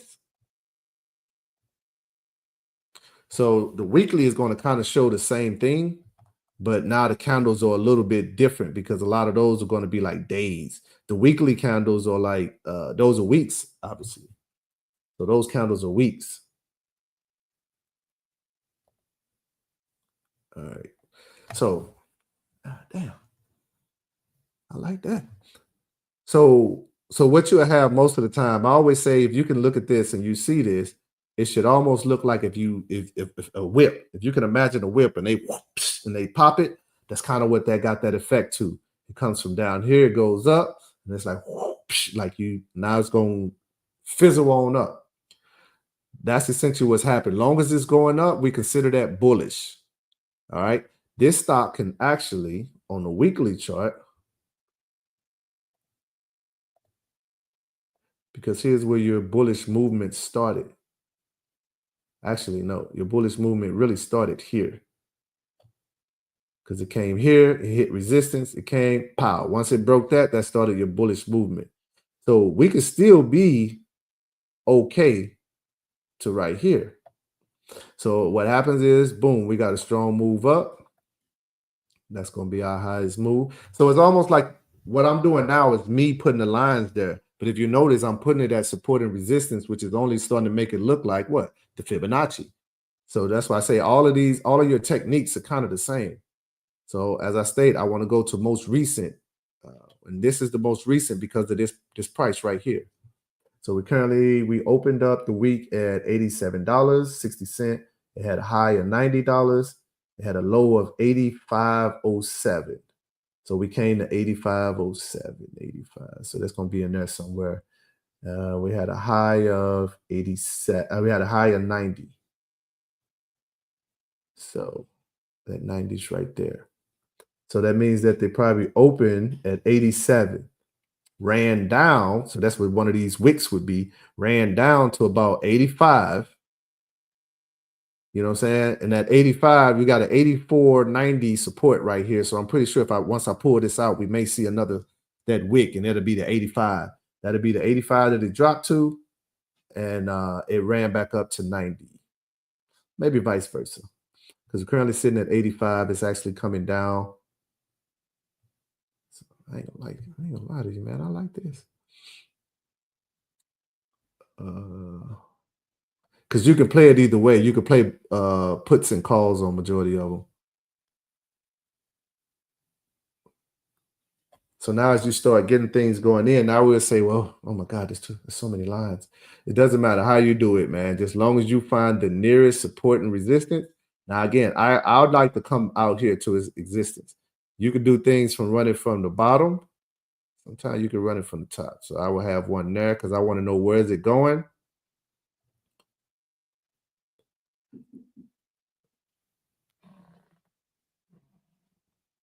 I know damn well this. Boy, I keep hearing somebody knock on this window and I don't see nobody. I'm about to get up out of here.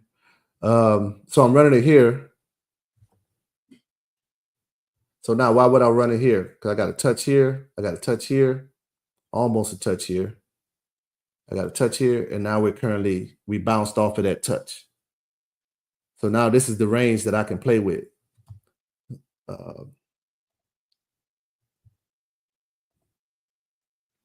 got to come back. I would think this would actually be a better.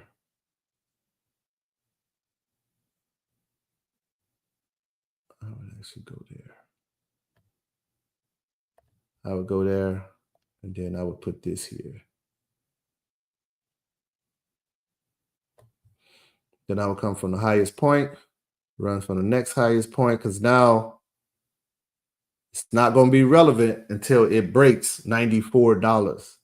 All right, actually, it's not going to be relevant until it breaks $94.52. $94.52 is the highest it's ever been. So it went up. The high this time was 90. It couldn't quite make it. It didn't have enough funk in it. I guarantee you it didn't have enough funk in it because there was resistance there. Yeah, can we find it? So we was going there. So we got the resistance right there. So I don't know if you can see, but if you can, 1, 2, we got 3, and then 4. So right now it came through and it broke that. So that's great. I know I ain't tripping. But, so now, yeah, that's how you got it going.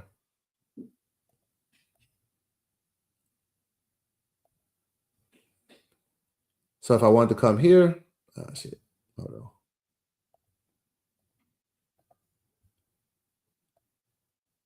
So if I want to come here and know when it was going to break, I could have did this because this was already a high resistance area.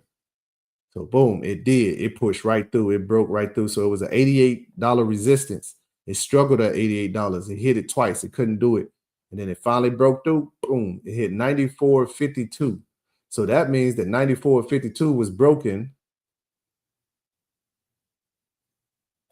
because it needed to break 94.40 and it came to 94.52. So it did break it, but that wasn't a significant enough break to make people go like, oh yeah. So the price came back down. And when it came back down, it went to 84.90. And as you look, it's steady making a higher high. So this looks like a good company that's steady inching up. So there's always things that you guys should look at and you definitely should learn, such as what is your market cap, your P&E, what's EPS, I think it's estimated per shares or something, estimated cost per share, somewhere in that range of that. But these are just things that now as you sit in the house and you're chilling, just kind of read up on them. Because now as I'm looking at this company, I would be like, dang, damn, Gina. So I'm going to put this in there too. Now this would be the weekly chart. Weekly. We're going to put this in DDs.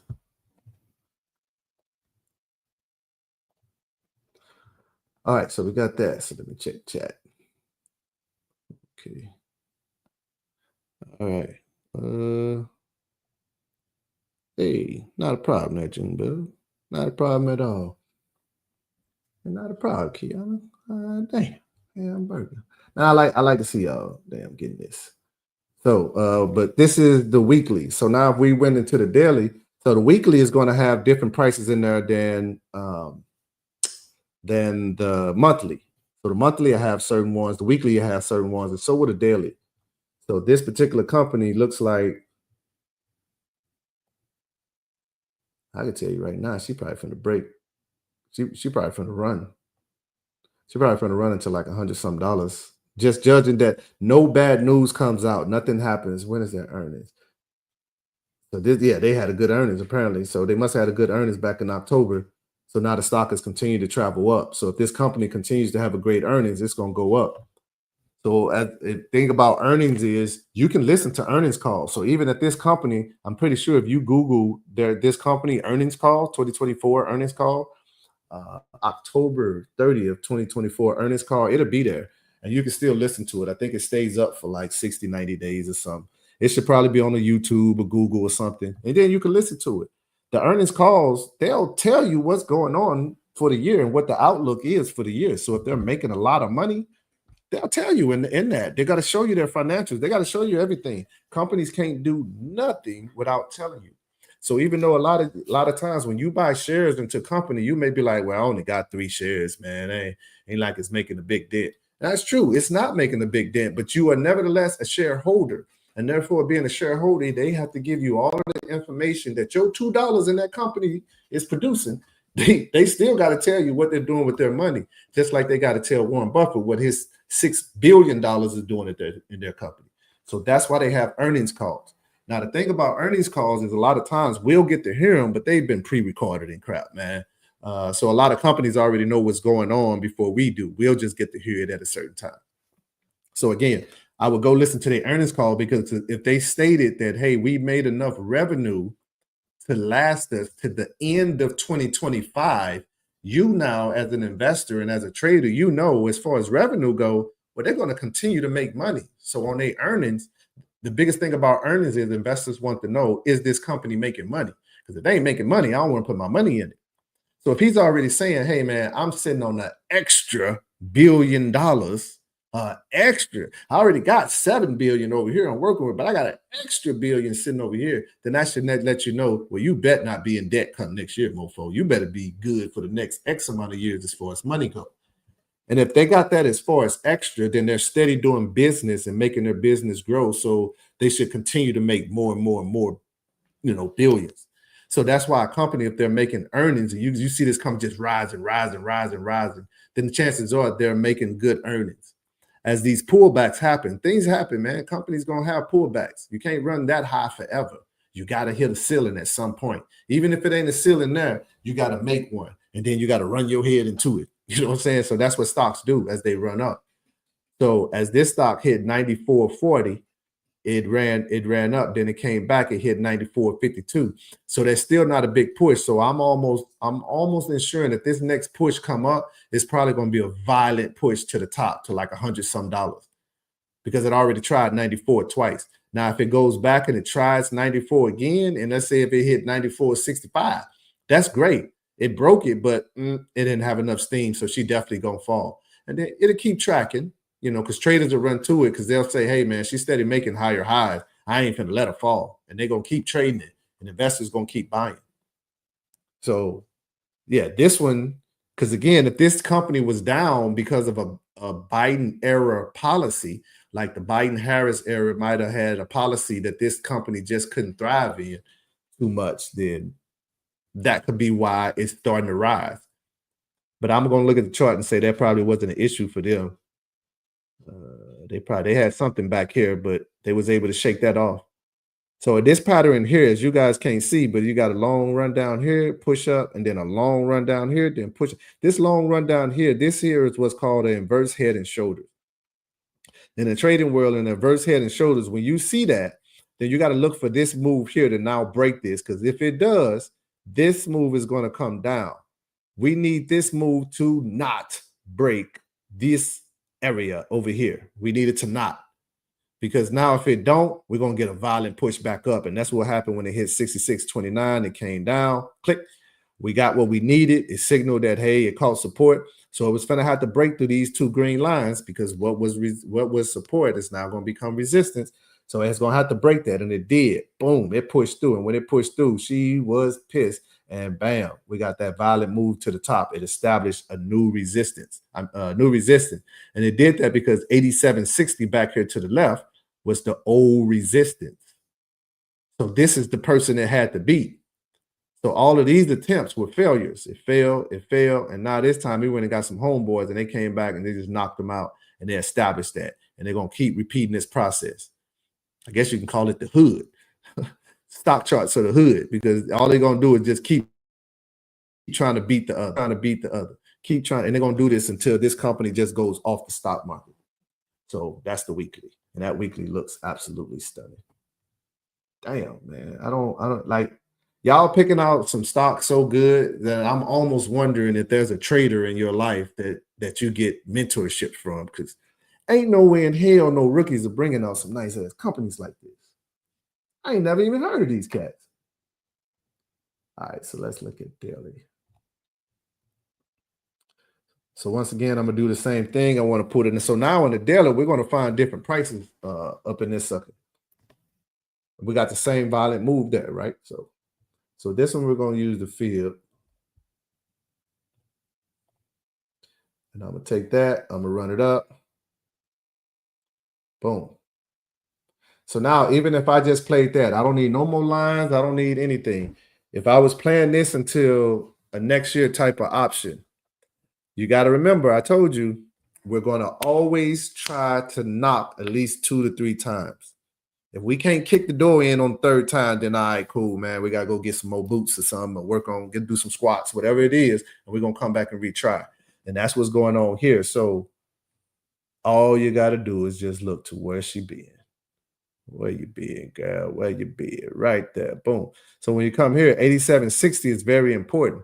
Now we're at 85.94, so it's already broke that. So my next goal is to find where is the next where's the next support.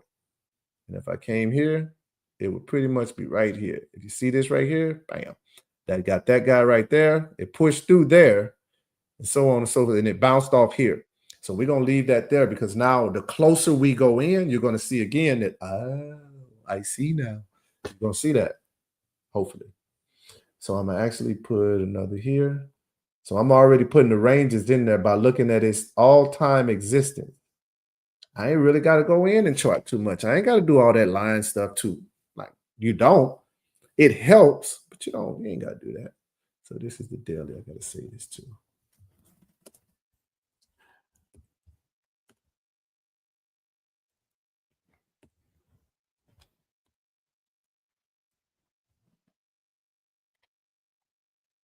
I'm going to put that in duty list. All right, now I can open it up. So now this is the daily list. So let's go in for a tighter view. Now, this is still a very young company, man. So young companies don't just pop up on the stock market and demand respect, you know what I'm saying, and getting like $100 price tag on and keeping it. So eventually they're going to have to fall, but that can happen. So it could run up for a while. And if this administration is coming in, this company would thrive off of it, then they probably could run up for the next 4 years. If a new administration come in that's on a different policy to them, then they could fall for the next 4 years. And it'll just keep doing that. So, all right, let's check chat. All right, nothing in the chat. All right, so hopefully you can see. So you got this going on. I'm going to be honest. I really like this. I really like this.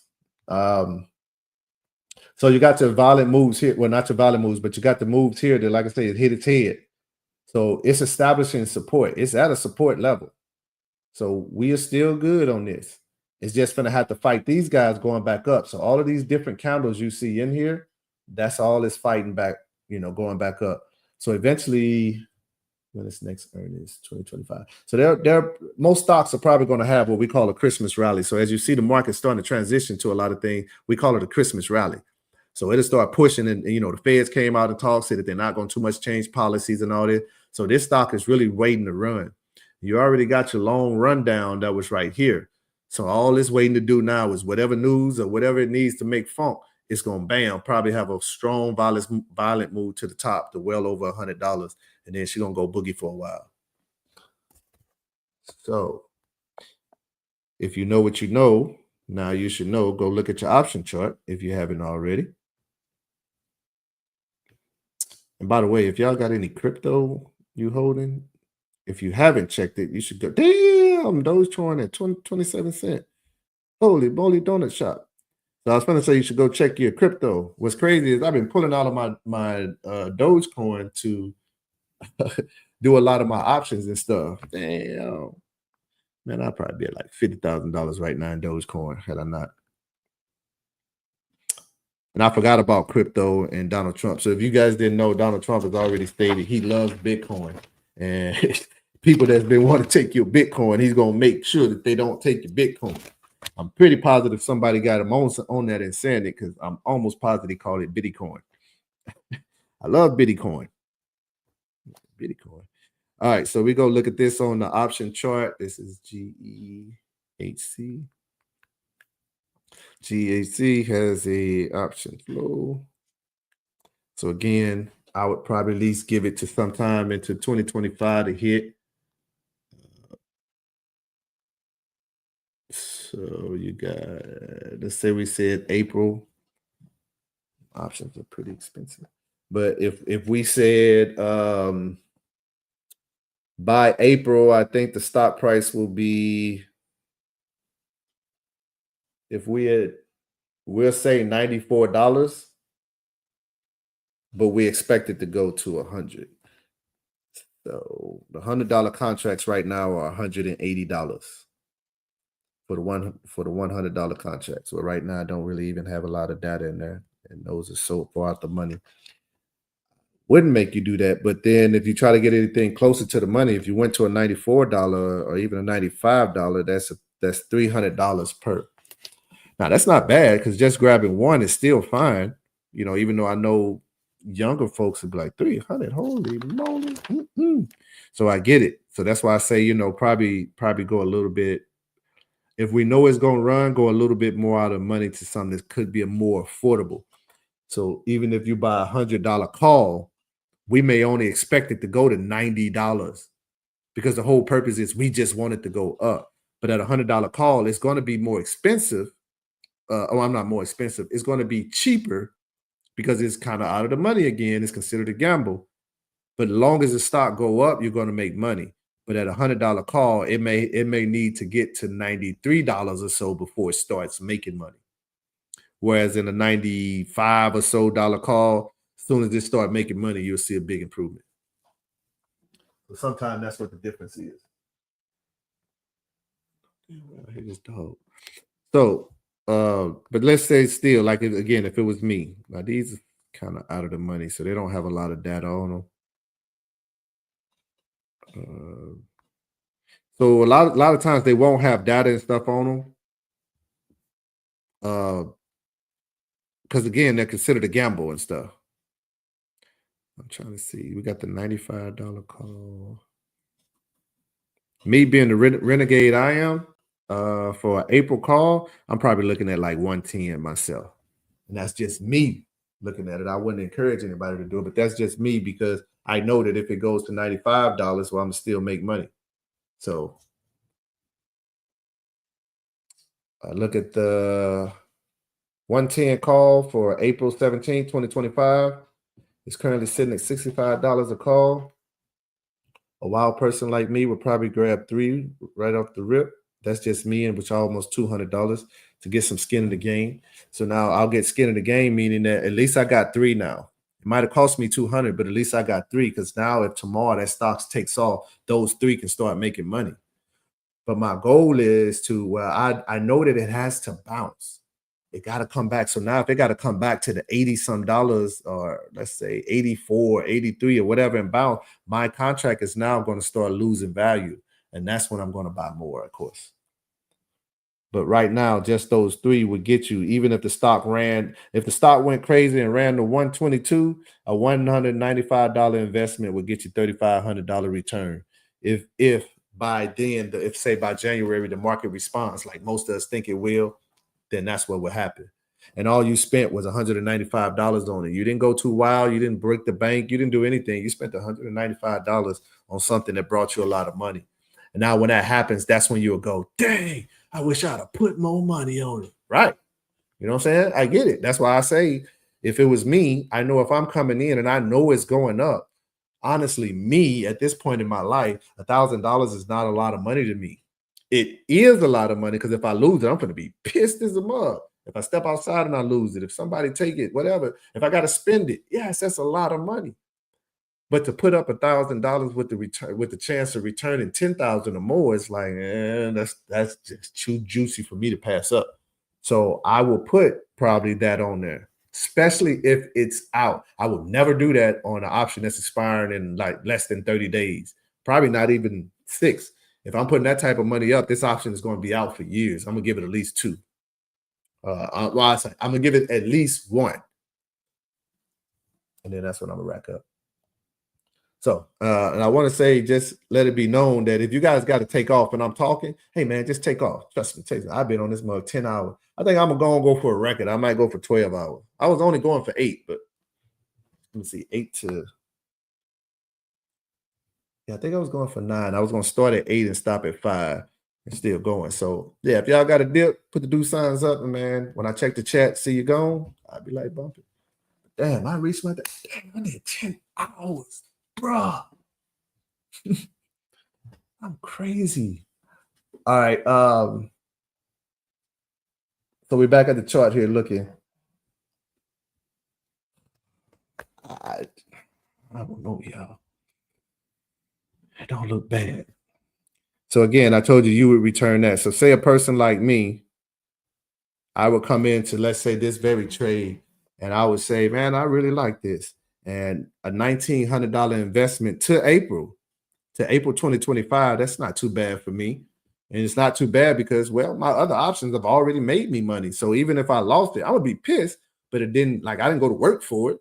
I lost Wall Street money. You know what I'm saying? So either way, so a 19, I'm not gonna lie to you, you might make me put some money on this sucker. So to go to 110 to be a break even. See, I already got stuff that I'm holding, so I wouldn't. But if it was you guys, now I would never have y'all do that type of money on something ending like that. It would have to. Now, if we went to like a June, September, anything around there, oh yeah, hands down. Now that does not mean that this stock will be that price coming in. But if $94 is the highest it's ever been, that means that once it gets past $94, who gonna tell it what to do? It's graduated. They ain't got no parents. They ain't got no grandma. Everybody gone. They loners.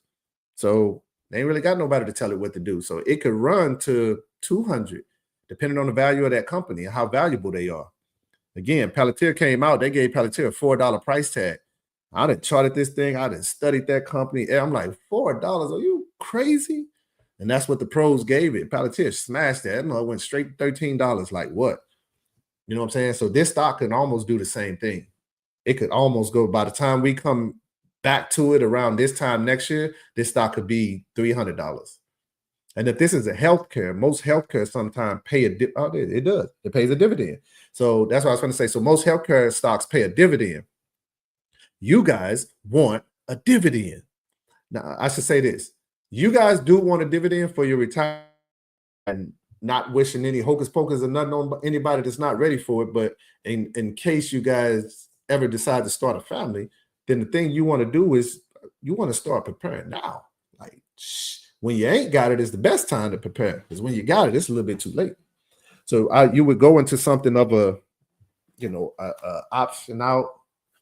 I'm sorry, I'm trying to do the calculations on this. I don't know if I would do the 130. I probably would. You know what? Yes, I would. I know me. I'm a gambler. I would do 130 like a mug. I would do 130 for September. A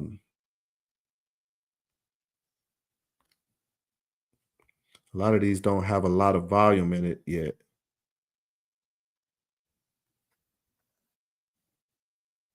So I would have to read the company before I tell you something crazy, but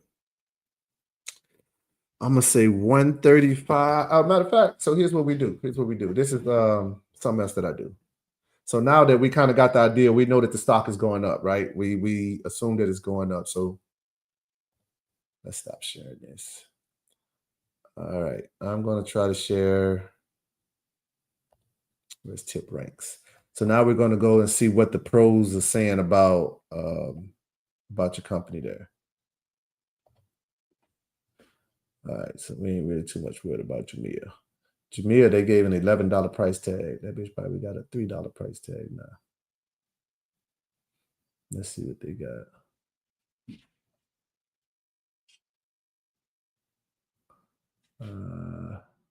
See, they didn't take that mug off.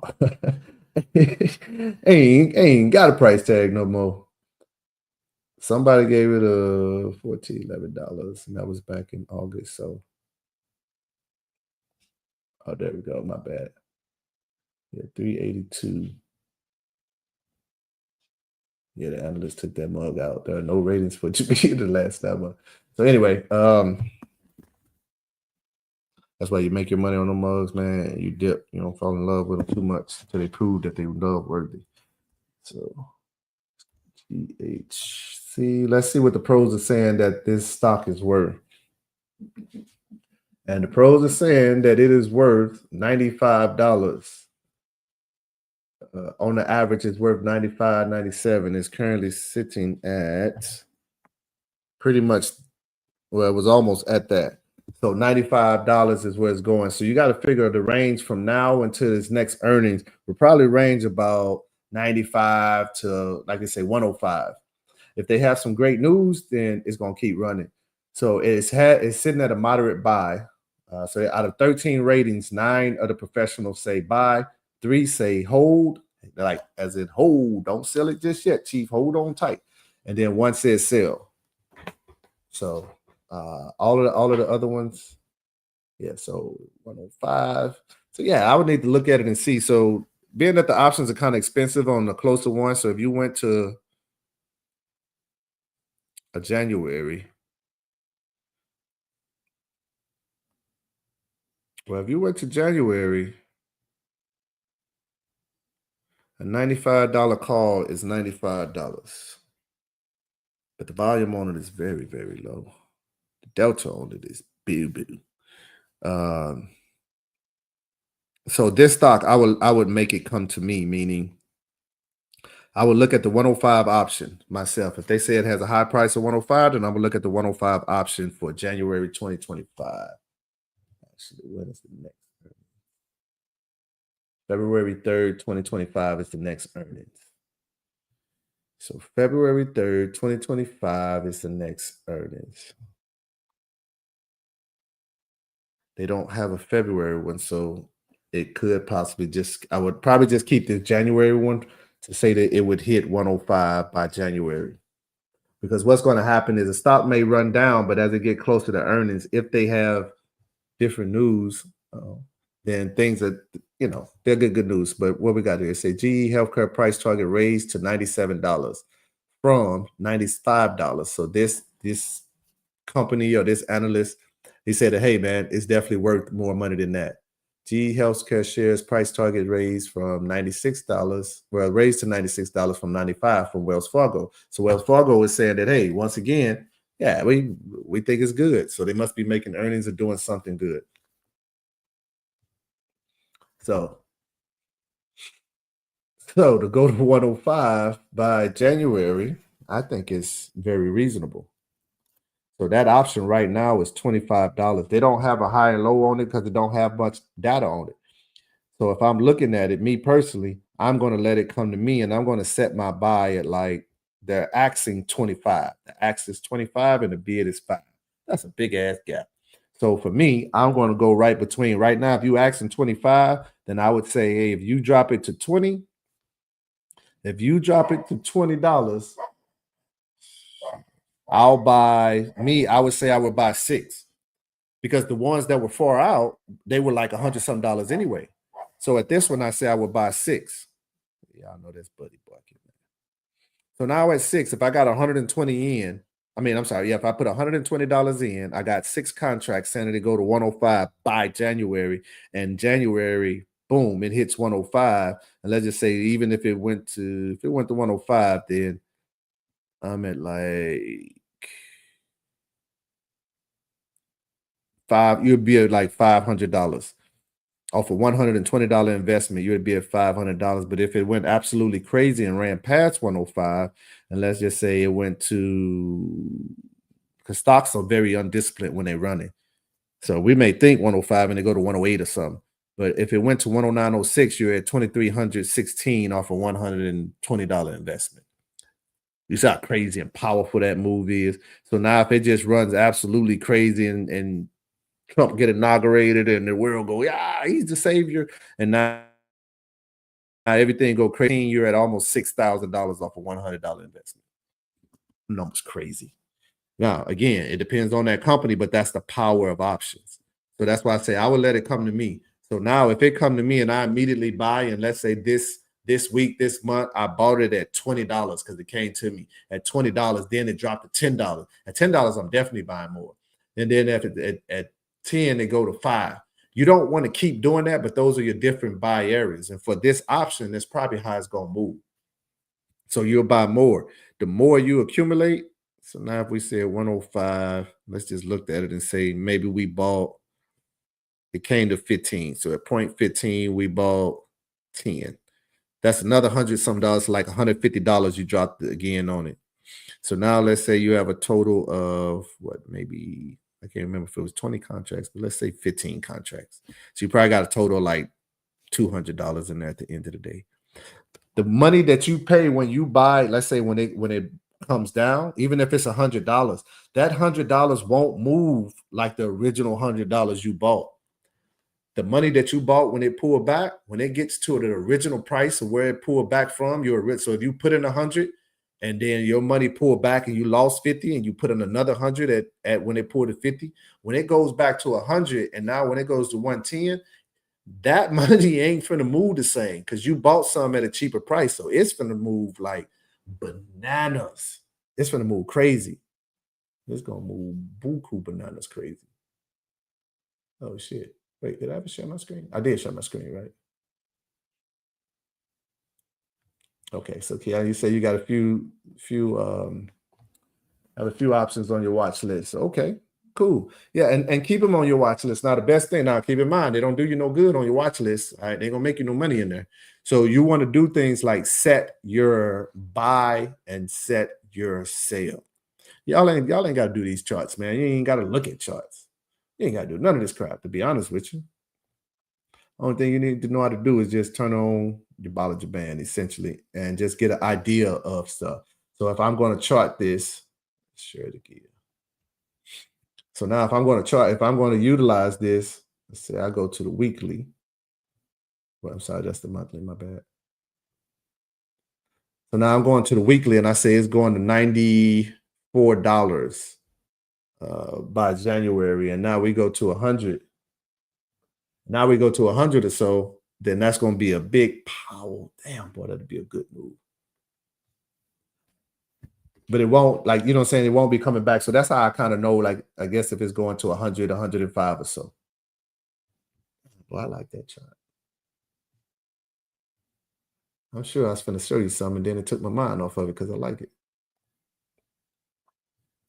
But yeah, I was going to say, as you got them on your watch list and stuff, but just set your sales and not your sales, but your buys. Let it come to you.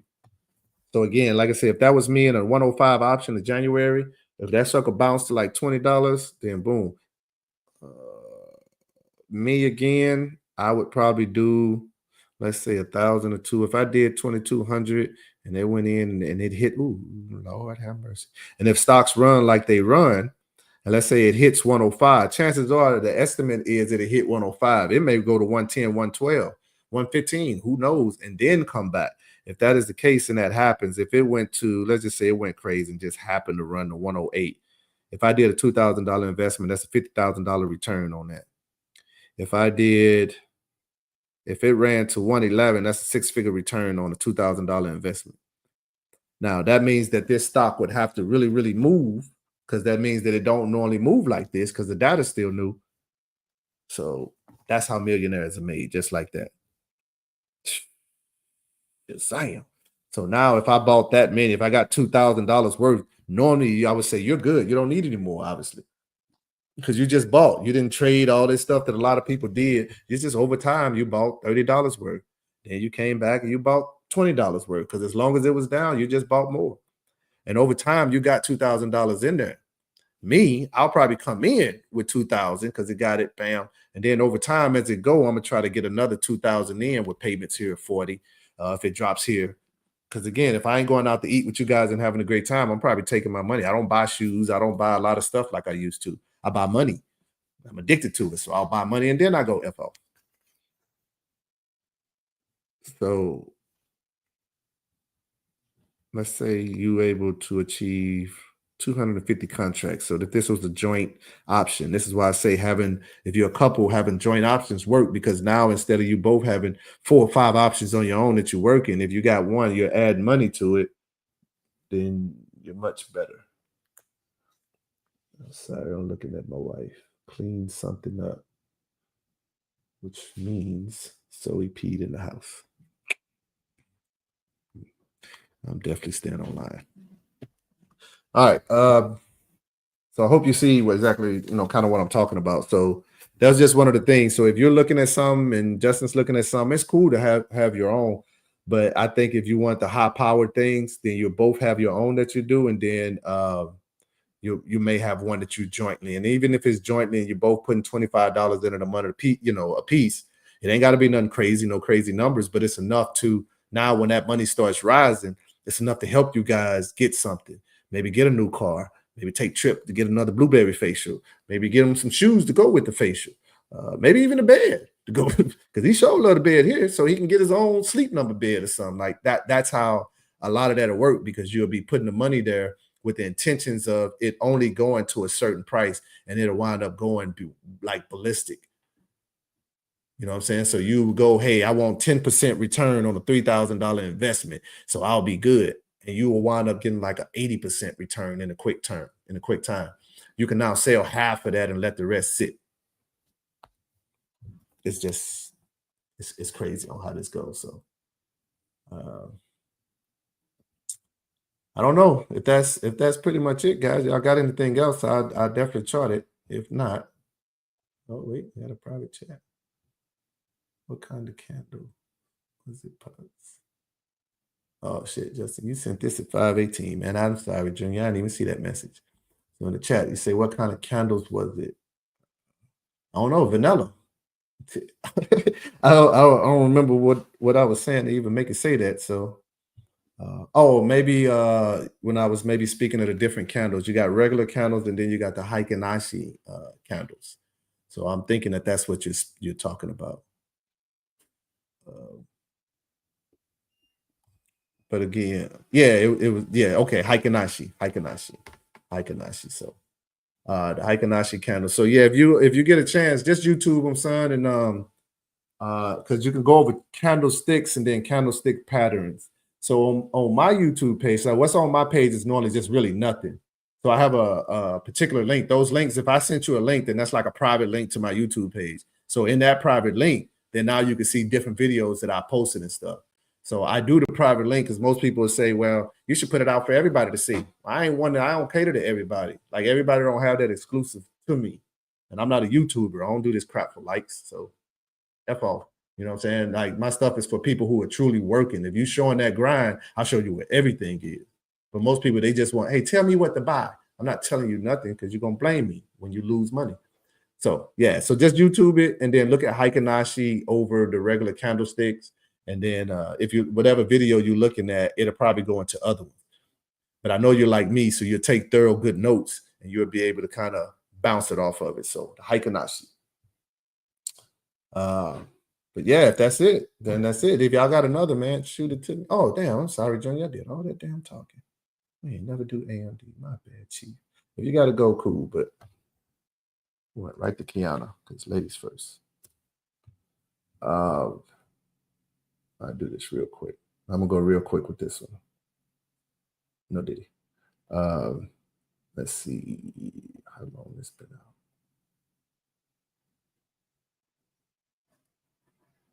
All right, they've been up. So AMD is on a constant up over its existence anyway. So obviously all stocks are going to have ups and downs. This is the hourly.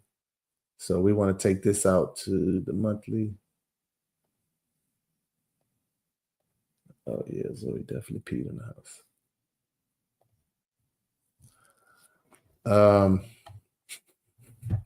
All right, so we're looking at a 14-year look on this.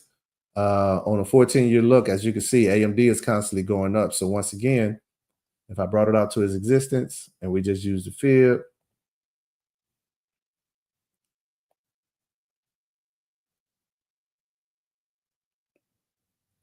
we can see that we're still at a good support level for its existence. So I would say probably going forward, or we're going to continue to go higher. At the moment, we are positioned and poised to, yes. Let me see. Their next earnings is 2025. So it's looking like they either did or did not have a good earnings. What am I looking at? I'm looking on the, okay, so I'm looking on the monthly right now. So this isn't a, this is just telling me the gauge. So if I had to gauge off of the monthly right now, then we would be poised to, we're at support. So we either poised to go lower or we're going to tick. We're going to tick in. So it's going to depend on what the rest of this month does. The candles either go up or down. So AMD.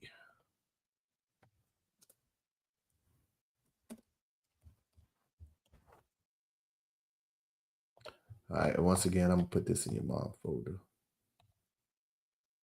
So right now, that's just the monthly. So now you got to gauge at a direction that it's going. You got to gauge at a direction because we're going to take a few years off. Take 3 years. So as we can see, we got 227 that it hit. Once again, they got a hickey on his forehead because he went through that, knocked this up right in the head, and he came down. So now we got to try to see where we go. And right now, it's actually at support. Wait, am I still on the monthly? Yeah, it is the monthly. Okay, so we actually still at support.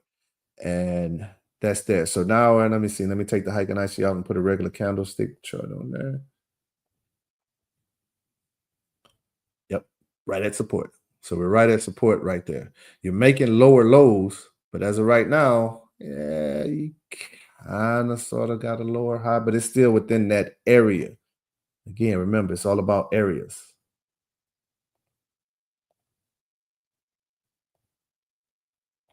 Bam, right there, right at support.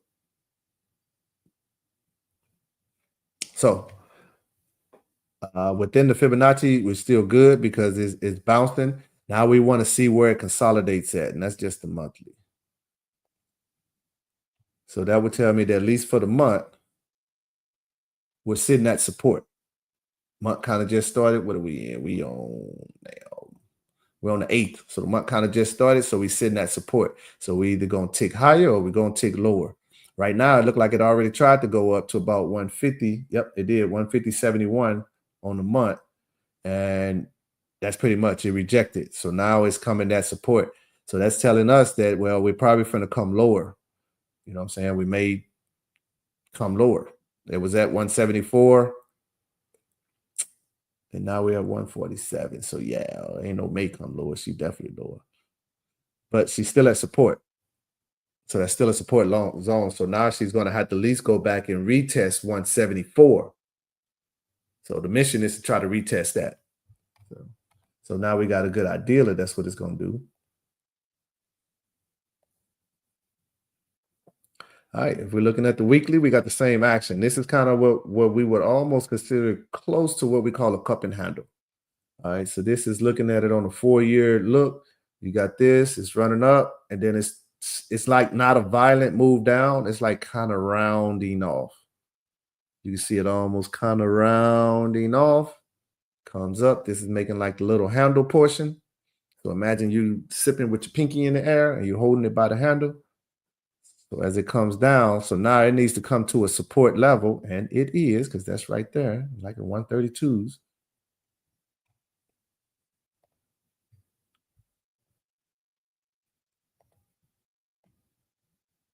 That's support right there.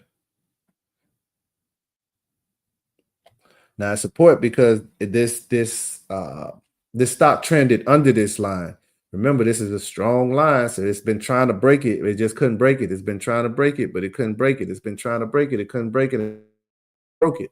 So now that it's broke, it's strong. It's a strong support line. Support, support, support, support. So it poked through here, but still support. So now it's a strong line. It's trying to find its footing. So it's going to have to stay. So the next time that it taps this line, if it comes back to 130, if it comes to 135 and hold, then it's now still above all of its resistance, the 132s. So that's going to signal to a lot of traders pretty much double bottom, and it's going to try to push up. If it only push up a little bit and come down, then it will form what we call a head and shoulders. Head and shoulders mean we're going down. Inverted head and shoulders mean we're going up. So it's almost trying to form an inverted head and shoulders now as we speak. So if it can hold at about the 135 mark, you're going to have a strong move back up, and it's going to probably break that it's going to probably break 222. 227, I mean. It's going to break 227.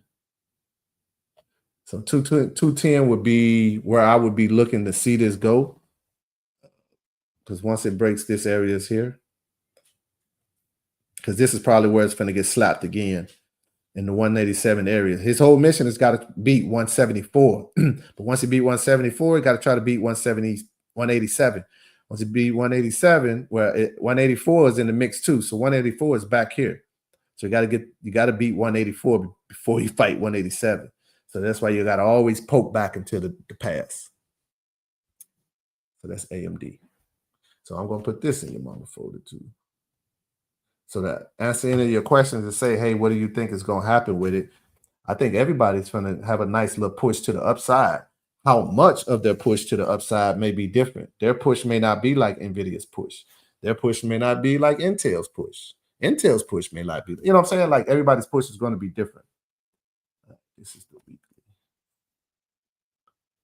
So the daily, we have something totally different. So what I've done is charted the weekly, monthly, and daily for you guys on most of your stuff.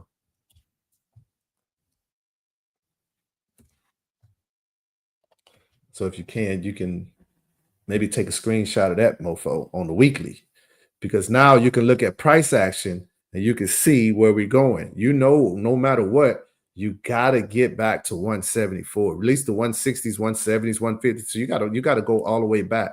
So we're expecting a bounce in the 130s. What was the low? The low was 139 on the month. So it must have hit that early and then now starting to push up. So only one way to find out.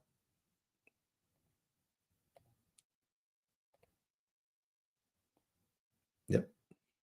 So here's where we are now. So this is November. We haven't quite established where we're going yet. It did try to go up, but it didn't quite work. It did push down and it's kind of holding. So it hasn't really broke this support of the candle next to it.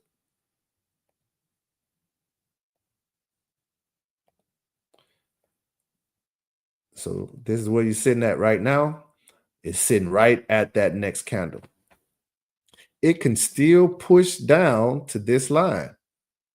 So we can almost see like a wick come down. And let's say baby traders will run in and then they'll start pushing this candle back up. And then it would have to beat this area first because this is the candle next to it. But all of these candles back here, they still play a major factor in where you're going. So it's almost like if you just go find all of the resistance and all the support, you're already going to know where it's going to fall to, where it's going to rise to, where it's going to fall to, where it's going to rise to, because it's only going where it's been. So we know it's going to pretty much have to get to 160 before it even gets attention to be like juicy for us anyway. Because once you do that, you should continue to have a strong move to the upside. And this is on the weekly. So right now on the weekly, we're not looking too strong on the month. But then again, the month is still young. So now you get your daily, and then you should be able to do your own homework. So now if I had to chart this and give you a window to play,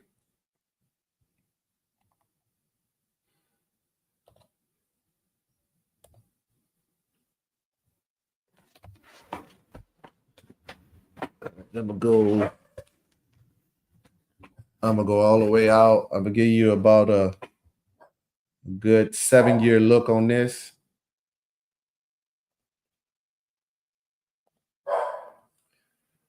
I swear. And so I'm gonna put it on the top of my fib here. I'm gonna change that color just a little bit. So now you can kind of see like the stock is running up, came to the fib, it kind of hit that golden area where I say it don't want to fall too far. So it's going to try to hang out in this area, and it did. It was able to capture itself. So now as it goes up, boom, perfect strike. It went up, tested 227. That's a strong move up. That took a lot of thunder out of it. So imagine running, an electric car of a Tesla, and you driving it and you running it at like 80, 90 miles an hour. You run it at 80, 90 miles an hour. You're definitely going to drain that battery much quicker than, probably normal. So that's what pretty much happening here. You got a strong move up, strong move down. They got to kind of recharge. So as it's recharging, each one of these hits is a charge, but we can't go too low. All right. So we are making lower lows. You got a 141, then you got a 121, and then this one is a 139. So this 139 is still low, but it ain't lower than this 121. Sorry, y'all. It ain't lower than this 121. So you got to expect a nice little move up here soon. So that is AMD on the daily. That's what that is. Ooh, boy. Guess I can't fuss at him for doing his job, though. All right, so we're going to save this in here. And then I want to open this up just so you can see it a little bit. Let's go to about a 2-year look here. All right, we can actually go in there a little bit more. So, all right, so we can actually see here. Here's the bounce. The bounce right here.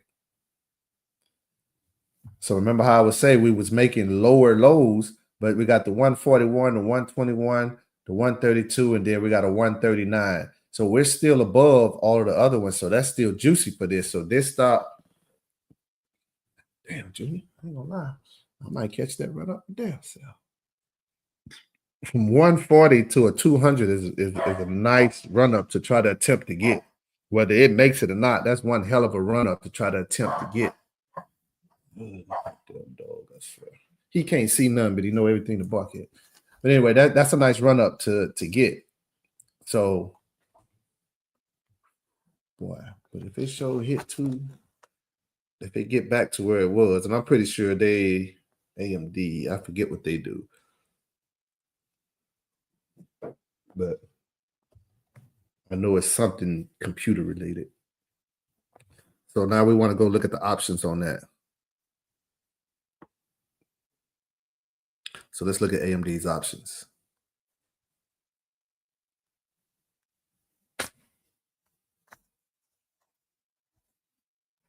All right, if I went to AMD, me personally, once again, you know how I roll. I'm going to always want to ball out for my birthday. So actually, they got something in August, so maybe you guys will want to wild out.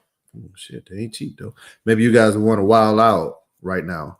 So we'll be looking at, let's say 227 is what it got to beat, right? So a 220 to 230 option ranges from $640 to the low end of $535. I'll say that price is probably there because AMD is known to probably hit its wickets, so it can probably run. And as we can see, it has. It was the point. It was at $90-some, and then it ran to $200. So it's almost like an NVIDIA type of buy. Do you think it can get there? Me personally, I would look at it. If I had to look at the chart, I would say yes, it's a strong possibility. So if 227 is where it needs to be, and it may have a strong violent move, then where do I think it would go? It could be possibly 240 or so. At least 230 on the low end. But let's say 240. Even that's a $450. That's not a lot. So that's way out of the money. But again, if you know how to chart, I personally would look at if they that price, and I'm saying by August and oh yeah, I would probably be looking in the 270s to 300 range. Again, it doesn't mean now that's if the price continues to go up. Right now, it's structured to kind of try to bounce and keep fighting that. If it gets to the top of the Fibonacci or the 227 and it breaks that, then that signals bullish movement, for the long term. So now you can go long on it. So most people would say, well, you don't want to go long on it until it breaks the 227 area, which is true. But again, if you know how to chart and you know what you're doing and you know it's going to break that 227, then you just give it time to do it. Don't make your option out to January, February. Make it out maybe for a year or so. Give it time to do it because it may reward you with another $100 move where you thought it was only going one. So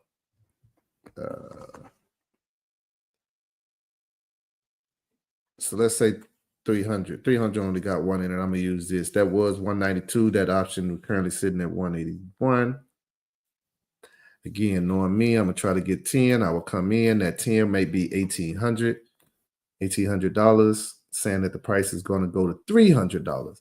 Now, $300 is a bit of a gamble and a push, but as long as that stock goes up, I'm gonna make money. I'm just not going to make the full amount of money I would make until it hits $300.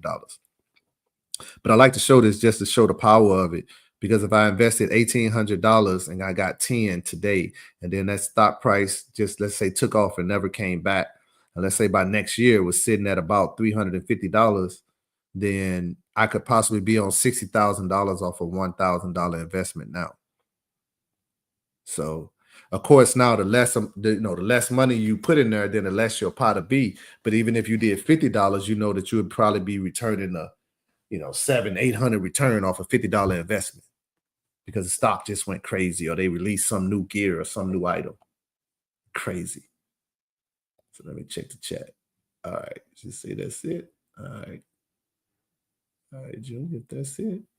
So I hope you got a little piece of the AMD. I think I did put it. I put it in like your mom's folder. So if you got a screenshot of it, and actually let's open it up a little bit more so you can get a better view. So now as you come in, and some of these, the things that you guys wasn't on earlier to hear was when I was talking about gaps. Gaps are very they're one of those things where that's where you trade to. You trade to the gaps. So right now, if I was to do a short-term trade on this, then I'm only going to trade to 150. You know what I'm saying? Well, I lie. I'm going to trade up to like the 160 some area, somewhere in here, because it has to close this gap. Anywhere that you look and you see a big gap, like you got a gap here.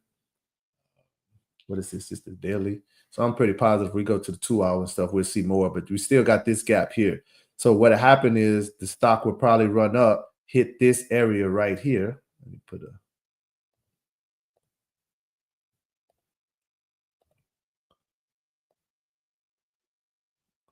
hit this area right here. So it'll probably break the 150 area, then it'll run up and it'll hit this area, and that's where resistance is. How do we know that's where resistance is? Let's look in the past.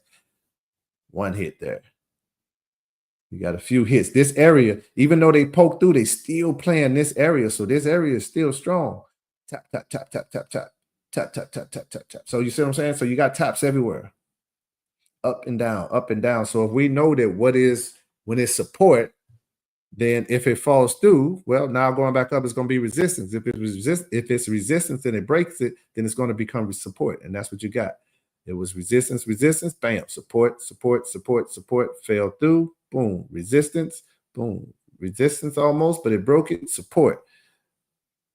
It was supposed to be support, but it fell through, came back up. It was resistance, but it broke it, and it's just repeating the process. So now it's going to do this again, but it has to break. So now this is going to probably have to get to about 165, break 165. So one of the things I was showing everybody earlier is if you see 174, you see 167, and then you see right now we're trying to come back up. So if I was to take it and make a line, a trend line from here to here. And why would I do from here to here? Because this 167 was supposed to beat the 168, 174 area, but it didn't. So in order for me to even want to pay attention to it, it got to fight all of these guys and get his rank up. And his rank is here. This red line is his rank, because that is the average line. I can come all the way back here and I can come this way. Boom. I'm still going to get almost that same area, especially if they're touching. So these two, so as it come up, it'll have to break 162, and then it'll run, and then boom, it'll probably hit 167, and then it'll fall, and then it'll come up, and then boom, it'll run. And it'll just continue to do this. So I'm just building a highway to do it. So that's how that'll look.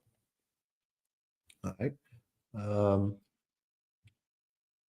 I think, you know what, if I want to give you a better look, before I cut it. If I want to give you a better look, then I would come here and I would make the bottom there. So now you almost see it's playing this area. And if that's too much for you, I'll take all of that off. and then I'll do it again. So if this is the area I wanted to touch, right now I could want it to touch this one. All right, and why would I want it to touch this one? I would want it to touch this one because this is going to be the first. As this coming up, this is going to be the first one to touch. It's going to be my first wall that I'm gonna probably hit. And I'm gonna hit it again. And then I'm gonna come here.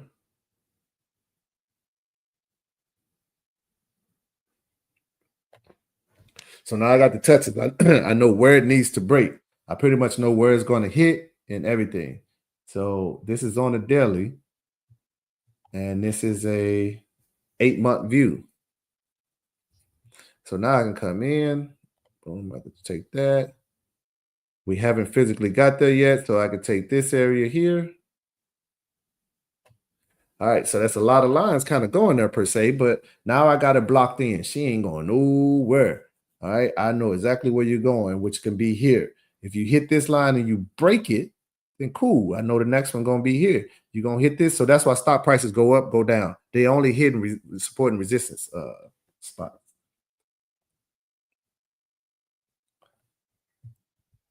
Now you can almost come in much, much tighter.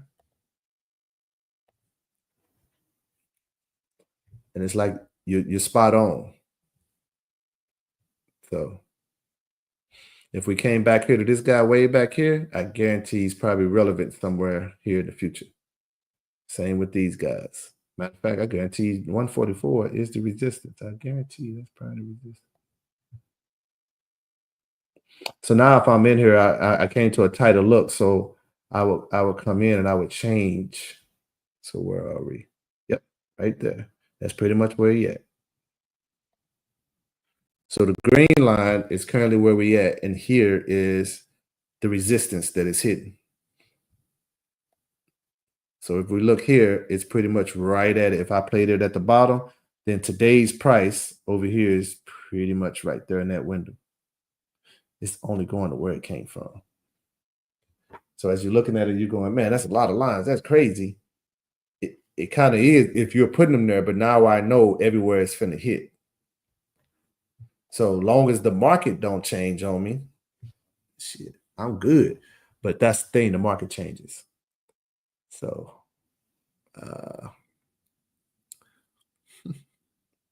oh man, I see you trying to make me cry, man. What you doing, bro? I'm trying to be hard right now. Man, it's Marine Corps birthday. You got me tearing up over here, man. Oh, thank you, son, man. That means the world to me, bro. I do this for Miss Gladys, boy. It's for us, all right? But yeah, I appreciate that, man. I pretty much gave my whole Marine Corps birthday to you guys. Holy shit, 11 hours. 11 hours, boy, I'm crazy. Man, I've been on here for 11 hours. I gave my whole Marine Corps birthday up. So I'm glad y'all got something out of it. I mean, shit, my day over with. I've been drinking and eating as I sit here. So if that's all the stocks you wanted me to chart, then cool. But let me know. I'll chart more. Oh, see y'all. Man, what you doing, man? I'm trying to be hard. Y'all got me tearing up. Thank you, baby girl. Yeah, it's Double Dog Marine Corps birthdays. So right about now, by tradition, I should be somewhere out and I should be totally like hammered right now. So yeah, shout out to Miss Gladys, boy. That's what we do this for. So, man, that's crazy. I did 11 hours. Well, 10 hours and 40. Fuck it. Let's take it to 11 hours, man. 11, baby. I think that's what I might do. I might try to go 11. I don't know.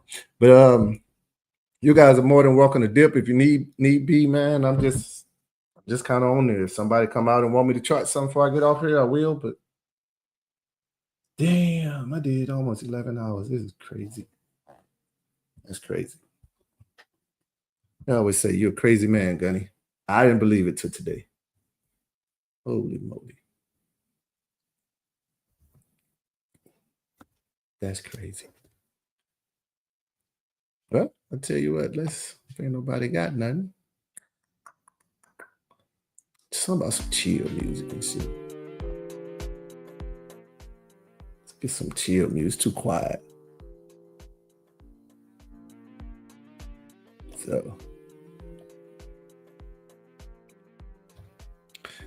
All right, dude. Well, look, man, you and your wife, y'all go enjoy yourself. Enjoy your Sunday night. I love y'all. Y'all get yourself out of here, man. I'm just chilling like a villain. Probably about to smoke me one and just chill. Somebody say something. I'm gonna go to 11:11 is what I'm gonna do. I'm gonna give 11 hours, 11 minutes of my time to y'all.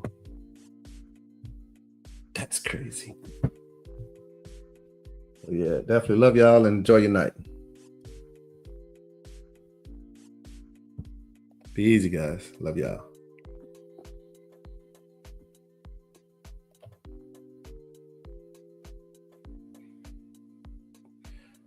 I ain't had my camera on all damn day. Well, in the last hours or so.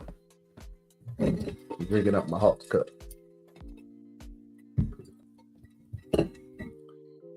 All right. I'm going to take me a quick break. So y'all chill and enjoy your nights. I'll be back.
All righty. In the words of Master P, let's make him say, All right. We got about 11 minutes. So in the next 11 minutes, the thing I want to try to show, I'm going to share my screen on. Let me pull it up. In video. I want to say show this because I know a few people we talk. Let me find it and I'll pull it up.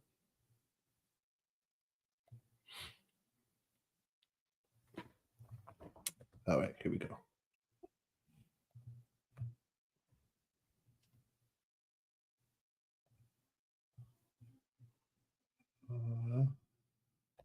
Bingo. All right. Now, as I share this and get ready to get out of here.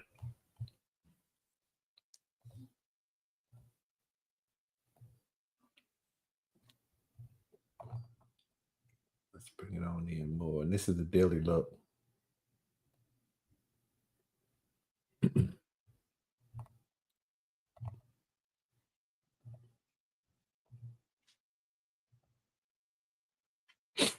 All right. So if I was looking at a video and I was, saying how I think I would play it, NVIDIA needed to break 140.75. As we can see, NVIDIA broke that.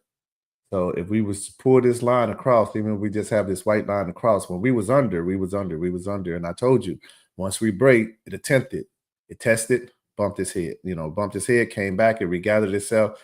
At this time, it shot up. It held. It tried to retest, but it didn't have enough to hold, so it came back down. This yellow line here is still saying that NVIDIA is bullish. So even though it fell from that line, she's still bullish. So she's okay. So now you got earnings and stuff coming up. You got a gap right here at about 142. They had a low on the daily of 146. So NVIDIA is steady trading up. You start noticing certain things so now NVIDIA, we got to see where she holds at, because you had a high here at 142, 144.42, and then this one was 144.13. So as you can notice, this is definitely not higher than that. So if I want to know where NVIDIA was going to land at just from here, boom, and it'll be right where my white line is, because that's why I say that. So because right now we're just looking here. We can go off of that, or we can go off of that. But nevertheless, she's going to come back. She's going to bounce. When she does bounce, that's prime time to buy. Now, if the market stays the way that it is, kind of rallying because, they feel policy change is coming and Donald Trump is coming in, then stocks may continue to rally. NVIDIA could ride this 140 wave into earnings. Something comes out before earnings and it's not helping any, then it's going to, it's going to drop it. So it's definitely going to have a bounce, because we're starting to create an inverted head and shoulders here. So we'll see what happens. But I really think NVIDIA is going to have a great earnings. And like I say, that chip is very, very, very important to everything. So, yeah. So if you're a person that's playing options, want to play options, try to learn options, I wouldn't really say chase NVIDIA. But I would say if you got time, you go all the way out and you look for stuff that's out of the money. Because, your money can't get you the money that those big contracts can get. All those big contracts are priced at. So you go with something that's out of the money. And long as the stock is going up, then you'll make money.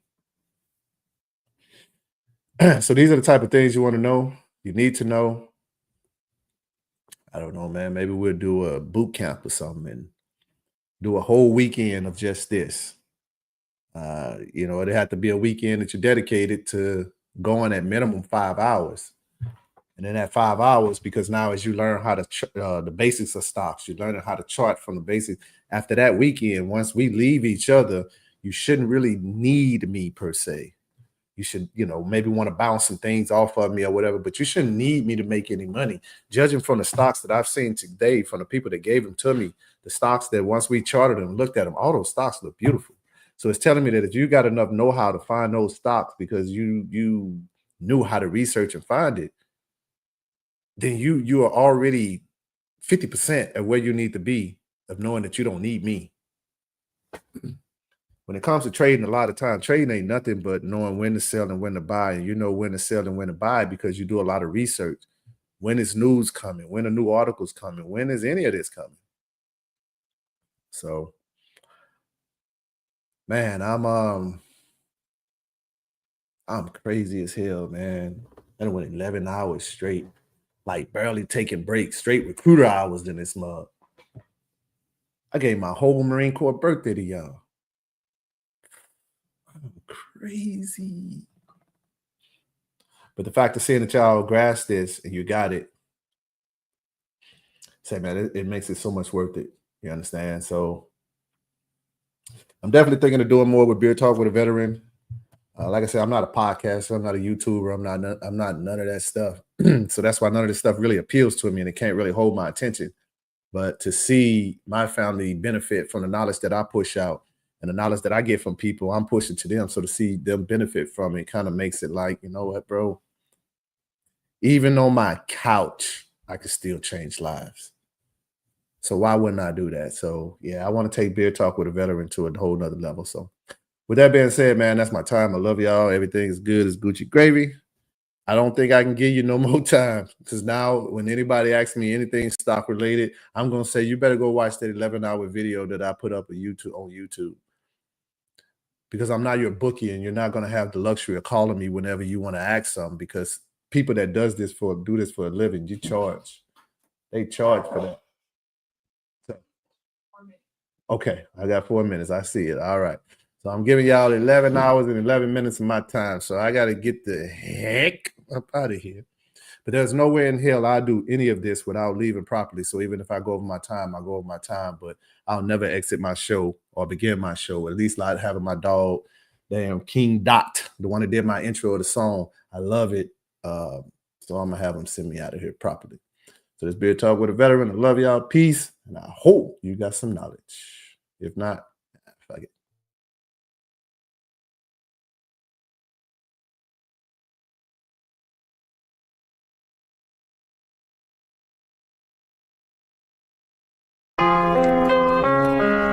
Tyran. What up, baby? What up, baby? What up, baby? Cheers. Toast the crime. Certain morals we was built upon it. Some are living through them, some were killed upon it. Gon' deliver opinions how we feel in moments. Straight deliver the real with no filter on it. Breaking news, what's the breaking news? Had you wondering where he gon' take it to? Just getting some shit off of his chest. So welcome to Beer Talk with a Vet. The First Amendment is freedom of speech. We here to debate, we eager to teach. There's some misinformed people we eager to reach. And there's a bunch of information we need to see. The homie Tyran got the pot on lock. Lot of props, this the equivalent of the barbershop. Some topics light, some heavy, some life, some deadly, some right, some messy. But the homie speaking his truth, so just listen. And he ain't really giving a fuck about your opinion. The mission, open your ears, you can let him in. This Beer Talk with a Veteran. Certain morals we was built upon it. Some are living through them, some were killed upon it. Gon' deliver opinions how we feel in moments. Straight deliver the real with no filter on it. Breaking news, what's the breaking news? Had you wondering where he gon' take it to? Just getting some shit off of his chest. So welcome to Beer Talk with a Vet.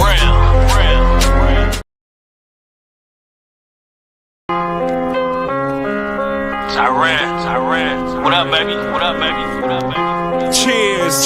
Toast the crime.